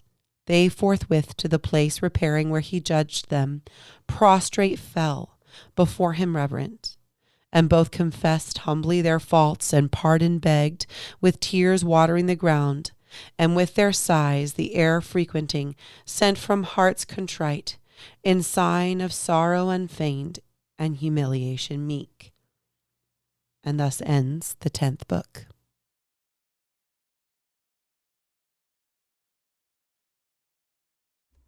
My name is Tim Stephenson. I'm a voice actor here in Moscow, Idaho, and I've read a couple of books for Roman Roads. Nice bunch of folks there. Book 11, The Argument. The Son of God presents to his Father the prayers of our first parents, now repenting, and intercedes for them. God accepts them, but declares that they must no longer abide in paradise, sends Michael with a band of cherubim to dispossess them, but first to reveal to Adam future things. Michael's coming down. Adam shows to Eve certain ominous signs. He discerns Michael's approach, goes out to meet him. The angel denounces their departure. Eve's lamentation. Adam pleads, but submits. The angel leads him up to a high hill, sets before him in vision what shall happen till the flood. Thus they in lowliest plight repentant stood, praying, for from the mercy seat above, prevenient grace descending, had removed the stony from their hearts, and made new flesh, regenerate grow instead. That sighs now breathed unutterable, which the spirit of prayer inspired, and winged for heaven with speedier flight than loudest oratory, yet their port not of mean suitors, nor important less, seemed their petition, that when the ancient pair, in fables old, less ancient yet than these, do Callihan and chaste Pyrrha to restore the race of mankind drowned, before the shrine of Themis stood devout. To heaven their prayers flew up, nor missed the way by envious winds, blown vagabond or frustrate. In they passed, dimensionless through heavenly doors, then, clad with incense where the golden altar fumed by their great intercessor, came in sight before the Father's throne, them the glad Son presenting, thus to intercede, began. See, Father, what first fruits on earth are sprung from thy implanted grace in man, these sighs and prayers, which in this golden censer mixed, with incense I, thy priest, before thee bring. fruits of more pleasing savor from thy seed, sown with contrition in his heart, than those which his own hand manuring all the trees of paradise could have produced ere fallen from innocence. Now therefore bend thine ear to supplication, hear his sighs through mute, unskilful with what words to pray. Let me interpret for him, me his advocate and propitiation, all his works on me, good or not good, engraft. My merit those shall perfect, for these my death shall pay. Accept me, and in me from these receive the smell of peace toward mankind. Let him live before thee reconciled, at least his days numbered, though sad, till death his doom, which I to mitigate thus plead, not to reverse. To better life shall yield him, where with me all my redeemed shall dwell in joy and bliss, made one with me, as I with thee am one. To whom the Father without cloud serene, all thy request for man accepted, Son, obtain. All thy request was my decree. But longer in that paradise to dwell, the law I gave to nature him forbids. Those pure immortal elements that know no gross, no unharmonious mixture foul, eject him tainted now and purge him off, as a distemper gross, to err as gross, and mortal food as may dispose him best, for dissolution wrought by sin that first distempered all things, and of incorrupt corrupted. I at first with two fair gifts created him endowed, with happiness and immortality, that fondly lost. This other served but to eternize woe, until I provided death, so death becomes his final remedy, and after life, tried in sharp tribulation and refined by faith and faithful works to second life, walked in the renovation of the just, resigns him up to heaven and earth renewed. But let us call to synod all the blessed through heaven's wide bounds. For them I will not hide my judgments. How with mankind I proceed, as how with peccant angels late they saw, and in their state, though firm, stood more confirmed. He ended, and the sun gave signal high to the bright minister that watched. He blew his trumpet, heard in Oreb since perhaps, when God descended, and perhaps once more to sound at general doom. The angelic blast filled all the regions. From their blissful bowers of amaranthine shade, fountain or spring, by the waters of life, where'er they sat, in fellowships of joy, the sons of light hasted, resorting to the summon's eye, and took their seats, till from his throne supreme the Almighty thus pronounced his sovereign will. O sons, like one of us man is become, to know both good and evil since his taste of that defended fruit. But let him boast his knowledge of good lost and evil got. Happier had it sufficed him to have known good by itself, and evil not at all. He sorrows now, repents, and prays contrite. My motions in him longer than they move. His heart, I know, how variable and vain, self-left. Lest, therefore, his now bolder hand reach also to the tree of life and eat, and live forever, dream at least to live forever. To remove him I decree, and send him from the garden forth to till the ground whence he was taken, fitter soil. Michael, this my behest have thou in charge. Take to thee from among the cherubim thy choice of flaming warriors, lest the fiend, or in behalf of man, or to invade vacant possession, some new trouble raise. Haste thee, and from the paradise of God, without remorse, drive out the sinful pair, from hallowed ground, the unholy, and denounce to them and to their progeny from thence perpetual banishment. Yet lest they faint of the sad sentence rigorously urged, for I behold them softened, and with tears, bewailing their excess, all terror hide. If patiently thy bidding they obey, dismiss them not disconsolate. Reveal to Adam what shall come in future days, as I shall thee enlighten.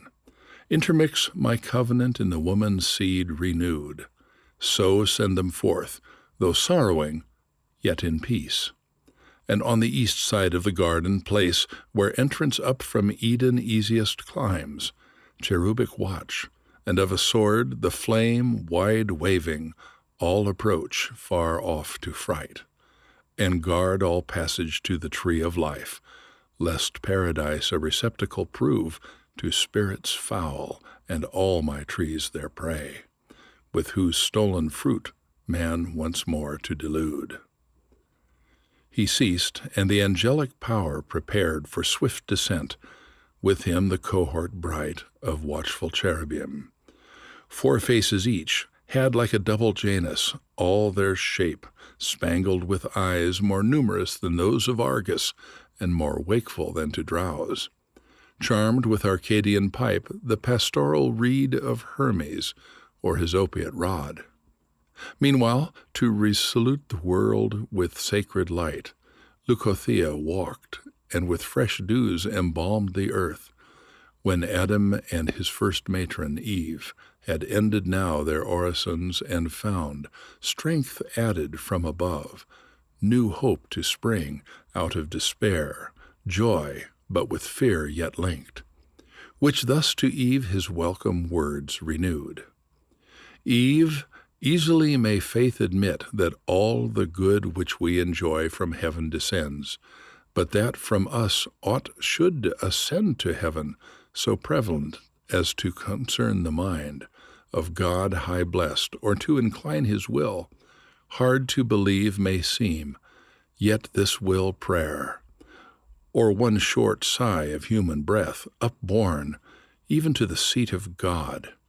For since I sought by prayer the offended deity to appease, kneeled and before him humbled all my heart, methought I saw him, placable and mild.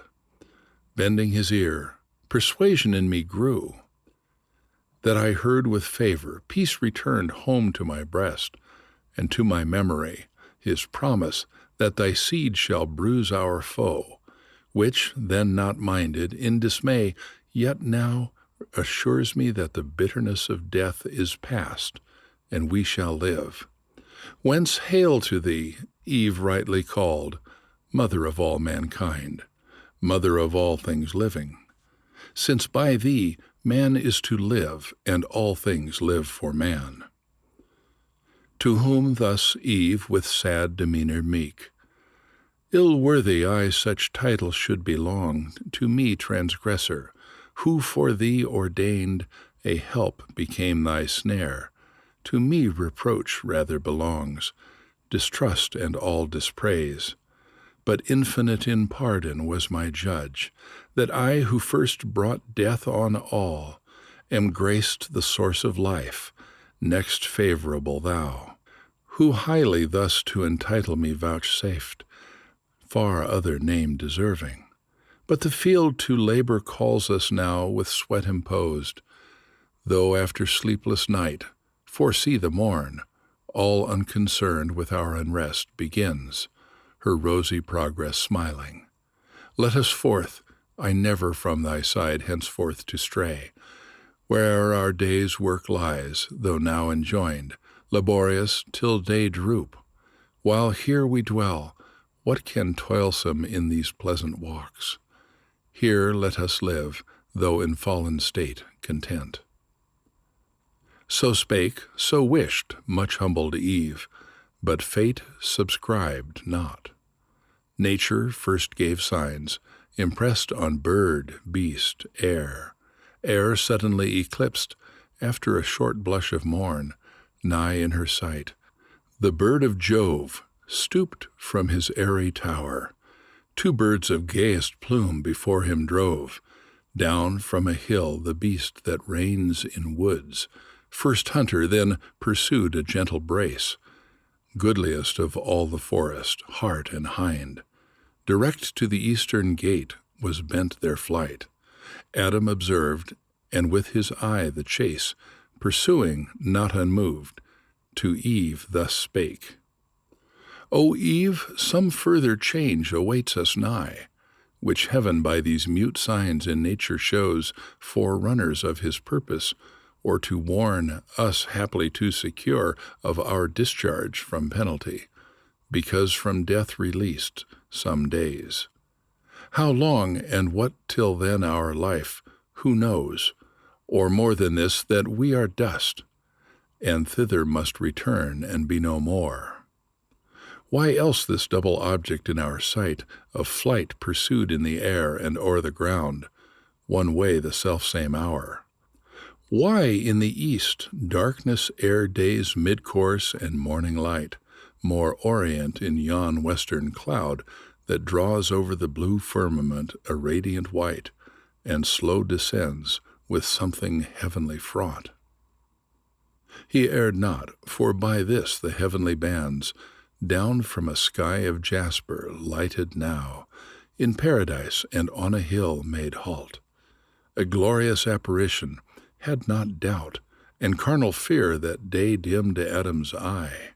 Not that more glorious when the angels met Jacob in Menahem, when he saw the field pavilion with his guardians bright, nor that which on the flaming mount appeared in Dothan, covered with a camp of fire, against the Syrian king, who to surprise one man, assassin-like, had levied war unproclaimed.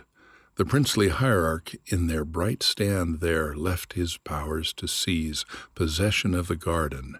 He alone, to find where Adam sheltered, took his way, not unperceived of Adam, who to Eve, with the great visitant approached, thus spake.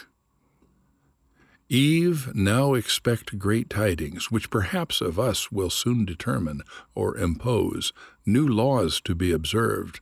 For I descry from yonder blazing cloud that veils the hill one of the heavenly host, and by his gate none of the meanest, some great potentate, or of the thrones above such majesty invests him coming, yet not terrible that I should fear, nor sociably mild as Raphael, that I should much confide, but solemn and sublime, who, not to offend, with reverence I must meet, and thou retire. He ended, and the archangel soon drew nigh, not in his shape celestial, but as a man, clad to meet man. Over his lucid arms a military vest of purple flowed, livelier than Melobian, or the grain of Sarah worn by kings and heroes old in time of truce. Iris had dripped the woof. His starry helm unbuckled showed him prime in manhood where youth ended. By his side, as in a glistening zodiac, hung the sword, Satan's dire dread, and in his hand the spear. Adam bowed low. He, kingly, from his state inclined not, but his coming thus declared. Adam, heaven's high behest no preface needs. Sufficient that thy prayers are heard, and death then due by sentence when thou didst transgress, defeated of his seizure many days, given thee of grace, wherein thou mayest repent, and one bad act with many deeds well done mayest cover. Well may then thy Lord appeased redeem thee quite from death's rapacious claim, but longer in this paradise to dwell permits not. To remove thee I am come, and send thee from the garden forth to till the ground whence thou wast taken, fitter soil. He added not, for Adam at the news, heart-struck with chilling grip of sorrow stood, that all his senses bound. Eve, who unseen, yet all had heard, with audible lament, discovered soon the place of her retire. O unexpected stroke, worse than of death! Must I thus leave thee, paradise? Thus leave thee, native soil, these happy walks and shades, fit haunt of gods, where I had hoped to spend, quiet though sad, the respite of the day that must be mortal to us both. O flowers that will never in other climate grow, my early visitation, and my last, at e'en when I bred up with tender hand from the first opening bud, and gave ye names, who now shall rear ye to the sun, or rank your tribes, and water from the ambrosial fount. Thee, lastly, nuptial bower, by me adorned, with what to sight or smell was sweet.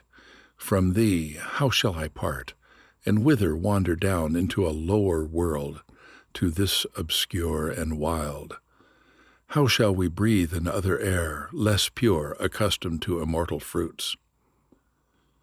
Whom thus the angel interrupted mild, Lament not, Eve, but patiently resign what justly thou hast lost, nor set thy heart, thus over-fond, on that which is not thine.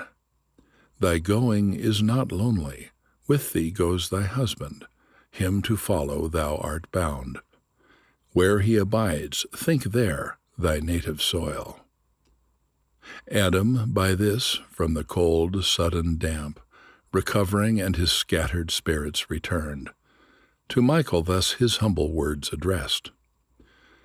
Celestial, whether among the thrones or named of them the highest, for such of shape may seem prince above princes, gently hast thou told thy message, which might else in telling wound, and in performing end us. What besides of sorrow and dejection and despair our frailty can sustain, thy tidings bring departure from this happy place, our sweet recess, and only consolation left, familiar to our eyes. All places else inhospitable appear and desolate, not knowing us, nor known. And if by prayer incessant I could hope to change the will of him who all things can, I would not cease to weary him with my assiduous cries. But prayer against his absolute decree no more avails than breath against the wind, blown stifling back on him that breathes it forth. Therefore to his great bidding I submit. This most afflicts me, that departing hence, as from his face I shall be hid, deprived his blessed countenance. Here I could frequent with worship, place by place where he vouchsafed, presence divine, and to my sons relate. On this mount he appeared, under this tree stood visible. Among these pines his voice I heard, here with him at this fountain talked. So many grateful altars I would rear of grassy turf, and pile up every stone of luster from the brook in memory or monument to ages, and thereon offer sweet-smelling gums and fruits and flowers. In yonder nether world, where shall I seek his bright appearances or footstep trace? For though I fled him angry, yet recalled to life prolonged and promised race, I now gladly behold through but his utmost skirts of glory, and far off his steps adore. To whom thus Michael with regard benign, Adam, thou know'st heaven his, and all the earth. Not this rock only, his omnipresence fills land, sea, and air, and every kind that lives. Fomented by his virtual power and warmed, all the earth he gave to thee to possess and rule. No despicable gift, surmise not then his presence to these narrow bounds confined of paradise or Eden. This had been perhaps thy capital seat, from whence had spread all generations, and had hither come from all the ends of earth to celebrate and reverence thee, their great progenitor. But this preeminence thou hast lost, brought down to dwell on even ground now with thy sons. Yet doubt not, but in valley and in plain, God is as here, and will be found alike present, and of his presence many a sign still following thee, still compassing thee round with goodness and paternal love, his face express, and of his steps the track divine, which that thou mayst believe and be confirmed, ere thou from hence depart. Know I am sent to show thee what shall come in future days to thee and to thy offspring. Good with bad expect to hear, supernal grace contending with sinfulness of men, thereby to learn true patience, and to temper joy with fear, and pious sorrow, equally inured by moderation either state to bear, prosperous or adverse. So shalt thou lead, safest thy life, and best prepared endure thy mortal passage when it comes. Ascend this hill. Let Eve, for I have drenched her eyes, here sleep below, while thou to foresight wakest. And once thou slept'st, while she to life was formed. To whom thus Adam gratefully replied, Ascend, I follow thee, safe guide, the path thou leadest me, and to the hand of heaven submit, however chastening, to the evil turn note my obvious breast, armed to overcome, by suffering and earn rest from labor won, if so I may attain. So both ascend in the visions of God. It was a hill of paradise the highest, from whose top the hemisphere of earth in clearest ken stretched out to amplest reach of prospect lay. Not higher than hill nor wider looking around, whereon for different cause the tempter set our second Adam in the wilderness, to show him all earth's kingdoms and their glory.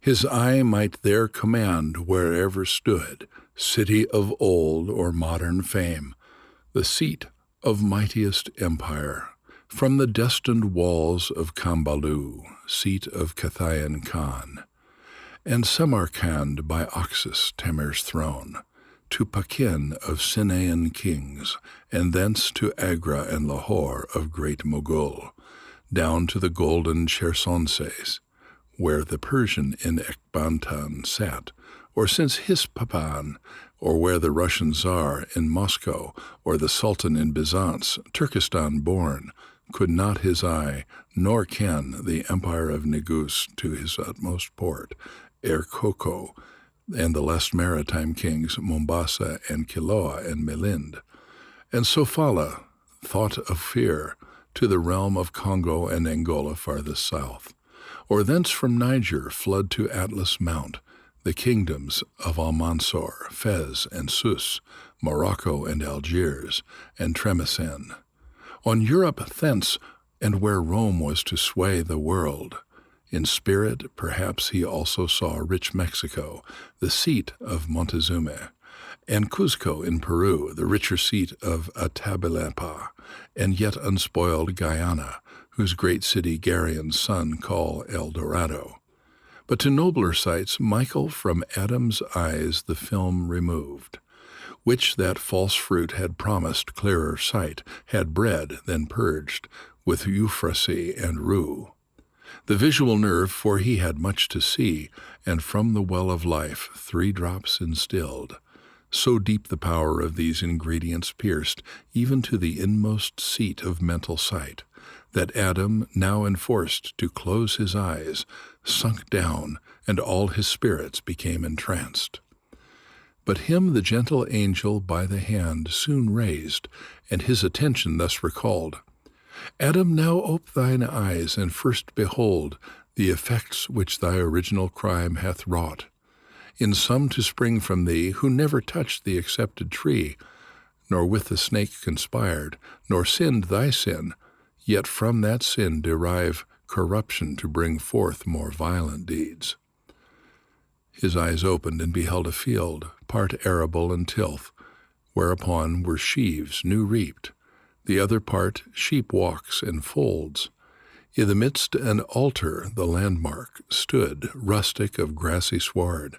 Thither anon a sweaty reaper from his tillage brought first fruits, the green ear and the yellow sheaf, unculled as came to hand. A shepherd next, more meek, came with the firstlings of his flock, choicest and best, then sacrificing laid the innards and their fat with incense strewed upon the cleft wood, and all due rites performed. His offering soon propitious fire from heaven consumed with nimble glance and grateful steam. The others not, for his was not sincere, whereat he inly raged, and as they talked, smote him in the midriff with a stone that beat out life. He fell, and deadly pale groaned out his soul, with gushing blood effused. Much at that sight was Adam in his heart dismayed, and thus in haste to the angel cried, O teacher, some great mischief hath befallen to that meek man who well had sacrificed. Is piety thus and pure devotion paid? To whom Michael thus, he also moved, replied, These two are brethren, Adam, and to come out of thy loins. The unjust the just hath slain, for envy that his brother's offering found from heaven acceptance. But the bloody fact will be avenged, and the other's faith approved. Lose no reward, though here thou see him die, rolling in dust and gore. To which our sire, Alas, both for the deed and for the cause! But have I now seen death? Is this the way I must return to native dust? O sight of terror, foul and ugly to behold, horrid to think, how horrible to feel. To whom thus Michael, Death thou hast seen in his first shape on man, but many shapes of death, and many are the ways that lead to his grim cave, all dismal, yet to sense more terrible at the entrance than within. Some, as thou sawest, by violent stroke shall die, by fire, flood, famine, by intemperance more in meats and drinks, which on the earth shall bring diseases dire, of which a monstrous crew before thee shall appear, that thou mayest know what misery the inabstinence of Eve shall bring on men. Immediately a place before his eyes appeared, sad, noisome, dark, a lazar house, it seemed, wherein were laid numbers of all diseased, all maladies of ghastly spasm or racking torture, qualms of heartsick agony, all feverous kinds, convulsions, epilepsies, fierce catarrhs, intestine stone and ulcer, colic pangs, demoniac frenzy, moping melancholy, and moonstruck madness, pining atrophy, marasmus and wide-wasting pestilence, dropsies and asthmas and joint-racking rheums. Dire was the tossing, deep the groans.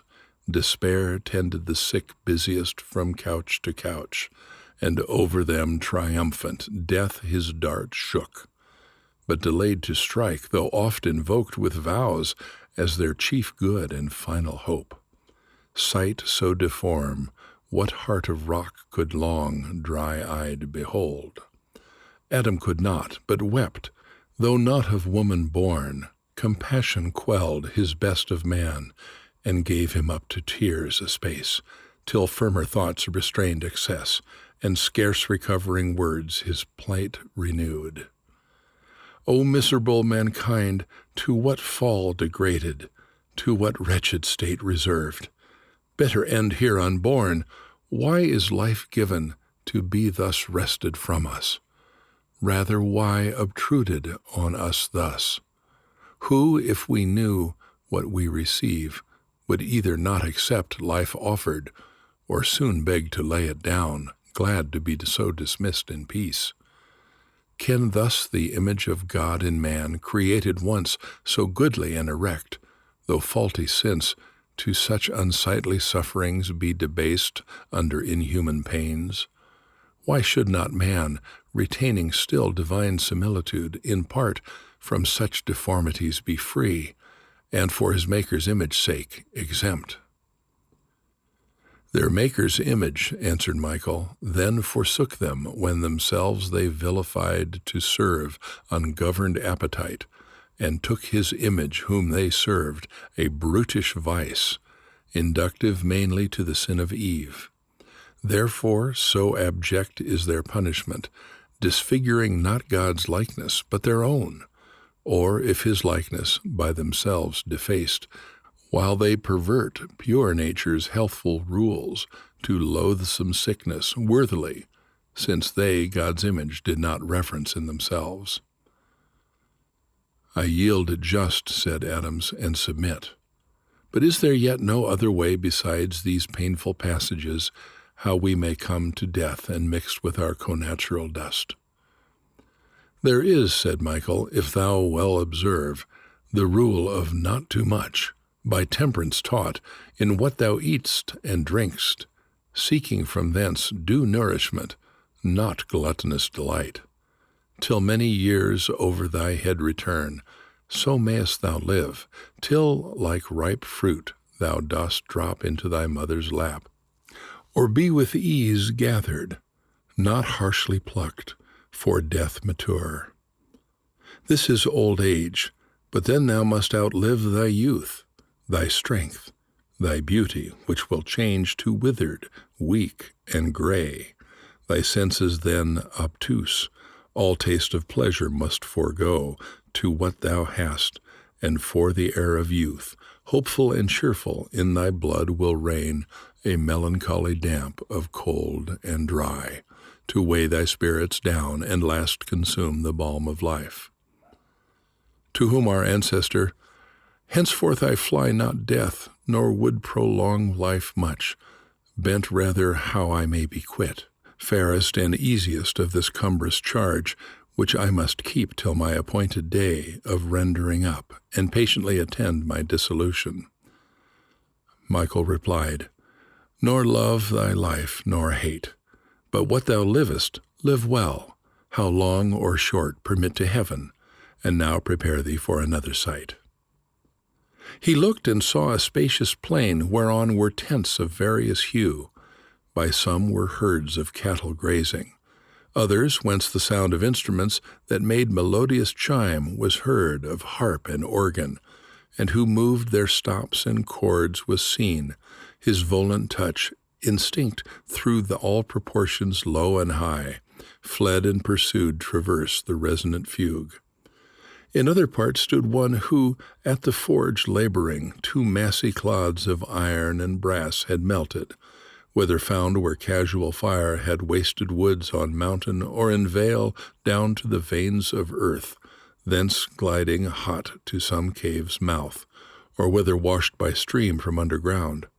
The liquid ore he drained into fit molds prepared, from which he formed first his own tools, then what might else be wrought, fusel or graven in metal. After these, but on the hither side, a different sort, from the high neighboring hills, which was their seat, down to the plain descended. By their guise just men they seemed, and all their study bent to worship God aright, and know his works, not hid, nor those things last which might preserve freedom and peace to men. They on the plain long had not walked, when from the tents behold a bevy of fair women, richly gay, in gems and wanton dress. To the harp they sung soft amorous ditties, and in dance came on. The men, though grave, eyed them, and let their eyes rove without rein, till in the amorous net fast caught they liked, and each his liking chose. And now of love they treat, till the evening star, love's harbinger, appeared, and then all in heat they light the nuptial torch, and bid invoke Hymen, then first to marriage rites invoked. With feast and music all the tents resound. Such happy interview and fair event of love and youth not lost, songs, garlands, flowers, and charming symphonies attached the heart of Adam, soon inclined to admit delight, the bent of nature, which he thus expressed. True opener of mine eyes, prime angel blessed, much better seems this vision, and more hope of peaceful days portends than those 2 past. Those were of hate and death, or pain much worse. Here nature seems fulfilled in all her ends. To whom thus Michael, Judge not what is best by pleasure, though to nature seeming meet, created as thou art to nobler end. holy and pure, conformity divine. Those tents thou sawest so pleasant were the tents of wickedness, wherein shall dwell his race who slew his brother. Studious they appear of arts that polish life, inventors rare, unmindful of their Maker, though his Spirit taught them, but they his gifts acknowledged none.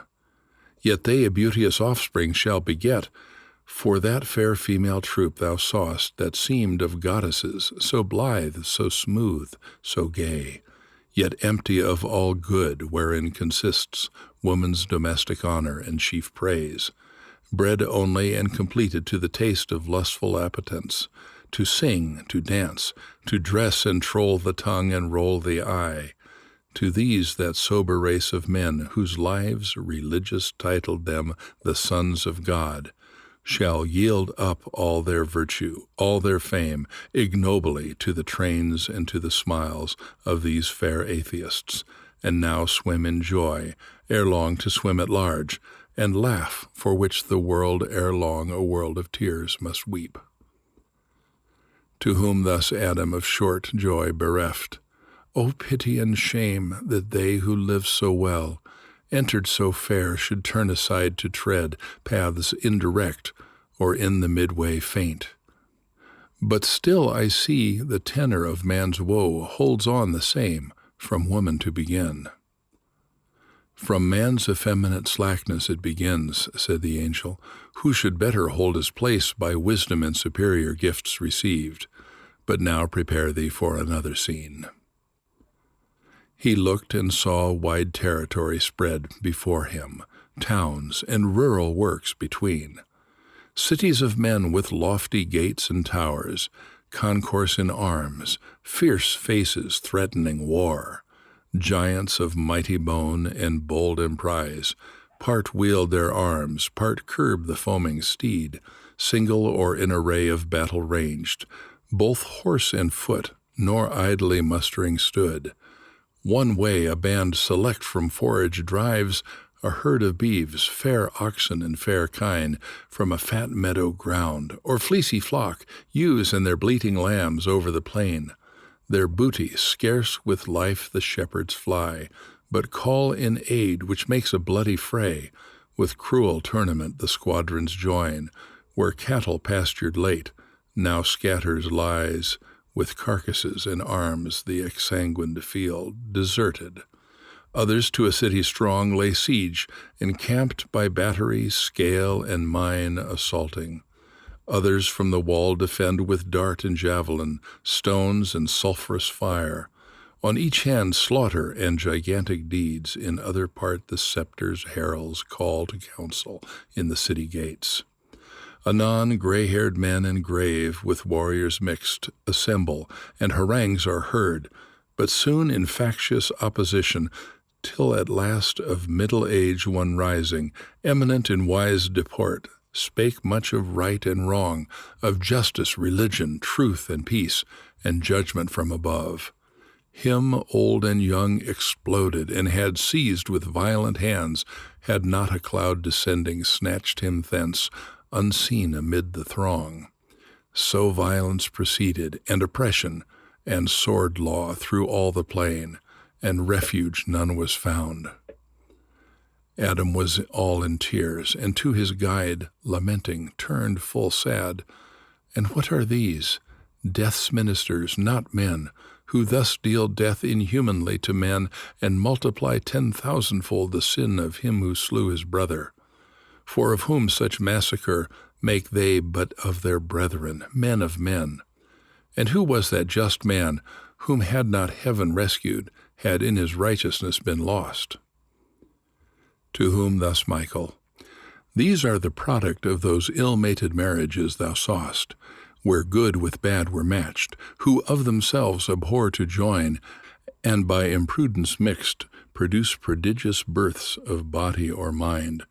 Such were these giants, men of high renown, for in those days might only shall be admired, and valor and heroic virtue called, to overcome in battle and subdue nations, and bring home spoils with infinite manslaughter, shall be held the highest pitch of human glory.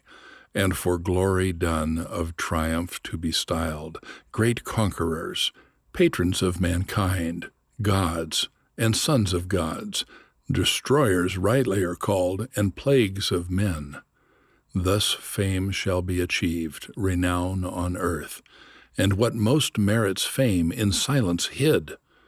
But he, the seventh from thee, whom thou beheldst, the only righteous in a world perverse, and therefore hated, therefore so beset with foes for daring single to be just and utter odious truth that God would come to judge them with his saints, him the Most High wrapped in a balmy cloud with winged steeds, didst, as thou sawest, receive to walk with God, high in salvation and the climes of bliss, exempt from death, to show thee what reward awaits the good, the rest what punishment, which now direct thine eyes, and soon behold.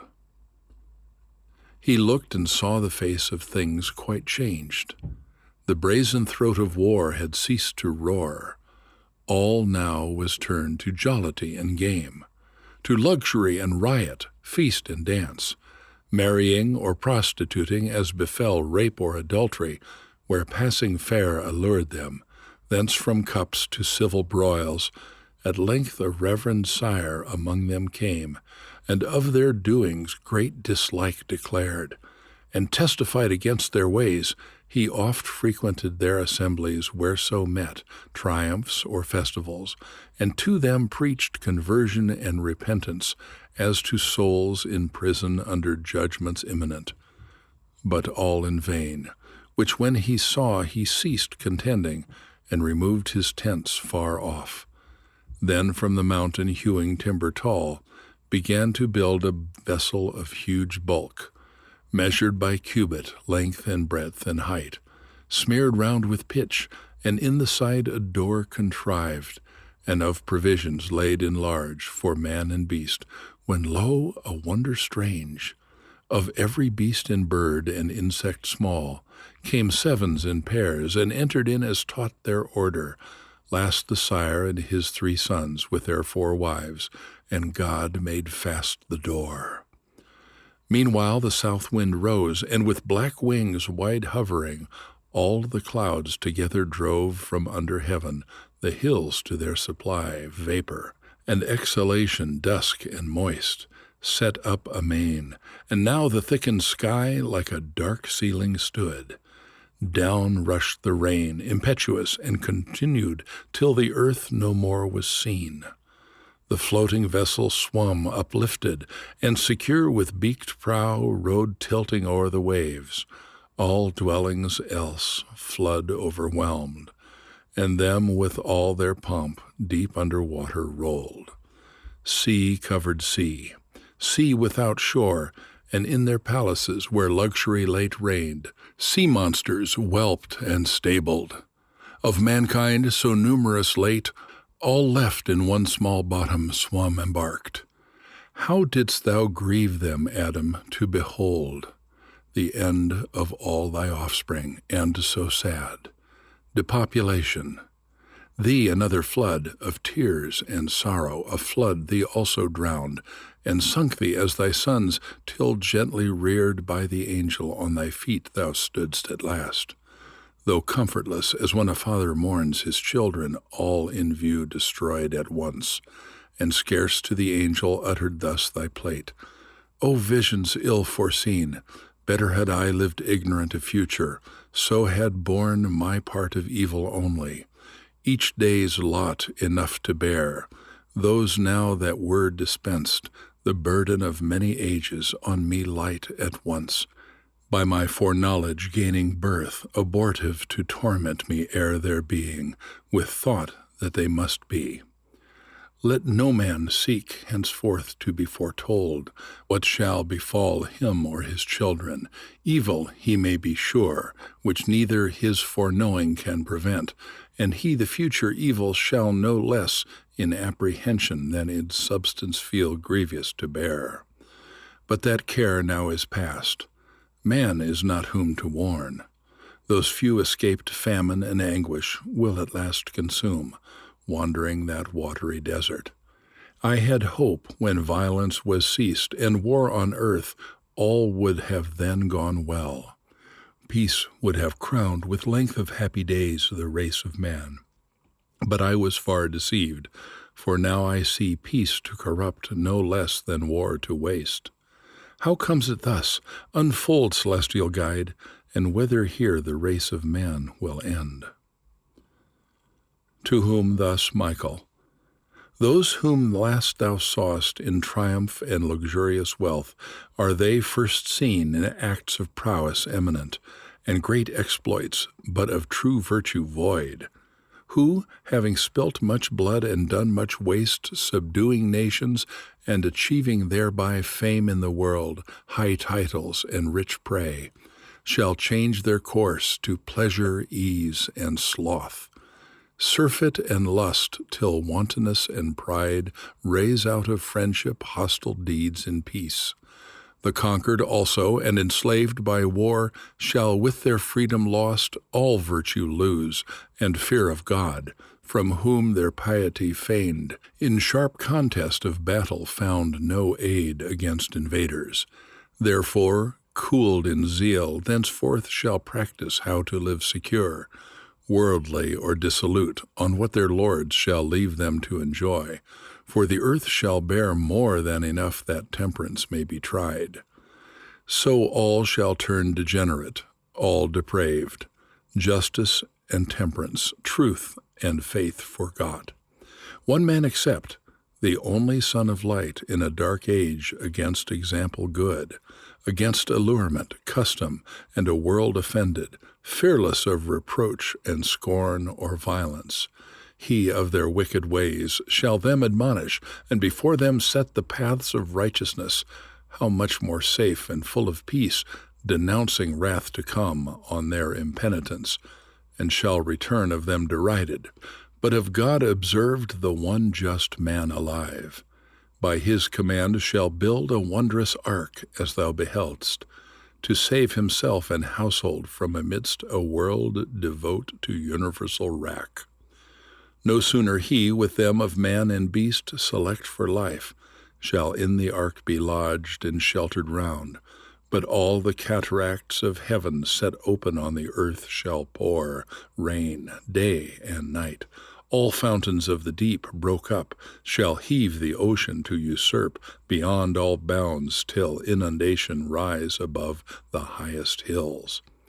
Then shall this mount of paradise by might of waves be moved out of his place, pushed by the horned flood, with all his verdure spoiled and trees adrift, down the great river to the opening gulf, and there take root, an island salt and bare, the haunt of seals and orcs and sea-mews clang, to teach thee that God attributes to place no sanctity if none be thither brought by men who there frequent or therein dwell. And now what further shall ensue, behold. He looked and saw the ark hull on the flood, which now abated, for the clouds were fled, driven by a keen north wind that, blowing dry, wrinkled the face of deluge as decayed, and the clear sun on his wide watery glass gazed hot, and of the fresh wave largely drew, as after thirst, which made their flowing shrink from standing lake to tripping ebb, that stole with soft foot toward the deep, who now had stopped his sluices as the heaven his windows shut.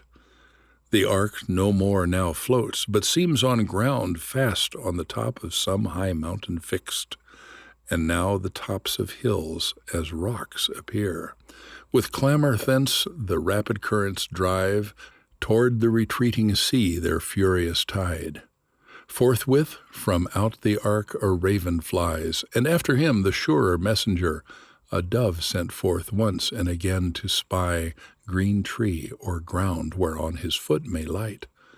The second time returning in his bill an olive leaf he brings, pacific sign. Anon dry ground appears, and from his ark the ancient sire descends with all his train. Then with uplifted hands and eyes devout, grateful to heaven, over his head beholds a dewy cloud, and in the cloud a bow conspicuous with 3 listed, colors gay, beckoning peace from God and covenant new. Whereat the heart of Adam, erst so sad, greatly rejoiced, and thus his joy broke forth. O thou who future things canst represent as present, heavenly instructor, I revive at this last sight, assured that man shall live, with all the creatures and their seed preserve. Far less I now lament for the one whole world of wicked sons destroyed, than I rejoice for one man found so perfect and so just, that God vouchsafes to raise another world from him, and all his anger to forget. But say what mean those colored streaks in heaven, distended as the brow of God appeased, or serve they as a flowery verge to bind the fluid skirts of that same watery cloud, lest it dissolve and shower the earth? To whom the archangel, dexterously thou aim'st, so willingly doth God remit his ire, though late repenting him of man depraved, grieved at his heart when looking down he saw the whole earth filled with violence, and all flesh corrupting each their way. Yet those removed, such grace shall one just man find in his sight, that he relents not to block out mankind, and makes a covenant never to destroy the earth again by flood, nor let the sea surpass his bounds, nor rain to drown the world, with man therein or beast. But when he brings o'er the earth, a cloud will therein set his triple-colored bow, whereon to look and call to mind his covenant, day and night, seed time and harvest, heat and hoary frost, shall hold their course, till fire purge all things new, both heaven and earth, wherein the just shall dwell. The end of the 11th book.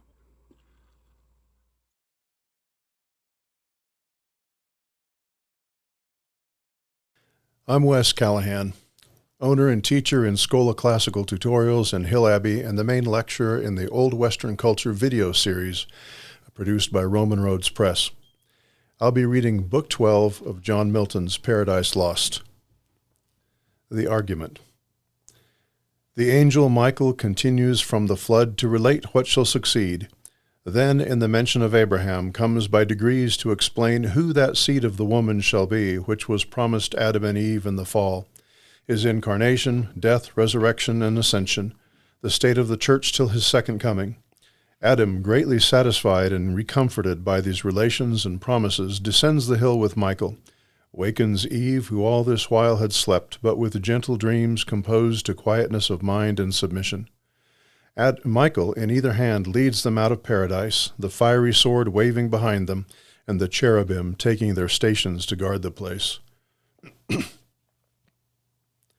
As one who in his journey baits at noon, though bent on speed, so here the archangel paused betwixt the world destroyed and the world restored, if Adam aught perhaps might interpose, then with transition sweet new speech resumes. Thus thou hast seen one world begin and end, and man as from a second stock proceed. Much thou hast yet to see, but I perceive thy mortal sight to fail. Objects defined must needs impair and weary human sense. Henceforth what is to come I will relate. Thou therefore give due audience, and attend. This second source of men, while yet but few, and while the dread of judgment past remains fresh in their minds, fearing the deity, with some regard to what is just and right, shall lead their lives, and multiply apace, laboring the soil and reaping plenteous crop, corn, wine, and oil, and from the herd or flock oft sacrificing bullock, lamb, or kid, with large wine offerings poured and sacred feast, shall spend their days in joy unblamed, and dwell long time in peace by families and tribes under paternal rule, till one shall rise of proud ambitious heart, who, not content with fair equality, fraternal state, will arrogate dominion undeserved over his brethren, and quite dispossess concord and law of nature from the earth. Hunting, and men not beasts shall be his game, with war and hostile snare such as refuse subjection to his empire tyrannous. A mighty hunter thence he shall be styled before the Lord, as in despite of heaven, or from heaven claiming second sovereignty, and from rebellion shall derive his name, though of rebellion others he accuse. He with a crew whom like ambition joins with him or under him to tyrannize, marching from Eden toward the west, shall find the plain, wherein a black bituminous gurge boils out from underground, the mouth of hell.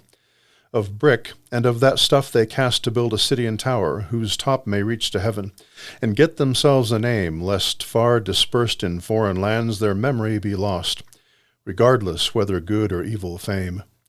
But God, who oft descends to visit men unseen, and through their habitations walks to mark their doings, them beholding soon comes down to see their city, ere the tower obstruct heaven towers, and in derision sets upon their tongues a various spirit to raise quite out their native language, and instead to sow a jangling noise of words unknown.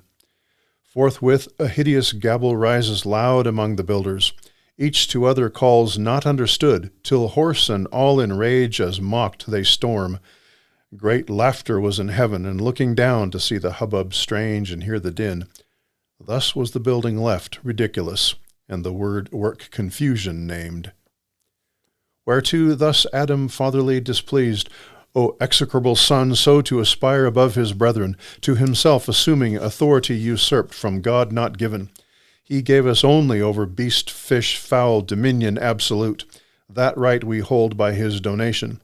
But man over men he made not Lord, such title to himself reserving, human left from human free. But this usurper his encroachment proud stays not on man. To God his tower intends siege and defiance. Wretched man! What food will he convey up thither to sustain himself and his rash army, where thin air above the clouds will pine his entrails gross, and famish him of breath, if not of bread? To whom thus Michael, justly thou abhorredst that son, who on the quiet state of men such trouble brought, affecting to subdue rational liberty. Yet know withal, since thy original lapse, true liberty is lost, which always with right reason dwells twinned, and from her hath no dividual being. Reason in man obscured or not obeyed, immediately inordinate desires and upstart passions catch the government from reason, and to servitude reduce man till then free. Therefore, since he permits within himself unworthy powers to reign over free reason, God in judgment just subjects him from without to violent lords, who oft as undeservedly enthrall his outward freedom. Tyranny must be, though to the tyrant thereby no excuse. Yet sometimes nations will decline so low from virtue, which is reason, that no wrong but justice, and some fatal curse annexed, deprives them of their outward liberty, their inward lost. Witness the irreverent son of him who built the ark, who for the shame done to his father heard this heavy curse, servant of servants, on his vicious race. Thus will this latter, as the former world, still tend from bad to worse, till God at last, wearied with their iniquities, withdraw his presence from among them, and avert his holy eyes, resolving from thenceforth to leave them to their own polluted ways, and one peculiar nation to select from all the rest, of whom to be invoked, a nation from one faithful man to spring. Him on this side Euphrates yet residing, bred up in idol worship. O that men, canst thou believe, should be so stupid grown, while yet the patriarch lived, who 'scaped the flood, as to forsake the living God, and fall to worship their own work, in wood and stone for gods. Yet him God the Most High vouchsafes to call by vision from his father's house, his kindred and false gods, into a land which he will show him, and from him will raise a mighty nation, and upon him shower his benediction so, that in his seed all nations shall be blessed. He straight obeys, not knowing to what land, yet firm believes. I see him, but thou canst not, with what faith he leaves his gods, his friends, and native soil, of Chaldea, passing now the ford to Haran, after him a cumbrous train of herds and flocks and numerous servitude, not wandering poor, but trusting all his wealth with God, who called him in a land unknown.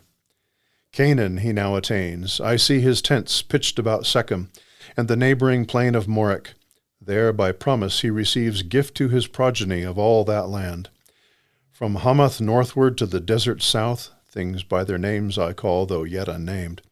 From Hermon east to the great western sea, Mount Hermon, yonder sea, each place behold in prospect as I point them. On the shore Mount Carmel. Here the double-founted stream Jordan, true limit eastward, but his sons shall dwell to Senir, that long ridge of hills. This ponder, that all nations of the earth shall in his seed be blessed. By that seed is meant thy great deliverer, who shall bruise the serpent's head, whereof to thee anon plainlier shall be revealed. This patriarch blessed, whom faithful Abraham due time shall call, a son, and of his son a grandson leaves, like him in faith, in wisdom, and renown. The grandchild, with 12 sons increased, departs from Canaan to a land hereafter called Egypt, divided by the river Nile.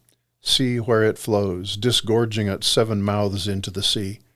To sojourn in that land he comes invited by a younger son in time of dearth, a son whose worthy deeds raise him to be the second in that realm of Pharaoh. There he dies and leaves his race growing into a nation, and now grown suspected to a sequent king, who seeks to stop their overgrowth as inmate guests too numerous. Whence of guests he makes them slaves inhospitably, and kills their infant males, till by 2 brethren, those 2 brethren call Moses and Aaron, sent from God to claim his people from enthrallment, they return with glory and spoil back to their promised land. But first, the lawless tyrant who denies to know their God or message to regard must be compelled by signs and judgments dire.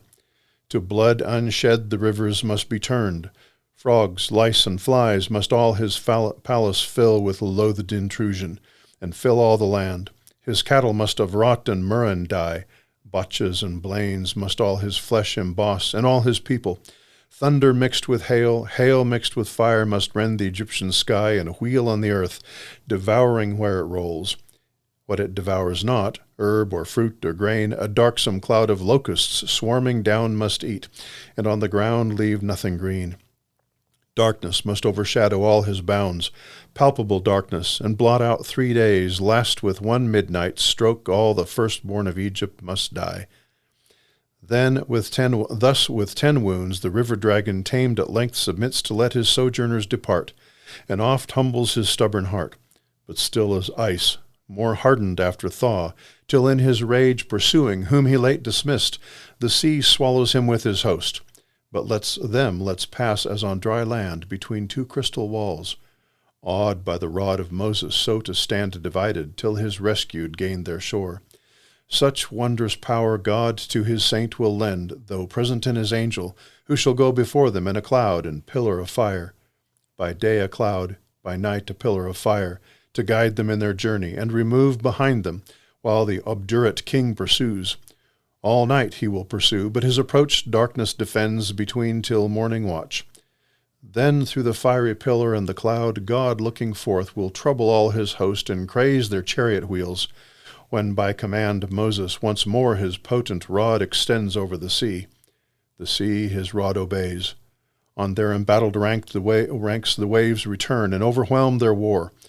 The race elect safe towards Canaan from the shore advance through the wild desert, not the readiest way, lest entering on the Canaanite alarmed war terrify them inexpert, and fear return them back to Egypt, choosing rather inglorious life with servitude.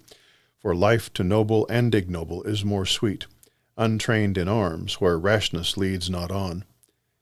This also shall they gain by their delay in the wide wilderness. There they shall found their government, and their great senate choose through the 12 tribes, to rule by laws ordained.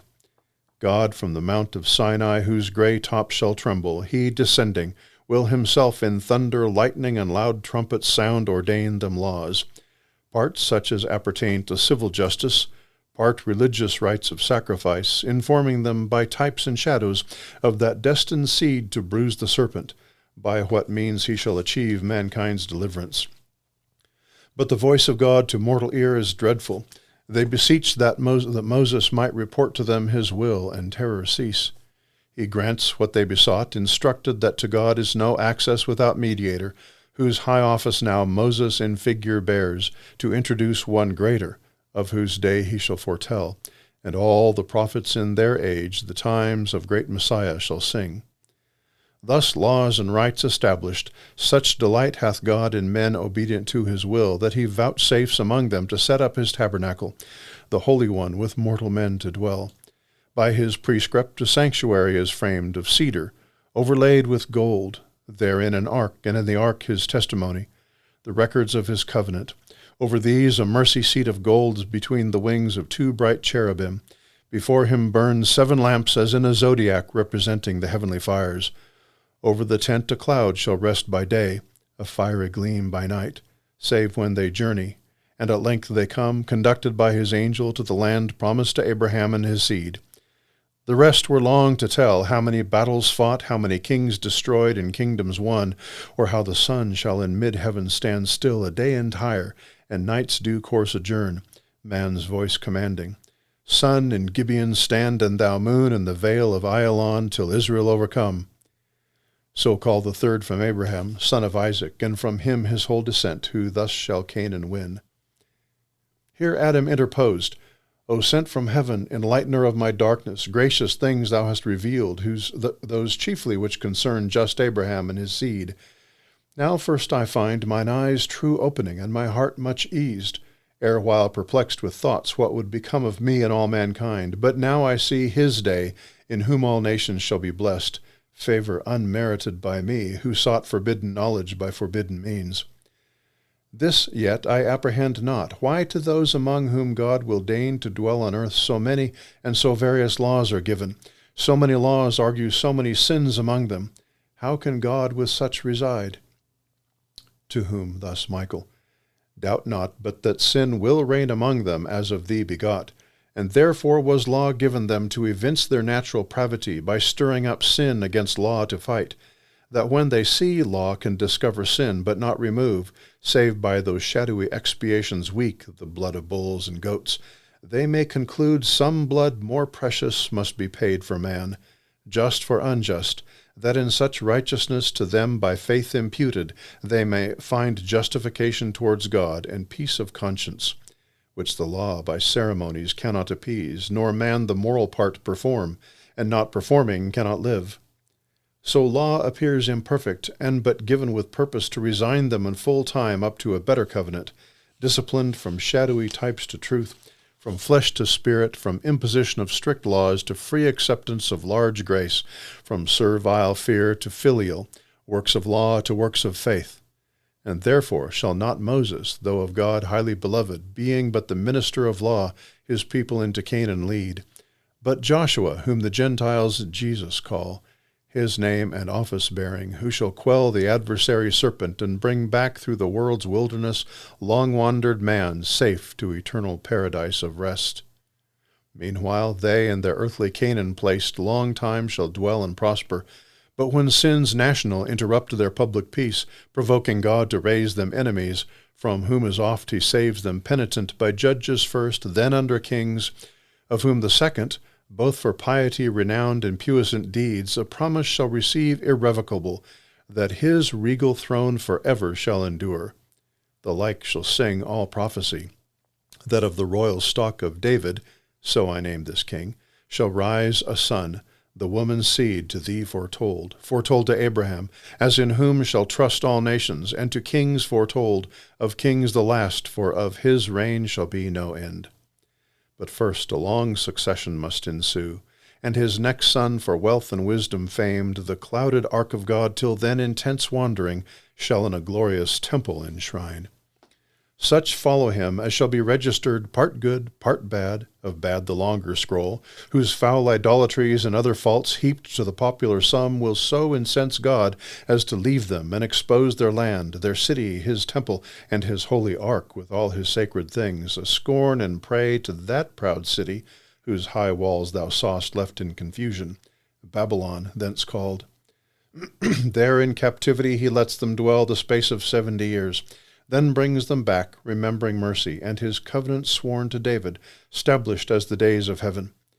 Returned from Babylon by leave of kings their lords, whom God disposed, the house of God they first re-edify, and for a while in mean estate live moderate, till grown in wealth and multitude, factious they grow.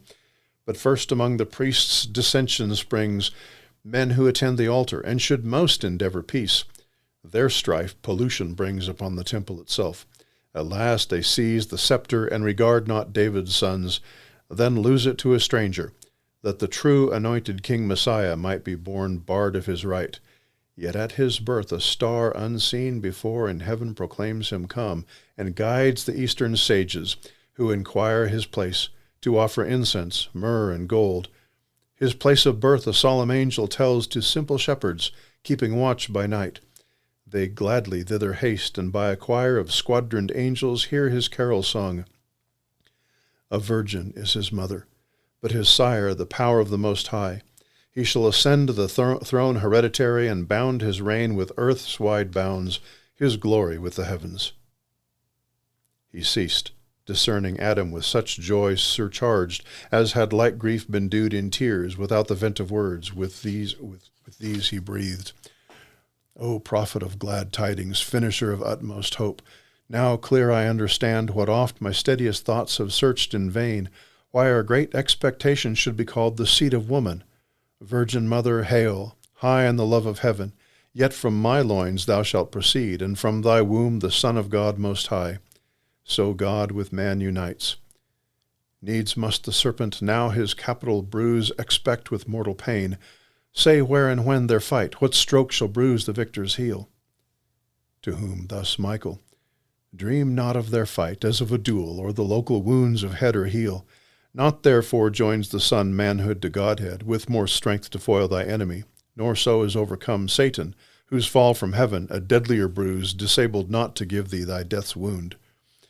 Which he who comes thy Saviour shall recur, not by destroying Satan, but his works in thee and in thy seed. Nor can this be, but by fulfilling that which thou didst want, obedience to the law of God, imposed on penalty of death, and suffering death, the penalty to thy transgression due, and due to theirs which out of thine will grow. So only can high justice rest apaid. The law of God exact he shall fulfill both by obedience and by love, though love alone shall fulfill the law. Thy punishment he shall endure by coming in the flesh to a reproachful life and cursed death, proclaiming life to all who shall believe in his redemption, and that his obedience imputed becomes theirs by faith, his merits to save them, not their own, though legal works.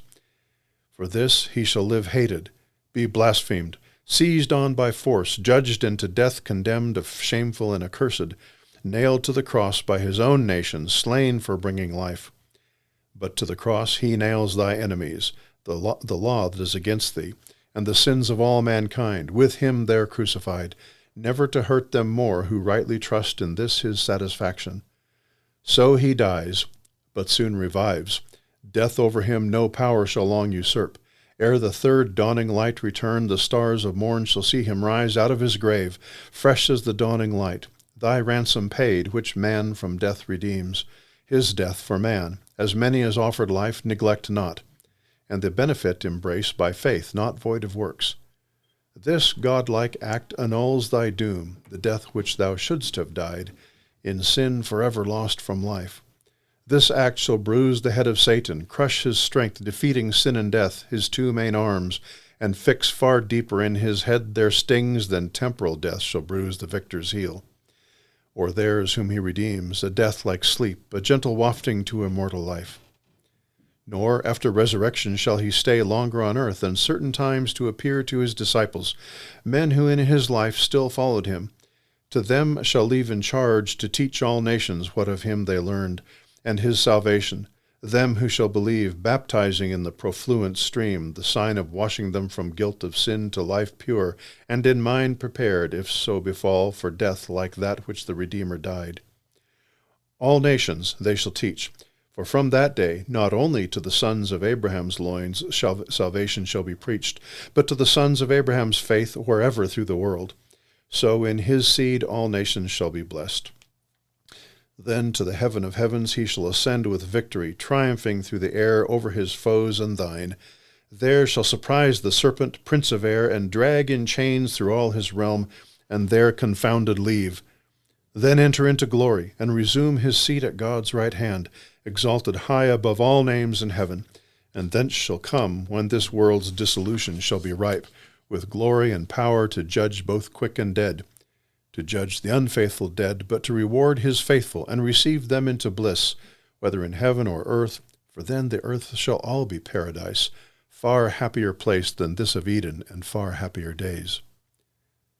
So spake the archangel Michael, then paused, as at the world's great period, and our sire, replete with joy and wonder, thus replied, O goodness infinite, goodness immense, that all this good of evil shall produce, and evil turn to good, more wonderful than that which by creation first brought forth light out of darkness. Full of doubt I stand, whether I should repent me now of sin by me done and occasioned, or rejoice much more, that much more good thereof shall spring. To God more glory, more goodwill to men from God, and over wrath grace shall abound. But say, if our deliverer up to heaven must reascend, what will betide the few his faithful, left among the unfaithful herd, the enemies of truth? Who then shall guide his people? Who defend? Will they not deal worse with his followers than with him they dealt? Be sure they will, said the angel. But from heaven he to his own a comforter will send, the promise of the Father, who shall dwell his Spirit within them, and the law of faith working through love upon their hearts shall write, to guide them in all truth, and also arm with spiritual armor, able to resist Satan's assaults and quench his fiery darts. What man can do against them, not afraid, though to the death, against such cruelties with inward consolations recompensed, and oft supported, so shall all amaze their proudest persecutors. For the Spirit poured first on his apostles, whom he sends to evangelize the nations, then on all baptized, shall them with wondrous gifts endue to speak all tongues, and do all miracles, as did their Lord before them. Thus they win great numbers of each nation, to receive with joy the tidings brought from heaven. At length, their ministry performed, and race well run, their doctrine and their story written left, they die. But in their room, as they forewarn, wolves shall succeed for teachers, grievous wolves, who all the sacred mysteries of heaven to their own vile advantages shall turn of lucre and ambition, and the truth with superstitions and traditions taint, left only in those written records pure, though not but by the Spirit understood. Then shall they seek to avail themselves of names, places, and titles, and with these to join secular power, though feigning still to act by spiritual, to themselves appropriating the Spirit of God, promised alike and given to all believers, and from that pretense spiritual laws by carnal power shall force on every conscience, laws which none shall find left them enrolled, or what the Spirit within shall on the heart engrave. What will they then but force the Spirit of grace itself, and bind his consort liberty? What but unbuild his living temples, built by faith to stand their own faith, not another's? For on earth who against faith and conscience can be heard infallible? Yet many will presume. Whence heavy persecution shall arise on all who in the worship persevere of spirit and truth. The rest, far greater part, will deem in outward rites and specious forms religion satisfied. Truth shall retire, be stuck with slanderous darts, and works of faith rarely be found.